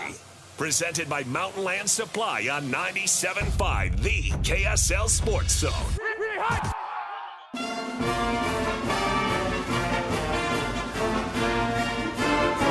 Hans Olsen, Scott Gerard, 97.5, the KSL Sports Zone. All right. What'd you get? So I texted a coach you and I both know well. College coach. And he is familiar with Danny Gonzalez. And I texted him. Let me read this. I'm just going to read it verbatim. I said, if you had a true freshman quarterback like Kalani does, and you were going up against a Danny Gonzalez defense like BYU is, how nervous would you be? And he responded and said, I would be scared. Let's just a couple expletives. Yeah, he'd be scared. And then he said this next line, and I want to get your thoughts on what he means by this. Danny will absolutely test this kid's eyes for sure. So I got to imagine, Hans, that means a lot of disguises, a lot of where's it coming from, and he's going to do everything he can to put the true freshman through a ringer. Yep, that's exactly it. He is going to put everything on him, different blitzes. I'm sure that he looked at West Virginia on that nickel blitz for the tip pitch. Yeah. That ended up being a turnover on the 3-yard line and then a quick score for West Virginia. Those are the types of things. It's like, what can you do? How can you make this just a little bit more difficult? Now, you don't want to do what West Virginia did, because I do think that Bear Bachmeier is a bit of a computer, meaning he doesn't forget. Yeah. Meaning I would be shocked, first of all, to see that play called back inside the 5 again. Yeah. But secondly, if it is called, to see him pitch it and not recognize blitz or potential danger on a tip pitch. He just has a really good memory, and I'm seeing him progress on things. But what that means is different pressures coming from different areas, different rotational coverages, and different disguises. Now, you don't want to outthink your defensive players and make it difficult for them where they have blown coverages. Because Arizona's had a couple of blown coverages, but the 3 guys that I mentioned, Genesis Smith, Gavin Hunter, and Traden Stukes, they're very smart. And so if I'm Gonzalez and I go to those guys and I'm like, hey, I think we got it. Yeah. I think we got it. That's going to juice them up, and then they'll remember everything you're asking them. Because if you say, hey, on this right here, when you see him dive down and it's 3rd and 5 or longer, understand that's a dive to the RPO, and that's a quick ditch out. So what you're going to do, if you're playing that walked up safety position, what you're going to do is on the snap you're going to bail out, and you're going to look for that inside release, and that's going to be a pick 6. As a defensive player, I'm juiced up. I'm like, let's go, heck yeah, and I'm going to absolutely look at it. 3rd and 5. Okay, it's 3rd and 5. Here comes that dive down. Here comes I'm bailing. Bail. There's the pick. And you know the play I'm talking about. Oh, yeah, absolutely. Now, here's the good news. This is the good news. Aaron Roderick knows it too. So I hope everybody understands. Anything I ever talk about it's coming from my mind. That's how I see football. So that's what I would do defensively until he makes me pay for the bailout. And there's different things that you can make me pay for the bailout with. For instance, you've seen the flats pass to LJ Martin quite a few times. So RPO to LJ, have LJ roll to the flats, fake the RPO throw to the inside release, and ditch down to the flats as the safety backs out. Think it's going to be inside release. And now I've got an extra 8 to 10 yards on my gain to the flats. Yeah. They've already had, every team seems to have problems with the ditch down to LJ Martin because of what this offense does so well. This offense does a mesh point and a bear pull very well. So with that mesh point and a bear pull, when that's an RPO play, that opens up all kinds of areas, and Bear Bachmeier has been making good decisions in those areas. So if you want to be cute and you want to defend against that inside release and turn from a hitch to a go, Well, then we're going to burn you with the flats 3 times in a row. Yeah. And now it becomes a chess game between Gonzalez and Aaron Roderick. And the guy that's going to be moving the pieces is Bear Bachmeier. But you got to remember that every play call that Aaron Roderick calls down to Bear Bachmeier typically has 2, if not 3, option and moving points. Now that does put a lot of weight into your true freshman's hands, which could lead to turnovers, which it did against West Virginia. But for the most part, up until that West Virginia game, he was clean. He's clean. And that's more what I think of Bear. Yeah. I think of him more as a clean player. But West Virginia did blitz. They went nuts. They were trying to disrupt the true freshman, which I got to imagine Arizona's going to see what West Virginia was trying to do, what didn't work, and say, okay, well, bringing a 5-man pressure and trying to bring a middle linebacker on a green dog, it's just not working because they're running a max protect that LJ Martin is cracking that middle linebacker's noggin. LJ came up a couple times on that West Virginia backer and about broke his neck.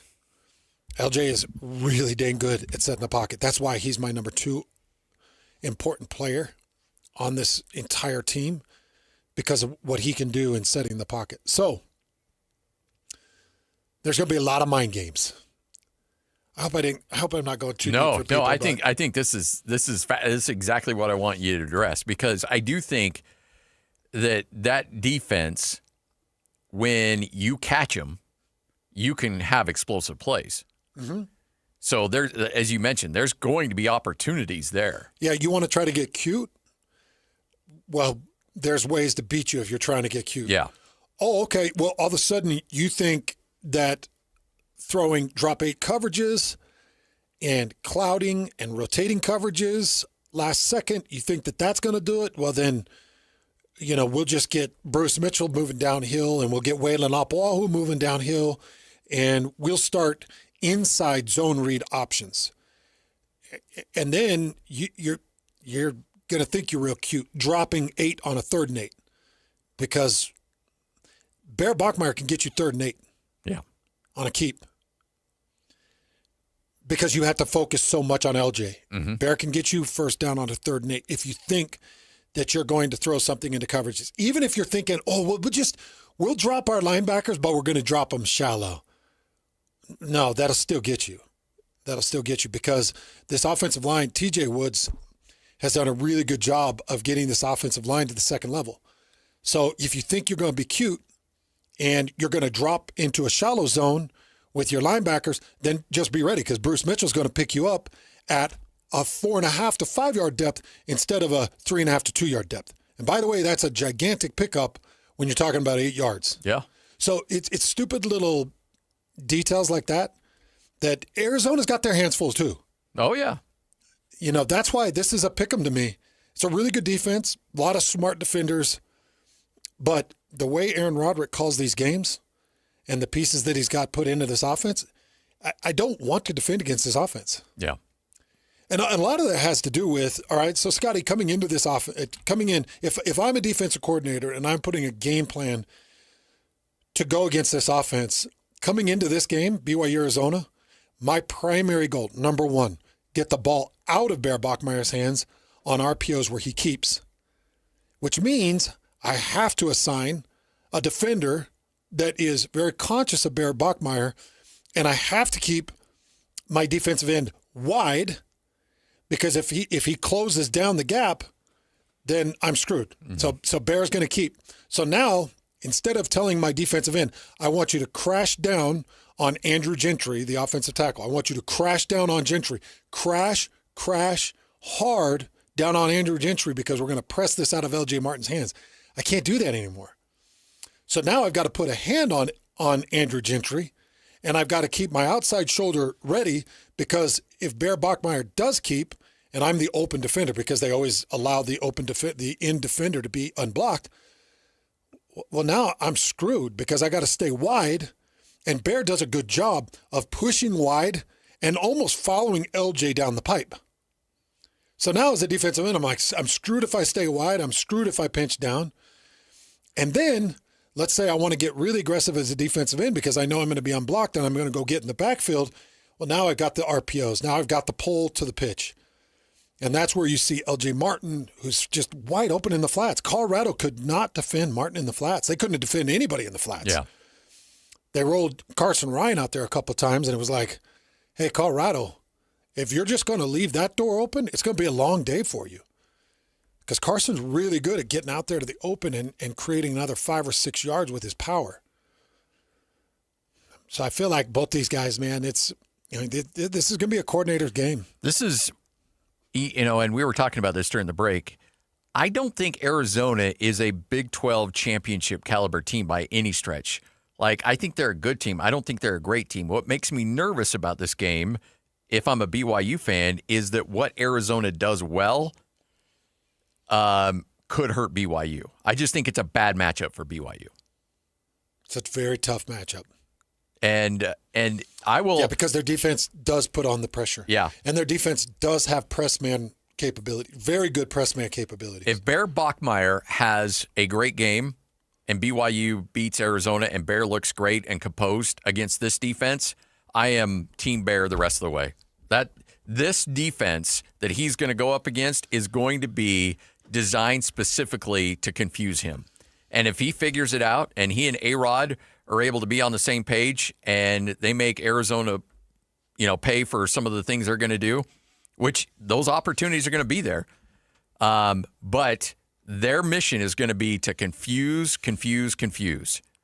And if Bear struggles, then he's a freshman, and freshmen are going to struggle against a defense like that. If he excels and he makes them pay, then this kid is wise, way above his years, and he's going to have a tremendous career at BYU. Yeah.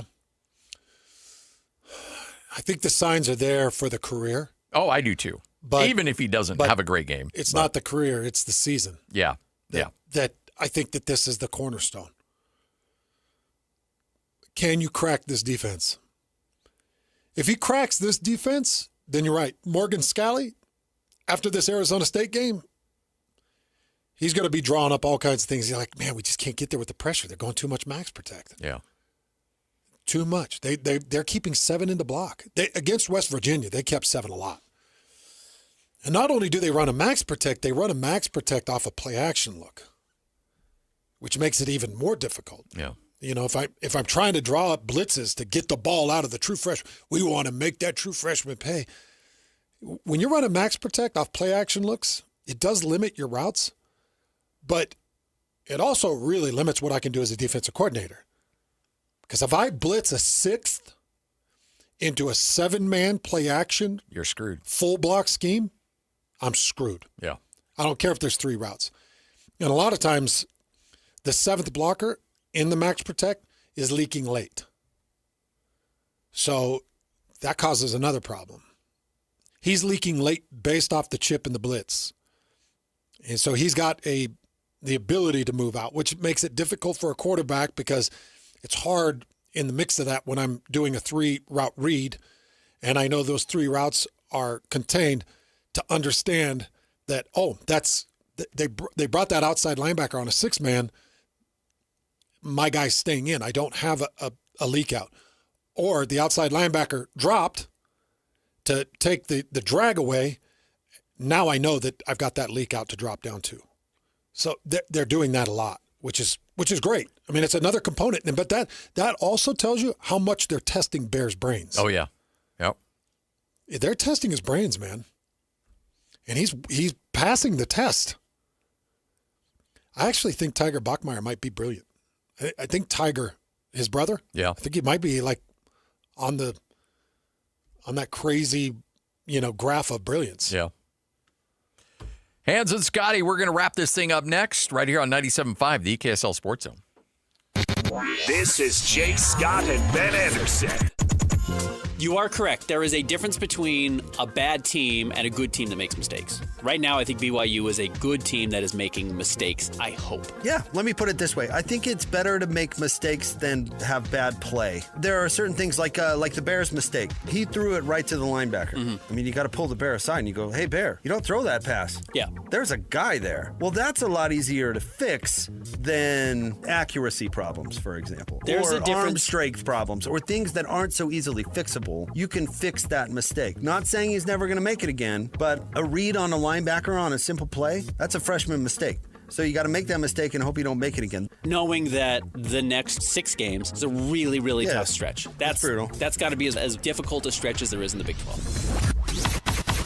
Catch Jake and Ben weekdays from 10 to noon on 97.5, the KSL Sports Zone.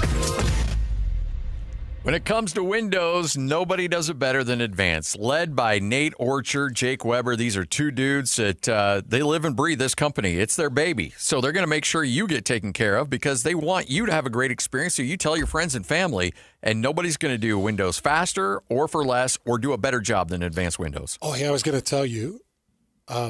So I have a condo that I replaced 5 windows in through Advanced Windows. I didn't replace the frames, just the windows. And I got a message because now we're through the entirety of summer. They replaced them at the beginning of summer, went through the entirety of summer. I got a message from my renter that said they saw a significant decline. Wow. In their cooling costs, their power bill. So they recognized it, even though we've got increasing price in power, they recognized a really nice reduction in that cost. These are just new glass that's replaced in with the frame. Now think about the frame that's built out through Advanced that's stuffed full of that insulation with their 5 or 6 different compartments that they have in those frames. They're ridiculous what they do to really maximize the energy for your home.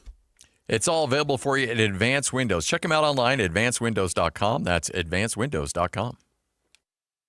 Hey, Benjamin, we've got a surprise for you. What? You've got brothers! Huh? $50 and $200 bills, just like you. Hey, what's up? What? We just got them for joining America First Credit Union and opening a new checking account. And you're all gonna live together at America First. What? This is nice. For a limited time, new members get a $250 cash bonus when they open a checking account with direct deposit or $50 with a youth checking account. So head to AmericaFirst.com and get your money working today. Membership eligibility, terms, and conditions apply. Federally insured by NCUA.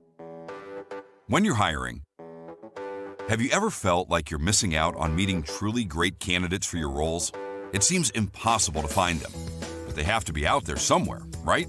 Well, they're not hard to find when you know where to go, and that place is ZipRecruiter. And right now, you can try ZipRecruiter for free at ZipRecruiter.com/free. ZipRecruiter helps 10 million people with their job search every day. And because these people are actively looking for jobs just like yours, it's easy to find the right person right away. In fact, 4 out of 5 employers who post on ZipRecruiter get a quality candidate within the first day. But if you're not using ZipRecruiter, you're missing out. So see what it's like when the impossible is easy. When you go to ZipRecruiter.com/free right now to try ZipRecruiter for free. Once again, that's ZipRecruiter.com/free. ZipRecruiter.com/free. Never miss out on great candidates with ZipRecruiter. It's game week for the Aggies, and the KSL Sports Zone is getting you ready for kickoff. Bronco Mendenhall and the Aggies make the long road trip to the islands as they square off against Hawaii. Listen all week long for the best coverage of Aggie football. Then catch all the play-by-play action beginning with the Aggie pregame show this Saturday night at 9 on 1280 The Zone.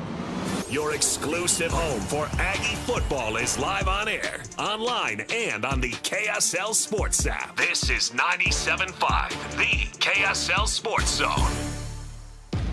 Be the first in line for the future of Utah Mammoth hockey. Place your Mammoth deposit today and lock in priority access to tickets, merch, and more. Don't wait. The new Ice Age is here, and seats are going fast. Make your deposit now at UtahMammoth.com. Secure your spot and get ready for a season full of excitement, intensity, and unforgettable moments. Visit UtahMammoth.com. You've been listening to The Zone for decades. Yes! But now you can watch the guys break down your favorite teams. Some viewers may find the following video disturbing. Viewer discretion is advised. Catch the video stream of DJ and PK, Jake and Ben, Hanson, Scotty, and JJ and Alex right now at KSLSports.com or by searching KSL Sports on YouTube. Utah's best sports radio is on air, online, and on the KSL Sports app. This is 97.5, the KSL Sports Zone. If you're 55 or older and into that whole saving money thing, T-Mobile has an exclusive phone and internet bundle just for you. Right now, get 2 unlimited phone lines plus 5G home internet for just $30 each per month with autopay, plus taxes and fees. And with 5G home internet, setup is easy with just 1 cord and no technician needed, which is great if you're also into that whole keeping it simple thing. Switch now and experience the best mobile network in the U.S. Visit your local store to start saving. T-Mobile, it's better over here. Based on analysis by Ookla Speed Test Intelligence data Q4 2024 to Q1 2025. Ookla trademarks used under license. Unlimited on our network. Customers on voice plan may notice speeds lower than other customers and further reduction if using more than 50 gigs a month due to data prioritization. Video streams and SD on this plan. Home internet pricing after $20 in monthly bill credit plus $5 per line without autopay. Debit or bank account required. See 5G device coverage and access details at T-Mobile.com. Temperatures might be cooling down, but fall camping's just warming up, and so is the country's largest used RV show. That's right, we're back in Utah just in time to outfit you for even more fall fun. October 9th through the 11th, we're packing the parking lot at the shops at Southtown with a huge selection of used RVs to fit any budget. Shop travel trailers, fifth wheels, toy haulers, motorhomes, and more all in one lot. We're talking RVs starting as low as $7,995. No payments until 2026 on approved credit. You'll also find new RVs at the show at used pricing, like all remaining new 2024s, and select 2025s marked down for fall discounts. Plus, get hooked up with specially priced hunting trailers just in time for hunting season. Get more details and find the best deals early at UtahUsedRVShow.com. All this plus free admission to the country's largest used RV show. 3 days only, October 9th through the 11th at the shops at Southtown. Open daily at 11 a.m. Sponsored by Bish's RV. See you there. Stock number 75941, subject to prior sale. See dealer for details. One simple thing can protect your family and home this winter. Schedule a furnace inspection with a certified heating contractor to check for safety and efficiency. A reminder from Enbridge Gas.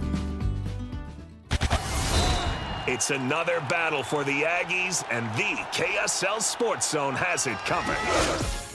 It's a battle on the islands as Utah State squares off against Hawaii. Your home for all the play-by-play coverage of Aggie football is right here on 97.5, the KSL Sports Zone. This is Hans Olsen and Scotty G, presented by Mountain Land Supply on 97.5, the KSL Sports Zone.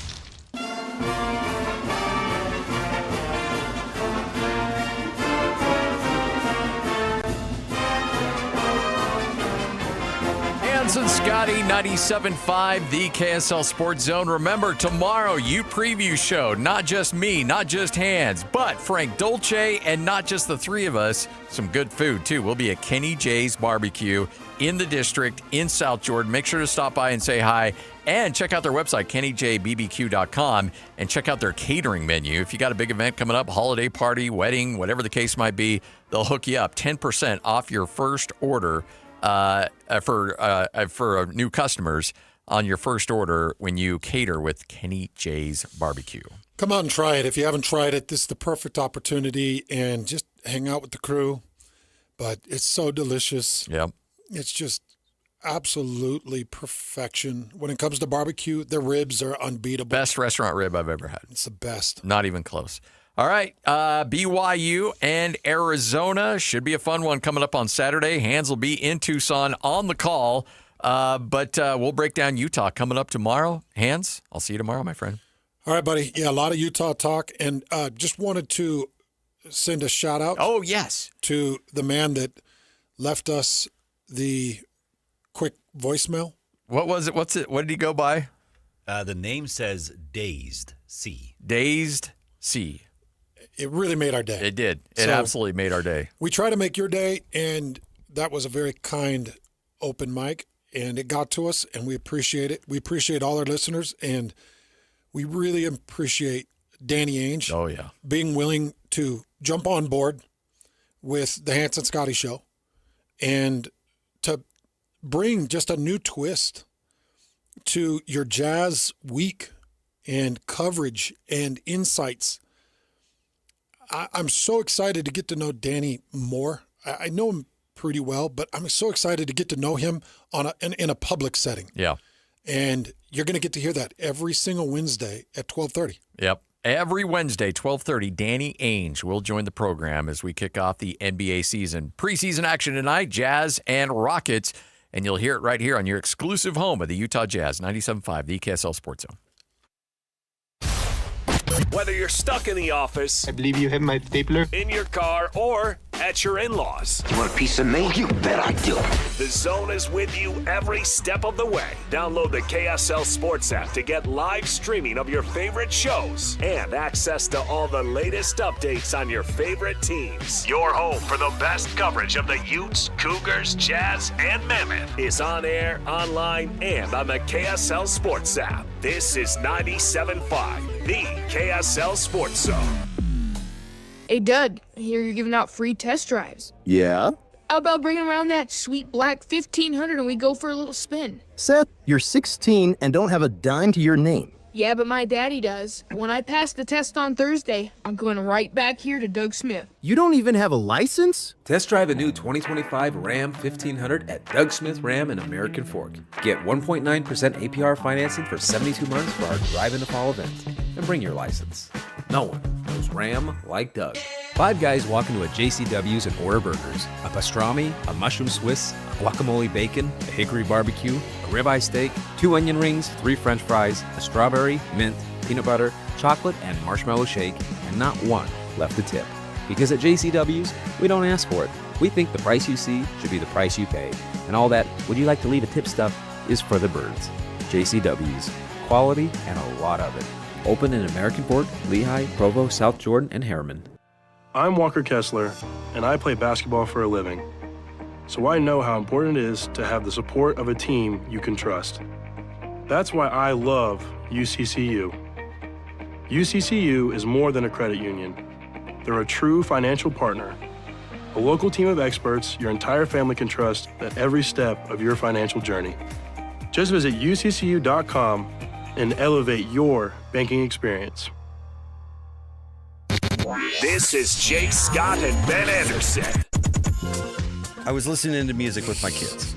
All right. I was playing for them Joseph and the Amazing Technicolor Dreamcoat. But in the middle, the narrator actually gets a song to herself. And it's singing about how there's an opportunity for Joseph to be a big deal. In the chorus, basically, you hear this.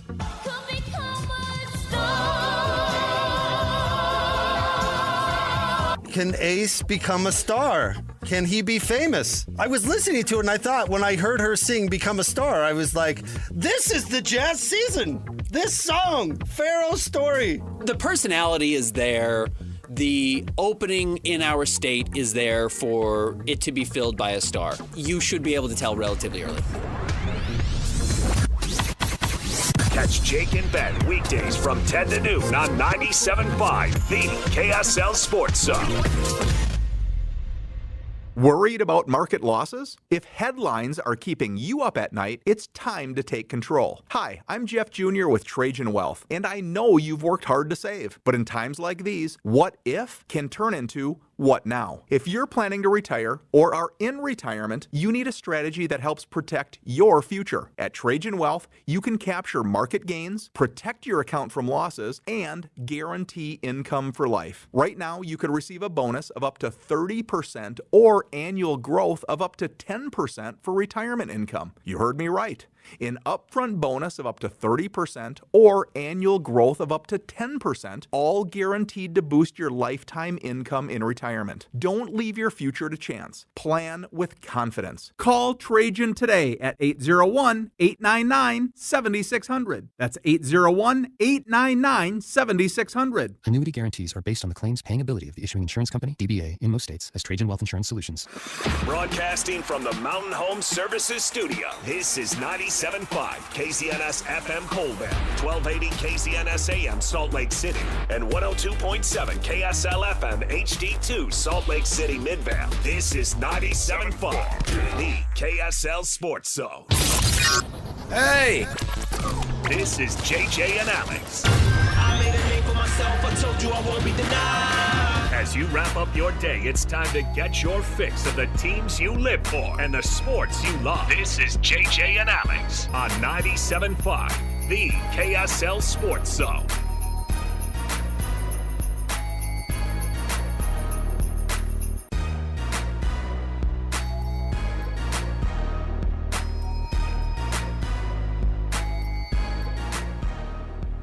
Welcome in, everybody. Happy Wednesday to you. Thanks for being part of the program today. All sorts of fun things going on. It's a Win Ticket Wednesday. Sure, that's every Wednesday, right? You know what it is today, though, that isn't every Wednesday?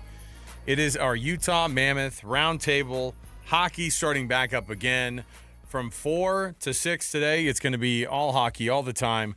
We're going to get it. We're going to get you all sorts of ready. If you're wondering to yourself, how am I going to be able to sit at that party with my friends and not be able to talk about the Utah Mammoth? Today is your chance to be able to get to the spot where you are 100% ready for this year's hockey season to start up. And JJ wouldn't be happier about it. We've got all sorts of things going on. The team right now is in the air. They are landing in Colorado. We're going to get Bear Tourney on the program at some point in the next little while. Also anticipating not only our guy Jay Stevens, who's going to join us here in studio, one of our insiders, of course, but our Utah Mammoth insider, Cole Bagley, is going to join us in the 4 o'clock hour as well. And we've also got, of course, our guy, Mike Folta. We're going to dip in, the radio play-by-play voice of the Utah Mammoth. Did I miss anybody? We got kind of everybody right there, don't we? I mean, the my whole heavens. gang's going to be here. It's going to be fun. We're going to talk hockey for 2 hours, and I can't wait. I'm so excited for the season, and it all gets underway tomorrow night. All right, JJ, take it over from here. My Mariners are in the playoffs, so you're going to check out? Okay. I'll be solo today while you sweat out these last few innings. No, come on. Tied at 3. All right, stop. In the 5th. It was 3-0. We're in the middle of the 6th now. It's 3-3. Yeah. No, it's a nerve-wracking time of year. But good news is, here's the even better news. We've got so much to talk about. We have to sneak in a lot of non-hockey talk, of course, in this first hour and get you going on everything else that's in the world of sports. And there's a lot going on, of course. Here locally, you've got all your teams getting ready for another big slate this weekend. I mean, lots of big ones. There's not going to be not a big week in the Big 12. There's going to be so many things to jump into and to get to. But let's jump in right here, as we always do with the cut. Top of the program, top of the hour. Let's do it. It's time for the biggest story of the day. This is what made the cut with JJ and Alex on 97.5, the KSL Sports Zone. Trajan Wealth brings you this portion of the program. TRAJANwealth.com for all of your trusted local needs in retirement. All you have to do is hit them up. TrajanWealth.com. All right, JJ. I was trying to figure out where this game stacks up in terms of the ones that are the most you got to have it for BYU over the next little while. And this is where we roll our eyes over the coach speak, but it might just be the case that this next game right in front of them is the most important. And I say that because if you don't win against Arizona this weekend, if you're BYU, then what? It gets harder. Then you're like hoping and praying for a win here and there over the next wild trips that you're going to have. Everything that is not Texas Tech at Texas Tech, everything that is not Iowa State at Iowa State, everything that is not your rivalry game or going to Cincinnati that's gotten tough or hosting TCU. Everything's not those things you got to have them. So going 2-0, great.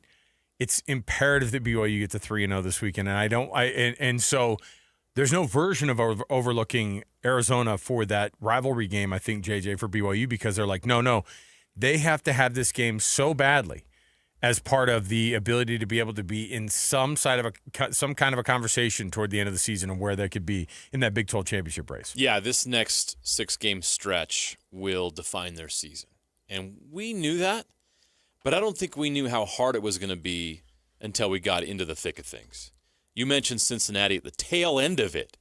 So you're going to go to Arizona this week, which, Boulder was a good test. That was more nerve-wracking than any of us thought it would be. But outside of that first quarter, it felt like BYU was in control of that game. This game at Arizona is going to challenge this team. There's going to be some adversity in Tucson. I can feel it. I sense it. That's an Arizona team that wants get back for last year in Provo. That was a rough game for Noah Fafita. That's a game that he's got circled on this schedule. I guarantee it. Now, does Arizona have it enough in the trenches to make this a game? We'll find out. But they got the quarterback to make it a game. I guarantee you that. So BYU is going to be challenged. You're right. If they don't get this Arizona game, things get tough. Then it changes your perception of where BYU's at. If BYU's 2-1 in league play going into this next 6-game stretch, you're like, wow. So you can't win in Tucson. How are you going to win in Ames? How are you going to win in Lubbock? How are you going to win at Nippert Stadium in Cincinnati? Yes, that's what we're talking about right now. Cincinnati has emerged as a contender. Did not see that coming. Did not expect that. But the way they handled Iowa State over the weekend, everybody's on notice that Cincinnati's for real. Okay? So if you don't get Arizona, you go into a tough one against a Utah team that's got it. That one marked. These Utah players on this team have not beat BYU. Right.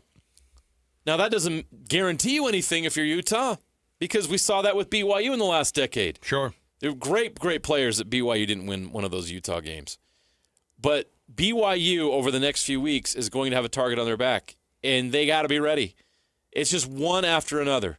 They get some relief with a bye week in between Iowa State and Texas Tech, but they're going to need that bye week between Iowa State and Texas Tech to catch their breath, because this schedule is brutal. I don't think there's a tougher stretch in Big 12 play than what BYU is about to face. So, yes, Alex, I will say this. Arizona is a must-win for BYU if they hope to win the Big 12, because if you can't beat Arizona on the road, how you win in the next 5? Let's sneak in some audio from Aaron Roderick this week about not just trying to get the offense opened up against West Virginia last week and trying to do it a little bit more for their freshman quarterback every week. I think they are 100% comfortable in this guy. There's no version of, well, what's the next thing you're going to do for this little guy that you're getting ready for another game? It's like there's no time. No, that's done. I think they're all done with all that stuff. And I think Kalani said it in the postgame. He said something about how, he's a veteran now. Like, no, Bear's a grown up. We're not doing that. And just by the force, it's not like they're like, he's so good that he's basically proven himself and he's the guy now. It's like, we don't have time to mess around with this whole, are you developing stuff? He's in the deep end swimming now. Don't worry about him. You have to play. Yeah. And he's there. So here's what A-Rod said about opening up the offense and what West Virginia gave them versus what they took on Saturday. It's 5 games in a row now we've had defenses do something different than what they'd shown on film. We've been sort of brainstorming what those reasons are. But, yeah, they were very determined not to let LJ get off to a good start. And so rather than forcing it, we just said, okay, well, if they're going to play like that, we're going to throw the ball. And so that's what we did. I was thinking about that same thing as I heard this in the run-up to the show, and I was like, it's because, by the way, Utah doesn't have to change a lot up when they play teams. You know why? They're good enough. Yeah. Those other defenses, they changed up some things and got weird because the talent wasn't always. It's a desperation move. Yeah. They haven't. You get gimmicky when you're not winning. These teams haven't won a lot of games who they've played prior to this week compared to the ones that they're playing the rest of the way out, and they've won a lot of games in comparison. Here's what he said about the turnovers. Obviously, the interception and the bad fumble were not things that you love, but that didn't ruin the game for BYU. I'm not going to freak out about it in one game because we went 4 games with 0, and I think we're still top 10 in the country in fewest turnovers. And if it continues to happen, then that's a problem. But possessing the ball, the way we carry the football, that's something we have to be demanding about of all of our players. So, yes, 3 turnovers is too many. On the other hand, as long as that trend doesn't continue, we're not going to panic. We're going to just keep doing what we do because we have taken very good care of the ball overall for the season. So you've got Aaron Roderick who's not freaking out, and this is the right way to respond, right? Had they really had no previous turnovers prior to this game? No. Not just him. They hadn't had fumbles. Parker Kingston had a couple. Did he had the? No, there was no quarterback turnovers. Okay. No Bear Bachmeier fumbles. He had the muff. No interceptions. He had the muff punt maybe, and there was I believe it was the There was one against Portland State, and then there was also one against. What was the game 2? Either way, though, all I'm saying is that this hasn't been Doesn't matter. The turnovers were not a problem for them. Yes, and which is wild. You lose the turnover battle, and you still win by a couple touchdowns. I think most coaches would go, well, thank heavens, because that just is like, from a number standpoint, how often do we hear Witt always talking about, like, the more you turn the ball over, not just the more you turn it over, but like the more that you lose that battle, if you add more on top of that turnover ratio, it just is, from a percentage standpoint, gets to the point where you're not going to win that football game. That's just not how it works. So it's a difficult thing, obviously, but it's something that they are handling. When BYU's depth chart came out against Arizona on Tuesday, everybody was talking about, Jack Kelly and Isaiah Glasker listed on there. And I want people to understand that the big ones are tonight, tomorrow, Friday, and Saturday. Those are the reports that you're going to be watching. Now, with Jack Kelly listed on the depth chart, that's good news in the sense that it means that he might not be out for the rest of the year. Yeah. At least that they know of, right? Yeah. So that's probably what you could take out of it. The availability of Isaiah Glasker and Jack Kelly. Isaiah Glasker looks more like, okay, maybe. All right. I would be shocked if Jack Kelly plays in this game. I mean, like, beyond shocked. I would be shocked if he makes it back for the Utah game, to be honest. That's where we're pretty at. quick heel up, yeah. If that's the not case, likely, right? I think you're more looking like something where it's a couple of weeks on the line. At least that's what I'm preparing friends of mine for. But just we don't in case know. who are I don't know. Who are of the I don't blue know if it's persuasion. something where it just needs a couple weeks. Me neither. Put them in a brace and let them go. I have no idea. And I'll never try to guess and speculate what the injury even is. But unless they're going to tell us, how do we know? Right, when they're in street clothes by the half, and in a sling, that's not precautionary, right? We're not talking about the same thing when Isaiah Glasker was, put me back in, I want to play right now. And they're like, let's just pump the brakes a little bit. And he went back in on the hands play at the end there on that onside kick. So you kind of go, well, if that's the case, then maybe he's a little bit closer. Maybe that's going to be something. But you talk about two guys that you don't want missing in any games. Yeah. The Arizona game obviously is not ideal, but it's not the one that you're looking at and you're the most worried about coming up down the line for BYU. So there you go. Utah and Arizona State. No, actually, we got this other piece of sound from Aaron Roddick that we just got in that I wanted to make sure we listened to, because he talks about that stretch of games. This is a coaching staff that tries not to look ahead. But when he's talked about this stretch of games, everyone went, oh, boy. Yeah. They're seeing at least what they know. The level of difficulty is just going to keep going up week on week here in the Big 12. Here's what Aaron Roddick said about it. First of all, no team ever played 6 Power 5 teams before, prior to the Big 12 era. These are good football teams, starting with this one right here. Arizona is a very good team. They're playing good ball. We know they have a great quarterback and they have a very good defense, and we're playing on the road. It's going to be a huge challenge. Look, it's not just 6 Power 4 teams in a row. It's not just 6 conference games in a row. It's the quality of the opponent. Because I'll tell you right now, Texas Tech also has 6 games in a row in the Big 12 coming up. So does everybody else in the Big 12. Yeah. But they don't look like this. And Texas Tech is like, oh, dude. I mean, and then somebody, I think maybe Hans was talking about Cincinnati's schedule, and it was like, got to go on the road to UCF, and then you got to host Oklahoma State. And it's like, wait, what? And then they've got all these home games that they've got to say all the rest of their tough games are going to be at home except for the Utah game. And then Texas Tech, we talked about it yesterday. I think you brought it up where you're like, oh boy, this is looking really nice for them. They're not the same because these schedules, thanks to the Big 12 being the absolute worst conference to try to predict now going forward, you have no idea how tough these schedules are going to be until you're right on top of them. The good news is for BYU, you avoid Arizona State. Even though we want that game, as like people who watch this game and want to see rivalry games, it's actually pretty good for this year that you aren't playing them, because where would you jam them into the schedule? Can you imagine adding Arizona State at the end instead of UCF? Oh, my. Come on now. Have that be a home. Yeah, you get them at home. It's like after last year? Yeah. Like that. I mean, by the way, you just said it like that, and actually that got me. I mean, that's why you should put it on the schedule. Right. I mean, that's a freaking amazing.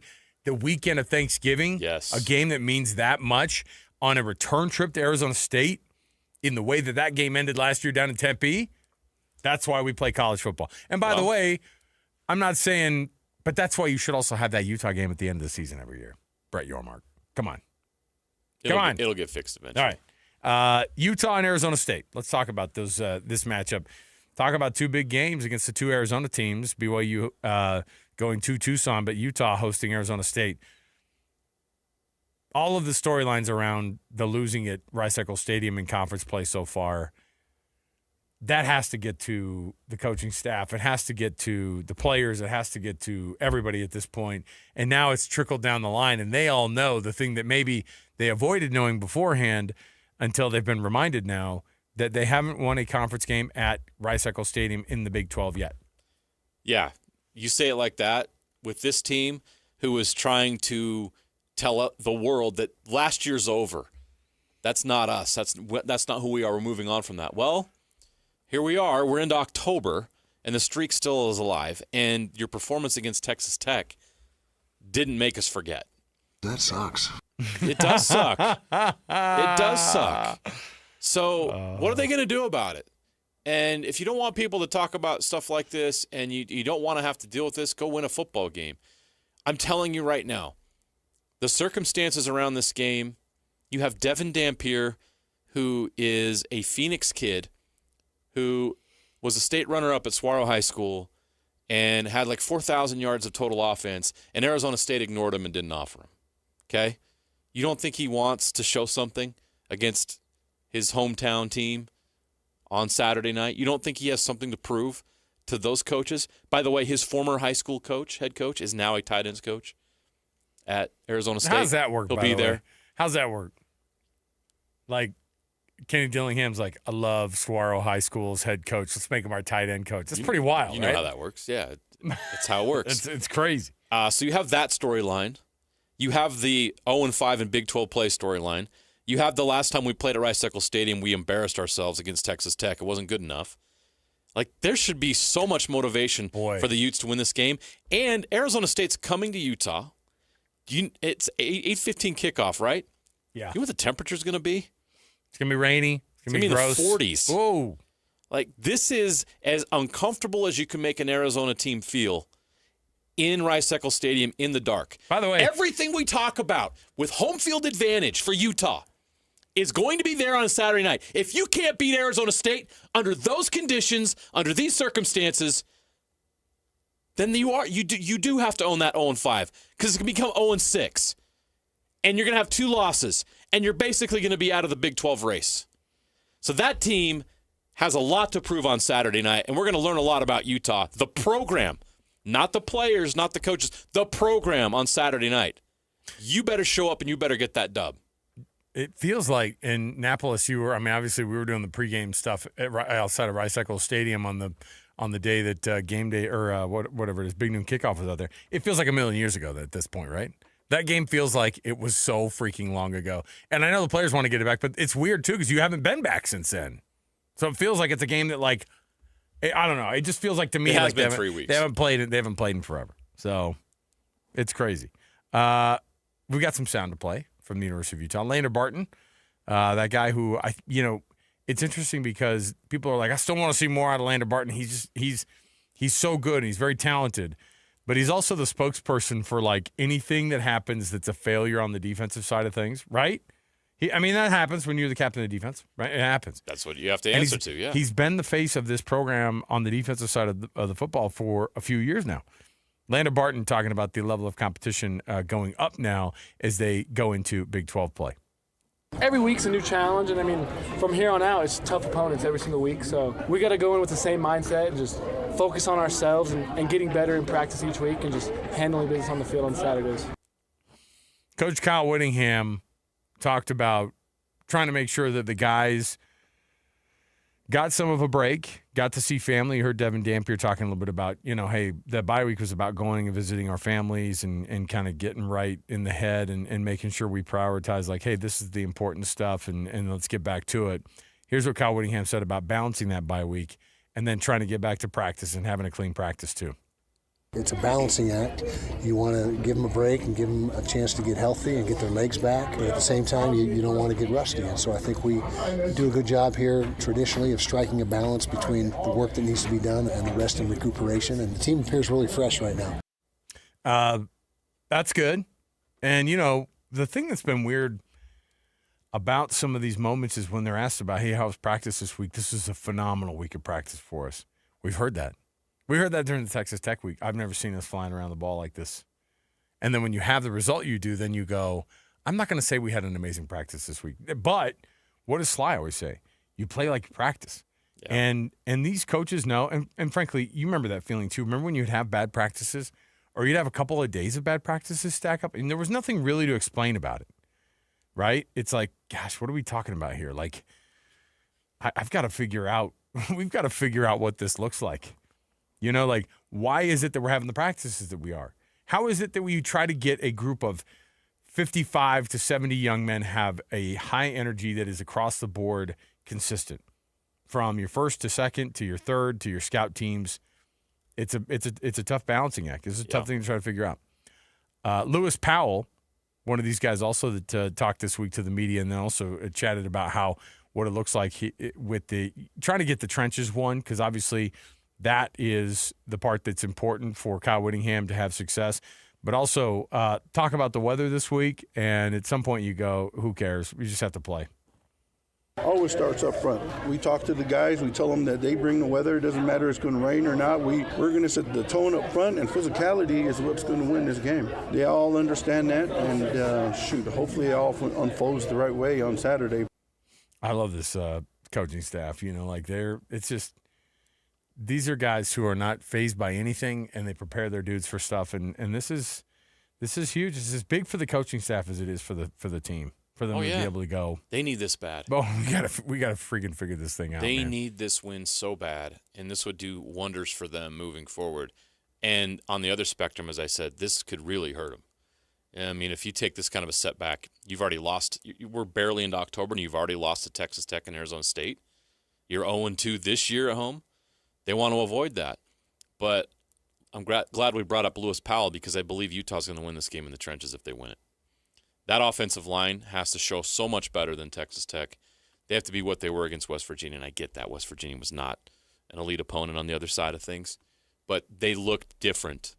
They had a different energy about them and an execution about them up front against West Virginia.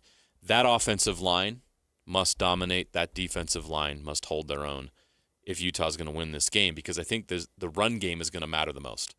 Who can run the football on Saturday night? It's going to be crazy. It's going to be wet. It's going to be cold. It's going to be one of those games. So who can take care of the football and who can run the football? Who's going to win time of possession? That's going to be crucial. It's going to be one of those kind of games.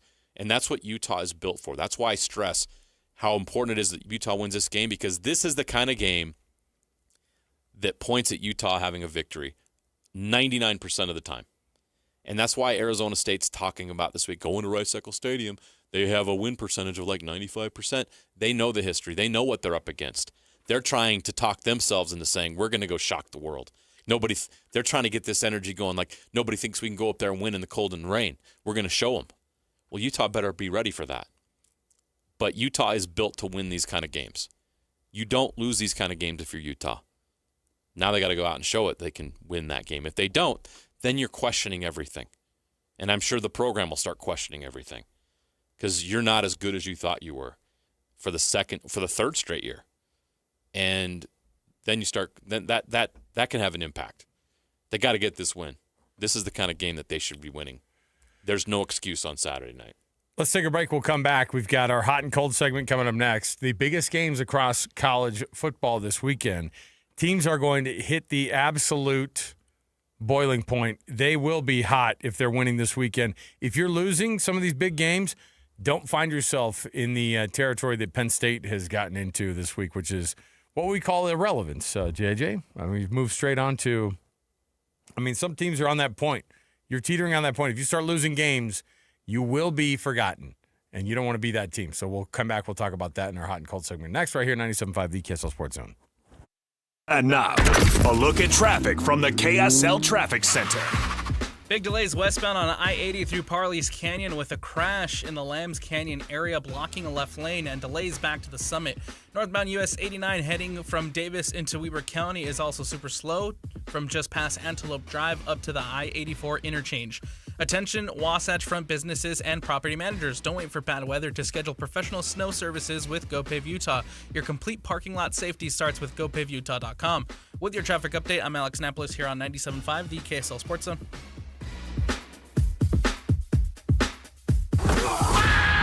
It's game week for the Utes, and the KSL Sports Zone is getting you ready for kickoff. After a much-needed week off, Kyle Whittingham and the Utes get set for a massive conference showdown against Arizona State. Listen all week long for the best coverage of Utah football and your chance to win tickets to the game. Then catch college football Saturday, game day at 10 a.m. with the post-game show immediately following the game on KSLSports.com. Let's go then. Let's go, baby. Your home for the best coverage of Utah football is live on air, online, and on the KSL Sports app. This is 97.5, the KSL Sports Zone. Fall is here and the cooler months are upon us. Hans and Scotty here, and it's time to talk about your windows, where you can now get the best windows on the planet, courtesy of Advanced Windows, and be prepared for the fall and winter months. I had an amazing experience with Advanced Windows where they replaced 5 windows for me. They gave me a quote. They stuck to the quote. It was that cost. They ended up saving me money. And their experienced window specialist will help determine why you have a draft coming in, how you can save the most money on utilities, how your house can be transformed in one day just by upgrading those windows and doors. And right now it's time to take advantage of a fall special, $2,500 off when you change out 10 windows or more. That's $2,500 off when you swap out 10 windows or more. Options are available for any budget, great financing as well, but you gotta call 801-850-9100. That's AdvancedWindows.com or 801-850-9100 for the best window experience you could ever imagine. Tom, I'm on the sideline here with Doug Smith Chevy. Doug, the NCAA has changed its rules regarding NIL money. What do I have to do to land an amazing new 2025 Chevy Silverado? Just come on down to Doug Smith Chevy in Spanish Fork. Doug, I'm more than happy for you to use my name, image, and likeness to talk about these amazing new trucks all you want. All I want to know is, how do I get one? You have to buy it, Scott. Drop in a Doug Smith Chevy in Spanish Fork. No one knows Chevy like Doug. Do you need an electrician? Any Hour Services has a team of licensed electricians that can help with any size electrical project around your house. Whether it's help troubleshooting, installing a ceiling fan, replacing smoke detectors, or upgrading your old electrical panel, the electricians at Any Hour Services can help. All you have to do is call Any Hour Services or schedule an appointment at anyhourservices.com. Help with electrical projects and repairs is closer than you think. Call Any Hour Services or schedule an appointment at anyhourservices.com. No one helps more homeowners than Any Hour Services. This is Jake Scott and Ben Anderson.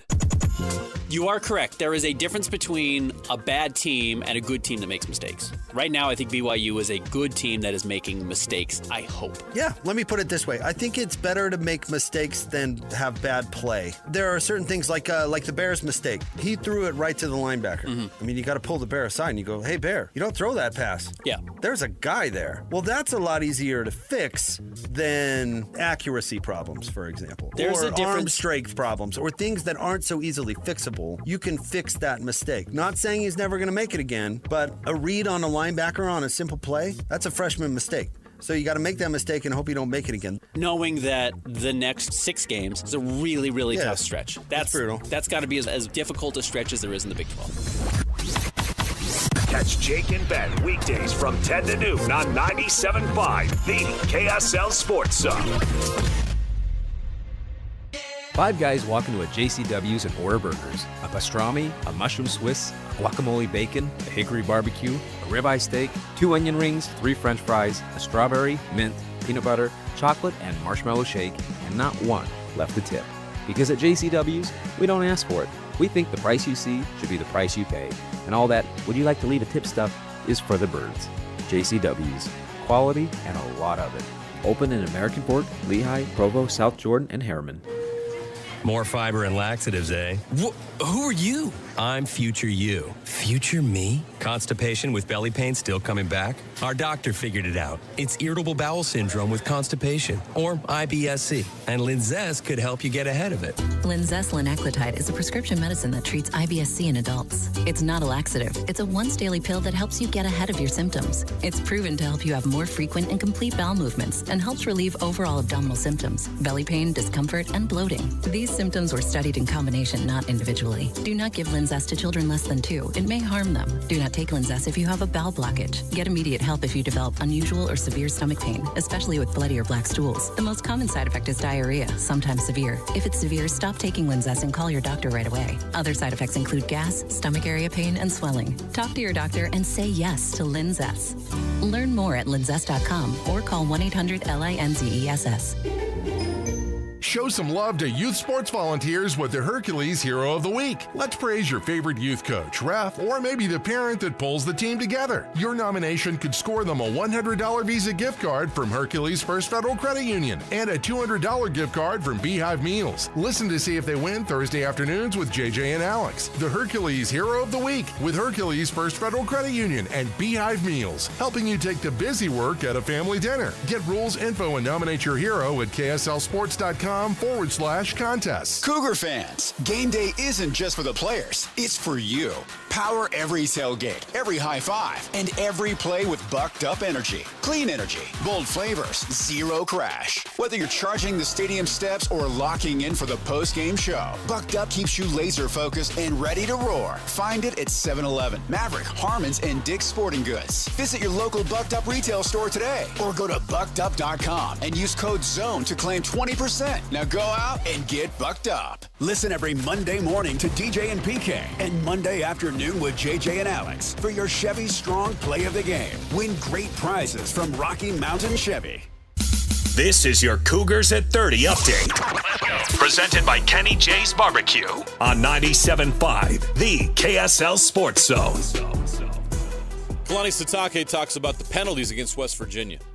Yeah, we'll work on those. I mean, that's uncharacteristic of our offense and of our team. And so my job as a head coach is to make sure that we're way more disciplined than that and that we don't make mistakes. And it's also finding ways to allow them to work on being more disciplined and maybe offensively trying to change things up so we're not always sitting on the ball for so long. I mean, there's a lot of things that we could do to help it, be a little bit more disciplined, practice different looks, and whatever happened in the game, let's simulate that type of environment and that type of play, maybe that type of pressure on all our guys and see if we can respond better next time. That's your Cougars at 30 update. Kenny J's Barbecue will cater your work parties, luncheons, weddings, family get-togethers, and holiday parties. New catering clients get 10% off their first order. Come eat with Hans and Scotty on Thursday from 12 to 3 at Kenny J's at the District. We'll be there from 3 to 6. Come join us. Have some barbecue. JJ and Alice continues right now with Hot and Cold on 97.5, the KSL Sports Zone.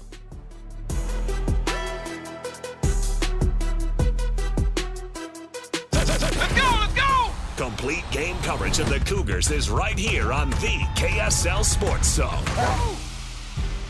The Cougars head to Tucson for a battle against the Arizona Wildcats. Your home for the best coverage of Cougar football is right here on 97.5, the KSL Sports Zone. You're locked on to JJ and Alex on 97.5, the KSL Sports Zone. Woo!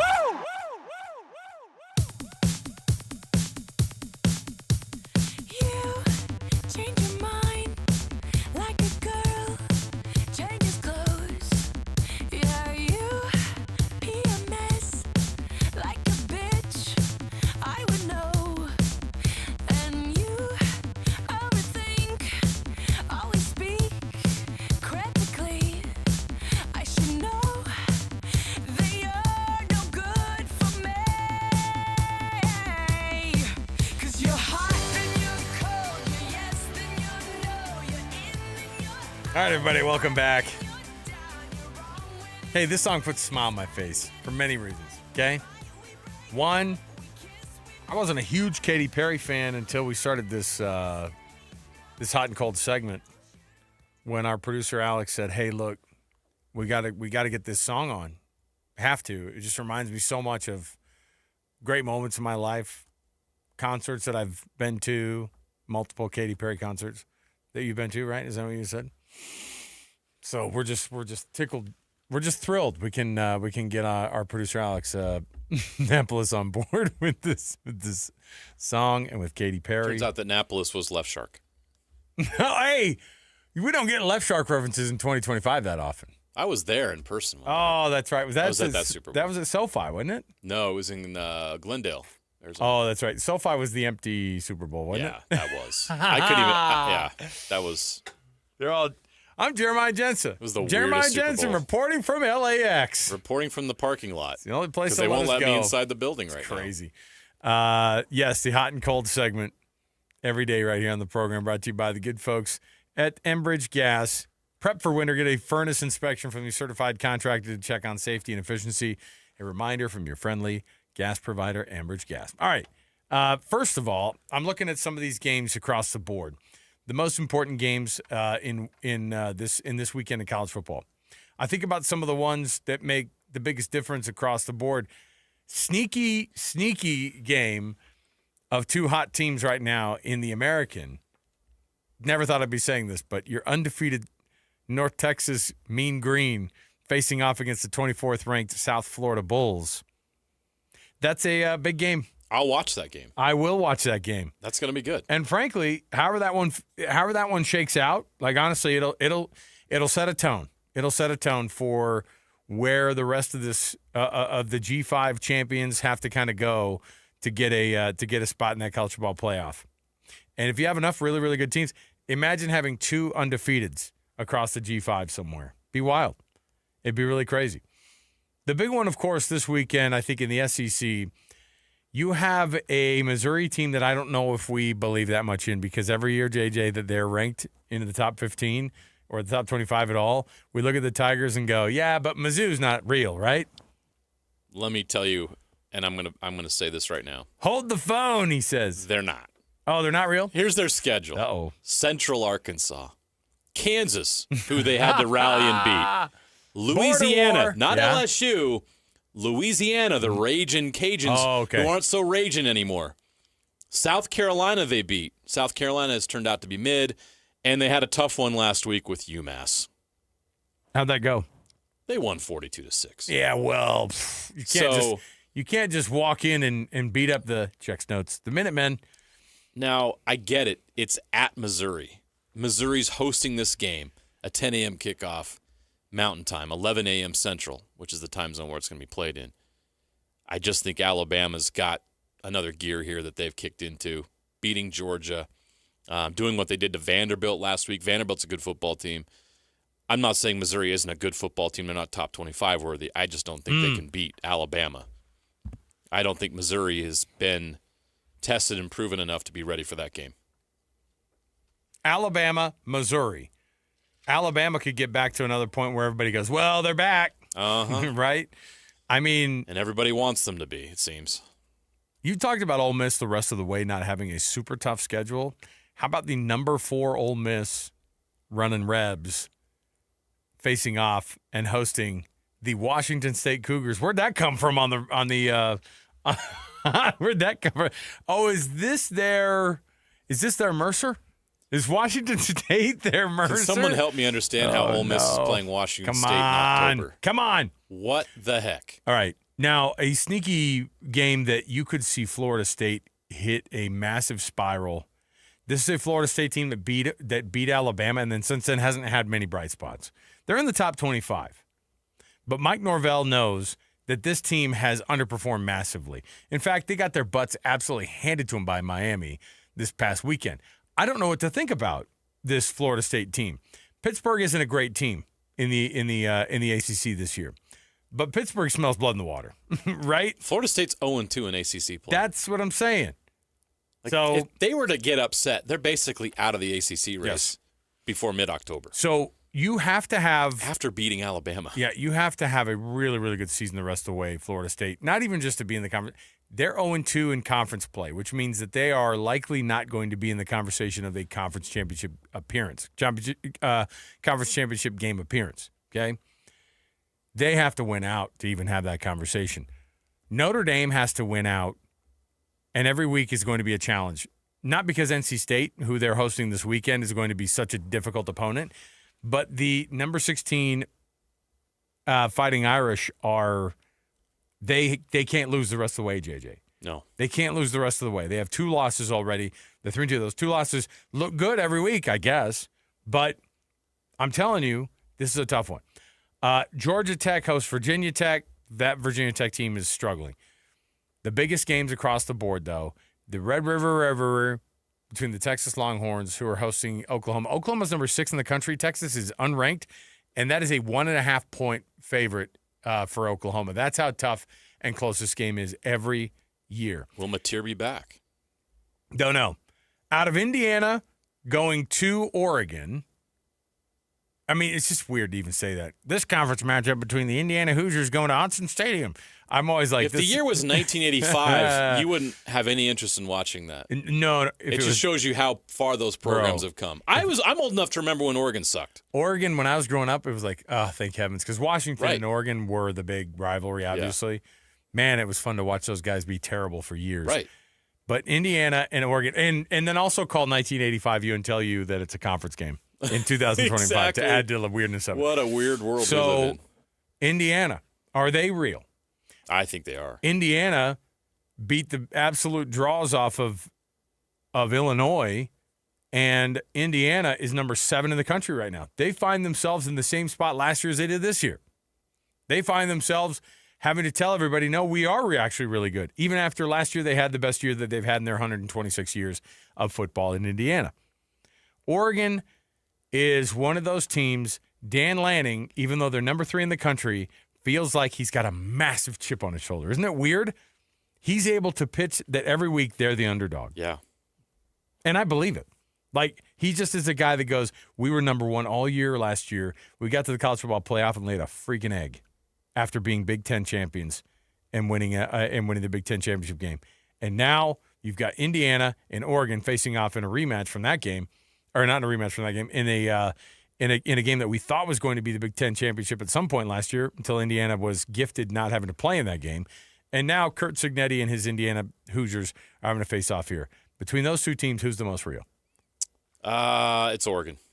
Is it just because Indiana's good? Oh, yeah. It's at Autzen. I can't see Indiana making that trip 2 time zones and beating Oregon in their own house. Indiana's good, but they're not there yet. Oregon wins that game. 7.5 spread, by the way. Total's 55.5. Could be an exciting game. I just feel Oregon's too strong at home. Indiana's not ready for that yet. I don't know if there's a... I got a cold one for you. What is it? After getting beat up by Cincinnati, Iowa State's back on the road at Colorado. Oh. A Colorado team that's desperate for a win, that has been getting off to hot starts. Yeah. Is Iowa State going to lay an egg in Boulder? No. And it's unfortunate. They're cold right now, though. I will say they are. They're going to break that cold streak, and I'll tell you why. Because Colorado's going to stay on the cold wagon, and I was telling this to Mitch Harper yesterday. Because of what Coach Prime's going through, the off-the-field stuff, yeah, I think that's going to be too much to overcome this week. The off-the-field distractions, and I know they're trying their darndest. No, he'll be practice again on Wednesday. It's not going to be the normal Coach Prime. He was in a 4-hour surgery yesterday. Right. There's no way. Him saying, I'll be at practice again on Wednesday. If he is, he's not going to be full capacity. You're not going to get a call. You're not going to get a game where your leader is 100% there. And I think that if he's not there, like, that's the head of the dragon. You know what I mean? You've gotten quick starts out of Colorado these last couple of weeks. I think that it actually turns this week into them not even getting a hot start. Really? Yep. So you like Iowa State bouncing back? I think Iowa State bounces back, okay. And it's almost entirely not because now it is a lot to deal with the fact that Matt Campbell is made of some tough stuff, but I think that Colorado is just they're hitting things that are off the field that are distractions enough. These guys are going to try to play inspired for a second for their coach. Iowa State's not going to have any of it though. I really don't think. Texas Tech is going to continue to stay hot. They host Kansas this weekend in Lubbock. I think they roll. Georgia goes to Auburn. That's a very, very tough game for a Georgia team that people right now, when you're number 10 in your Georgia, people start to forget about you. Right. When you lose at home against Alabama, and then you have a bye week right after to think about what you did last week or 2 weeks ago, That's a lot on your plate, and they have to go to Auburn, who's been a surprisingly decent team this year. You better win this game, or Georgia's going to be in absolute freezing cold land. And after that, by the way, you can't get that one back, and Georgia won't be in the conference championship game. That's what happens in this conference. That'd be crazy. It really is. That's how difficult this thing is. So, games or teams that I think that are fake hot. LSU, I don't think is as good as people think that they are. I just was looking at that, Alex. Don't you feel like South Carolina's poised to win, to just go, you know what, we don't care? South Carolina's got a really good quarterback. They've been underperforming this year. LSU can't score. LSU's coming off a loss at Ole Miss. They are cold right now. Which of those teams that are cold snaps out of it this week? You'd think LSU and Death Valley, 9.5-point spread, they get it done easy. But I just am concerned with LSU's offense. They're just not explosive. Garrett Nussmeier has 7 touchdowns, 3 picks. Those are not the numbers that anybody thought he was going to have at this point in the season. You're on this is going to be game 6, and he only has 7 touchdown passes? Yeah, he's supposed to be one of your Heisman Trophy. What's going on with that? Dudes, right? Yeah. So is he on your ballot? Is he on your ballot? Not anywhere close right now. And neither is any top quarterback that was on there. In fact, I have to apologize again to Carson Beck. Sorry, Carson Beck. Carson Beck right now is the odds-on favorite. Oh my but we'll gosh, see. That's crazy. But South Carolina has the talent. South Carolina's been underperforming. Do they go into Death Valley and stun LSU, who just simply can't get points on the board? Just 20 against Ole Miss last week. Yeah. That's one to watch. We'll see. All right. There's your hot and cold, brought to you by Enbridge Gas. We'll take the break. We'll come back. When we return, we have a Would You Rather right in the corner. Don't miss it. Stay right here, 97.5, the KSL Sports Zone. It's game week for the Aggies, and the KSL Sports Zone is getting you ready for kickoff. Bronco Mendenhall and the Aggies make the long road trip to the islands as they square off against Hawaii. Listen all week long for the best coverage of Aggie football. Then catch all the play-by-play action beginning with the Aggie pregame show this Saturday night at 9 on 1280 The Zone. Your exclusive home for Aggie football is live on air, online, and on the KSL Sports app. This is 97.5, the KSL Sports Zone. You're up against it like we are. Your family's busy. You got a lot going on. You've got activities that are absolutely just nonstop.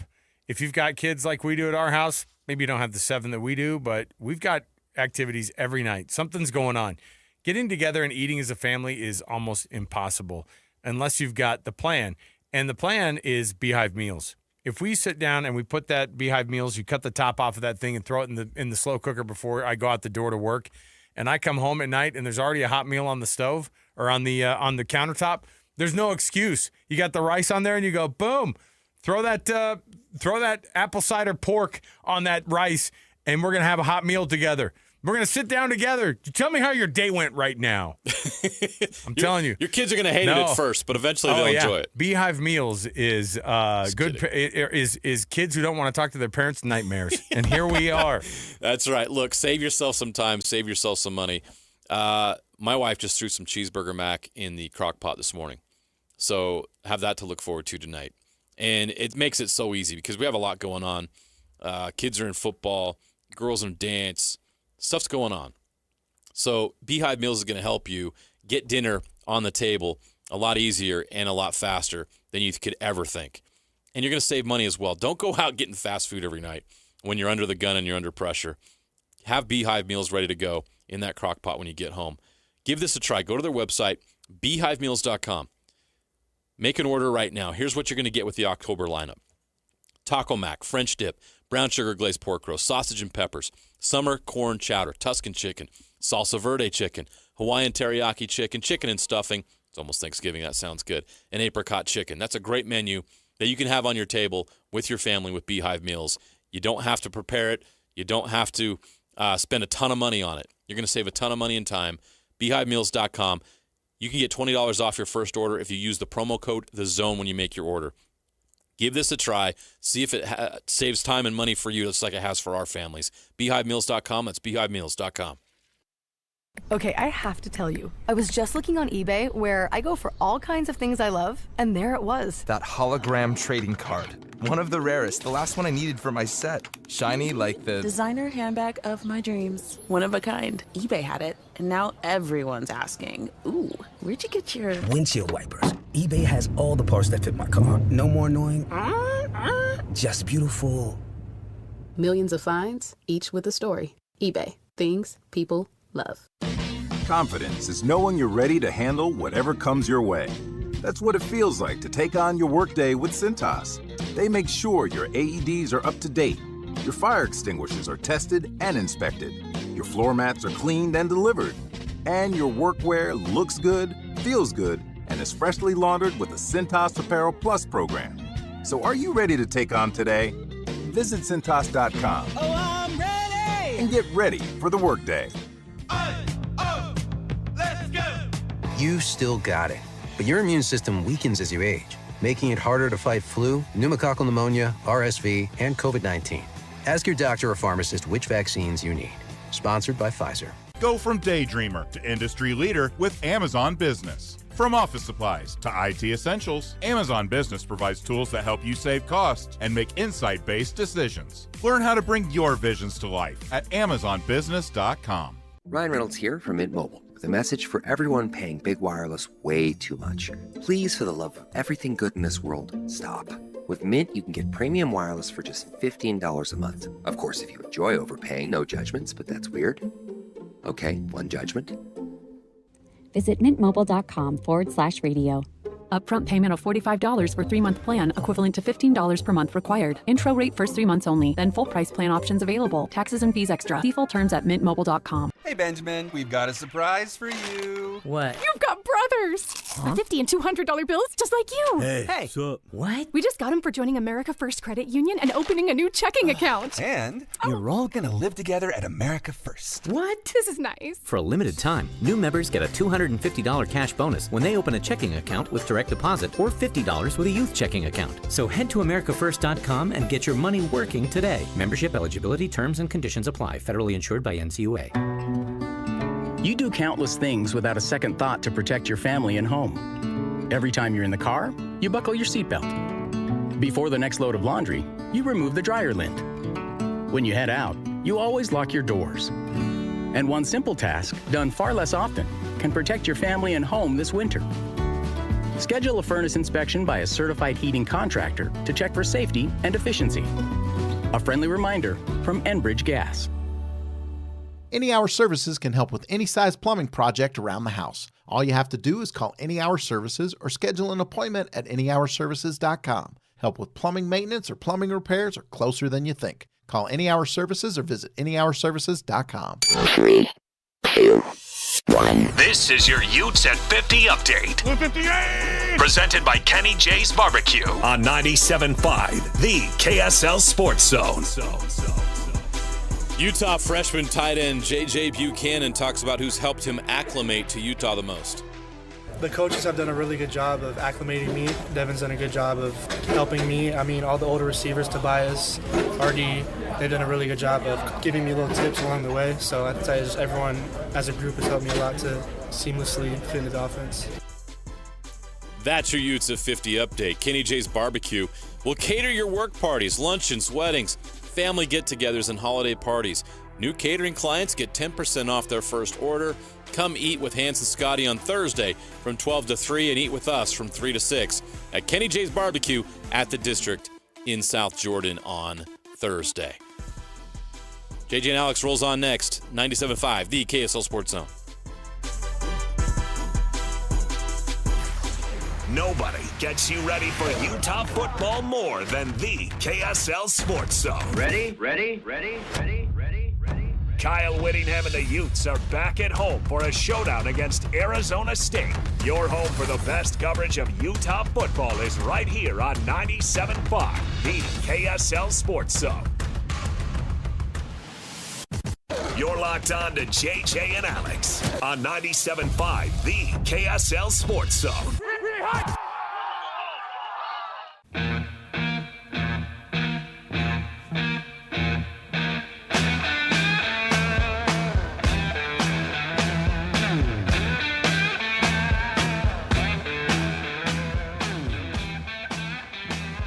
Welcome back, everybody.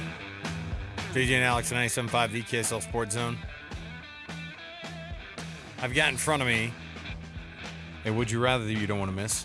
Hey, by the way, I'll echo what JJ just got done telling you. Kenny J's Barbecue is going to cater all of the work parties and weddings and all those things that you need to get done, okay? Family get-togethers, all of it, okay? Holiday parties, yes. And catering clients, if you're brand new, you're going to get 10% off. Not $10, 10% off their first order. But on tomorrow, on Thursday, you can come eat with Hans and Scotty from noon to 3, and then JJ and myself from 3 to 6. We got you covered, noon to 6 tomorrow. Kenny J's at the district. Come join us and get some of that brisket that we've been raving about.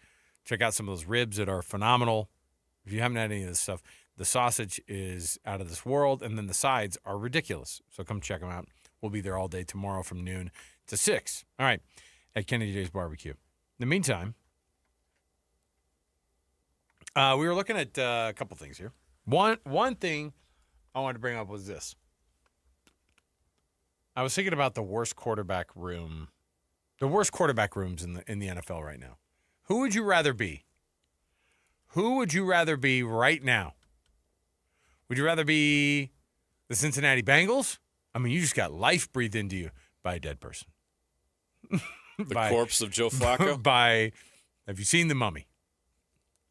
That's who's playing for you. Although he's pretty good. The real Mummy, if he shows up to play, he's going to be better than Jake Browning. Oof. That's what I was going to say. So you've got the Bengals who are in quite a situation. I told you the Browns are in a weird situation because asked this week, and they're so desperate to freaking hear it. But somebody asked Coach Kevin Stefanski, hey, so is it official? Can you officially announce that Shedeur Sanders is your QB2 this week? And Stefanski, in the most I want to roll my eyes and die head coaching situation as possible, said, look at that. I'll look at that, and I'll get back to you in the later part of the week. He did not look at it. And here's how he got back to him. He listed their depth chart. You know what their depth chart says? They listed nobody as QB1. Cleveland listed nobody at QB1. They listed Dylan Gabriel at QB2 and Shedeur Sanders at 3. Hey, rookies, I'm not going to give you you guys haven't earned a thing. Neither of you. He's right, though. They don't have a QB1. They haven't had one. Okay, so I'd rather be the Bengals because they have a QB1. He's just hurt. Eventually, Joe Burrow's going to come back, and the Bengals are still going to have one of the top 5 quarterbacks in the game. What a fun QB room to be in either of those places. Shedeur on his phone, I'm assuming, during the meetings. Jake Browning just got benched for a 40-year-old guy. And he's like trying to be a pro and prep with the team. Oof, that's hard. Dylan Gabriel and Shedeur Sanders, I don't think get along 1 second. No doubt. As mentioned by the kind of some of the words that Dylan Gabriel said. So that's awkward as heck. Jake Browning got the opportunity of a lifetime to be able to start and fill in for Joe Burrow, and it did not go well. That's got to be hard. Really hard. And you have some of the best receivers in the game on that team. How about Geno Smith? How about Geno Smith at at Las Vegas? Rather be him? That's a quarterback room on par with at least the Browns have youth. What do the Raiders have in the future with that room? How jealous are everybody of those teams that I've just mentioned about Daniel Jones and the Indianapolis Colts? Isn't that crazy? Somebody who we just decided was a bust. Now he's playing like a top 10 quarterback in the league, and the Colts are 4-1. Hey, I've got some. Can we play the breaking news sounder? I mean, no breaking news has actually happened, but these are reports. Let's get this thing going before we get out to the break here. You mentioned something along the lines, JJ, of obviously Hulu canceling the documentary, saying we're not going to do this Bill Belichick thing. Everybody's been wondering about what this is going to look like. Per sources, this is Ollie Connolly on X, by the way. Per sources, Bill Belichick has been discussing buyout options with the North Carolina hierarchy. It's in the contract, by the way, if you're discussing it. And you remember it went down considerably during the summer. Do you remember this? Yes. $1 million. Now, he might be able to finagle a couple extra mil. I guess for his for Jordan Hudson, maybe. Maybe. You can buy me out for $1 million. She's not going to go. I'm going to make her stay here until you pay her out $5 million. Well, here's another report from Tar Heel 24/7. Okay. That there's a potential exit strategy discussions that have begun at North Carolina regarding Bill Belichick, with reports of rules violations fueling the situation. So this isn't just the team sucks. There may be rules violations going on as well. And multiple recruiting violations reported, allegedly. Everybody is probably on both sides feeling it's time to pull the plug on this disaster. Let me ask you this. How, like, in 2025, if you're breaking NCAA rules that badly, that's pretty hard to do. Yeah, it is. All right, we'll take a break. We'll come back. Our Hockey Roundtable kicks off next. Yes, it is the Utah Mammoth getting their season started off this week. They're in Denver. They have landed. We're going to be chatting all things hockey coming up in the next couple of hours. So stay right here, dialed in. It is our Mammoth Roundtable right here on 97.5 the KSL Sports Zone. Stay up to date with everything Utah Jazz related with the new Jazz Notes newsletter. Get draft updates, analysis, and be the first to know about every off-season move. Visit KSLSports.com to sign up for the Jazz Notes newsletter. Want to get the latest info on Utah's newest sports franchise? Sign up for the Utah Mammoth newsletter. Get exclusive analysis, plus the latest news and notes on the Utah Mammoth. Sign up today at KSLSports.com for the Utah Mammoth newsletter. Alpine Home Medical and AlpineHomeMedical.com. If you need the best in-home medical supplies and the person who can provide it the best here in the state of Utah, it's Alpine Home Medical.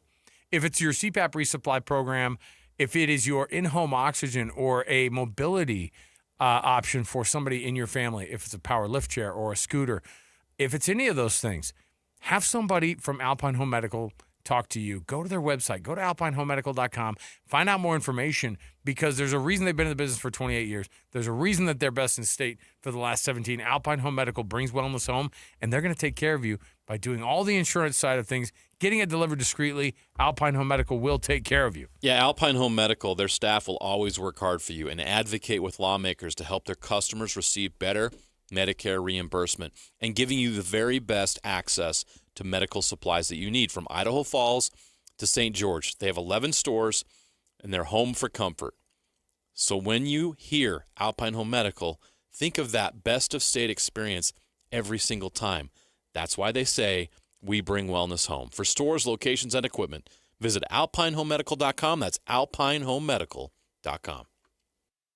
Hi, this is Derek Overstreet, president of the New Millennium Group and co-host of Stop Working, Start Living with KSL News Radio. Can you imagine what your life would be like if you could retire 3 to 5 years earlier than you thought possible? The things you could do, the loved ones you could spend time with, the memories that you could create. That's what our team at the New Millennium Group does. We'll walk you through the entire process every step of the way. If you'd like to get a copy of the 5-step proprietary plan that will help you retire 3 to 5 years sooner than you thought possible, give us a shout right now. 888-999-6370. That's 888-999-6370 or utahsfinancialplanner.com. Listen, most of our listeners right now have a tax problem, not a money problem. There's not enough money in Social Security Medicare as it is. Let us show you how you can significantly reduce your taxes. That's 888-999-6370, 888-999-6370, or utahsfinancialplanner.com. Hey, Doug, I hear you're giving out free test drives. Yeah? How about bringing around that sweet black 1500 and we go for a little spin? Seth, you're 16 and don't have a dime to your name. Yeah, but my daddy does. When I pass the test on Thursday, I'm going right back here to Doug Smith. You don't even have a license? Test drive a new 2025 Ram 1500 at Doug Smith Ram in American Fork. Get 1.9% APR financing for 72 months for our Drive in the Fall event. And bring your license. No one knows Ram like Doug. Discover the exceptional value of Bar W Beef, where quality meets convenience. Bar W Beef's dry-aged beef, aged for 14 days, offers rich marbling and tender texture. Perfect for grilling, roasting, or pan-searing. Enjoy the rich flavor and generous size. Shipped directly from the ranch to your door. Now hosting one-day pop-up events, go to barwbeef.com to find a pop-up event near you, or stop into the store in Nephi for weekly in-store specials. barwbeef.com. That's barwbeef.com. Judas Priest. And Alice Cooper. The Metal Gods, Judas Priest. The Godfather of shock rock, Alice Cooper. October 12th, Utah First Credit Union Amphitheater with special guest, Corrosion of Conformity. Get reserved seats now at Ticketmaster. Judas Priest, Alice Cooper. In concert. Ski Chevy is back with season passes to Solitude Mountain Resort. So drop into a participating Rocky Mountain Chevy dealer now. Plus, upgrade to a discounted Icon base pass when you purchase or lease any new Chevy model. From powerful trucks like Silverado to our versatile families of SUVs. Retail value per pass is $999. Offer valid while supplies last or until 10/31/25. See participating dealer for complete redemption details, vehicle eligibility, and restrictions.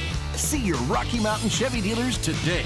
Cedar City is nature's backdrop, where the forest actually does meet the trees. And a journey isn't about getting there, it's about being there. Wide pen trails and jaw-dropping adventure, plus fun events and fall colors. Log on to visitcedarcity.com. The KSL Sports Zone and Hercules Credit Union are highlighting people that impact youth sports. Nominate the youth sports volunteer you know for the Hercules Hero of the Week at KSLSports.com. Broadcasting from the Mountain Home Services Studio, this is 97.5 KZNS FM Colville, 1280 KZNS AM Salt Lake City, and 102.7 KSL FM HD2 Salt Lake City Midvale. This is 97.5, the KSL Sports Zone. Ladies and gentlemen, the biggest name. You're locked into JJ and Alex. With the insight and analysis on the teams you can't live without. This is 97.5, the KSL Sports Zone.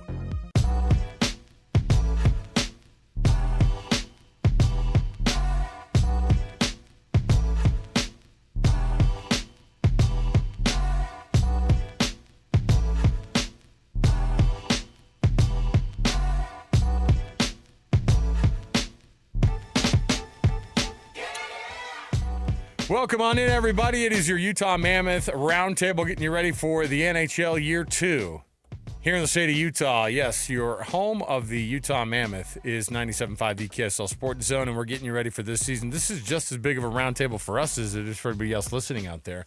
Getting you excited for year number 2 of this team. And I'm telling you, first of all, Jeremiah Jensen next to me, of course, my illustrious co-host. Joining us this hour is Cole Bagley from Colorado, all the way from Denver, where the Avs and the Mammoth are going to be facing off against one another. And that's where we're going to kick things off here with Cole. And we're going to get you going on the roundtable here with our insider for the Utah, for KSLSports.com of the Utah Mammoth. Let's get it started right here with the cut. It's time for the biggest story of the day.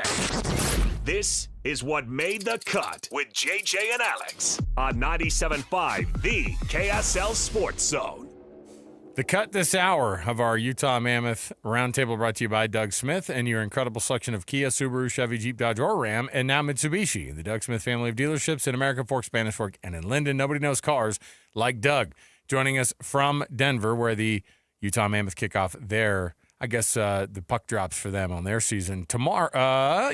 Tomorrow night against the Avs, who are a pretty decent team. Bill Armstrong, the general manager of the team, Cole, stepped in with us, of course, the other day and was like, yeah, it's just a quick business trip, and it was nice. The league was nice enough to us to give us just an easy one at Colorado to start things off. This is right out of the frying pan that is training camp into the fire, which is Colorado. Welcome to the 2025-2026 NHL season. Yeah, that's a brutal one to start out with. A team that should be not necessarily a prime cup favorite this year, but a contender, no doubt, with a star-studded roster of McKinnon and Makar, Landeskog, Nietzsche. So there is a lot of firepower on that team. As we saw the other night, they were able to get the job done and handle the Kings pretty easily on the road. And now they'll be opening their home schedule against the Mammoth tomorrow night. Should be a lot of fun, but like you said, the Mammoth will certainly have their work cut out for them, playing one of the best teams in the National Hockey League. Yeah, it's not a tougher start for them, other than if you're playing Dallas or maybe Vegas game one. And then you look at the first month of October, they're on the road a lot. The schedule makers didn't do them any favors, did they, Cole?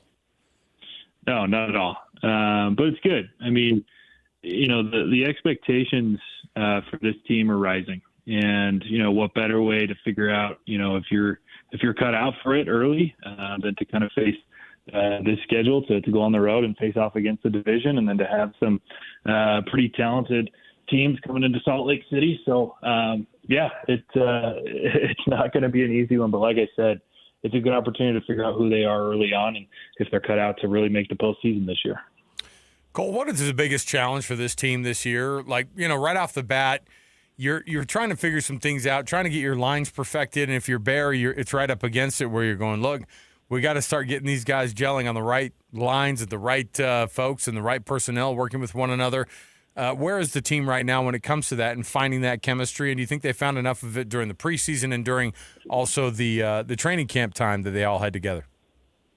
Yeah, I mean, that's always the biggest question coming out of training camp and heading into the regular season is, who figured it out before everybody else. And I think I've liked what I've seen from Utah, but there's still a ways to go. Obviously there's a lot of excitement revolving around the Gunther, Cooley, and Peterka line, but we've only seen them play together one time before, Cooley eventually was injured in the preseason and then was shut down. He should be ready to go, and I've been told he's going to play tomorrow. So it'll be exciting to kind of see that trio out on the ice against one of the best teams in the NHL with some decent guys on their blue line. So, in terms of are they fully ready? Are they clicking? No, but I don't think really anybody is in the National Hockey League, through the first month of play. But there's been a lot of good things that we've seen. We've seen the redemption, if you will, of Lawson Crouse. He looked phenomenal in the preseason. This is a guy that experienced career lows last year, only put up 18 points when the previous two seasons he was averaging about 44. And so I think Crouse could be a guy that puts up 45 to 50 points and just might be the difference for the Mammoth this season, whether or not they can get in to the playoffs. Again, like I mentioned, excited to see what Gunther, Cooley, and Peterka can do. There's a lot of speed on that line, not just in terms of their skating, but in their ability to move the puck. One of my hot takes for this season is that line will produce over 220 points. They all had about, I think Gunther finished with 60 last year, Cooley was at 65, and Peterka was at 68. But if they can all get, around 70, 75 points, I think you're going to see them push over that 200 mark and maybe even into the high, the high 205, 210, 215. So it'll be interesting to see how they do. And then as for, Keller's line, he's going to be playing with Hayton and Schmaltz, and that line was very productive, not necessarily last year, but the year before when they played a lot together, and the year before that. So we'll see how it all pans out. But, yeah, there's a lot of things to be excited for, and we'll see, just how ready this team is tomorrow. One of the fun things as both fans or if you're in the media is to try to make preseason predictions. And in the NHL, it's even more difficult because of the parity that is in the league. But as you look at the Central, Cole, how do you see it shaking out this year? Do you think it's going to be similar to last year, or do you think there's going to be some surprises this year in the Central Division? That is probably the hardest question I've been asked over the last couple of weeks. Gold star for me. Gold star. No, what he's saying is he hates this question because nobody knows. No, I mean, and it's also like you guys are really starting to learn hockey. The questions are a lot better than they were a year ago. I'm stumbling, right? Like, it is so hard to know how the Central Division is going to go because it's arguably the best in the NHL. But there's a lot of, varying factors, right? Can Nashville bounce back and be the team that people expected them to be a year ago? Can they make some noise and potentially put themselves in a position to maybe fight for a playoff spot? Is St. Louis the St. Louis that we saw down the stretch last year where they won like 14 straight games to clinch a spot? I don't know. That's a tough question to answer as well. But Colorado's going to be good. Dallas is going to be good. Winnipeg's going to be good. Minnesota is going to be, decent, maybe good. And then again, like I said, then you've got St. Louis, who I think is going to push for a playoff spot. You've got Utah, and then what does Nashville do this season? So it's a tough division. It did not necessarily get any easier, especially with the way that Colorado's looking, the improvements that Dallas made and how well they played in the playoffs a year ago. Minnesota, hopefully getting Kaprizov back for an entire season. So it's the toughest league in the National Hockey League. It only got worse, if you will. But the good thing for Utah is they got better, right? Theoretically on paper, this team improved. They added some goal scoring in JJ Peterka. They deepened their blue line. They added some more cup experience in guys like Nate Schmidt and Vitek Vanacek. They got a guy that's just going to create havoc all over the ice, and Brandon Tanev. So the division got better, but the Mammoth got better, and so we'll see how that all pans out. But it's going to be tough. It's going to be tough. Who are the guys on the roster that maybe people are looking at? I mean, last year you're trying to get to know the team a little bit, and then now you add some veterans, you add some younger guys. Then there's some people that are totally familiar names across the board. But who are the guys that might surprise this year? No one's going to be surprised by JJ Peterka doing well, but I think that a lot of people. I mean, is it some of the younger guys? Your Simachevs who come in and have a lot of expectations and made that roster or who would it be on your list of people who you go that's somebody I love to see more of or I can't wait to see what they do when they get their shot? Yeah, like I mentioned earlier, I think number one is Lawson Cross. He's a guy that I did an article about a month ago, kind of laying out which players need to have big seasons for Utah to make the playoffs. And obviously you've got your Cooley, your Keller, your Gunther, Vamelka. But I think Lawson Cross is one of the most important because if they would have had, 40 to 45 points from Lawson Cross a year ago, that may have been the difference to win 3 or 4 more games than they did, which would have, pushed them into a playoff spot. So, and like I said, he looked so much more confident in the preseason than he did all of last year. Bill told myself and a few others the other day that he has never seen Lawson Cross work harder in an off season than he did this last summer. So really positive things. Excited to see what Lawson Cross can do. I think Dmitry Simashev is definitely a guy to watch. This is a kid that impressed the front office so much that they decided to roll with 8 defensemen on their roster, which is going to be interesting to see how that kind of all pans out. But based on the lines that we saw yesterday, he was rolling on that third defensive pairing with Ian Cole. And so I'm thinking that, Oli Mata and Nick DeSimone are kind of the odd defensemen out. And so we'll see how often is Simashev in the roster. What's he doing when he's out on the ice? I mean, if he plays like he did in the preseason, this kid is going to stay in Salt Lake City the whole year. He's not going back. He's not going down to Tucson. So I keep an eye on him. And then another one that I'm very interested in seeing how he does is Nate Schmidt, a really good, sneaky good depth addition by Bill Armstrong, a guy that just won a cup in Florida. And what I've seen from him in the preseason is he's been good defensively, but what I've really liked the most is how he's able to facilitate on the breakout, how he's able to help get Utah out of their own zone, move the puck, find guys in the neutral zone, find guys starting to make their way into the offensive zone. And so I don't know that he's necessarily going to put up a lot of points, but he may be one of those guys that, a lot of his contributions don't show up on the score sheet, but they pay dividends in helping the Mammoth get wins. Last year, Injuries were a big deal, especially to start the season. They lost 230 man games to injuries. How big of a that's way too much, and still they were in the race all the way to the end.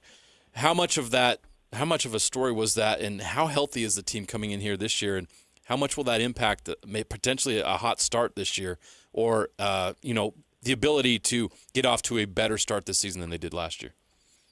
Yeah, I mean Utah, they're in a better place than they were a year ago, right? I mean they lost John Marino, suffered an injury that took a lot longer than they were anticipating, and they lost Sean Dursey 3 games in, and then guys just started dropping like flies. You lost Gunther for a while, you lost Cooley for a while, and it hurt the team a lot. But like you said, they still were right there, and so one of the biggest things that they looked at this offseason was avoiding what happened to their blue line a year ago, where they had to look at waivers, and there was a couple they swung at the bat a few times and they missed until they landed on DeSimone, and then they had to pull an emergency trade to bring in Oli Mata, and then they were calling up Maverick Lamoureux, which I don't think was necessarily an ideal situation, as he's kind of shown that he's not quite ready for the NHL. He did fine in that role, but that's one of those where you don't want to have to call on that prospect yet, because it may be more damaging to them than it is positive. And I think that may have been that situation. But regardless, that's what happened. So they looked at this summer, and they added a lot of depth to that blue line. Like I said, they added, Nate Schmidt. They were able to call up Dmitry Simashev from the KHL, get him over here, get him on contract, and now he's with the team. They're able to re-sign DeSimone, and they have Perunovic, who is now going to be playing in the AHL. So I don't think injuries are necessarily going to be a huge issue. However, they're not as healthy as one would hope, right? They're missing Alexander Kerfoot. They're missing Liam O'Brien. And so that's why we're seeing a guy like Andrew Agozzino get some time. And I think Kyler Yamamoto is also the beneficiary of, the injuries that are going on. So, they're in a better spot than they were a year ago. I don't think they're quite in the spot that they want to be, but it's a happy medium. And, this is a team that should be pretty darn good right out of the gate, but it'll definitely help when they can get a guy like Alexander Kerfoot back into their roster, get Liam O'Brien healthy as well. And then, like I said, I think you'll probably see Agozzino go back down to the AHL, and then as well, I think Kyler Yamamoto, we'll see if he remains a scratch or if he does end up going back to Tucson. Cole, as this Mammoth team get ready for, like JJ was saying, that they got a couple of right out of the gate. They have 3 games on the road in a row, and that type of, I don't know how much travel affects these guys. Obviously, they're all pros, but when it's this early in the season and you got to go 3 all on the road before you get back home for your very first home opener, how much of a difference does it make to? And these are significant trips too. Like, they got to kind of make the stretch around town, because that's just the way the division is not a small geographic division. And so getting ready for this year and getting ready for this type of travel, they go to Colorado, obviously, but then they go to Nashville, and then they go up to Chicago before they get back home again. Tell me what that type of travel does to a team this early in the season. I mean, I'm figuring this out firsthand. I'll be on this opening road trip, and I'm already kind of sweating over. Oh, I'm in Denver, that one's easy. Then I got to go to Nashville. Then I got to go to Chicago. But for these guys, I don't know that it's a huge deal. This one is just a quick, jump over the Rockies into Denver, and they obviously play a really good team. I mean, luckily, you're playing the bottom of the division to start out, right? You're playing Chicago, you're playing Nashville, who are probably, the 2 worst teams in the division. So I think that helps. If you were going, straight to Winnipeg and then down to St. Louis and then to Colorado, that would probably make a pretty significant difference. But these guys are professionals. It's nothing new, business as usual. Then they come home for a nice 4-game homestand. But I would definitely be looking more at the end of the month when they do have to go to St. Louis, and then they're up to Minnesota, Winnipeg, and Edmonton. That's going to be a difficult road trip where, you're all over the place. You're playing tough teams, so they're definitely going to have to be prepared for that one. But this one, I think it's pretty doable to get 2 wins. Maybe you shock Colorado tomorrow. Maybe you drop one in Nashville, and then you steal one in Chicago. But the positive version of myself is hoping that they can walk away with 2 victories on this first 3. First home game is going to be Wednesday the 15th, so a week from tonight. But before then, 3 road games. The Colorado Avalanche tomorrow, of course, to kick the season off officially, and then you've got the Preds down in Nashville on Saturday, and then a Monday matchup against the Chicago Blackhawks. And he is Cole Bagley. He's our Utah Mammoth insider for KSLSports.com. Have fun on this trip, Cole. Don't sweat it too much. Enjoy yourself, man, and have fun out there on the road, and we'll be anxiously awaiting your report when you come back, man. Thanks for hanging out with us. Any recommendations for Chicago or Nashville? I've actually never been to those cities. You could do the usual Chicago deep dish. You do the Giordano's and hook it up there. Get the Portillo's chocolate cake. You know why? Because you deserve it, right? There you go. Thanks, guys. We'll see you back in Salt Lake in about a week. All right. There's Cole Bagley, everybody. Yeah, it's gonna be I love it when he's like, man, I'm nervous for this road trip too, man. Just from the sake of, but it's always like, but what should I eat? That's such a media question. I will say, if there's somebody to ask it is JJ. I can send him some recs. I've been to Chicago a couple of times. There's no shortage, and Nashville's got great places, and if you've never done Chicago, then you kind of have to do the Giordano's first. You got to do the deep dish. You got to do the deep dish. And like I said, head up Michigan Avenue, hang out a little bit, get some chocolate cake. Big city, though. My goodness. Get some chocolate Chicago's cake at overwhelming. Oh, yeah. Get some chocolate cake at Portillo's, and then move on. There you go. All right. We'll take a break here. We'll come back. We've got more to go. Speaking of people who know a lot about hockey in this building, Jay Stevens has just sat down with us, of course, too. And so Jay's going to chat with us. We're anticipating at some point today during the program to hear from not only Mike Folta, our guy, radio play-by-play voice. We're also anticipating a call from Bear Tourney. You don't want to miss any of our Utah Mammoth insiders and our Utah Mammoth roundtable right here on 97.5 the KSL Sports Zone. Stay with us. And now, a look at traffic from the KSL Traffic Center. The going is slow westbound through the mountains on I-80 thanks to a crash blocking a left lane near Lambs Canyon. You'll be in delays right at the top of Parley Summit. A rollover crash in Murray is blocking all southbound lanes of State Street at Vine Street and causing backup for traffic scampering to find an alternate route. Take UTA instead of driving and actually enjoy your ride. Try UTA to see the difference. Plan your trip at rideuta.com or on the Transit app. With your traffic update, I'm Alex Nepolis here on 97.5 the KSL Sports Zone.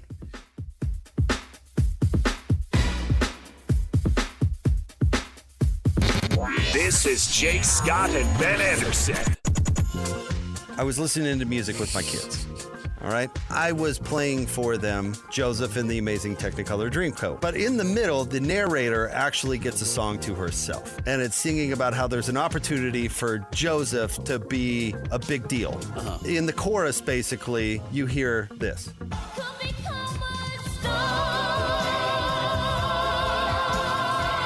Can Ace become a star? Can he be famous? I was listening to it and I thought when I heard her sing Become a Star, I was like, this is the jazz season. This song, Pharaoh's Story. The personality is there. The opening in our state is there for it to be filled by a star. You should be able to tell relatively early. Catch Jake and Ben weekdays from 10 to noon on 97.5, the KSL Sports Zone. Ryan from the Dish Pros is standing by to get you the best TV watching experience, but also a better internet option. And when I say better, I mean faster, and I also mean cheaper. Ryan, what do you have for the guys? We've got some very awesome deals. And, guys, I'll tell you what, Dish's promotion right now, it cannot go wrong. Get Dish's top package. Over 450 channels.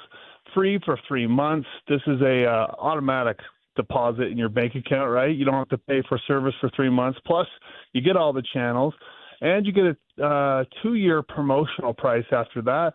The price is guaranteed, and we'll throw in the NFL Red Zone free for 6 months, along with the multi-sports pack. You really can't go wrong. Plus, you get the best equipment out there, the biggest, fastest DVR, auto hops commercial breaks, auto records your games for you. Call us up and take the upgrade. Save some money. You saw you build this one up. Pay less money. And then lock in your price for the next 2 years. Plus, we'll throw in dinner at JCW's if you call now. And also ask about internet solutions. We have 7 different internet providers in northern Utah that we can hook you up with. Lots of really good prices. Promotional offers, too, where you get the first month free. Guys, I'll tell you, if you're spending more than $70 a month, it's easy. Call us. We'll lower your bill, get you better internet. It's easy. Call us now. 424-DISH, 801-424-DISH. 5 guys walk into a JCW's and order burgers. A pastrami, a mushroom Swiss, a guacamole bacon, a hickory barbecue, a ribeye steak, 2 onion rings, 3 French fries, a strawberry, mint, peanut butter, chocolate, and marshmallow shake, and not one left to tip. Because at JCW's, we don't ask for it. We think the price you see should be the price you pay. And all that, would you like to leave a tip stuff, is for the birds. JCW's. Quality and a lot of it. Open in American Fork, Lehigh, Provo, South Jordan, and Harriman. The Utah Mammoth and Smiths. are teaming up to get you to the game. With qualifying Smith's purchases, you can score single goal view tickets, hot dog and a bottle of water included for just $15. The catch? These tickets go fast. Download the Utah Mammoth app, enable push notifications, and be the first to know when new tickets are released. Shop at Smith's, then snag your seat for $15. Simple. Grab the Utah Mammoth app today and watch for the next release. Tusks up. Fall is here, and the cooler months are upon us. Hans and Scotty here, and it's time to talk about your windows, where you can now get the best windows on the planet, courtesy of Advanced Windows, and be prepared for the fall and winter months. I had an amazing experience with Advanced Windows where they replaced 5 windows for me. They gave me a quote. They stuck to the quote. It was that cost. They ended up saving me money. And their experienced window specialist will help determine why you have a draft coming in, how you can save the most money on utilities, how your house can be transformed in one day just by upgrading those windows and doors. And right now it's time to take advantage of a fall special, $2,500 off when you change out 10 windows or more. That's $2,500 off when you swap out 10 windows or more. Options are available for any budget, great financing as well, but you gotta call 801-850-9100. That's AdvancedWindows.com or 801-850-9100 for the best window experience you could ever imagine. Tim Jr. here from RGS Exteriors. I want you to know that it's the little things that count. Any remodeler can say they treat customers right when it comes to siding, gutters, windows, and exteriors. It's hard to know for sure. If a contractor uses cheap generic nails instead of super grippy ridge shaft nails for your siding, would you even know? If they use cheap $4 caulk to install your new windows instead of paying $9 a tube for the good stuff, could you tell by looking? It all comes down to the details and trust. At RGS Exteriors, we only do things one way, the right way. We never cut corners. We never skimp on details. We never do less than the job requires. That's why we offer our industry's exclusive 10-year everything guarantee. And it's why we have the happiest customers. If you need any gutters, siding, or replacement windows, call RGS Exteriors at 801-280-3110 or visit rgsutah.com. That's 801-280-3110 or online at rgsutah.com.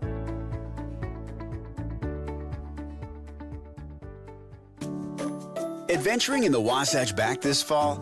Stop into Dairy King in Heber, now serving pumpkin shakes. And check out their huge gluten-free menu. Dairy King on Main Street, home of the trade and best of state shakes. The KSL Sports Zone and Hercules Credit Union are highlighting people that impact youth sports. Nominate the youth sports volunteer you know for the Hercules Hero of the Week at KSLSports.com. This is your Cougars at 30 update. Presented by Kenny J's Barbecue on 97.5, the KSL Sports Zone.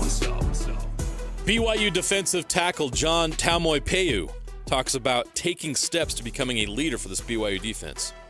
I had 2 great mentors, John Nelson and Blake Mangelston. They taught me everything about BYU, and they taught me everything about this defense and how it should be ran, how it should be played on the field, and how we do things on the defensive side. So not really like a big talker or anything like that. Like to talk with my helmet. You know, just being one of the guys in the locker room with experience, I just like to lead by example.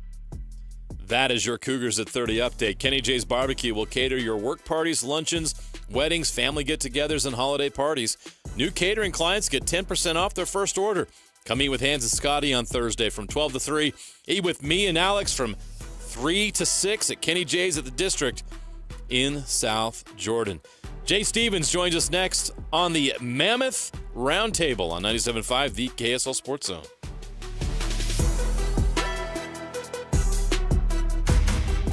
Your home for the best coverage of the Jazz, Utes, and Cougars is right here on the Zone. This is JJ and Alex on 97.5, the KSL Sports Zone.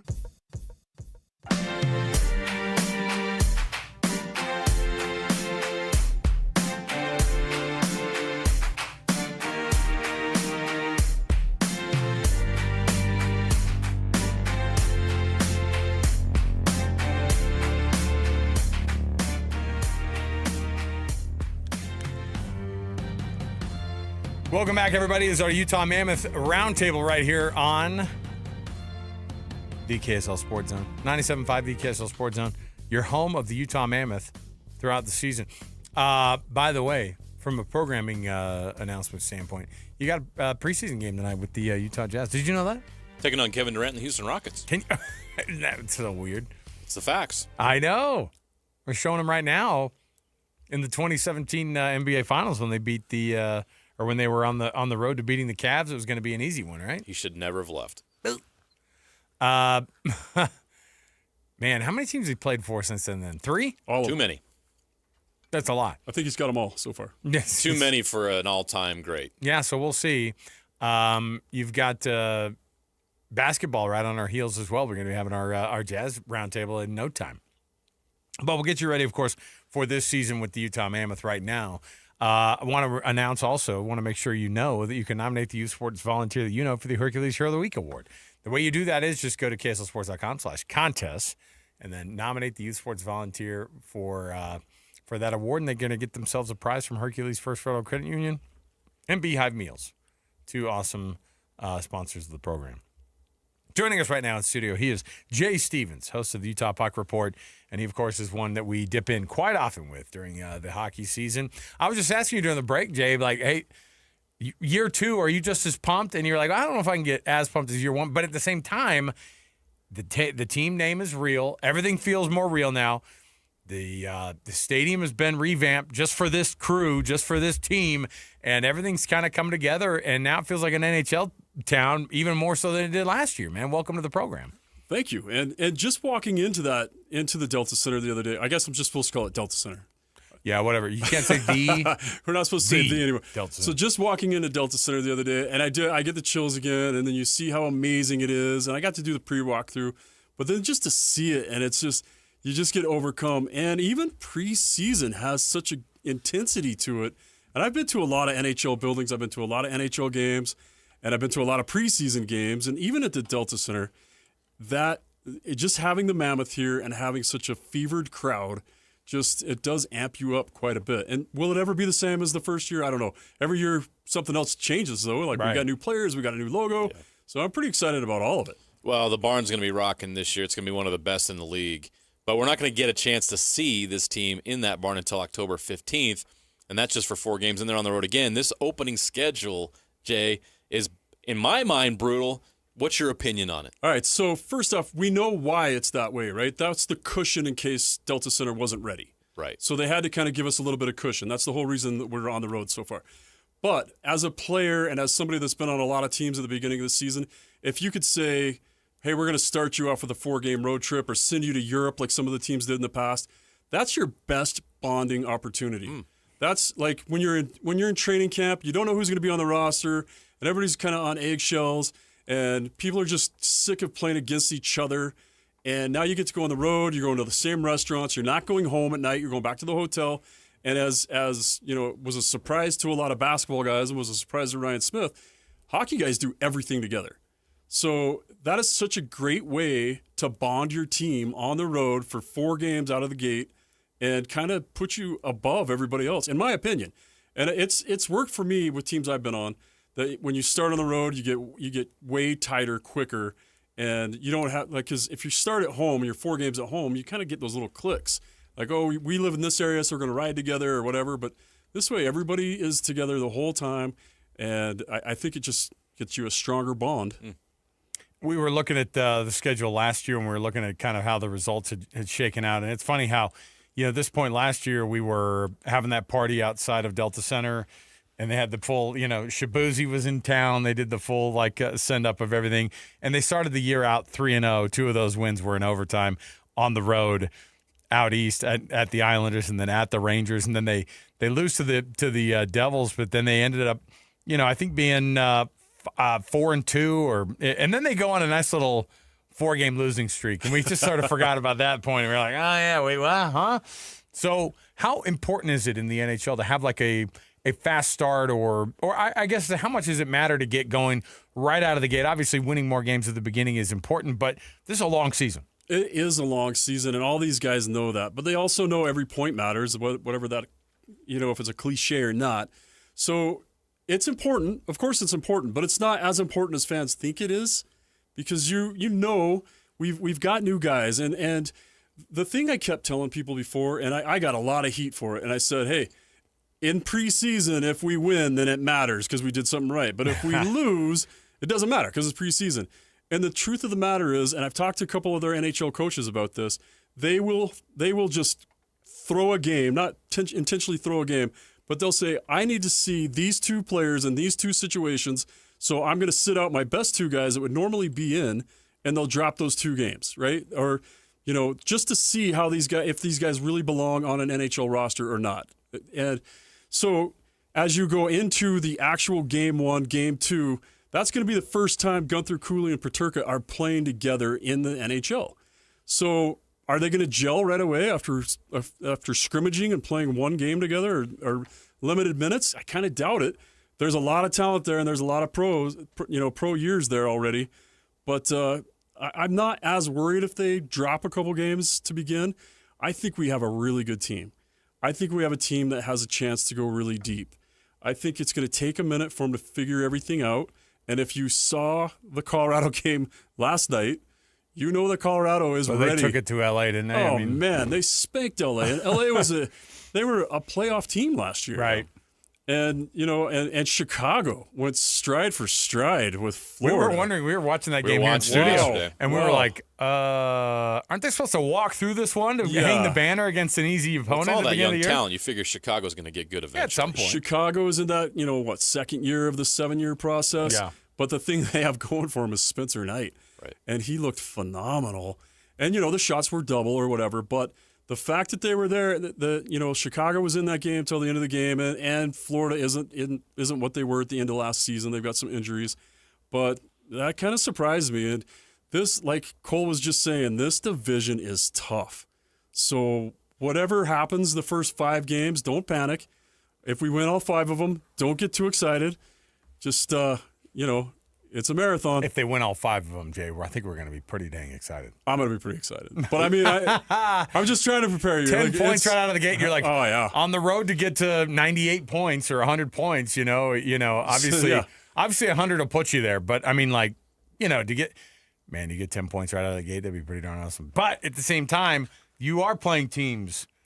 I mean, you're gonna have to play your Dallases and your Vegases and you're gonna have to play obviously your Colorados right out of the gate. I mean, and so you're tested immediately. And so I guess the idea is don't judge yourself immediately by how the results go right off the bat. These other teams aren't in rebuilds, Right. and I guess technically when you talk about this year or about Chicago being in like year 2 of year 7. This Utah Mammoth team is in, year 5 of that 7? Yep. And the reality is they already said, no, we're competing this year. No, we are a playoff competing team this year. Bill Armstrong said it right in that seat you're sitting in. 100%. And year 5 means, okay, now we're a playoff team. We're going to make the playoffs. We're going to get our guys some playoff experience. And, if what happens with Vegas and they go all the way to the Stanley Cup, great. But if it doesn't, then we know that we've got the guys the experience they needed.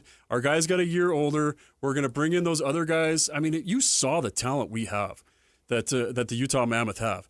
Like, those kids are phenomenal. And we've sent 2 of the best ones back to juniors this year.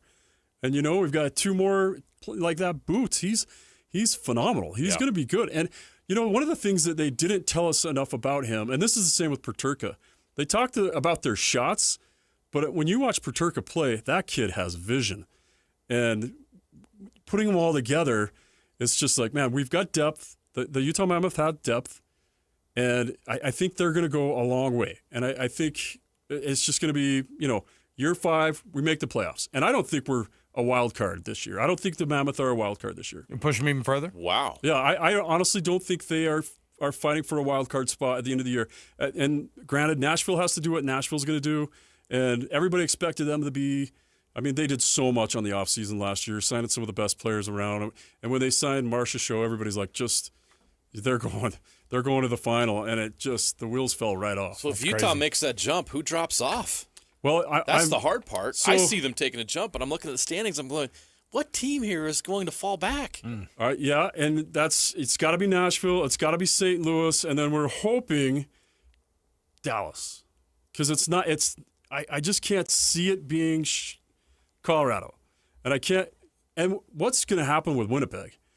Like, what's going to happen with Jonathan Taves hits the ice? I think we were talking about this, too, because I think Vegas has them getting down to, like, that 5th and 6th spot in the West. Like suddenly, I mean, in terms of best odds out of the West, I think they have 5th or 6th best odds to win the West. And partly it's because I don't know if I don't know if you fall off, but at the same time you go 111, 112 points. Like those, you don't just suddenly fall off from that. But at some point people go, hey, when are you going to do? When are you going to do the thing that everybody says you're supposed to do, and that's to turn that corner? Winnipeg is good.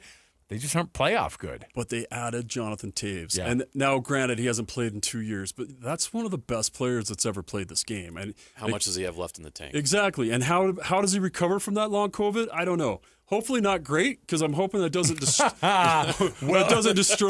destroy Utah's chances. And I know I get a lot of crap here for when I always say we, because I'm sold on this Utah Mammoth team. Yeah. And I keep saying we because I'm trying not to. But, right. I got you. But I get into it and I start looking at other teams, and I love Jonathan Taves. You look at his track record, and I kind of worship the guy, I guess, a little bit, like as far as a hockey player. But I want him to be well. I want him to be healthy and happy, and I also want him to not have the impact that Winnipeg thinks he's going to have. Yeah, to make that jump, they would have to leap past the Blues and the Wild, and the Jets would have to drop off to be there with the Stars and the Avalanche in the Central. Top 3 finish to avoid the wild card. And that a lot falls on Veggie. Yeah, I'm sorry. When you always does come down to the goaltending, right? You're going to have to play your lights out, my guy. When you start matching player for player and you're looking at it and you're like, okay, with Dallas, you've got Ottinger. I don't know, man. You match that up with Veggie, and then you go Winnipeg, and you got Hellebuck, who's won 2 Vezinas. Yeah. That's just like, yeah. So the Utah Mammoth are in the toughest conference that you could possibly be in, and then you look at the other chances out of the Pacific to maybe grab a wild card. Tough too. It's tough. Yeah, the Flames and Canucks are going to be good this year, too. We'll take a quick break here. We'll come back. We've got more around the corner. When we return, our Utah Mammoth Roundtable continues. Lots to talk about still. Lots to break down. So stay right here with us. More to go. 97.5 the KSL Sports Zone. And now, a look at traffic from the KSL Traffic Center. Westbound traffic is just crawling along on I-80 from Jeremy Ranch over to the top of Parley Summit and out to a crash just before Lambs Canyon. Heading out of Park City to the Valley, you might want to wait a while. Typical delays is also southbound I-15 from Murray to the Bluffdale exit. From system install to fast fixes to deliver award-winning heating, cooling, plumbing, and electrical, call Whipple Services, champions for the win today. With your traffic update, I'm Alex Napolis here on 97.5 the KSL Sports Zone. You've been listening to The Zone for decades. Yes! But now you can watch the guys break down your favorite teams. Some viewers may find the following video disturbing. Viewer discretion is advised. Catch the video stream of DJ and PK, Jake and Ben, Hanson, Scotty, and JJ and Alex right now at KSLSports.com or by searching KSL Sports on YouTube. Utah's best sports radio is on air, online, and on the KSL Sports app. This is 97.5, the KSL Sports Zone. Dropping weight and keeping it off are two different things. Don't think to yourself, oh, it's just a diet. With Salt Lake City Fat Loss, you're getting a program that you're going to be able to follow. And the reduction phase, you're going to drop weight. And the maintenance phase, you're going to keep it off. And I'm telling you, that's a process for me. I've dropped the weight before, and I've had a hard time keeping it off, but not with Salt Lake City Fat Loss. This is a program that I've been able to stick to. And I am down to 65 pounds plus now. And it's been working for me for the past year and a half. I lost 40 pounds in 60 days with this program. No pills, no injections, no prepackaged meals, bars, or shakes, no crazy exercise plan. They helped me lose the weight, and they also helped me keep it off. More than a year later, I'm keeping that weight off as well. To find out how, go to slcfatloss.com. That's slcfatloss.com. Get a free consultation. They'll explain to you in detail how we were able to lose that kind of weight that quickly. And then if you want to give it a try as well, mention JJ and Alex. You'll get $200 off right now if you want to join the program. That's slcfatloss.com, slcfatloss.com. Judas Priest and Alice Cooper. The Metal Gods, Judas Priest. The Godfather of Shock Rock, Alice Cooper. October 12th, Utah First Credit Union Amphitheater with special guest, Corrosion of Conformity. Get reserved seats now at Ticketmaster. Judas Priest, Alice Cooper. In concert. You worked hard for your 401k, But if you've left your job, your money might be sitting in the wrong hands. I'm Jeff Jr. with Trajan Wealth, and it's very possible that the 401k that you have had for years has hidden fees and limited investment choices. But if you're no longer with the company, that 401k may be at the mercy of your former employer. All of these things could be costing you thousands. Rolling over your 401k into an IRA can provide better investment options that align with your long-term goals. At Trajan Wealth, we're fiduciary advisors that are held to a higher standard with no hidden agenda and no hidden fees. Don't let your retirement dollars sit in an old plan, and don't roll it over to your new plan without consulting Trajan Wealth first. Call Trajan today at 801-899-7600. That's 801-899-7600. Advisory services are offered through Trajan Wealth, LLC, an SEC-registered investment advisor. When you're hiring, have you ever felt like you're missing out on meeting truly great candidates for your roles? It seems impossible to find them, but they have to be out there somewhere, right? Well, they're not hard to find when you know where to go, and that place is ZipRecruiter. And right now, you can try ZipRecruiter for free at ZipRecruiter.com/free. ZipRecruiter helps 10 million people with their job search every day. And because these people are actively looking for jobs just like yours, it's easy to find the right person right away. In fact, 4 out of 5 employers who post on ZipRecruiter get a quality candidate within the first day. But if you're not using ZipRecruiter, you're missing out. So see what it's like when the impossible is easy. When you go to ZipRecruiter.com/free right now to try ZipRecruiter for free.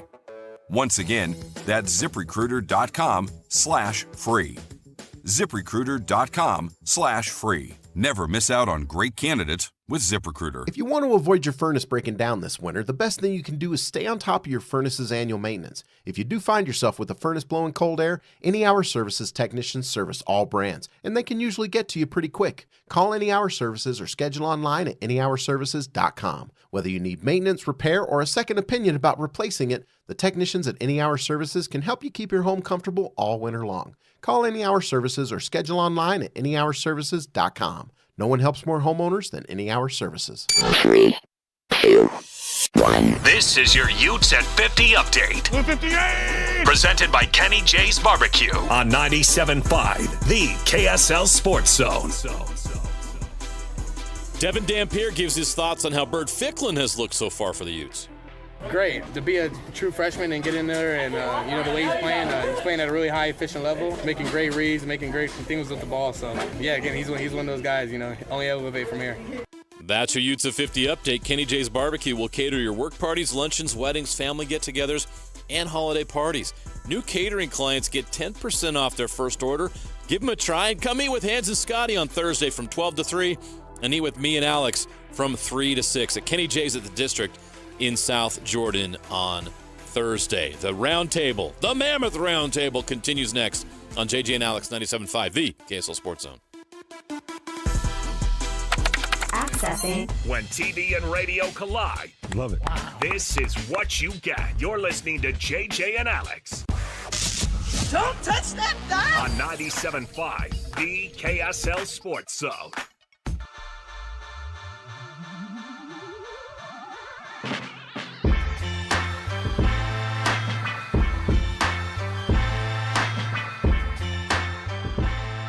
Welcome back, everybody. It is our Utah Mammoth roundtable right here, 97.5 the KSL Sports Zone, getting you ready for the NHL season. Anticipating next hour, Coach Bear Torney joining us. They got into Colorado, got a little delayed. I think that's on the Colorado Avalanche. Probably planned by them. In cahoots with the Denver International Airport, probably. Take an extra lap. Yeah, why not? Yeah. That's what I'm assuming. By the way, it is a Win Ticket Wednesday. We have 2 Fast Pass VIP tickets to Nightmare on 13th to give away. Nightmare on 13th, where Halloween lives. You can get $10 off of nighttime attractions right now just using the discount code THEZONE or ZONE at their website. But you can also just win them right now. 801-575-ZONE. Call in number 12 right now on our Win Ticket Wednesday. 801-575-ZONE. 801-575-9663. Jay Stevens joining us real quick before we get out to the break here. We're going to chat next hour with Bear. Before we get him on, your impressions of Bear going into year 2 here and getting ready for his second go-around here in the state of Utah. I think this falls right into Bill Armstrong's master plan of having Bear be the coach. They brought him in for this reason, is to put these guys together, get them to develop the way they want them in that system. He told them it was going to be a long, painful process. So for everybody last year and this summer that thought they were going to fire him, I don't think so. He's the guy they want. Now, in 5 years, if they're not winning the Cup, do they change him? Sure. But right now, he's the guy. We'll take the break, and hopefully next hour we'll talk to the guy. Stay right here with us. It is our Mammoth Insiders. It's our Mammoth Roundtable. We've got all of it for you here, getting you ready for the NHL season here in Utah for the Mammoth. More to go around the corner. 97.5 the KSL Sports Zone. Let your voice be heard with the Utah Mammoth Fan Forum. Visit the Utah Mammoth page on KSLSports.com to connect with the team, other fans, and our KSL Sports Insiders. Start chatting today in the Utah Mammoth Fan Forum on KSLSports.com. Get the latest Utah sports headlines delivered to your inbox with the KSL Sports Newsletter from the Jazz, Utah Hockey Club, BYU, Utah, Real Salt Lake, and more. Be in the know of all things sports in the state of Utah. Visit KSLSports.com to sign up for the KSL Sports Newsletter. Hi, this is Derek Overstreet, president of the New Millennium Group and co-host of Stop Working, Start Living with KSL News Radio. Can you imagine what your life would be like if you could retire 3 to 5 years earlier than you thought possible? The things you could do, the loved ones you could spend time with, the memories that you could create. That's what our team at the New Millennium Group does. We'll walk you through the entire process every step of the way. If you'd like to get a copy of the 5-step proprietary plan that will help you retire 3 to 5 years sooner than you thought possible, give us a shout right now. 888-999-6370. That's 888-999-6370 or utahsfinancialplanner.com. Listen, most of our listeners right now have a tax problem, not a money problem. There's not enough money in Social Security Medicare as it is. Let us show you how you can significantly reduce your taxes. That's 888-999-6370, 888-999-6370, or utahsfinancialplanner.com. Ryan from the Dish Pro standing by to get you the best television watching deal. He's also standing by to get you the best internet deal. He can help you out across the board. Ryan, how can you save these listeners some money? It's the easiest thing in the world. The hardest part is just having the customers pick up the phone and call us. Great offers right now with free programming. Guys, you get the Dish's top package free for 3 months. You get the 2-year offer, which is an awesome promotional price for 2 years, and that's guaranteed not to change. Plus, you get the NFL Red Zone. You get Showtime and Paramount Plus free for 4 months. Guys, they just throw in everything at us. And the reality is you lay this against your current provider, and it's not just a few dollars. It's like $1,000 or more. And it's so easy to make that switch, get the biggest, fastest DVR out there. The Hopper is legit. It's so easy to use because it auto-records everything. It's just on your DVR. It's got this massive DVR. It auto-records your games, the locals. A lot of these football games, guys, come on in the evening. They're just going to be on your DVR. And if you want to watch them, you just select your DVR. If you don't, they just drop off your DVR after 8 days. Call us up, take the upgrade. We'll throw in dinner at JCW's, get you all the free programming, have you installed for free. You get the best price guarantee when you call the Dish Professionals, too, as the elite premier retailer from Northern Utah and the reigning retailer of the year. Call us now, 424-DISH, 801-424-3474. Attention Jazz Nation. We know you've been waiting on the edge of your seat, and the time has finally arrived. All tickets are available now. Let's go! Your favorite players will be back on the court, bringing the energy all season long. Whether you're looking for season tickets, mini plans, or single-game matchups, there's a perfect option for every kind of fan. Show up loud and proud at Delta Center this season. Don't miss your chance to be part of the action. Buy your tickets today at utahjazz.com.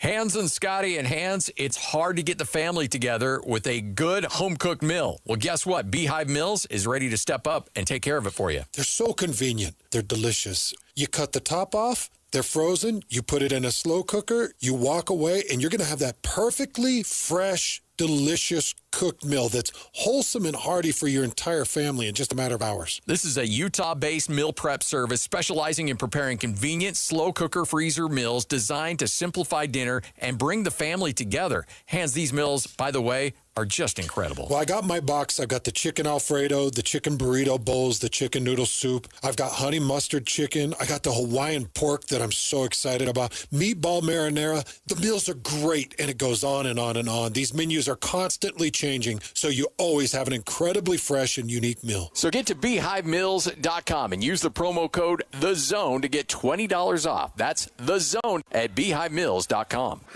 Broadcasting from the Mountain Home Services Studio, this is 97.5 KZNS FM Colbert, 1280 KZNS AM Salt Lake City, and 102.7 KSL FM HD2 Salt Lake City Midvale. This is 97.5, the KSL Sports Zone.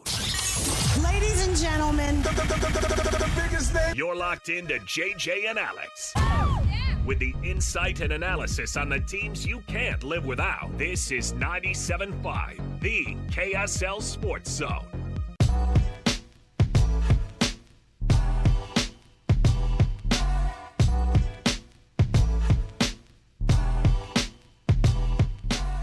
Welcome on in. It is our Utah Mammoth Roundtable right here on 97.5, the KSL Sports Zone. We are your home of the Utah Mammoth. Thanks for being with us on the program. Thanks for hanging out with us all hockey season long, going into year 2 with the Mammoth here in Salt Lake City. Delta Center got a new refresh. Let me see here. The new name, of course, that everybody's rocking around town, and everybody getting the term Utah Hockey Club out of the vocabulary. Joining us right now on the program, he is the head coach of the Utah Mammoth. He is Coach Bear Torney. Joins us throughout the season. Nice enough to jump on with us right now. Coach, thanks for being with us. Thanks for coming on here. Everything you guys get to Denver okay? Sounded like the Avalanche tried to get you guys slowed down there at the airport. Yeah, a little bit, but we're all good. We're surviving. No, it's all good. Just a little delay of the usual, 20 minutes, but that was all good. Exactly, all good.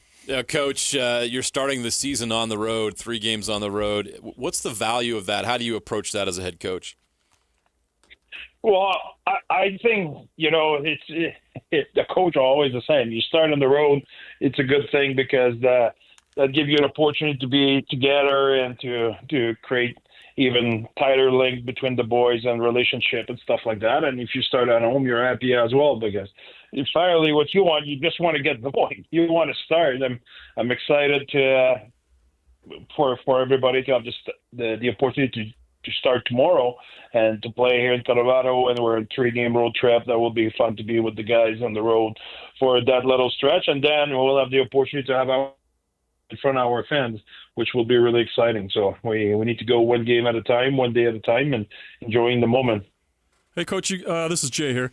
You got your new weapons in your arsenal, and you knew what you were getting as far as what they were going to be on the ice. Have some of them surprised you with leadership or antics in the locker room? Yeah, we knew what we were getting. I think from Tanev and Smith, there's 2 high energy person, bring a lot of character in the room, bring a lot of life. We really embrace their personality. I think that will be great for our team.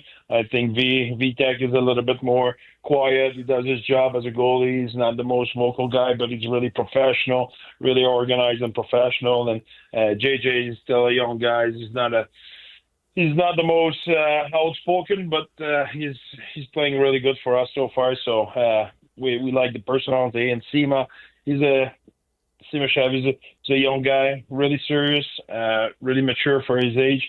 So we're learning to know all those guys even more. So I think when you get in the trenches and the season start, I think that's where you start to learn everybody even more. Coach, you were in the studio a couple of weeks ago, and we were, I think, at the very beginning of, or maybe 1 or 2 games into preseason, and we were just talking about getting things going. What did you learn in the preseason about your guys?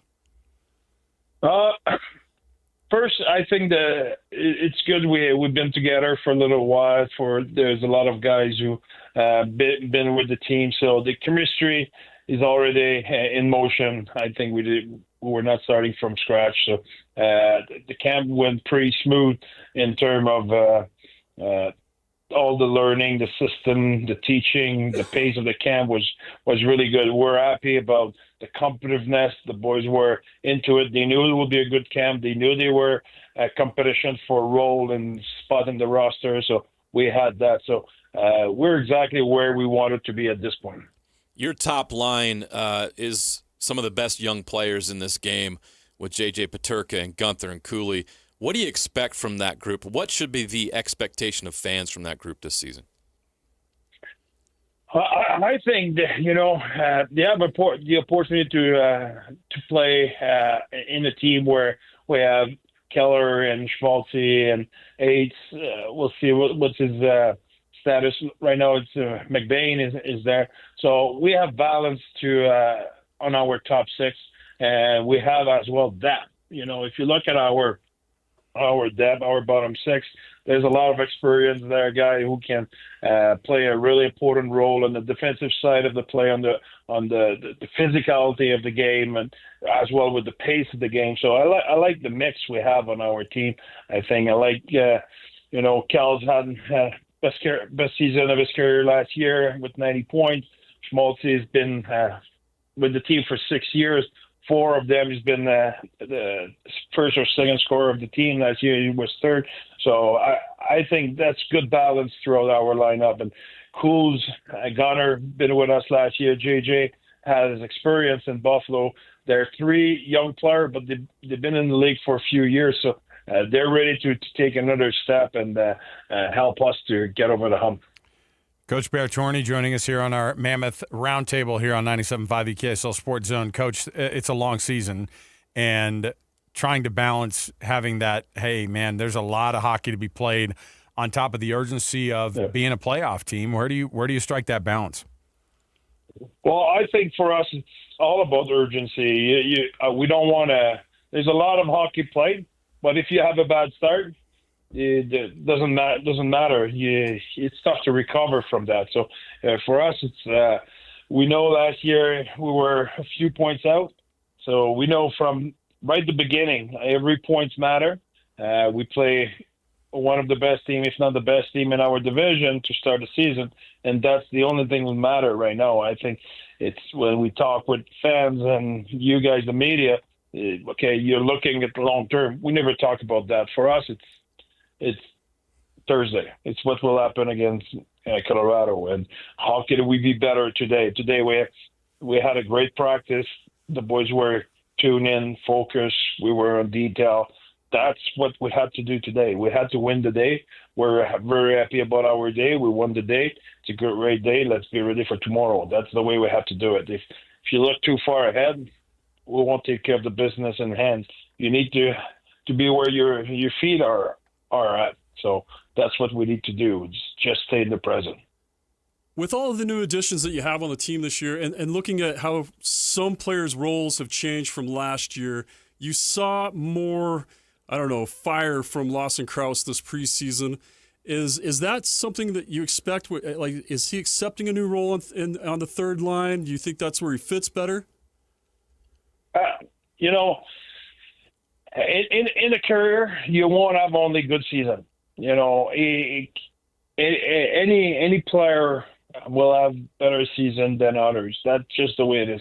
I think if you talk about Crosser did not have the season he was expecting last year. It was not the level he wanted, and he took charge of it, and he took responsibility of it. He never shied away from his responsibility. He never denied it. And he had the summer he needed to have, and he has a mindset who's a really good example for our team right now. He might have been the best player during the training camp for us. If you look at his all-around game, he was really good. So his head is at the right place. He's a hell of a player. He's a hell of a competitor. He has toughness, speed, can score, can defend. He reads the play really well. So I think he's ready to have a bounce-back year and show the player he is. I understand it was his first year in Utah, and you have a glimpse of what you think he is. But being with him for the last 4 years and now heading in the fifth, I saw what he can do, and he's just I'm zero worry about him. I know what he can do, and I know he's a super important player for us, and he will have a hell of a year. Barrett Hayton's coming off career highs in goals, assists, and points. He's only 25. He's been in the league for 7 years, so you forget how young he actually is. Is there another level that Barrett can get to this season and beyond? Yeah. I think he has a constant progression. If you look year after year, his plays progress every year. And like you said, now he's getting in his prime. He's just arriving in his prime. He's just not even at his prime. So I think he's still a young guy who keep progressing, and it's a matter for him to get healthy and get on the ice. He's a guy who has a really good focus, really good detail in his game, really consistent as well in terms of being on detail, being focused, playing a 200-foot game. So we're looking forward to having him back. Your general manager, Bill Armstrong, had high praise. We asked him about when you're not in the studio, Bear, we ask other people about you. What's Bear doing right now? So we asked what the next iteration of coach is this year, and he goes, when I coached the Blues in 2019 as the assistant GM and we won the Cup that year, there was a crazy level of intensity at practice, and I haven't seen it since we had it this year. How much pride do you take in making sure that in a league where toughness is at a premium, you guys still stay sharp and stay tough, and that practice is kind of still that place that standard is set? It's funny because when I started to work with Bill, that was one of our priority. We wanted to change the culture and making sure our work ethic in the gym, on ice, off ice, practice was to the roof. We knew that if we get the consistency in that will translate in our game. And now I barely talk about it, about the intensity with the player. They know that's part of who we are. That's part of how we do things. Which that's something that give me goosebumps. That's the culture you want to have. That's driven by Kels and all our leader. Crosser and all the guys, Curfy and so on and so forth, who are really hard-working guys. We have veterans like Colsey, Oli Mata, all those guys are really hard-working guys. They show up every day in practice and they play like if it's game. So I think the players drive it and they embrace it. They bought it, and now it's going from generation to generation. You look at the Gunner and the Cooley. Oof. In practice, they're going. Tell you that. But if you're matched up against them in practice, you better to be ready, because they won't give you a free pass. They will abuse you if you're not ready. So that's the philosophy we have every day, and I love it. It's drive by the player, and I think we maybe had a job to do at some point, but now the player take charge of it, and we're really proud of it. It's well documented that Veggie was the workhorse at the end of the season last year, and now Vanacek comes in and he looks like the Vanacek that was with the Devils before. He's got that swagger and that athleticism to him. What's the perfect balance of games in Coach Bear's world? What do we expect to see as the rotation for the goaltenders here? Yeah, it's a good question, JD. But at the same time, I don't want to get too far ahead. I think you're as good as your last game in the NHL, and going forward and starting to say, hey, I want to be 70-30 or 60-40 or whatever the number can be in terms of percentage. I don't want to go there. I think I want to let them tell me what it will be. Tell me by your performance, not tell me by a meeting in the office. Just we'll be there. We believe in both of them, and if we have the best of both our goalie, we will try to make sure we manage the load as best as we can. But at the same time, my experience says you need to ride the wave sometimes with a guy who is hot right now. It's a hot end. You need to go with him and let it run, and at some point the other guys will have his run. So I want to be really careful to put a number and say, oh, that will be let's say 50-30 or something like that. No, we'll see what it will be. Their performance will tell us exactly what it is. We believe in both of them, and in the perfect world, will be pretty balanced because both of them will play really good. So we'll be not 50-50, but we'll be pretty balanced. And if anything can happen, some guys can get out. And it happened last year with Veg.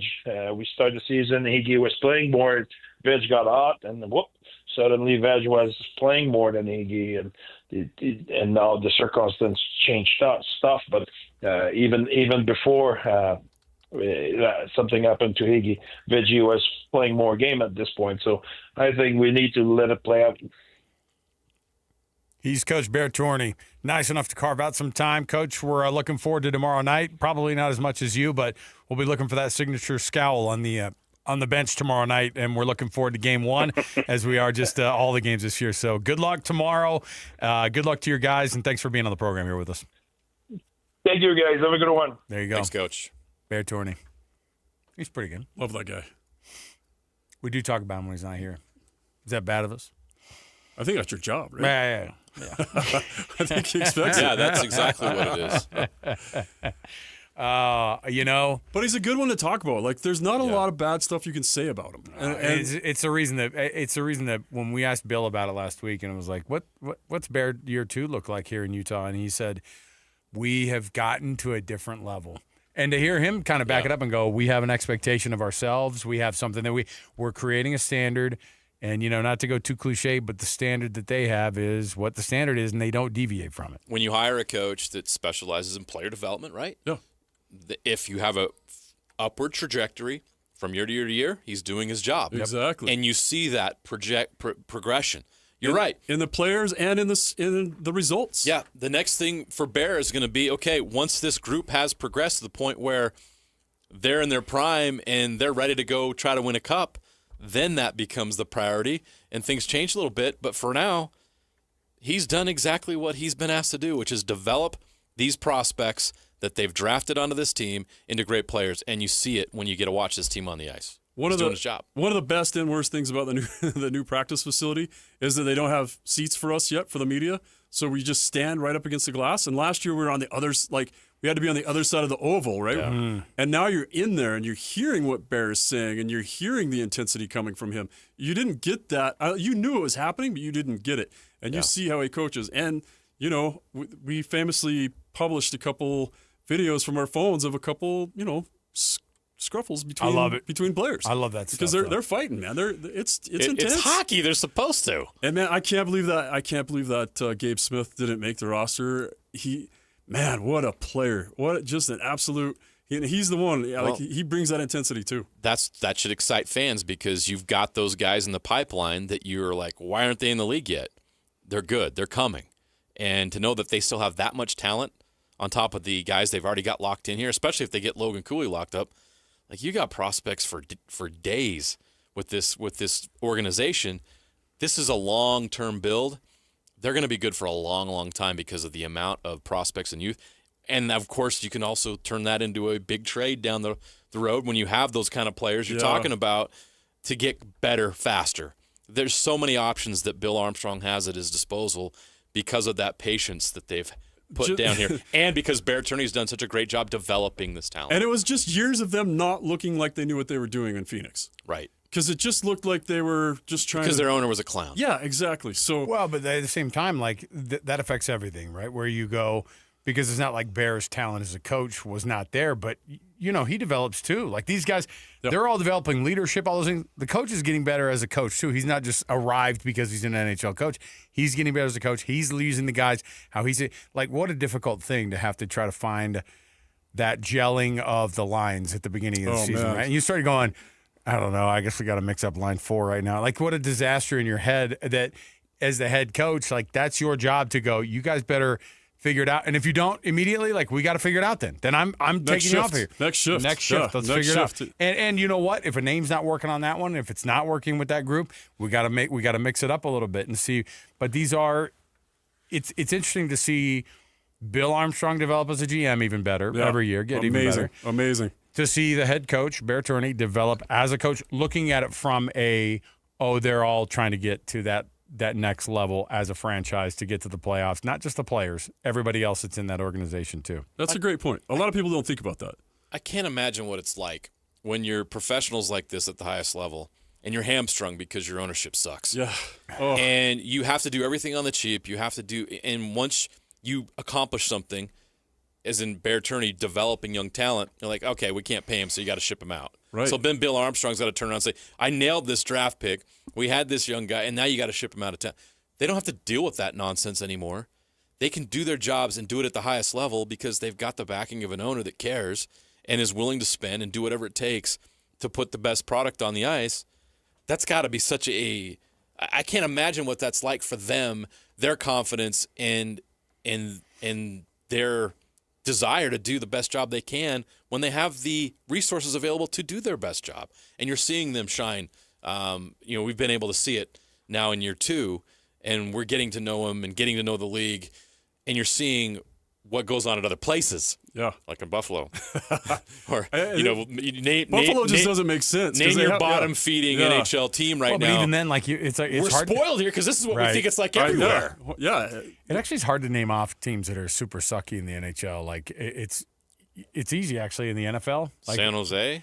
Right, but even then you go. But they were in the Cup a few years ago, they've added a ton of young dudes that are going to be really good. Oh man, the truth is, it used to be Arizona. Yeah, you're right. It was this organization, 100%. and that is no longer the case anymore. And that shows you how important ownership is. Well, just to prove your point too, if you watch the games over the last couple of days, the starting goalie for the Colorado Avalanche drafted by Arizona, the starting goalie for the Golden Knights drafted by Arizona. That sucks. And dumped because they wanted, we can't pay that guy $6 million.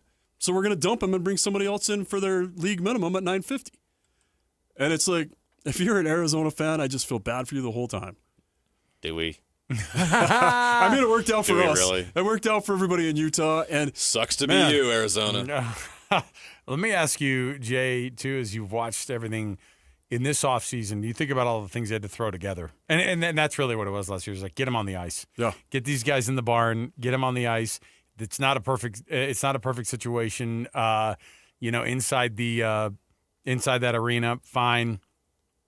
What is it that this year they can do and they go from a not on the ice perspective that this team is doing to make the experience for fans even better? Not just the seats and how those have improved, but what have you noticed of what they're doing to access the community even more? Well, you see all the events they're trying to do, and they've gone around all summer and done all the 3-on-3s and street hockey and ball hockey, and they're definitely in the community, and they're taking the players and they're taking the dog, and they're definitely going out into the community and making things better. And then, they just announced they're going to have the big party. So on the 15th, we're going to have another opening night party and live music and lots of games and stuff to play. And I don't know if you saw the new laser show, the stuff they had just during the intermission, where they put like an obstacle course through laser lights on the ice. I mean, a lot of stuff like that where they're just reaching out and really, really contacting fans and making the fans feel like they belong.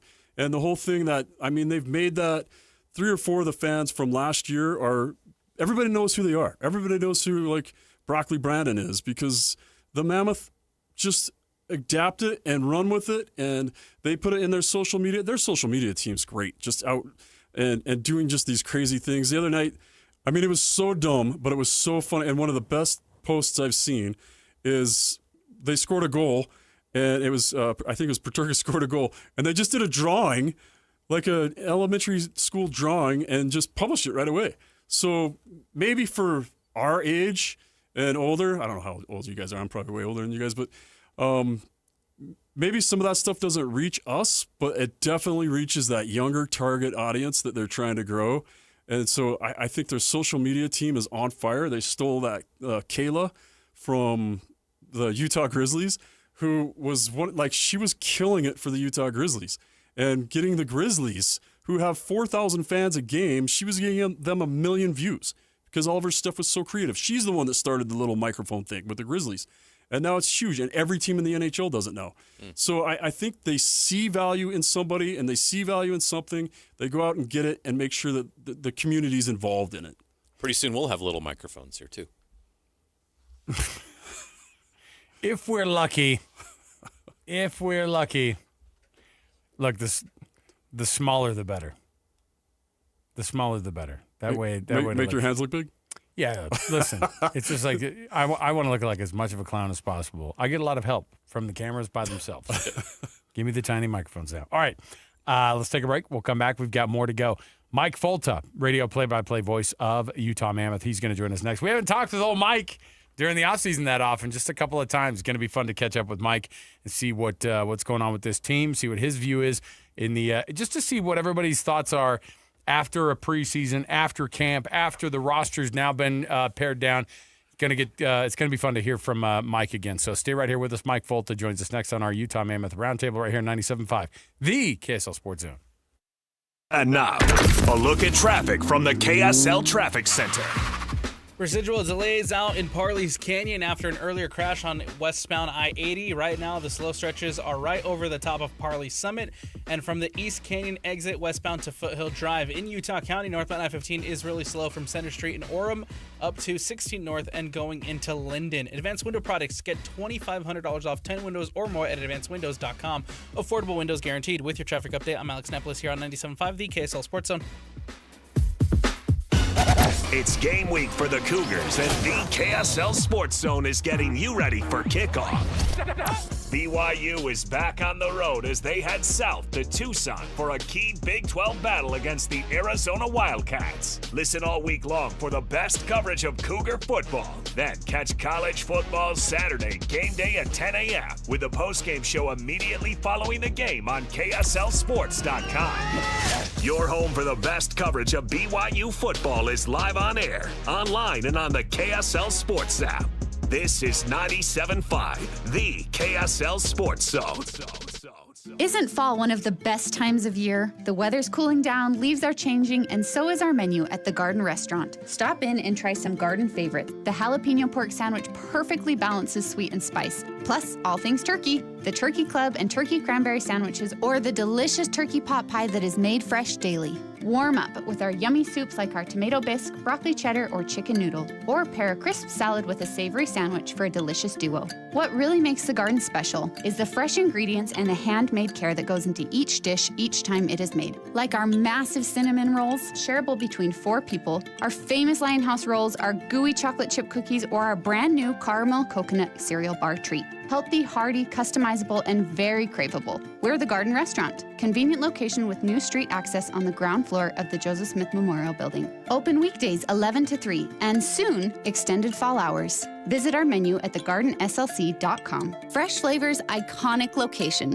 The Garden Restaurant. Fall is here, and the cooler months are upon us. Hans and Scotty here, and it's time to talk about your windows, where you can now get the best windows on the planet courtesy of Advanced Windows, and be prepared for the fall and winter months. I had an amazing experience with Advanced Windows where they replaced 5 windows for me. They gave me a quote, they stuck to the quote, it was that cost. They ended up saving me money. And their experienced window specialist will help determine why you have a draft coming in, how you can save the most money on utilities, how your house can be transformed in one day just by upgrading those windows and doors. And right now, it's time to take advantage of a fall special, $2,500 off when you change out 10 windows or more. That's $2,500 off when you swap out 10 windows or more. Options are available for any budget, great financing as well, but you gotta call 801-850-9100. That's advancedwindows.com or 801-850-9100 for the best window experience you could ever imagine. Hey guys, it's Woodrow from Mint Medical Clinic.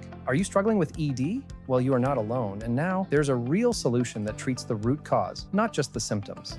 Introducing our trifecta approach, a breakthrough combination of acoustic wave therapy, hormone replacement, and cryotherapy, all designed to restore blood flow, boost performance, and rebalance your hormones. Whether it's ED or hormonal imbalance, if you're ready to reignite your love life, this treatment helps bring back your energy, your drive, and your confidence.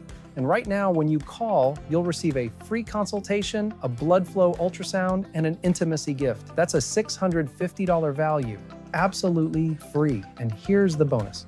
The next 20 callers will also receive a 5-night stay at a luxury resort in Hawaii just for taking the first step. But you must call now. With 2 convenient locations in Layton and Sandy, help is closer than you think. Call 801-804-8000 now. That's 801-804-8000. Mint Medical Clinic. We'll get you back to mint condition. Hey, Benjamin, we've got a surprise for you. What? You've got brunch brothers. Huh? $50 and $200 bills, just like you. Hey, what's up? What? We just got them for joining America First Credit Union and opening a new checking account. And you're all gonna live together at America First. What? This is nice. For a limited time, new members get a $250 cash bonus when they open a checking account with direct deposit or $50 with a youth checking account. So head to AmericaFirst.com and get your money working today. Membership eligibility, terms, and conditions apply. Federally insured by NCUA. Tom, I'm on the sideline here with Doug Smith Chevy. Doug, the NCAA has changed its rules regarding NIL money.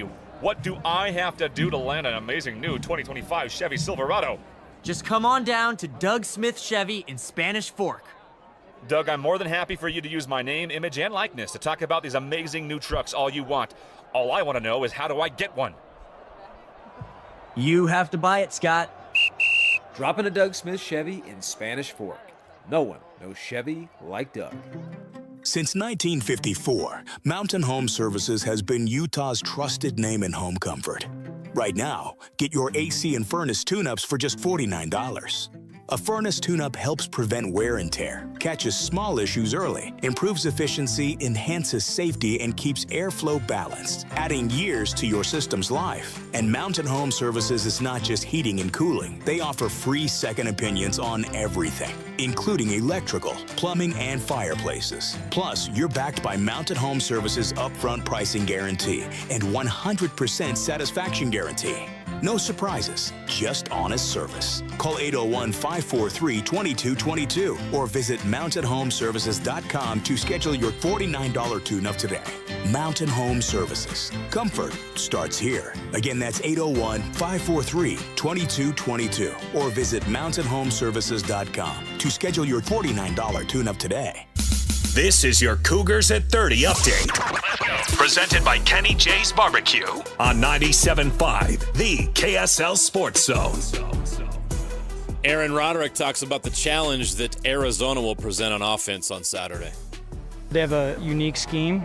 Coach Gonzalez is a Rocky Long disciple. They do a really good job. He's an excellent coach. They run a good system, and they have good players. They'll be the best defense we've played so far this year. They're top 4 in our conference in everything. I think they're number 2 in the nation in pass defense and number 1 in our league. They're very committed to stopping the run. I'm very impressed with them and have a lot of respect for them.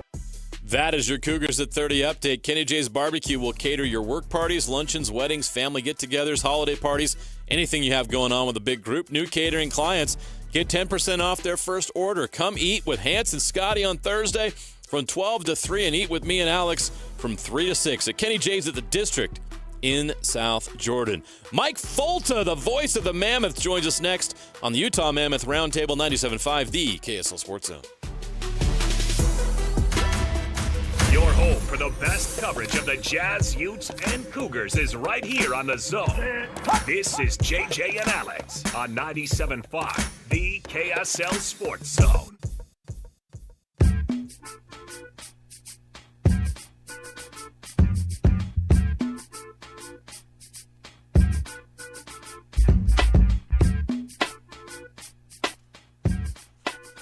Welcome in, everybody. It is JJ and Alex, 97.5 the KSL Sports Zone. Alex Curie, Jeremiah Jensen, Jay Stevens joining us in studio as well, host of the Utah Puck Report on the KSL family of podcasts. And, of course, it is our Mammoth Roundtable. Today we had Bear Tourney on. Boy, when was that? Is that already was that last hour already? No, that was the beginning of this hour. Oof. I was like, it was last segment. Okay. You need a nap, bro. Oh, listen. Yep. Yes, I do. Hey, but hockey season's starting up. No rest for the Wicked here. Speaking of the Wicked, he's Mike Folta. He's radio play-by-play voice of the Utah Mammoth, joining us on the program. Mike, we haven't heard from you in the offseason that much. You must have had a heck of an offseason, man. Welcome back to the program, brother. Good to be back, guys. We just touched down here on the other side of the Rockies. I'm looking out my hotel window, and I tell you what, that John Denver was full of it, man. I know. It's nothing like Salt This is Lake what out we here. said. Bogus. Look, you are such a Utahan now too, Mike. When you get to Denver, you talk trash immediately about the. I call it East or West Nebraska, and it Denver's is, basically West Kansas. West Kansas. It's not the when people picture a mountain city. They're picturing Salt Lake City and they go, boy, Denver's beautiful this time of year. Like, nope, that's us, man. Yes, but we were just talking with Bear last segment, and he's pumped about this thing getting fired up. how's your prep going? Getting this this new roster into your head and these guys. How was your training camp?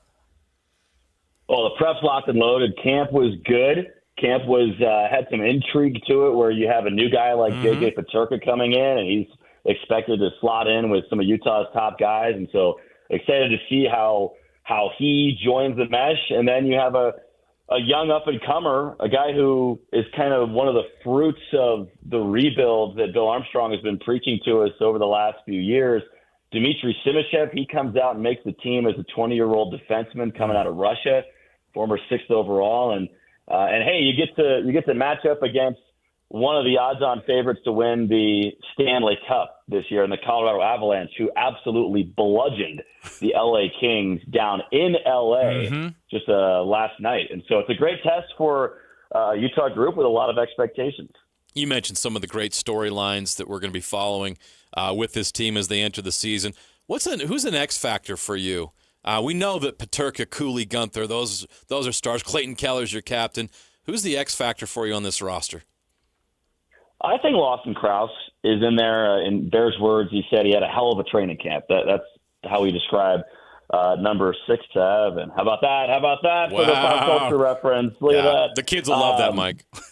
Yeah. You guys, I'm not even sure you guys know what I'm talking about. But the TikTokers out there are on the beat. That was so mid. That was so Ohio. Good rebuttal. Strong rebuttal. But Lawson Krause, the associate captain, had a down year statistically last year. Now, he's also in a bit of a lesser role just because some of the young guys are kind of pushing through the cracks in the sidewalks and taking some of that top ice time. So he's not in the same role, but he's an authoritative figure out there on the ice. He plays a hard game. He looks really good in camp and in the preseason so far. And I think he is poised to have a much better year than what he had last year. That's one of the things I kept saying last year is that, people kept talking about his numbers being down, but I was like, okay, but he's in a different role, so of course his numbers are going to be down. You don't expect third line, fourth line guys to have, top 6 numbers. But who on that who surprised you the most during training camp this year? That's a great question. I don't know if it's possible to be more surprised by Dylan Gunther, but just watching him and how authoritative he was, taking the puck to the net and scoring some goals around the net, some kind of greasy goals. That was great to see, because that's something that he talked about at the end of last year, was being able to score in a variety of ways, not just using that patented one-timer, kind of like the Alex Ovechkin shot, right? If you've seen Ovechkin score 1 million goals on that left face-off circle on the power play, that's a lot of the goals that Dylan Gunther scores, but he's scored in different varieties in the preseason. And he's not the biggest guy. They list him around 6'1", 6'2", a little bit shy of 200 pounds, but he looks more powerful on the ice, not just faster, but more powerful. And we've also seen him play on the penalty kill, and that's an area where he barely played at all last year, and it looks like they're going to deploy him in that sense this year. So he's kind of taking or adding some more elements to his game, which was already really impressive last year. Where's an area that this team needs to step up kind of overall if they're going to get over that hump, not just as a team who are going to compete in their division, but to be a playoff team? Where do you look at and you go, look, the reason that they went out and got more points or to bolster that defensive line, they did all of those things, but where was it that you looked at and you went, man, I bet they're going to have to address this in the offseason, and did they do it?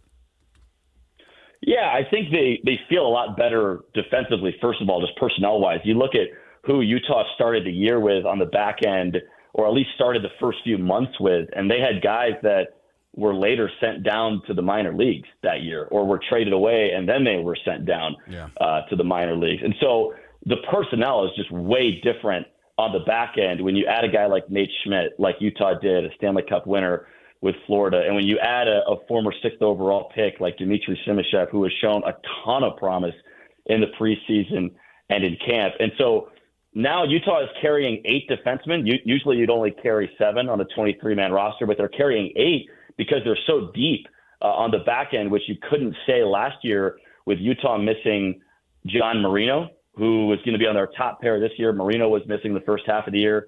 And then Sean Dursey got hurt in the fourth game of the year last season and missed 50 or so games. And so I think just the personnel is a huge improvement on the back end this year. And then something that Bear was talking about to us about in training camp, two of his themes, mental toughness and consistency. There were times when Utah lacked that consistency last year, and that's kind of to be expected for a young team. But think about the start that Utah had last year. They win an unforgettable inaugural game against Chicago, and then they go on the road. They win in overtime against the New York Islanders. They win in overtime against the New York Rangers on a Saturday night in Madison Square Garden, and then they play at 1 o'clock at Prudential Center in Newark, New Jersey on a Monday, and they lay a 3-0 egg, right? Like, a lot of teams would fall into that trap, but those are the games that Utah needs to avoid. And Utah's longest win streak last year was 4 games. If Utah wants to make the playoffs, they're going to have to rip off 5, 6, 7 in a row at some point, and you need consistency and maybe a little dash of luck to be able to do that. We didn't see it much on the ice in the preseason, but you've had a chance to see Logan Cooley, Dylan Guenther, and J.J. Peterka together as a line. What are your thoughts on that line, and what can they accomplish this season? Well, we've seen Peterka with Cooley, and then we've seen Peterka with Guenther, and they've been unbelievable together. And that line is going to be – I was just talking with Dominic Moore, and we were recording something for Mammoth Daily, and he was talking about that line being one of the most exciting but also most productive lines in the NHL, and certainly one of the most productive young lines in the NHL. Peterka is the elder statesman at a ripe old age of 23. And then you got Cooley, who's supposed to be a senior in college. He's 21. And Dylan Guenther, who just turned 22. So there's a ton of speed. And one thing Dom was telling me about, and he knows his stuff. He played 900 games in the NHL, but he was kind of warning us a little bit at the start. It'll be interesting because we haven't seen the three of them together a ton in the preseason. Cooley was a little bit banged up. But this group really wants to produce and is going to try and assert themselves as that top group. Don't be surprised if there's some miscommunications or if they bump into each other here and there and things like that in the first couple games, especially when you have a tough test like Colorado tomorrow night. Mike Folta is the radio play-by-play voice of the Utah Mammoth, joining us here on our Mammoth Roundtable as we get ready for this season. From a non-play-by-play voice, just the guy who loves hockey, what do you look forward to the most with these guys? Oh, man, I tell you what, like, I got a taste for it at the end of the preseason because we started the preseason on the road, right? And preseason on the road, like, you fly in, you fly out, you don't even have a chance to enjoy each city. But the two preseason games at home, like, did not feel like the preseason games that we experienced on the road. Like, Delta Center was full for the preseason.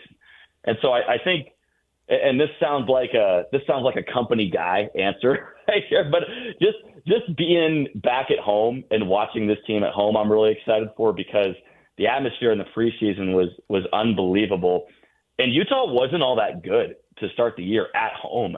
We talked to the guys, we talked to the staff about this extensively last year, but there were a lot of jitters for this team playing at home last year and trying to impress a new fan base and maybe trying to do too much. And now with this group being at home or at least being more established in the community than they were at this point last year, I'm excited to see this home ice advantage unleashed and in its full force. Yeah, and it seems like being at home now, they actually have a home. I mean, the Oval was amazing, and they did a great job with the time that they had. But having a place like, Southtown is just going to be phenomenal to keep them at home.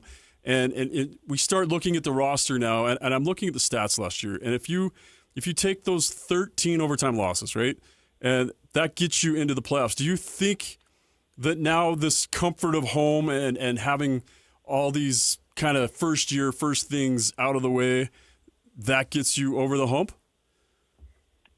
Yeah, I think especially if you look at the schedule too, a lot of home games on the back end.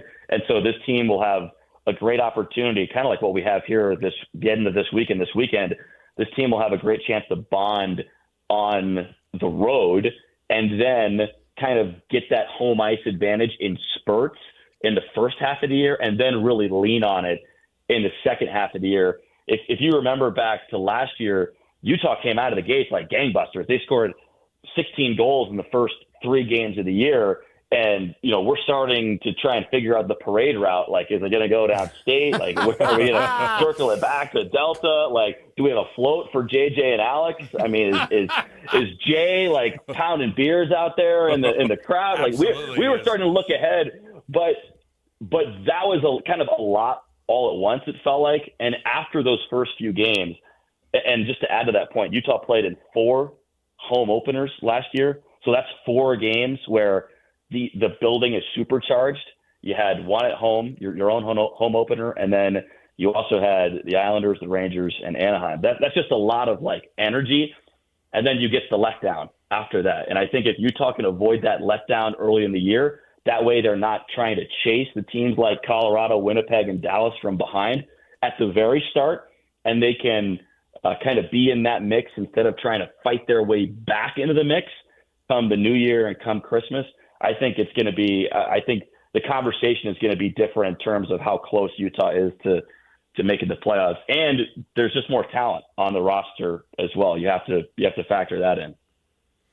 He is Mike Folta. He's the radio play-by-play voice of the Utah Mammoth. He's going to have his first shot at this year's 2025-2026 team officially over the airwaves tomorrow right here on the KSL Sports Zone, your radio home of the Utah Mammoth, and, of course, streaming online as well. Mike, good luck on the call tomorrow. Have fun out there on this roadie out there before you guys come back next week, and we'll see you back at Delta Center on the 15th, man.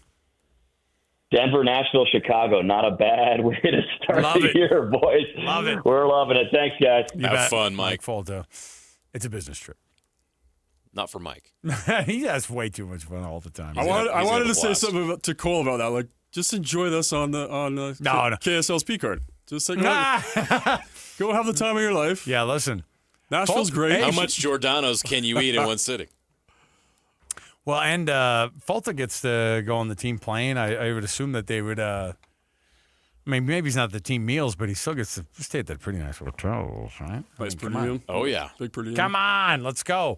We'll take a break here. Before we do, I've got another set of tickets on a Win Ticket Wednesday. We've doubled down, and we're handing more tickets out. It's the Fast Passes, VIP tickets to Nightmare on 13th. It's that time of year, Nightmare on 13th, where Halloween lives. Get $10 off of the nighttime attractions by using the discount code ZONE. 801-575-ZONE is the number. That's 801-575-ZONE.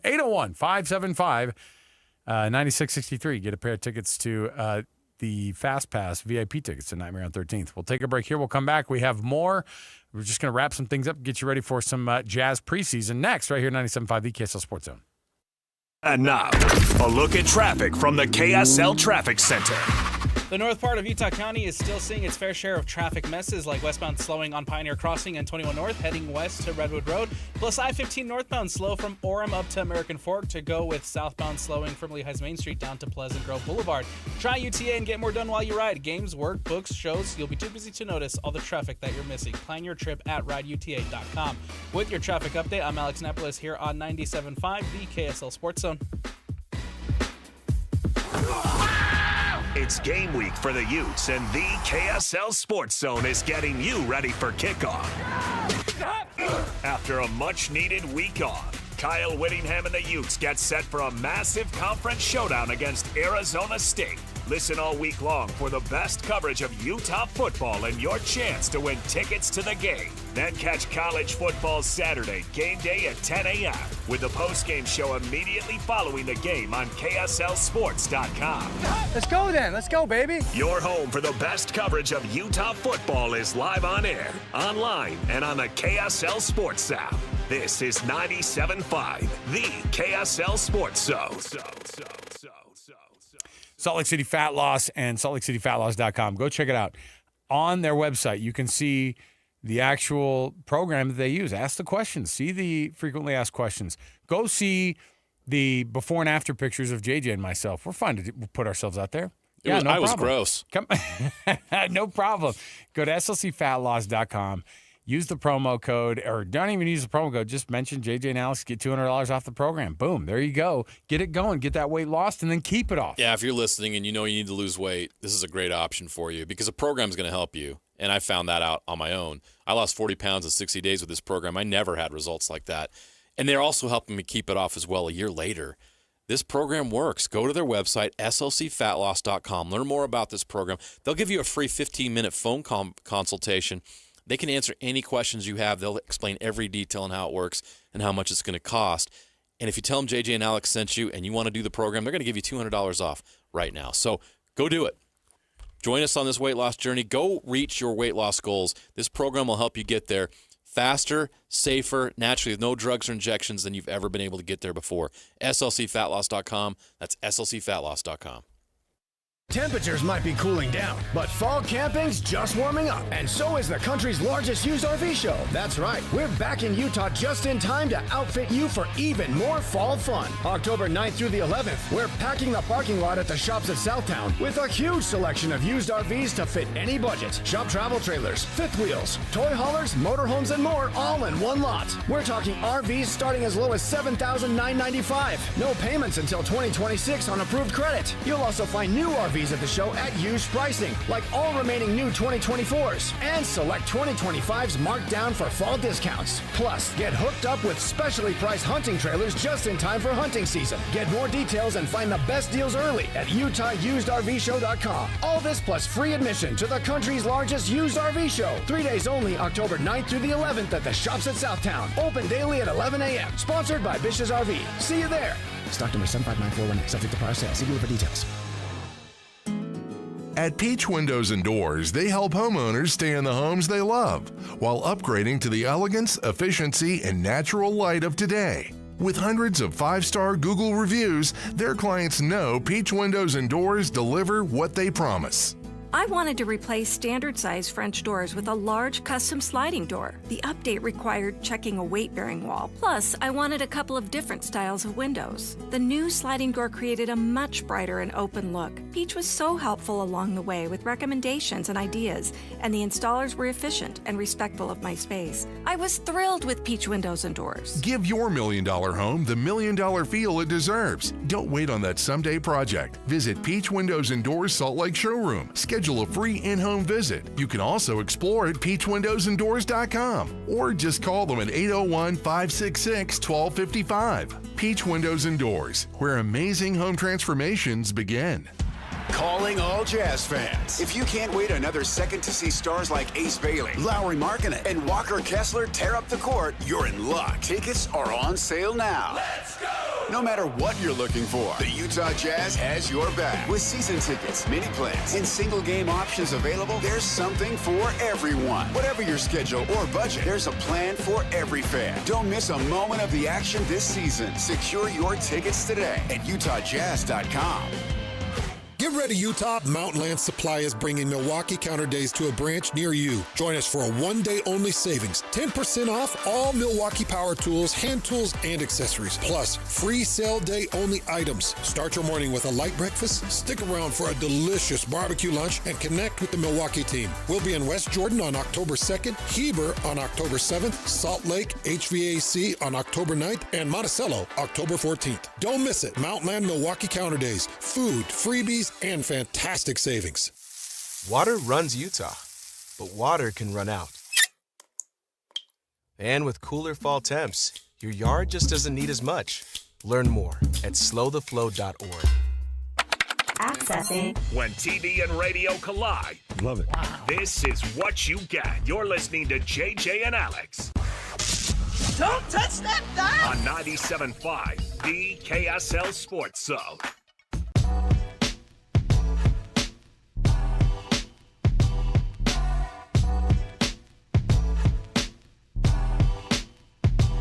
Welcome back. It is your Utah Mammoth Roundtable. Last 60 seconds of the day here before we get you out to the Utah Jazz and their preseason game against the Houston Rockets. Brought to you by Doug Smith Dealerships in American Fork, Spanish Fork, and in Linden. Nobody knows cars like Doug. Hey, join us at Kenny J's, by the way, tomorrow. Hans and Scotty are going to be there. We're going to be there. Enjoy delicious barbecue. Enjoy the delicious catering they can provide for you as well. Get that going. So there you go. Final thoughts here, last 25 seconds. Jay Stevens, how does this team get going early in the season and get things going? They just have to count on what they've got. I think the power play is going to be a big part of it. Special teams, like you always say. JJ? The Mammoth will get the final wild card spot this year and make the Stanley Cup. Come on, I love it. That's a big-time prediction right there at the end of the roundtable here. 82 games in. They all start tomorrow. You're going to be able to hear it all right here on your radio home of the Utah Mammoth, 97.5 The KSL Sports Zone. We'll be back again tomorrow, 97.5 The KSL Sports Zone. Whether you're stuck in the office, I believe you have my stapler, in your car, or at your in-laws. You want a piece of me? You bet I do. The Zone is with you every step of the way. Download the KSL Sports app to get live streaming of your favorite shows and access to all the latest updates on your favorite teams. Your home for the best coverage of the Utes, Cougars, Jazz, and Mammoth is on air, online, and on the KSL Sports app. This is 97.5, the KSL Sports Zone. Since 1954, Mountain Home Services has been Utah's trusted name in home comfort. Right now, get your AC and furnace tune-ups for just $49. A furnace tune-up helps prevent wear and tear, catches small issues early, improves efficiency, enhances safety, and keeps airflow balanced, adding years to your system's life. And Mountain Home Services is not just heating and cooling. They offer free second opinions on everything, including electrical, plumbing, and fireplaces. Plus, you're backed by Mountain Home Services' upfront pricing guarantee and 100% satisfaction guarantee. No surprises, just honest service. Call 801-543-2222 or visit mountainhomeservices.com to schedule your $49 tune-up today. Mountain Home Services. Comfort starts here. Again, that's 801-543-2222 or visit mountainhomeservices.com to schedule your $49 tune-up today. Let's go! You still got it, but your immune system weakens as you age, making it harder to fight flu, pneumococcal pneumonia, RSV, and COVID-19. Ask your doctor or pharmacist which vaccines you need. Sponsored by Pfizer. What was that? That is business phone bliss with the Ooma Cloud phone system. It handles all our voice, video, and messaging needs. You sound very... Calm? I am. Ooma has everything I need to run my business more efficiently, like virtual receptionist, call routing, and video conferencing. And it starts at just $19.95 per month per user, plus taxes and fees. Ooma. Nice. Find your business comm at ooma.com/radio. How can you